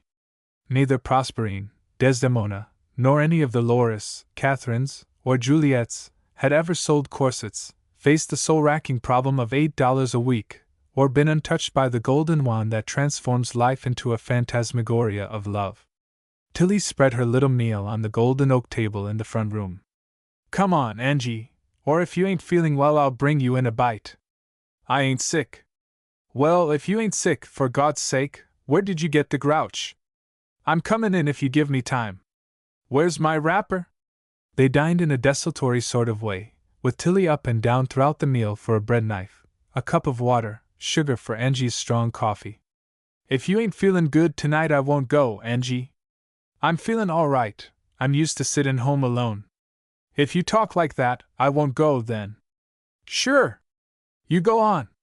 Don't mind me. There's another corset sale advertised for tomorrow, ain't there?" "Gee! They don't care how many sales they spring on the girls down there, do they? Didn't you just have your semi-annual clearin'?" "Yes, but they got a batch of queenly shapes, $2.98, they want to get rid of. They're going to discontinue the line and put in the straight-front flexibles." Angie sipped her coffee in long draughts. Her black flannel wrapper fell away at the neck to reveal her unbleached throat, with 2 knobs for neck bones. "Let the dishes be, Angie. I'll do 'em in the morning. I wonder if it's raining yet? It's sure too cold to wear my old black. I'll have to wear my tan." Rain beat a fine tattoo against the windows. Tilly crossed and peered anxiously out, cupping her eyes in her hand and straining through the reflecting window pane at the undistinguishable sky. Her little wren-like movements and eyes were full of nerves. "It'll be all right with an umbrella," she urged. Angie?" "Yes." Tilly hurried to the little one-window room.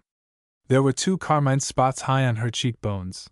As she dressed herself before a wavy mirror her lips were open and parted like a child's, and the breath came warm and fast between them. "I'll be home early tonight, Angie. You sleep on the davenport." I don't mind the lumps in the cot. She frizzed her front hair with a curling iron she heated in the fan of the gas flame, and combed out the little spring-tight curls until they framed her face like a fuzzy halo. Her pink lawn waist came high up about her neck in a trig, tight-fitting collar, and when she finally pressed on her sailor hat, and slid into her warm-looking tan jacket, the small magenta bow on her left coat lapel heaved up and down with her bosom. Say, she called through the open doorway, I wish you'd see those 79-cent gloves, Angie, already split. How'd yours wear, huh? Silence. You care if I wear yours tonight, Angie? Silence. Angie, if you're sick, why don't you say so and not go spoilin' my evening? Gee! If a girl would listen to you, she'd have a swell time of it, she would.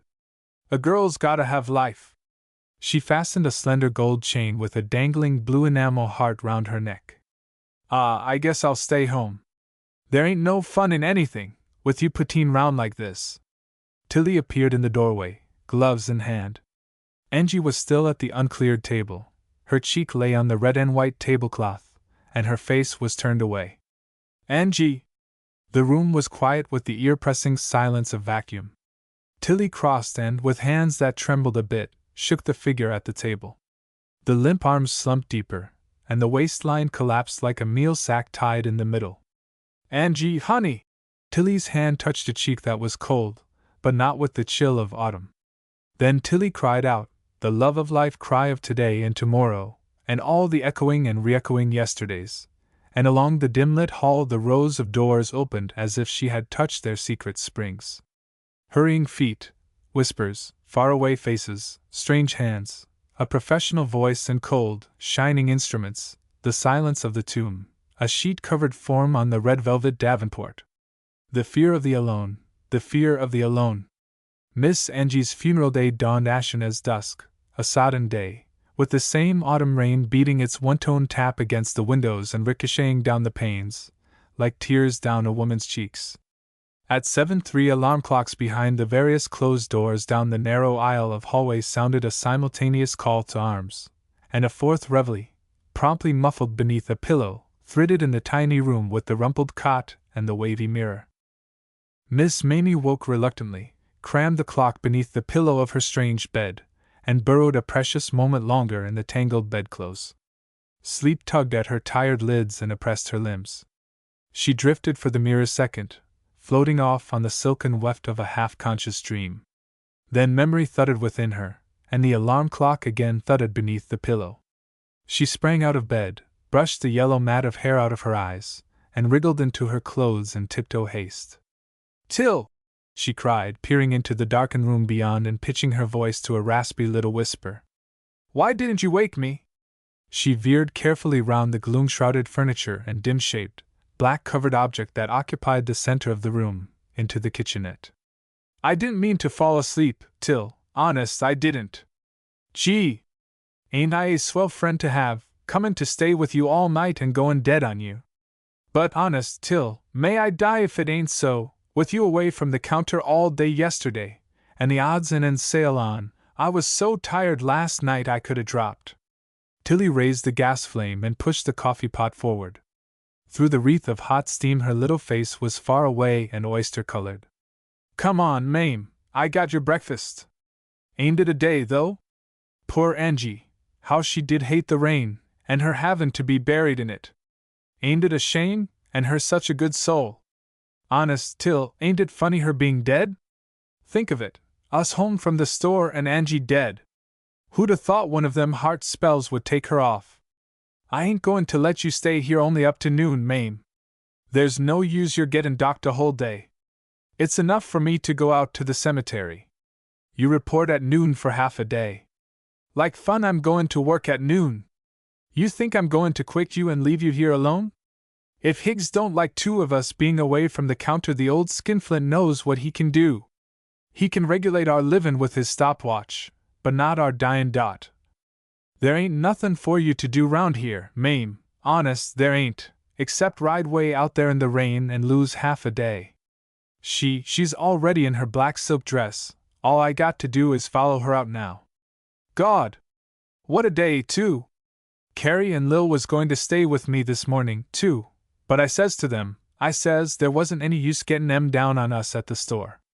What's the use of us all getting docked when you can't do any good here? The undertaker's a nice-mannered man, and he'll ride out with me. You all alone and everything's fixed. They send up her benefit money from the store, and I got enough for expenses and all, and she wouldn't want you to. She was a great one herself for never missin' a day at the store. Large tears welled in Tilly's eyes. She was a grand woman, said Mame, warm tears in her own eyes, taking a bite out of her slice of bread and washing it down with a swab of coffee. There wasn't a girl in the corsets wasn't crying yesterday when they was gettin' up the collection for her flowers. Tilly's lower lip quivered, and she set down her coffee untasted. She might have been a man-hater and strict with me, and all that, but what did she have out of it? She was nothing but a drudge all her life. Since I was a cash girl she stuck to me like she was my mother, all righty, and once, when I had the mumps she… Tilly melted into the wide-armed embrace of her friend, and together they wept, with the tap-tapping of the rain on the window behind them, and the coffee pot boiling over through the spout, singing as it doused the gas flames. She used to mend my stockings on the sly. She was always so careful and all about you keepin' the right company. It was a grand thing for you that you had her to live with. I always used to say that to Ma. And what a trade she had! She could look at your figure and lace you up in a straight front quicker'n any of the young girls in the department. I know it. Why, even in the subway she could tell by just lookin' at a hip whether it was wearin' one of her double bones or girdle tops. If ever a soul deserved a raise it was Angie. She'd a got it too. She was a grand woman, Till. You tell the girls at the store, Mame, I'm much obliged for the flowers. Angie would have loved 'em too, but gettin' 'em when she was dead didn't give her the chance to enjoy them.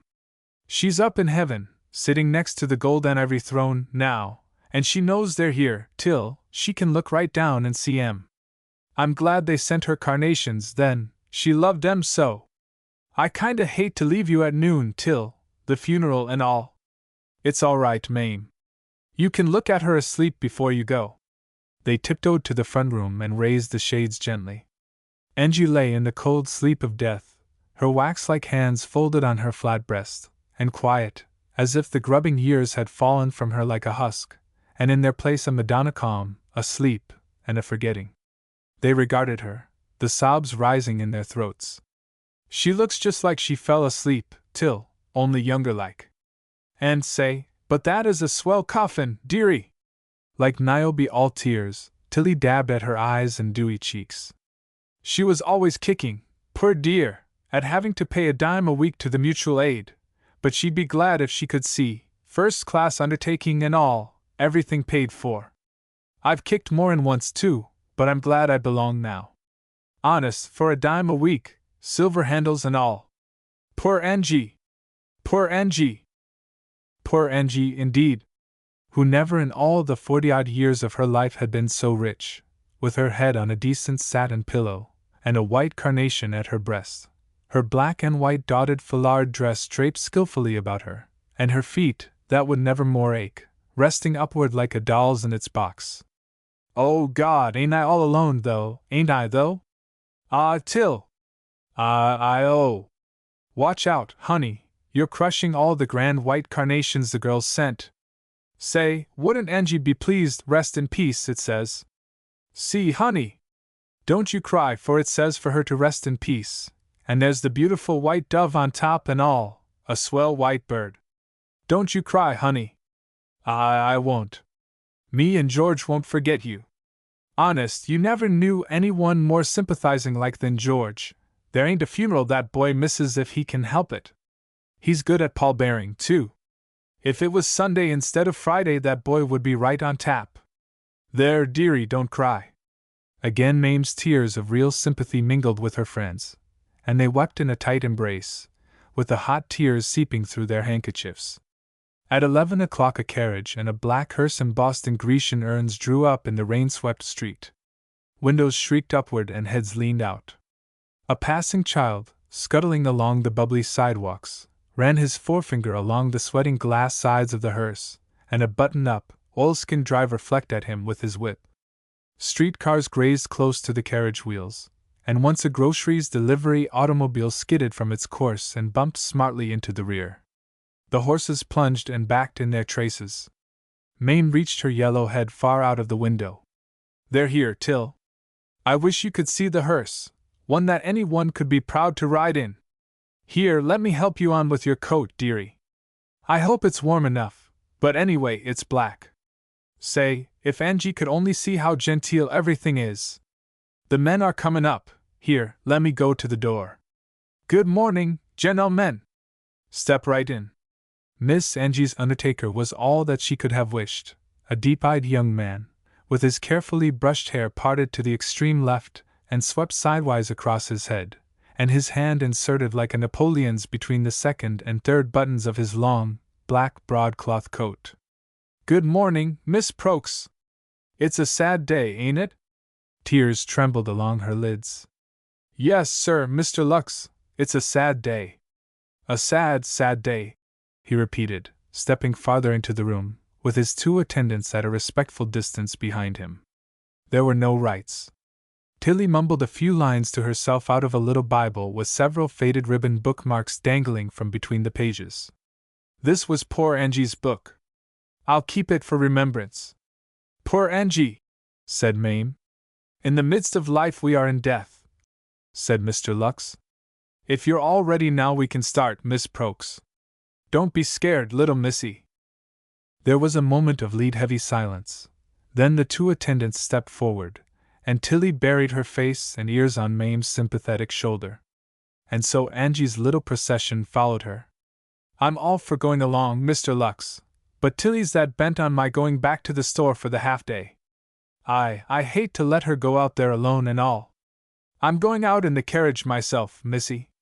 There ain't a thing a soul could do for the little girl. I'll see that she ain't wantin' for nothin'. A Lux funeral leaves no stone unturned. You been awful good to me, Mame. I'll be back at the store Monday. Goodbye, honey. Here, let me hold the umbrella while you get in the carriage. God! Ain't this a day, though? I'll go back upstairs and straighten up a bit before I go to the store. Goodbye, honey. Just don't you worry." A few rain-beaten passers-by huddled in the doorway to watch the procession off. Heads leaned farther from their windows.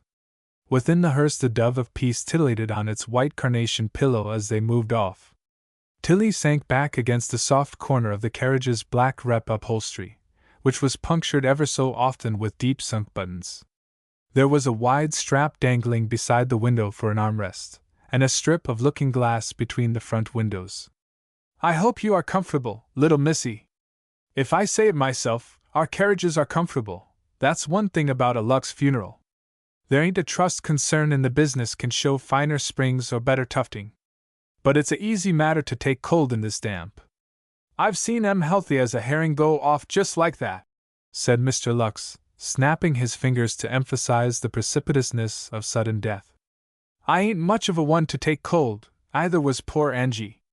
There wasn't a girl in the corsets had a better constitution than poor Angie. She always ailed a lot with her heart, but we never thought much of it. I thought she was your sister, but they say she was just your friend. Yes, but she was all I had, all I had. Such is life. Such is life."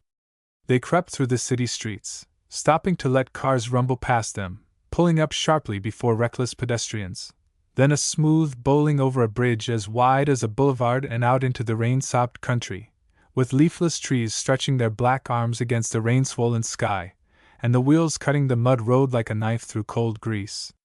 "Angie would have loved this ride. She was always hatin' the rich for ridin' when she couldn't. There ain't a trust company in town can beat my carriages. I got a $50, one-carriage funeral here that can't be beat. Everything is surely fine, Mr. Lux. Let me cover your knees with this rug, missy. We have one in all the carriages. You look real worn out, poor little missy. It's a sad day for you. Here, sit over on this side, it's quit rainin' now, and I'll open the window." The miles lengthened between them and the city, the horses were mud-splashed to their flanks. They turned into a gravel way and up an incline of drive. At its summit, the white monuments of the dead spread in an extensive city before them, a calm city, with an occasional cross standing boldly against the sky. Lots of these were my funerals, explained Mr. Lux. That granite block over there, this marble-based column. I buried old man Snift of the Bronx last July. They've been 4 Lux funerals in that family the past 2 years. His cross over there's the whitest Carrara in this yard. Tilly turned her little tear-ravaged face toward the window, but her eyes were heavy and without life. I don't know what I'd do if you wasn't along, Mr. Lux. I'm scared. I'm here, don't you worry. Don't you worry. I'm just afraid that little lightweight jacket ain't warm enough. I got a heavier one, but this is mornin', and it's all I got in black. It's not the outside mournin' that counts for anything, missy, it's the crape you wear on your heart. They buried Angie on a modest hillside, where the early sun could warm her and where the first spring anemones might find timid place. The soggy, new-turned earth filled up her grave with muffled thumps that fell dully on Tilly's heart and tortured her nerve ends. Oh! Oh! Oh! Her near-the-surface tears fell afresh, and when the little bed was completed, and the pillow of peace placed at its head, she was weak and tremble-lipped, like a child who has cried itself into exhaustion. Ah, little missy, said Mr. Lux, breathing outward and passing his hand over his side-swept hair.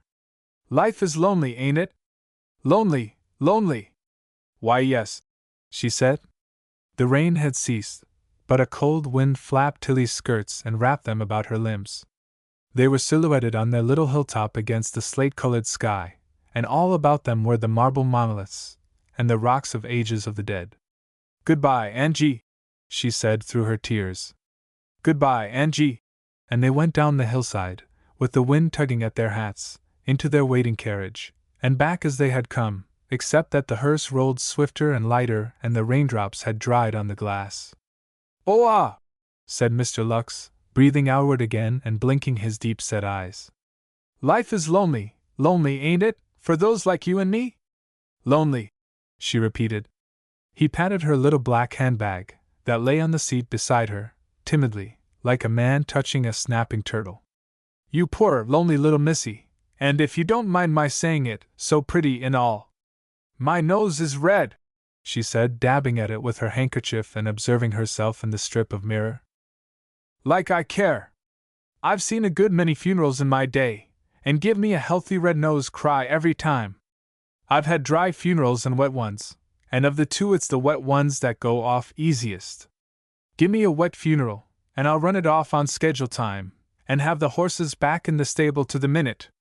It's at the dry funerals that the women go off in swoons and hold up things in every other drugstore. I'm the last one to complain of a red nose, little missy. Oh, she said, catching her breath on the end of a sob.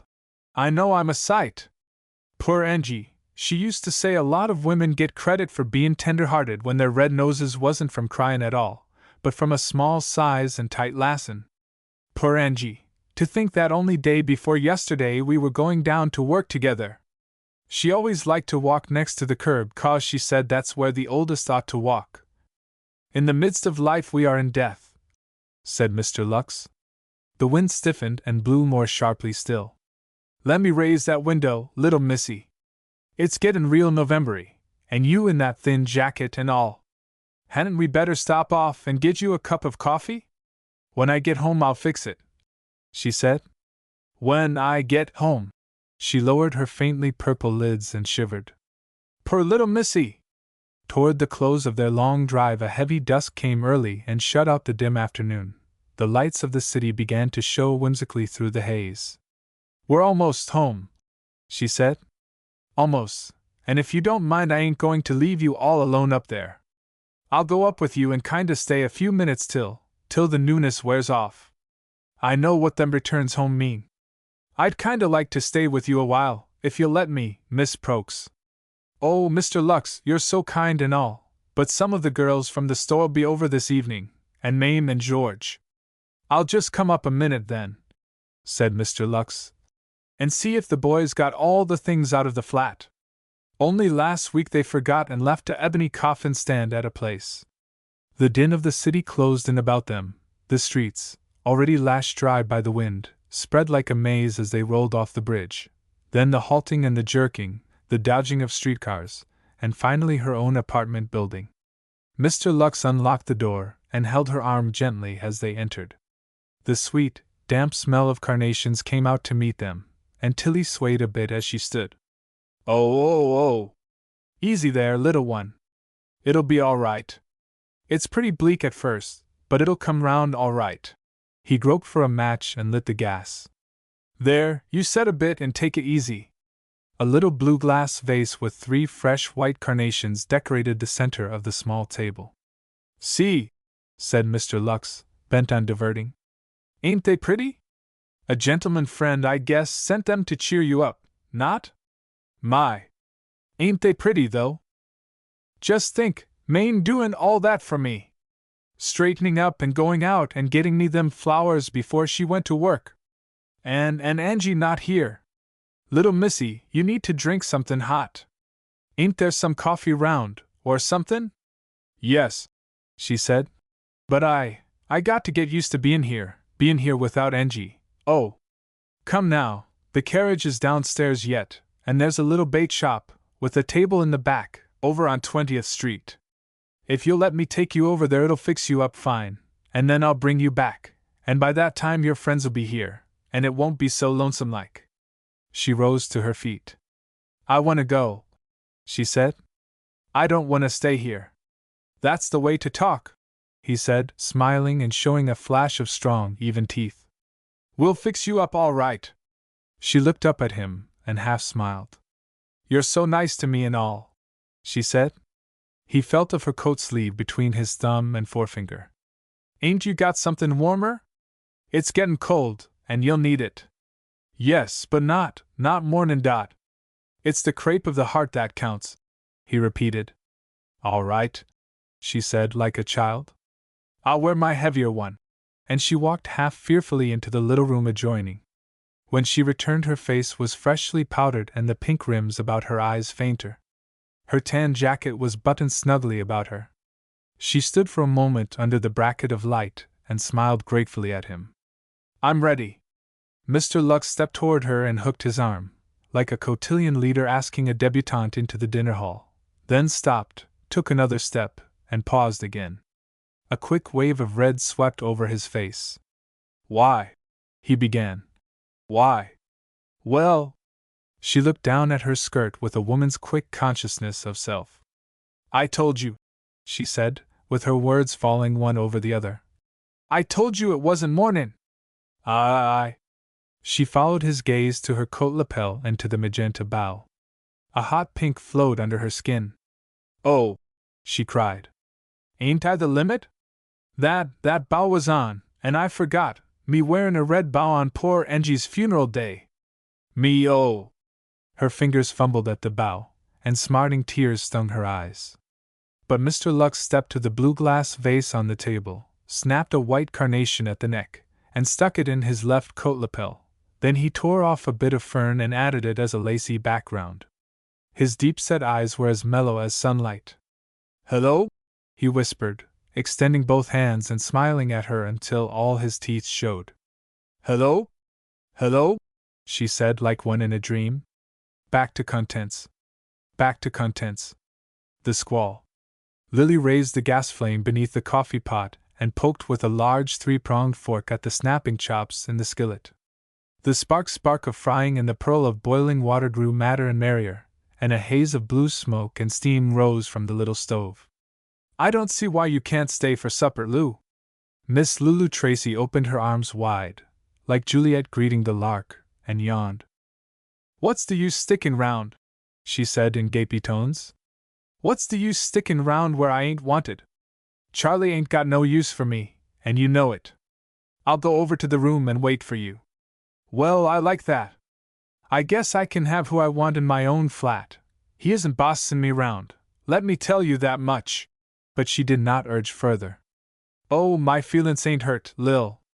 I just dropped in on my way home from the store to see how things was comin' with you. Lily banged the little oven door shut with the toe of her shoe and, holding her brown checked apron against her hand for protection, drained hot water from off a pan of jacketed potatoes. A billow of steam mounted to the ceiling, enveloping her. I've made up my mind, Lou.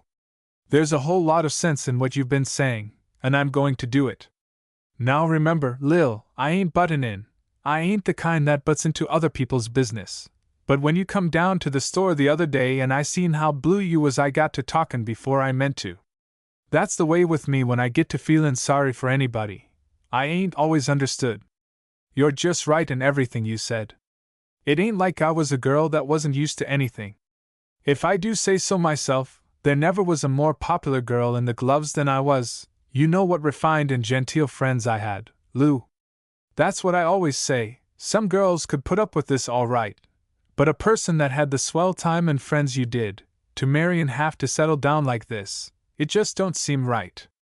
I always said the whole time we was chumming together, you was cut out for a society life if ever a girl was. Of course, I ain't saying nothing against Charlie, but no fellow can expect a girl like you to stick to this. Miss Tracy fanned herself with a folded newspaper. Her large, even-featured face glistened with tiny globules of perspiration. Her blonde hair had lost some of its crimp. Nobody can say I haven't done my duty by Charlie, Lou. If ever a girl had a slow time, it's been me. But I have been holding off, hoping he might get into something else. He ain't never wanted to stick himself, but it just seems like poundin' ragtime is all he's cut out for. A girl's gotta have life, that's what I always say. Just because you're married ain't no sign you're an old woman, but I don't want to poke into your business. If you make up your mind, just you come over tonight after he leaves, and you can bunk with me in the old room, just like we used to. Lordy! Wasn't them good old times? Don't be surprised to see me, Lou. I ain't never let on to Charlie, but it's been in my head a long time. I'd a whole lot rather be back in the department again than watching these four walls, I would. It's a darn shame. Why, I'd go clean daffy, Lil, if I had to stick round the way you do. What's the use o' being married, I'd like to know? It won't be so easy to get back in the department, I'm afraid. Easy? Why, you can get your old job back like that. Miss Tracy snapped her fingers with gusto. It was only yesterday that an ancient dame with a glass eye bought a pair of chamois and asked for you, and Skinny heard her, too. He knows you had a good, genteel trade, and watch him grab you back. You ain't no dead one if you have been buried nearly 2 years. Ain't it so, Lou? Here I have been married going on 2 years. I ain't never let on even to you what I've been through. Charlie's all right, but... Yes, but I could tell. You can ask any of the girls down at the store if I wasn't always saying it was a shame for a girl with your looks to have throwed herself away. Lily dabbed and swabbed at the inside of a stewpan. The irises of her eyes were unnaturally large. A wisp of hair, dry and electric, drifted across her face. She blew at it, pursing out her lower lip. I've been a fool, she said. There's Maisie, been married just as long as you, and honest, Lil, I ain't been to a dance that I ain't seen her and Buck. Of course, Buck has got his faults, but when he's sober there ain't nothin' he won't do to give Maisie a swell time. Lily bristled. One thing I will say for Charlie, I believe in givin' everybody his dues. Charlie's never laid a hand on me, and that's more'n Maisie Clute can say, she finished with some asperity. I guess there ain't none of them perfect when it comes right down to it, ain't it so? I seen Maisie the week after she had that bad eye, and I never see a sweller seal ring than she was wearin'. Buck's rough, but he tries to make up for it, not that I got anything against Charlie. Miss Tracy took a few steps that were suggestive of departure. I always say, Lil, it ain't so much the feller as how he treats you. It ain't none of my put in, but I'd like to see the man that could make me sit at home alone 7 nights in the week. That's what I would. Well, if you gotta go, Lou, you gotta go. I'm so excited like I kinda hate to have you leave. There's nothin' to get excited about. It's just like you say, you've been thinkin', and now you've made up your mind. Now all you got to do is act. You got the note written, ain't you? Lily took a small square of yellow paper from her blouse and passed it to her friend. Are you sure it reads all right, Lou? Miss Tracy read carefully. Dear Charlie, you do not need to come after me, as I am not coming back. I could not stand it, no girl could. Dear Charlie. Yours truly. Lil. Lil. Yes, that's great. So long as you ain't sore at him for no other reason, there ain't no use kickin' up. That just shows him where he stands. There ain't no use fightin', just quit. Lily slipped the bit of paper back into her blouse. I'll see you later, she said, with new determination. Now don't let me influence you. Make up your mind and do what you think is best. Then don't be a quitter. When I start a thing, I always see it through. Give me a girl with backbone every time. I glory in your spunk. Oh, I got the spunk, all right, Lou. They linked arms and went through the little bedroom into the parlor. At the door, Miss Tracy lingered. Your flat's got the room beat by a long shot, but I always say it don't make no difference whether you live in a palace or a cottage, just so you're happy.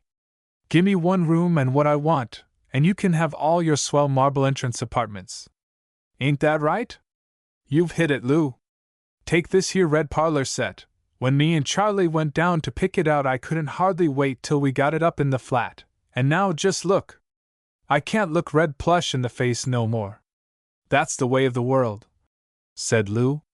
She sucked in her breath and clucked her tongue against the roof of her mouth. I'll be over about 8 then, after he goes. All right. Bring what you need, and send for the other stuff. You better put in a party dress. We might get a date for tonight for all I know. You know you always brought me luck when it come to dates. I ain't had a chum since that could bring them round like you. Oh, Lou! I ain't thinking about such things. Sure you ain't, but it won't hurt you to know you're livin', will it, and to chaperone your friend? No, admitted Lil. Well, so long. I'll see you later. Don't let on to Charlie I was over. He ain't got no truck for me. They embraced. Goodbye for a little while, Lou. Goodbye, dearie. Lily watched her friend pass down the narrow hall, then she closed the door. Left alone, she crossed to the window and leaned out well beyond the casement, a demoiselle whose 3 lilies were despair, anger, and fear. The stagnant air, savored with frying pork, weighted her down with its humidity, her brow puckered into tiny lines. Do not, reader, construe this setting too lightly. The most pungent essay in all literature is devoted to the succulency of roast pig. Sappho was most lyric after she had rubbed her wine goblet with garlic-flavored ewe meat. But such kindly reflection was not Lily's. Flesh-pots and life alike were unsavory. The Nottingham lace curtains hung limp and motionless round her, and waves of heat deflected from the asphalt came up heavy as fog. 3 stories beneath, 3rd Avenue spluttered on the griddle of a merciless August. An exhausted day was duskening into a scarcely less kind twilight. She could feel the brick wall of the building exhaling like a furnace. It was characteristic of Lily that, with the thermometer up in 3 figures and her own mental mercury well toward the top of the tube, she should strike the one note of relief in a Saharan aridness. She suggested the drip of clear water in a grotto, or the inmost petals of a tight-closed rose. If her throat ached and strained to keep down the tears, her neck, where the sheer white collar fell away, was cold and chaste. If anger and resentment were pounding through her veins, the fresh firmness of her flesh did not betray it. She leaned her head against the window frame and looked down with a certain remoteness upon the human cauldron 3 stories removed. Lights were beginning to prick out wanly. The bang and clang of humanity, distant, but none the less insistent, came up to her in a medley of streetcar clangs, shouts, and hum-hum. Children cried. Upon a fire escape level with her own window, a child, with bare feet extended over the iron rail, slept on an improvised bed. From the interior of that same apartment came the wail of a sick infant. A woman nude to the waist passed to and fro before the open window, crooning to the bundle she carried in the crook of her arm. Lily's mouth hung at the corners. Came darkness, she passed out into the kitchen and covered the slow-cooking chops with a tin lid, lighted the gas jet, turning the flame down into a mere bead, and resumed her watch at the front window. Clear like a clarion, a familiar whistle ripped through the din of the street, and came up to her sharp and undiverted. 2 clean calls and a long, quavering ritornell. At that signal, for the year and a half of their married life, Lily had unfailingly fluttered a white handkerchief of greeting from the 3 flights up. Her arm contracted reflexly, but she stayed it and stepped back into the frame of the window, leaning straight and tense against the jamb. Her pulse leaped into the hundreds as she stood there, her arms hugging her sides and her blouse rising and falling with the heave of her bosom, her handkerchief a tight little wad in the palm of her hand. Again the call, tearing straight and true to its destination. She remained taut as stretched elastic. There was a wondering interim, and a third time the signal split the air, sharp questioning, insistent. Then a silence. Lily darted into the kitchen and stooped absorbed over the burbling coffee. A key rattled the front room lock, and she bent lower over the stove. She heard her name called sharply, a door slammed, and her husband bounded into the kitchen, his face streaming perspiration and his collar like a rag about his neck. "Hello, honey! Gee! You gimme a scare there for a minute. I thought the heat might 'a' got you." He gathered her in his arms, pushed back her head, and looked into her reluctant eyes. "What's the matter, hon? You ain't sick, are you?" She wriggled herself free of his arms and turned to the stove. "No," she said in a monotone. "I ain't sick." He regarded her with a worried pucker between his eyes. "Ah, come on, Lil, tell a fellow what's the matter, can't you? It ain't like you to be like this." "Nothin'," she insisted. "You gimme a swell turn there for a minute. They're droppin' like flies today, hottest day in 5 summers." Silence. "Phew!" He peeled off his coat and hung it, with his imitation Panama hat, behind the door. His pink shirt showed dark streaks of perspiration, and he tugged at the rear button of his limp collar. "Believe me, the piano business ain't what it's cracked up to be. There ain't a picture house in town got the gem beat when it comes to heat. Had to take off the flyin' Papinta act today and run in an extra picture because 2 of the kids give out with the heat. I've played to over 10,000 feet o' films today, and believe me, it was some stunt." He sluiced his face with cold water at the sink, and slushed his head in a roller towel, talking the while. "I never seen the extra picture they run in to cover the Papinta act, and before I could keep up with the film, I was given ragtime for a funeral. You oughta heard Joe squeal." He laughed, and threw his arms affectionately across his wife's shoulder. Ragtime for a funeral. Fine piano player you got for a husband, honey." Given a check suit, a slender bamboo cane, and a straw caddy slightly askew, Charlie might have epitomized vaudeville.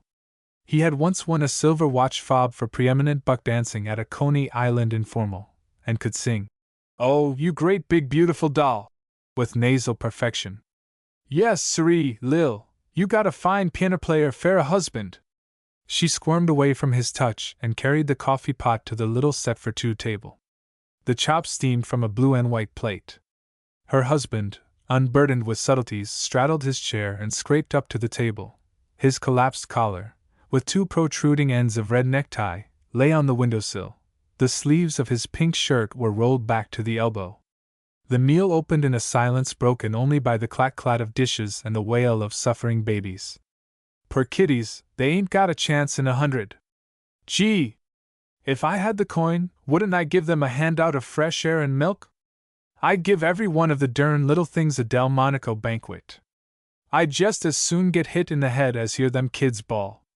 Suddenly he glanced up from his plate and pushed himself from the table. His wife was making breadcrumbs out of her bread. "Say, Lil, I ain't never seen you like this before. Ain't you feeling good? Come on, tell a feller what's the matter with you." He rose and came round to her chair, leaning over its back and taking her cheeks between thumb and forefinger. "Come on, Lil, what's the matter? You ain't sore at me, are you? Can't a girl get tired once in a while?"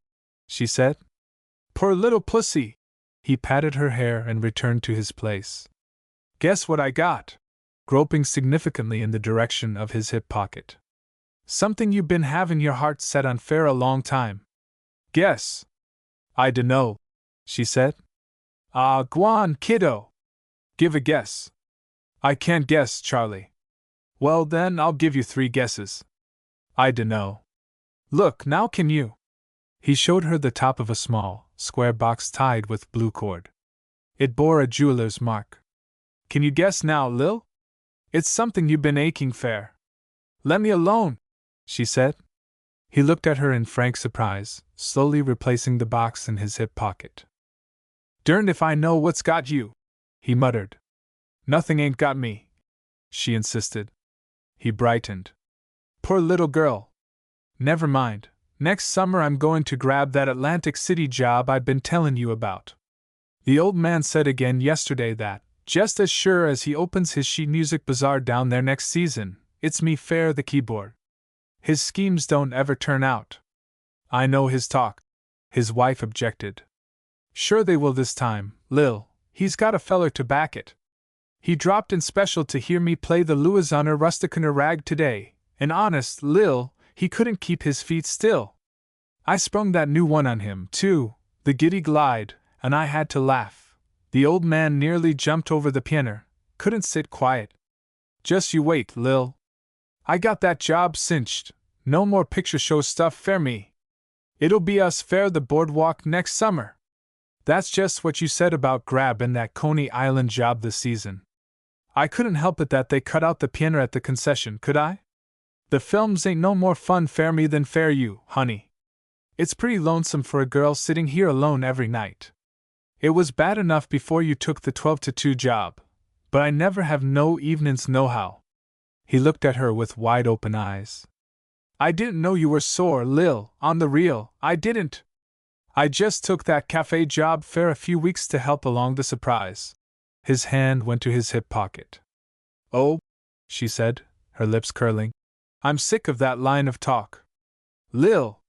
There was a count 5 pause, and then the old cheeriness came back into his voice. "I'm going to cut out the cafe job anyway, now that—" "Oh, never mind," she said indifferently. "What's it matter whether you are home at 12 or 2? I ain't had no evenings for a good long time, anyhow." "I guess you're right. Don't I wish I had some steady clerkin' job, like Bill? But it don't seem like I am cut out fair anything but pounding ragtime. You knew that, honey, before we was—" He stopped, reddening. "No, I didn't. If I'd known before we was married what I know now, things might be different. How was I to know that you was going to be changed from matinee work to all-night shows? How was I to know you was going to make me put up with a life like this?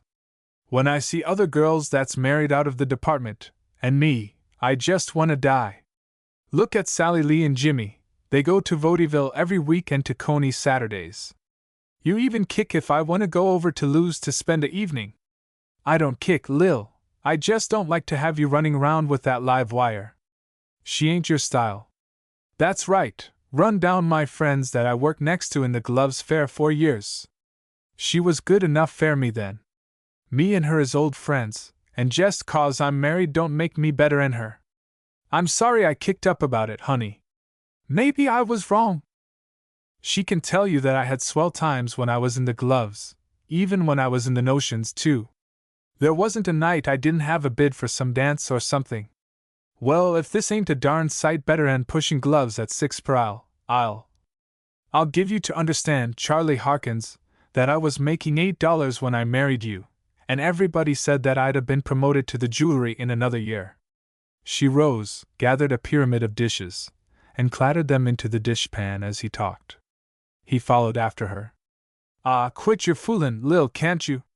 Don't treat a fella like this when he comes home at night. I'll get Shorty to take the piano next Saturday, and we'll do Coney from one end to the other. We only live once, anyway. Come on, Lil, be nice and see what I got for you, too. Don't treat me like I was a kid. When I was in the Gloves I didn't think nothin' of goin' to Coney every other night, and you know it, all right." The red surged back into his face. "Yes, you had a swell time shooting gloves. You used to tell me yourself you was ready to drop at night. Ain't I ready to drop here?" She flashed back at him. "Am I any better off here doing my work in the hottest flat on 3rd Avenue? Things'll come out all right, honey. Come on and kiss me before I go." She submitted to his embrace passively enough, and at his request retied his necktie round a fresh collar for him. "Good night, pussy. I'll come in soft so as not to wake you. There ain't going to be no more of this 2 o'clock business. I'm going to cut out the cafe. Put a glass of milk out for me, honey. I'm near dead when I get in." He struggled into his coat before the little dressing table mirror of their bedroom, and with a sly smile slipped the blue corded box into a top drawer. I got a surprise for you, Lil, only you ain't in no mood for it right now. I ain't in no humor for nothin', she said. It's going to be a scorcher. You take it easy and get rid of these blues you been gettin' here lately. You ain't got no better friend than your old man or anyone who wants to do more of the right thing by you. I'll take a car ride over to Lou's to cool off, she said apathetically. He opened his lips to speak. Instead, he nodded and kissed her twice. Then he hurried out. After he left her, she sank down on the little divan of highly magnetized red plush and stared into space. Face to face with her weak-souled resolve, her courage fainted, and a shudder like ague passed over her. She could hear herself wheeze in her throat, and her petal-like skin, unrelieved by moisture, was alternately hot and cold. The low-ceiled room, dark except for a reflected slant of yellow gaslight coming in from the kitchen, closed down like an inverted bowl. She went to the window. On the fire escape opposite, the child still slept, one little ghost of a bare foot extending over the rail. As she watched, a woman's voice from within the apartment cried out sharply, a panicky cry filled with terror, then a silence, more pregnant than the call itself. Lily knew, with a dull tugging at her heartstrings, that the babe had died. Only a week before she and Charlie had seen a little life snuffed out in the apartment above, and she knew the mother cry. Charlie had dressed the child and cried hot, unashamed tears. Then, as now, her own eyes were dry, but her throat ached. East Side tradition has it that every 10th year exacts the largest share of human toil. This might have been death's Aberammergau. Trembling, Lily turned and groped her way into the little bedroom. Drawers slid open and slammed shut, tissue paper rattled, the hasps of a trunk snapped. Then came the harsh sing of water pouring from a faucet. Presently she reappeared in the doorway in a fresh white blouse and a dark blue skirt. There were pink cotton rosebuds on her hat, and a long pair of white silk gloves dangling from one hand. In the other she carried a light wicker hand satchel. By the shaft of light she reread the small square of yellow paper and impaled it carefully, face up, on the pincushion of their little dressing table. It poised like a conspicuous butterfly. Then she went out into the kitchen, poured a glass of milk, placed it beside a small cake of ice in a correspondingly small refrigerator, turned off the gaslight, and went out of the apartment without once glancing behind her. Miss Lulu Tracy lived in a Lower West Side rooming house. Lily had once dwelt in that same dingy-fronted building, in a room which, like her friends, was reduced to its lowest terms. The familiar cryptic atmosphere met her as she crossed the threshold. Lou greeted her effusively. "Lordy, Lil, I was afraid you was gettin' cold feet. Sit right down there on the trunk till I get some of this cold cream off. I'm ready to drop in my tracks, I am. 3 of the Lace girls fainted today and had to be took home. Ain't this room awful?" Lily sank in a little heap on the trunk. "It is hot," she admitted. "Hot? You look like a cucumber.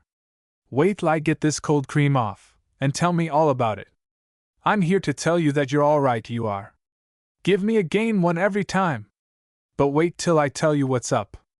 Miss Tracy laved her face with layers of cold cream, which she presently removed with a towel. "Don't I wish I had your skin, Lil?" Lily brightened.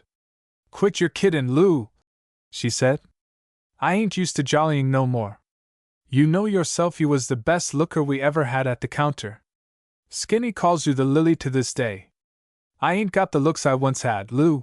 But her fair face flushed. "Wait till you get round a little, you'll look 5 years younger," Lily giggled. "On the real, Lil, there wasn't a girl in the department didn't expect you to marry some swell instead of Charlie Harkins. If I'd 'a' had your looks I wouldn't been satisfied with nothin' but the real thing.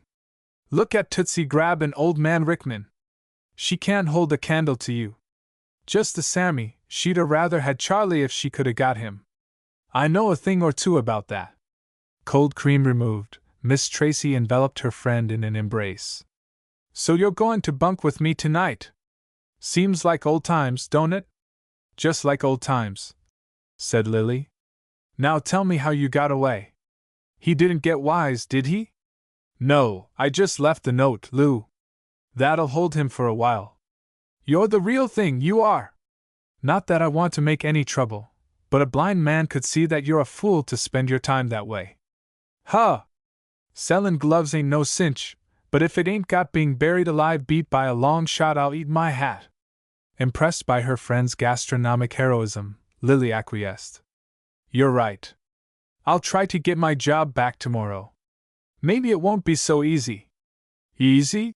Cried Lou. Why, the easiest thing you ever tried. The gloves haven't forgot you. I hope not, sighed Lily. You're game, all right. I like to see a girl stand up for her rights. There ain't no man livin' could boss me. I'd like to see the King of Germany hisself coop me up 7 nights in the week and me stand for it. Not muchy. I got as much fight in me as any man. That's the kind of a hairpin I am. I'm like you, Lou. I got to thinking over what you told me the other day, and you're right, there ain't no girl would stand for it. Girls gotta have life. Of course they do. And you're going to have some tonight. That's what I got up my sleeve. Mr. Polly, in the laces, is comin' to take me to the shipping clerk's dance up at the 115th Street Hall, and you're coming right along with us. Lily lowered her eyes like a debutante. Oh, Lou, I can't go to no dances. Charlie, I didn't mean. I'd like to know what harm there is going to a dance with me and my gentleman friend. Didn't Aggie go with us all the time Bill was doin' night work? Before she got her divorce there wasn't a week she wasn't somewhere with us. Besides, Polly is a perfect gentleman. But I ain't got nothin' to wear, Lou. Didn't you bring what I told you? Yes, but… Well then, you're goin'. If Charlie Harkins don't like it he should have taken you to dances hisself. I ain't been to a dance since the ladies' mask me and Charlie went to when he was still playing matinees. I've almost forgot how. Her eyes were like stars. Swell dancers like you used to be don't forget so easy. My dress is old, but it is low neck. It's all right, and you can wear my forget-me-not wreath in your hair. It'll just match your dress. They took the frock from the wicker bag and held it up. That's just fine, Lil, and you can carry my old fan. I got a new one from a gentleman friend for Christmas. Lou. Lulu piled her hair into an impressive coiffure. Oh, Lou, you look just like that picture that's on cigar boxes. You got the littlest waist I ever seen, reciprocated Lulu, regarding Lily's sylphid figure with admiring eyes. You ought to have seen me the first year I was working, Lou. I ain't got such a little waist anymore, but I did have some figure then. They dressed in relays, taking turns about before the splotched mirror. Here, Lil, let me pin up them sleeves a little. Mame says all the swell waists up in the ready-to-wears have short sleeves. I've had my eye on a swell silver bracelet in Shank's window, Lou, for a long time.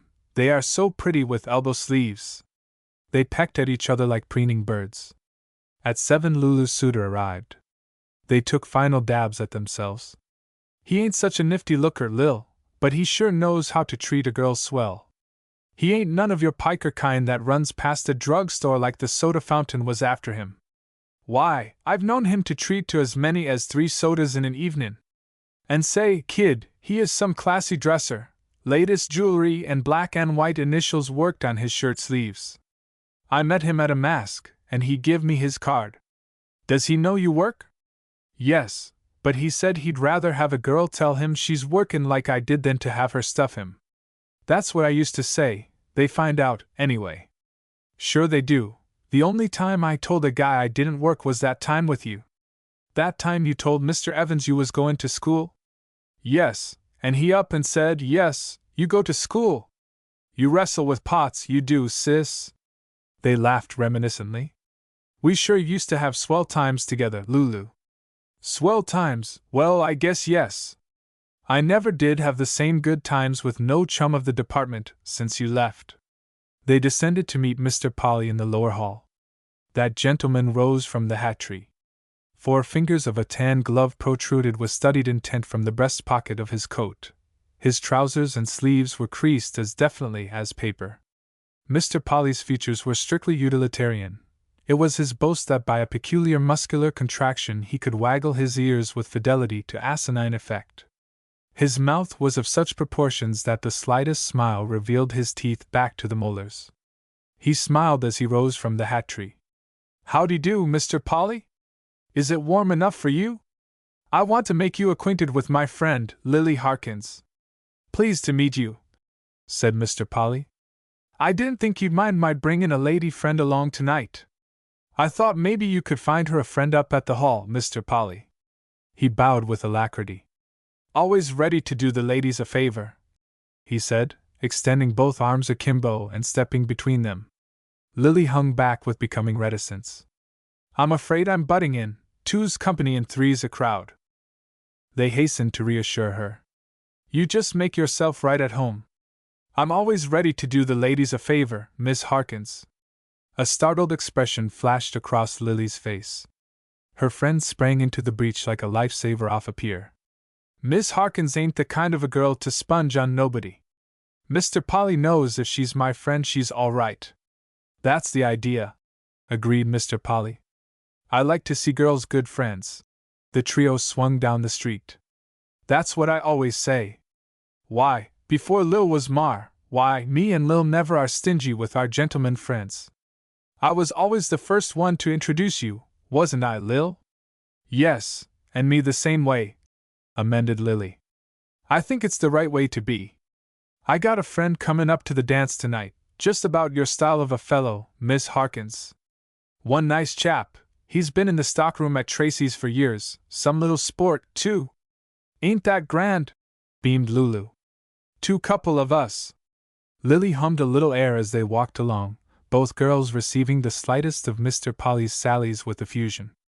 "Oh dear, it's just like going to a show to be with you, Mr. Polly," gasped Lulu, after the gentleman had waggled his ears beneath his hat until it rose from his head with magician's skill. "How can you be so comical? You ought to be on the stage." "That ain't nothin'. You ought to see me keep all the girls in the laces Logan. I believe in Logan, not cryin'. By the way," he said, elated with success, "guess this riddle. Why is a donut like a life preserver?" Both puckered their brows and sought in vain for a similarity between those widely diversified objects. After breathless volunteers, the girls owned themselves outwitted. Then Mr. Polly relieved the situation. "A donut is like a life preserver," he explained, "because they're both sinkers." The two gasped with laughter, Lulu placing a helpful hand on her left hip. "Oh, Mr. Polly," she panted, "you're simply killin'!" "Simply killin'!" echoed Lily. They turned into the dance hall. Lily's nostrils widened, the pink flew into her cheeks. "Oh, say!" she cried. "I'd rather dance than eat." Mr. Polly excused himself and hastened away to find his friend. He returned with a dark young man, whose sartorial perfection left nothing to be desired. He had been dancing, and wiped about the edge of his tall collar with a purple-bordered silk handkerchief.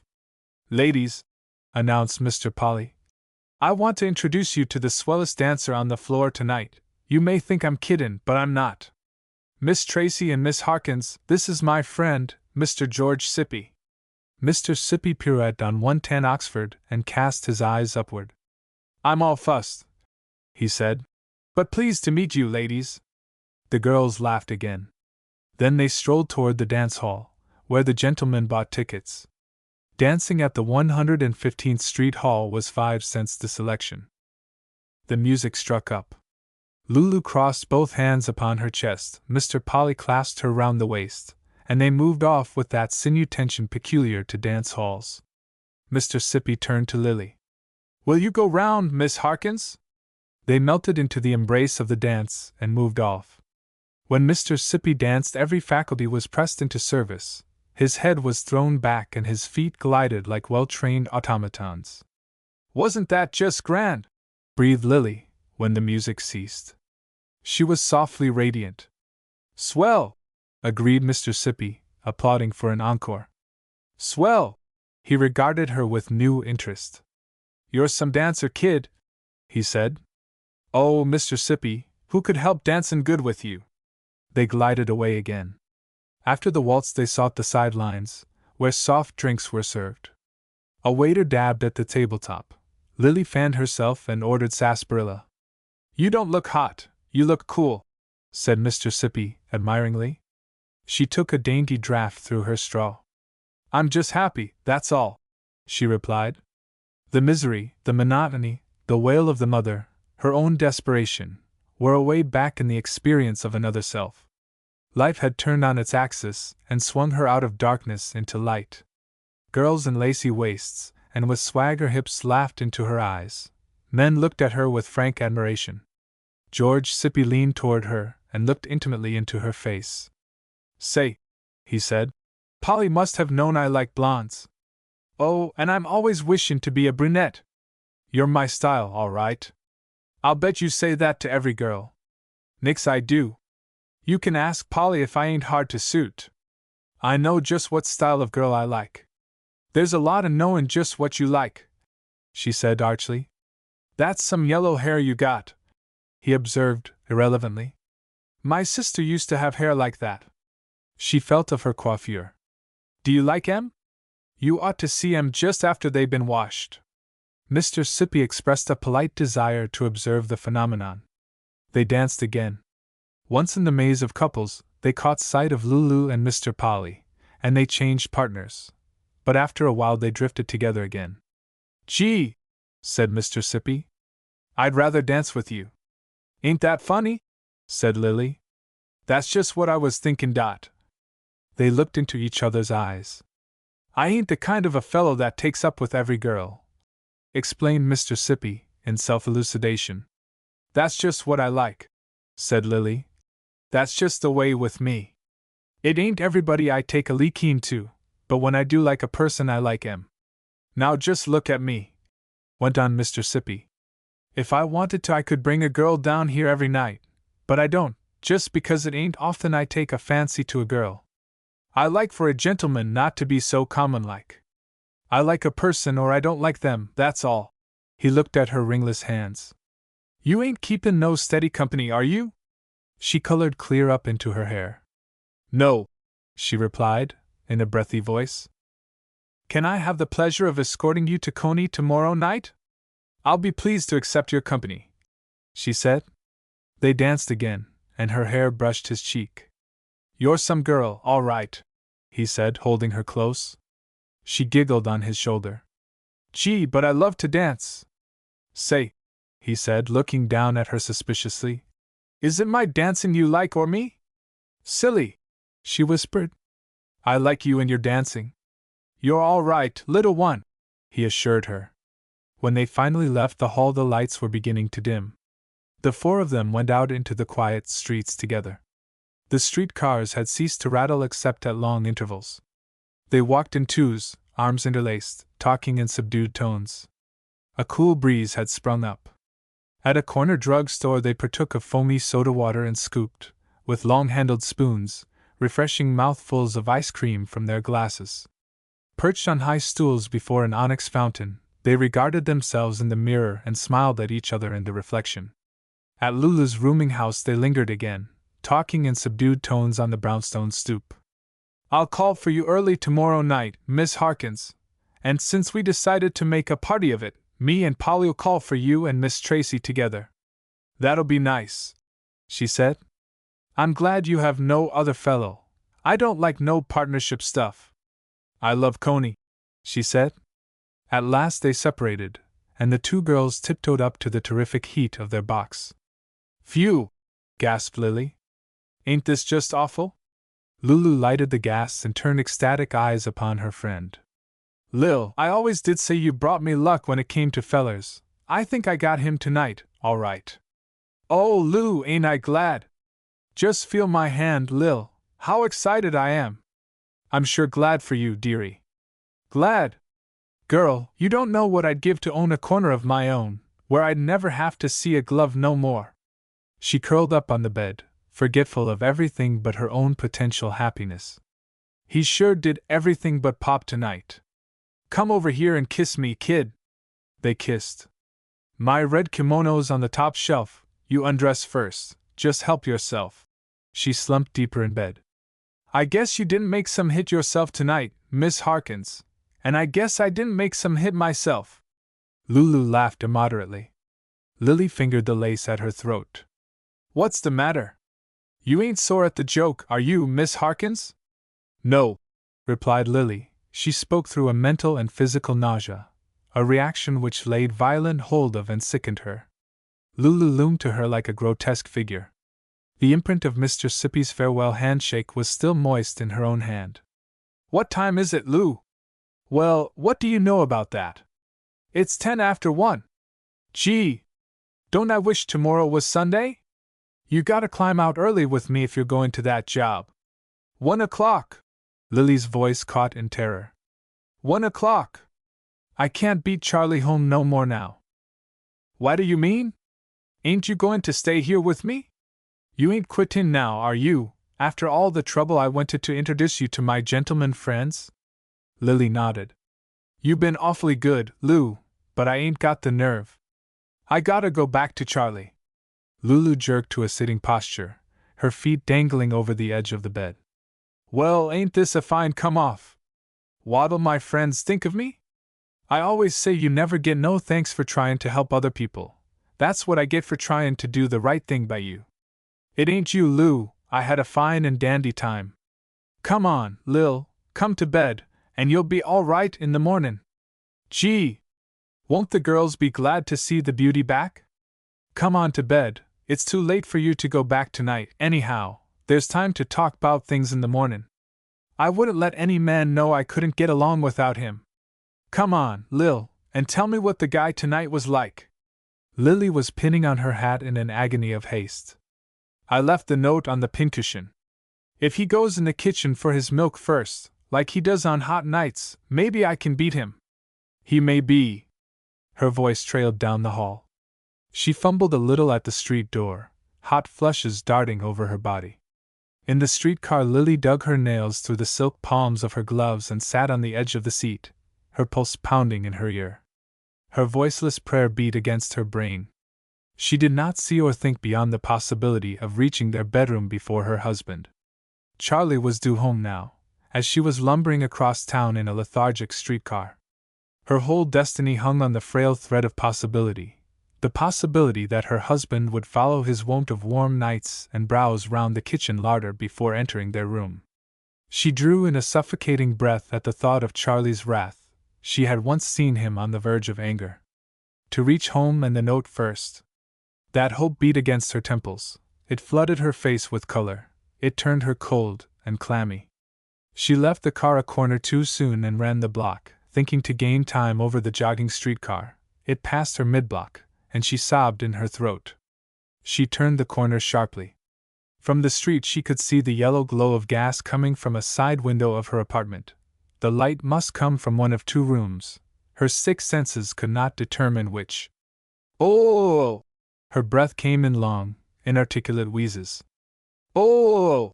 A policeman eyed her suspiciously and struck the asphalt with his stick.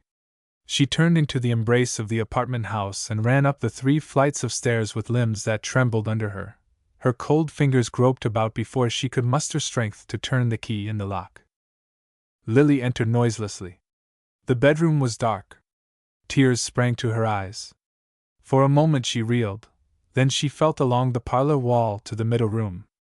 By the shaft of light from the kitchen she could see the yellow note undisturbed, poised like a conspicuous butterfly.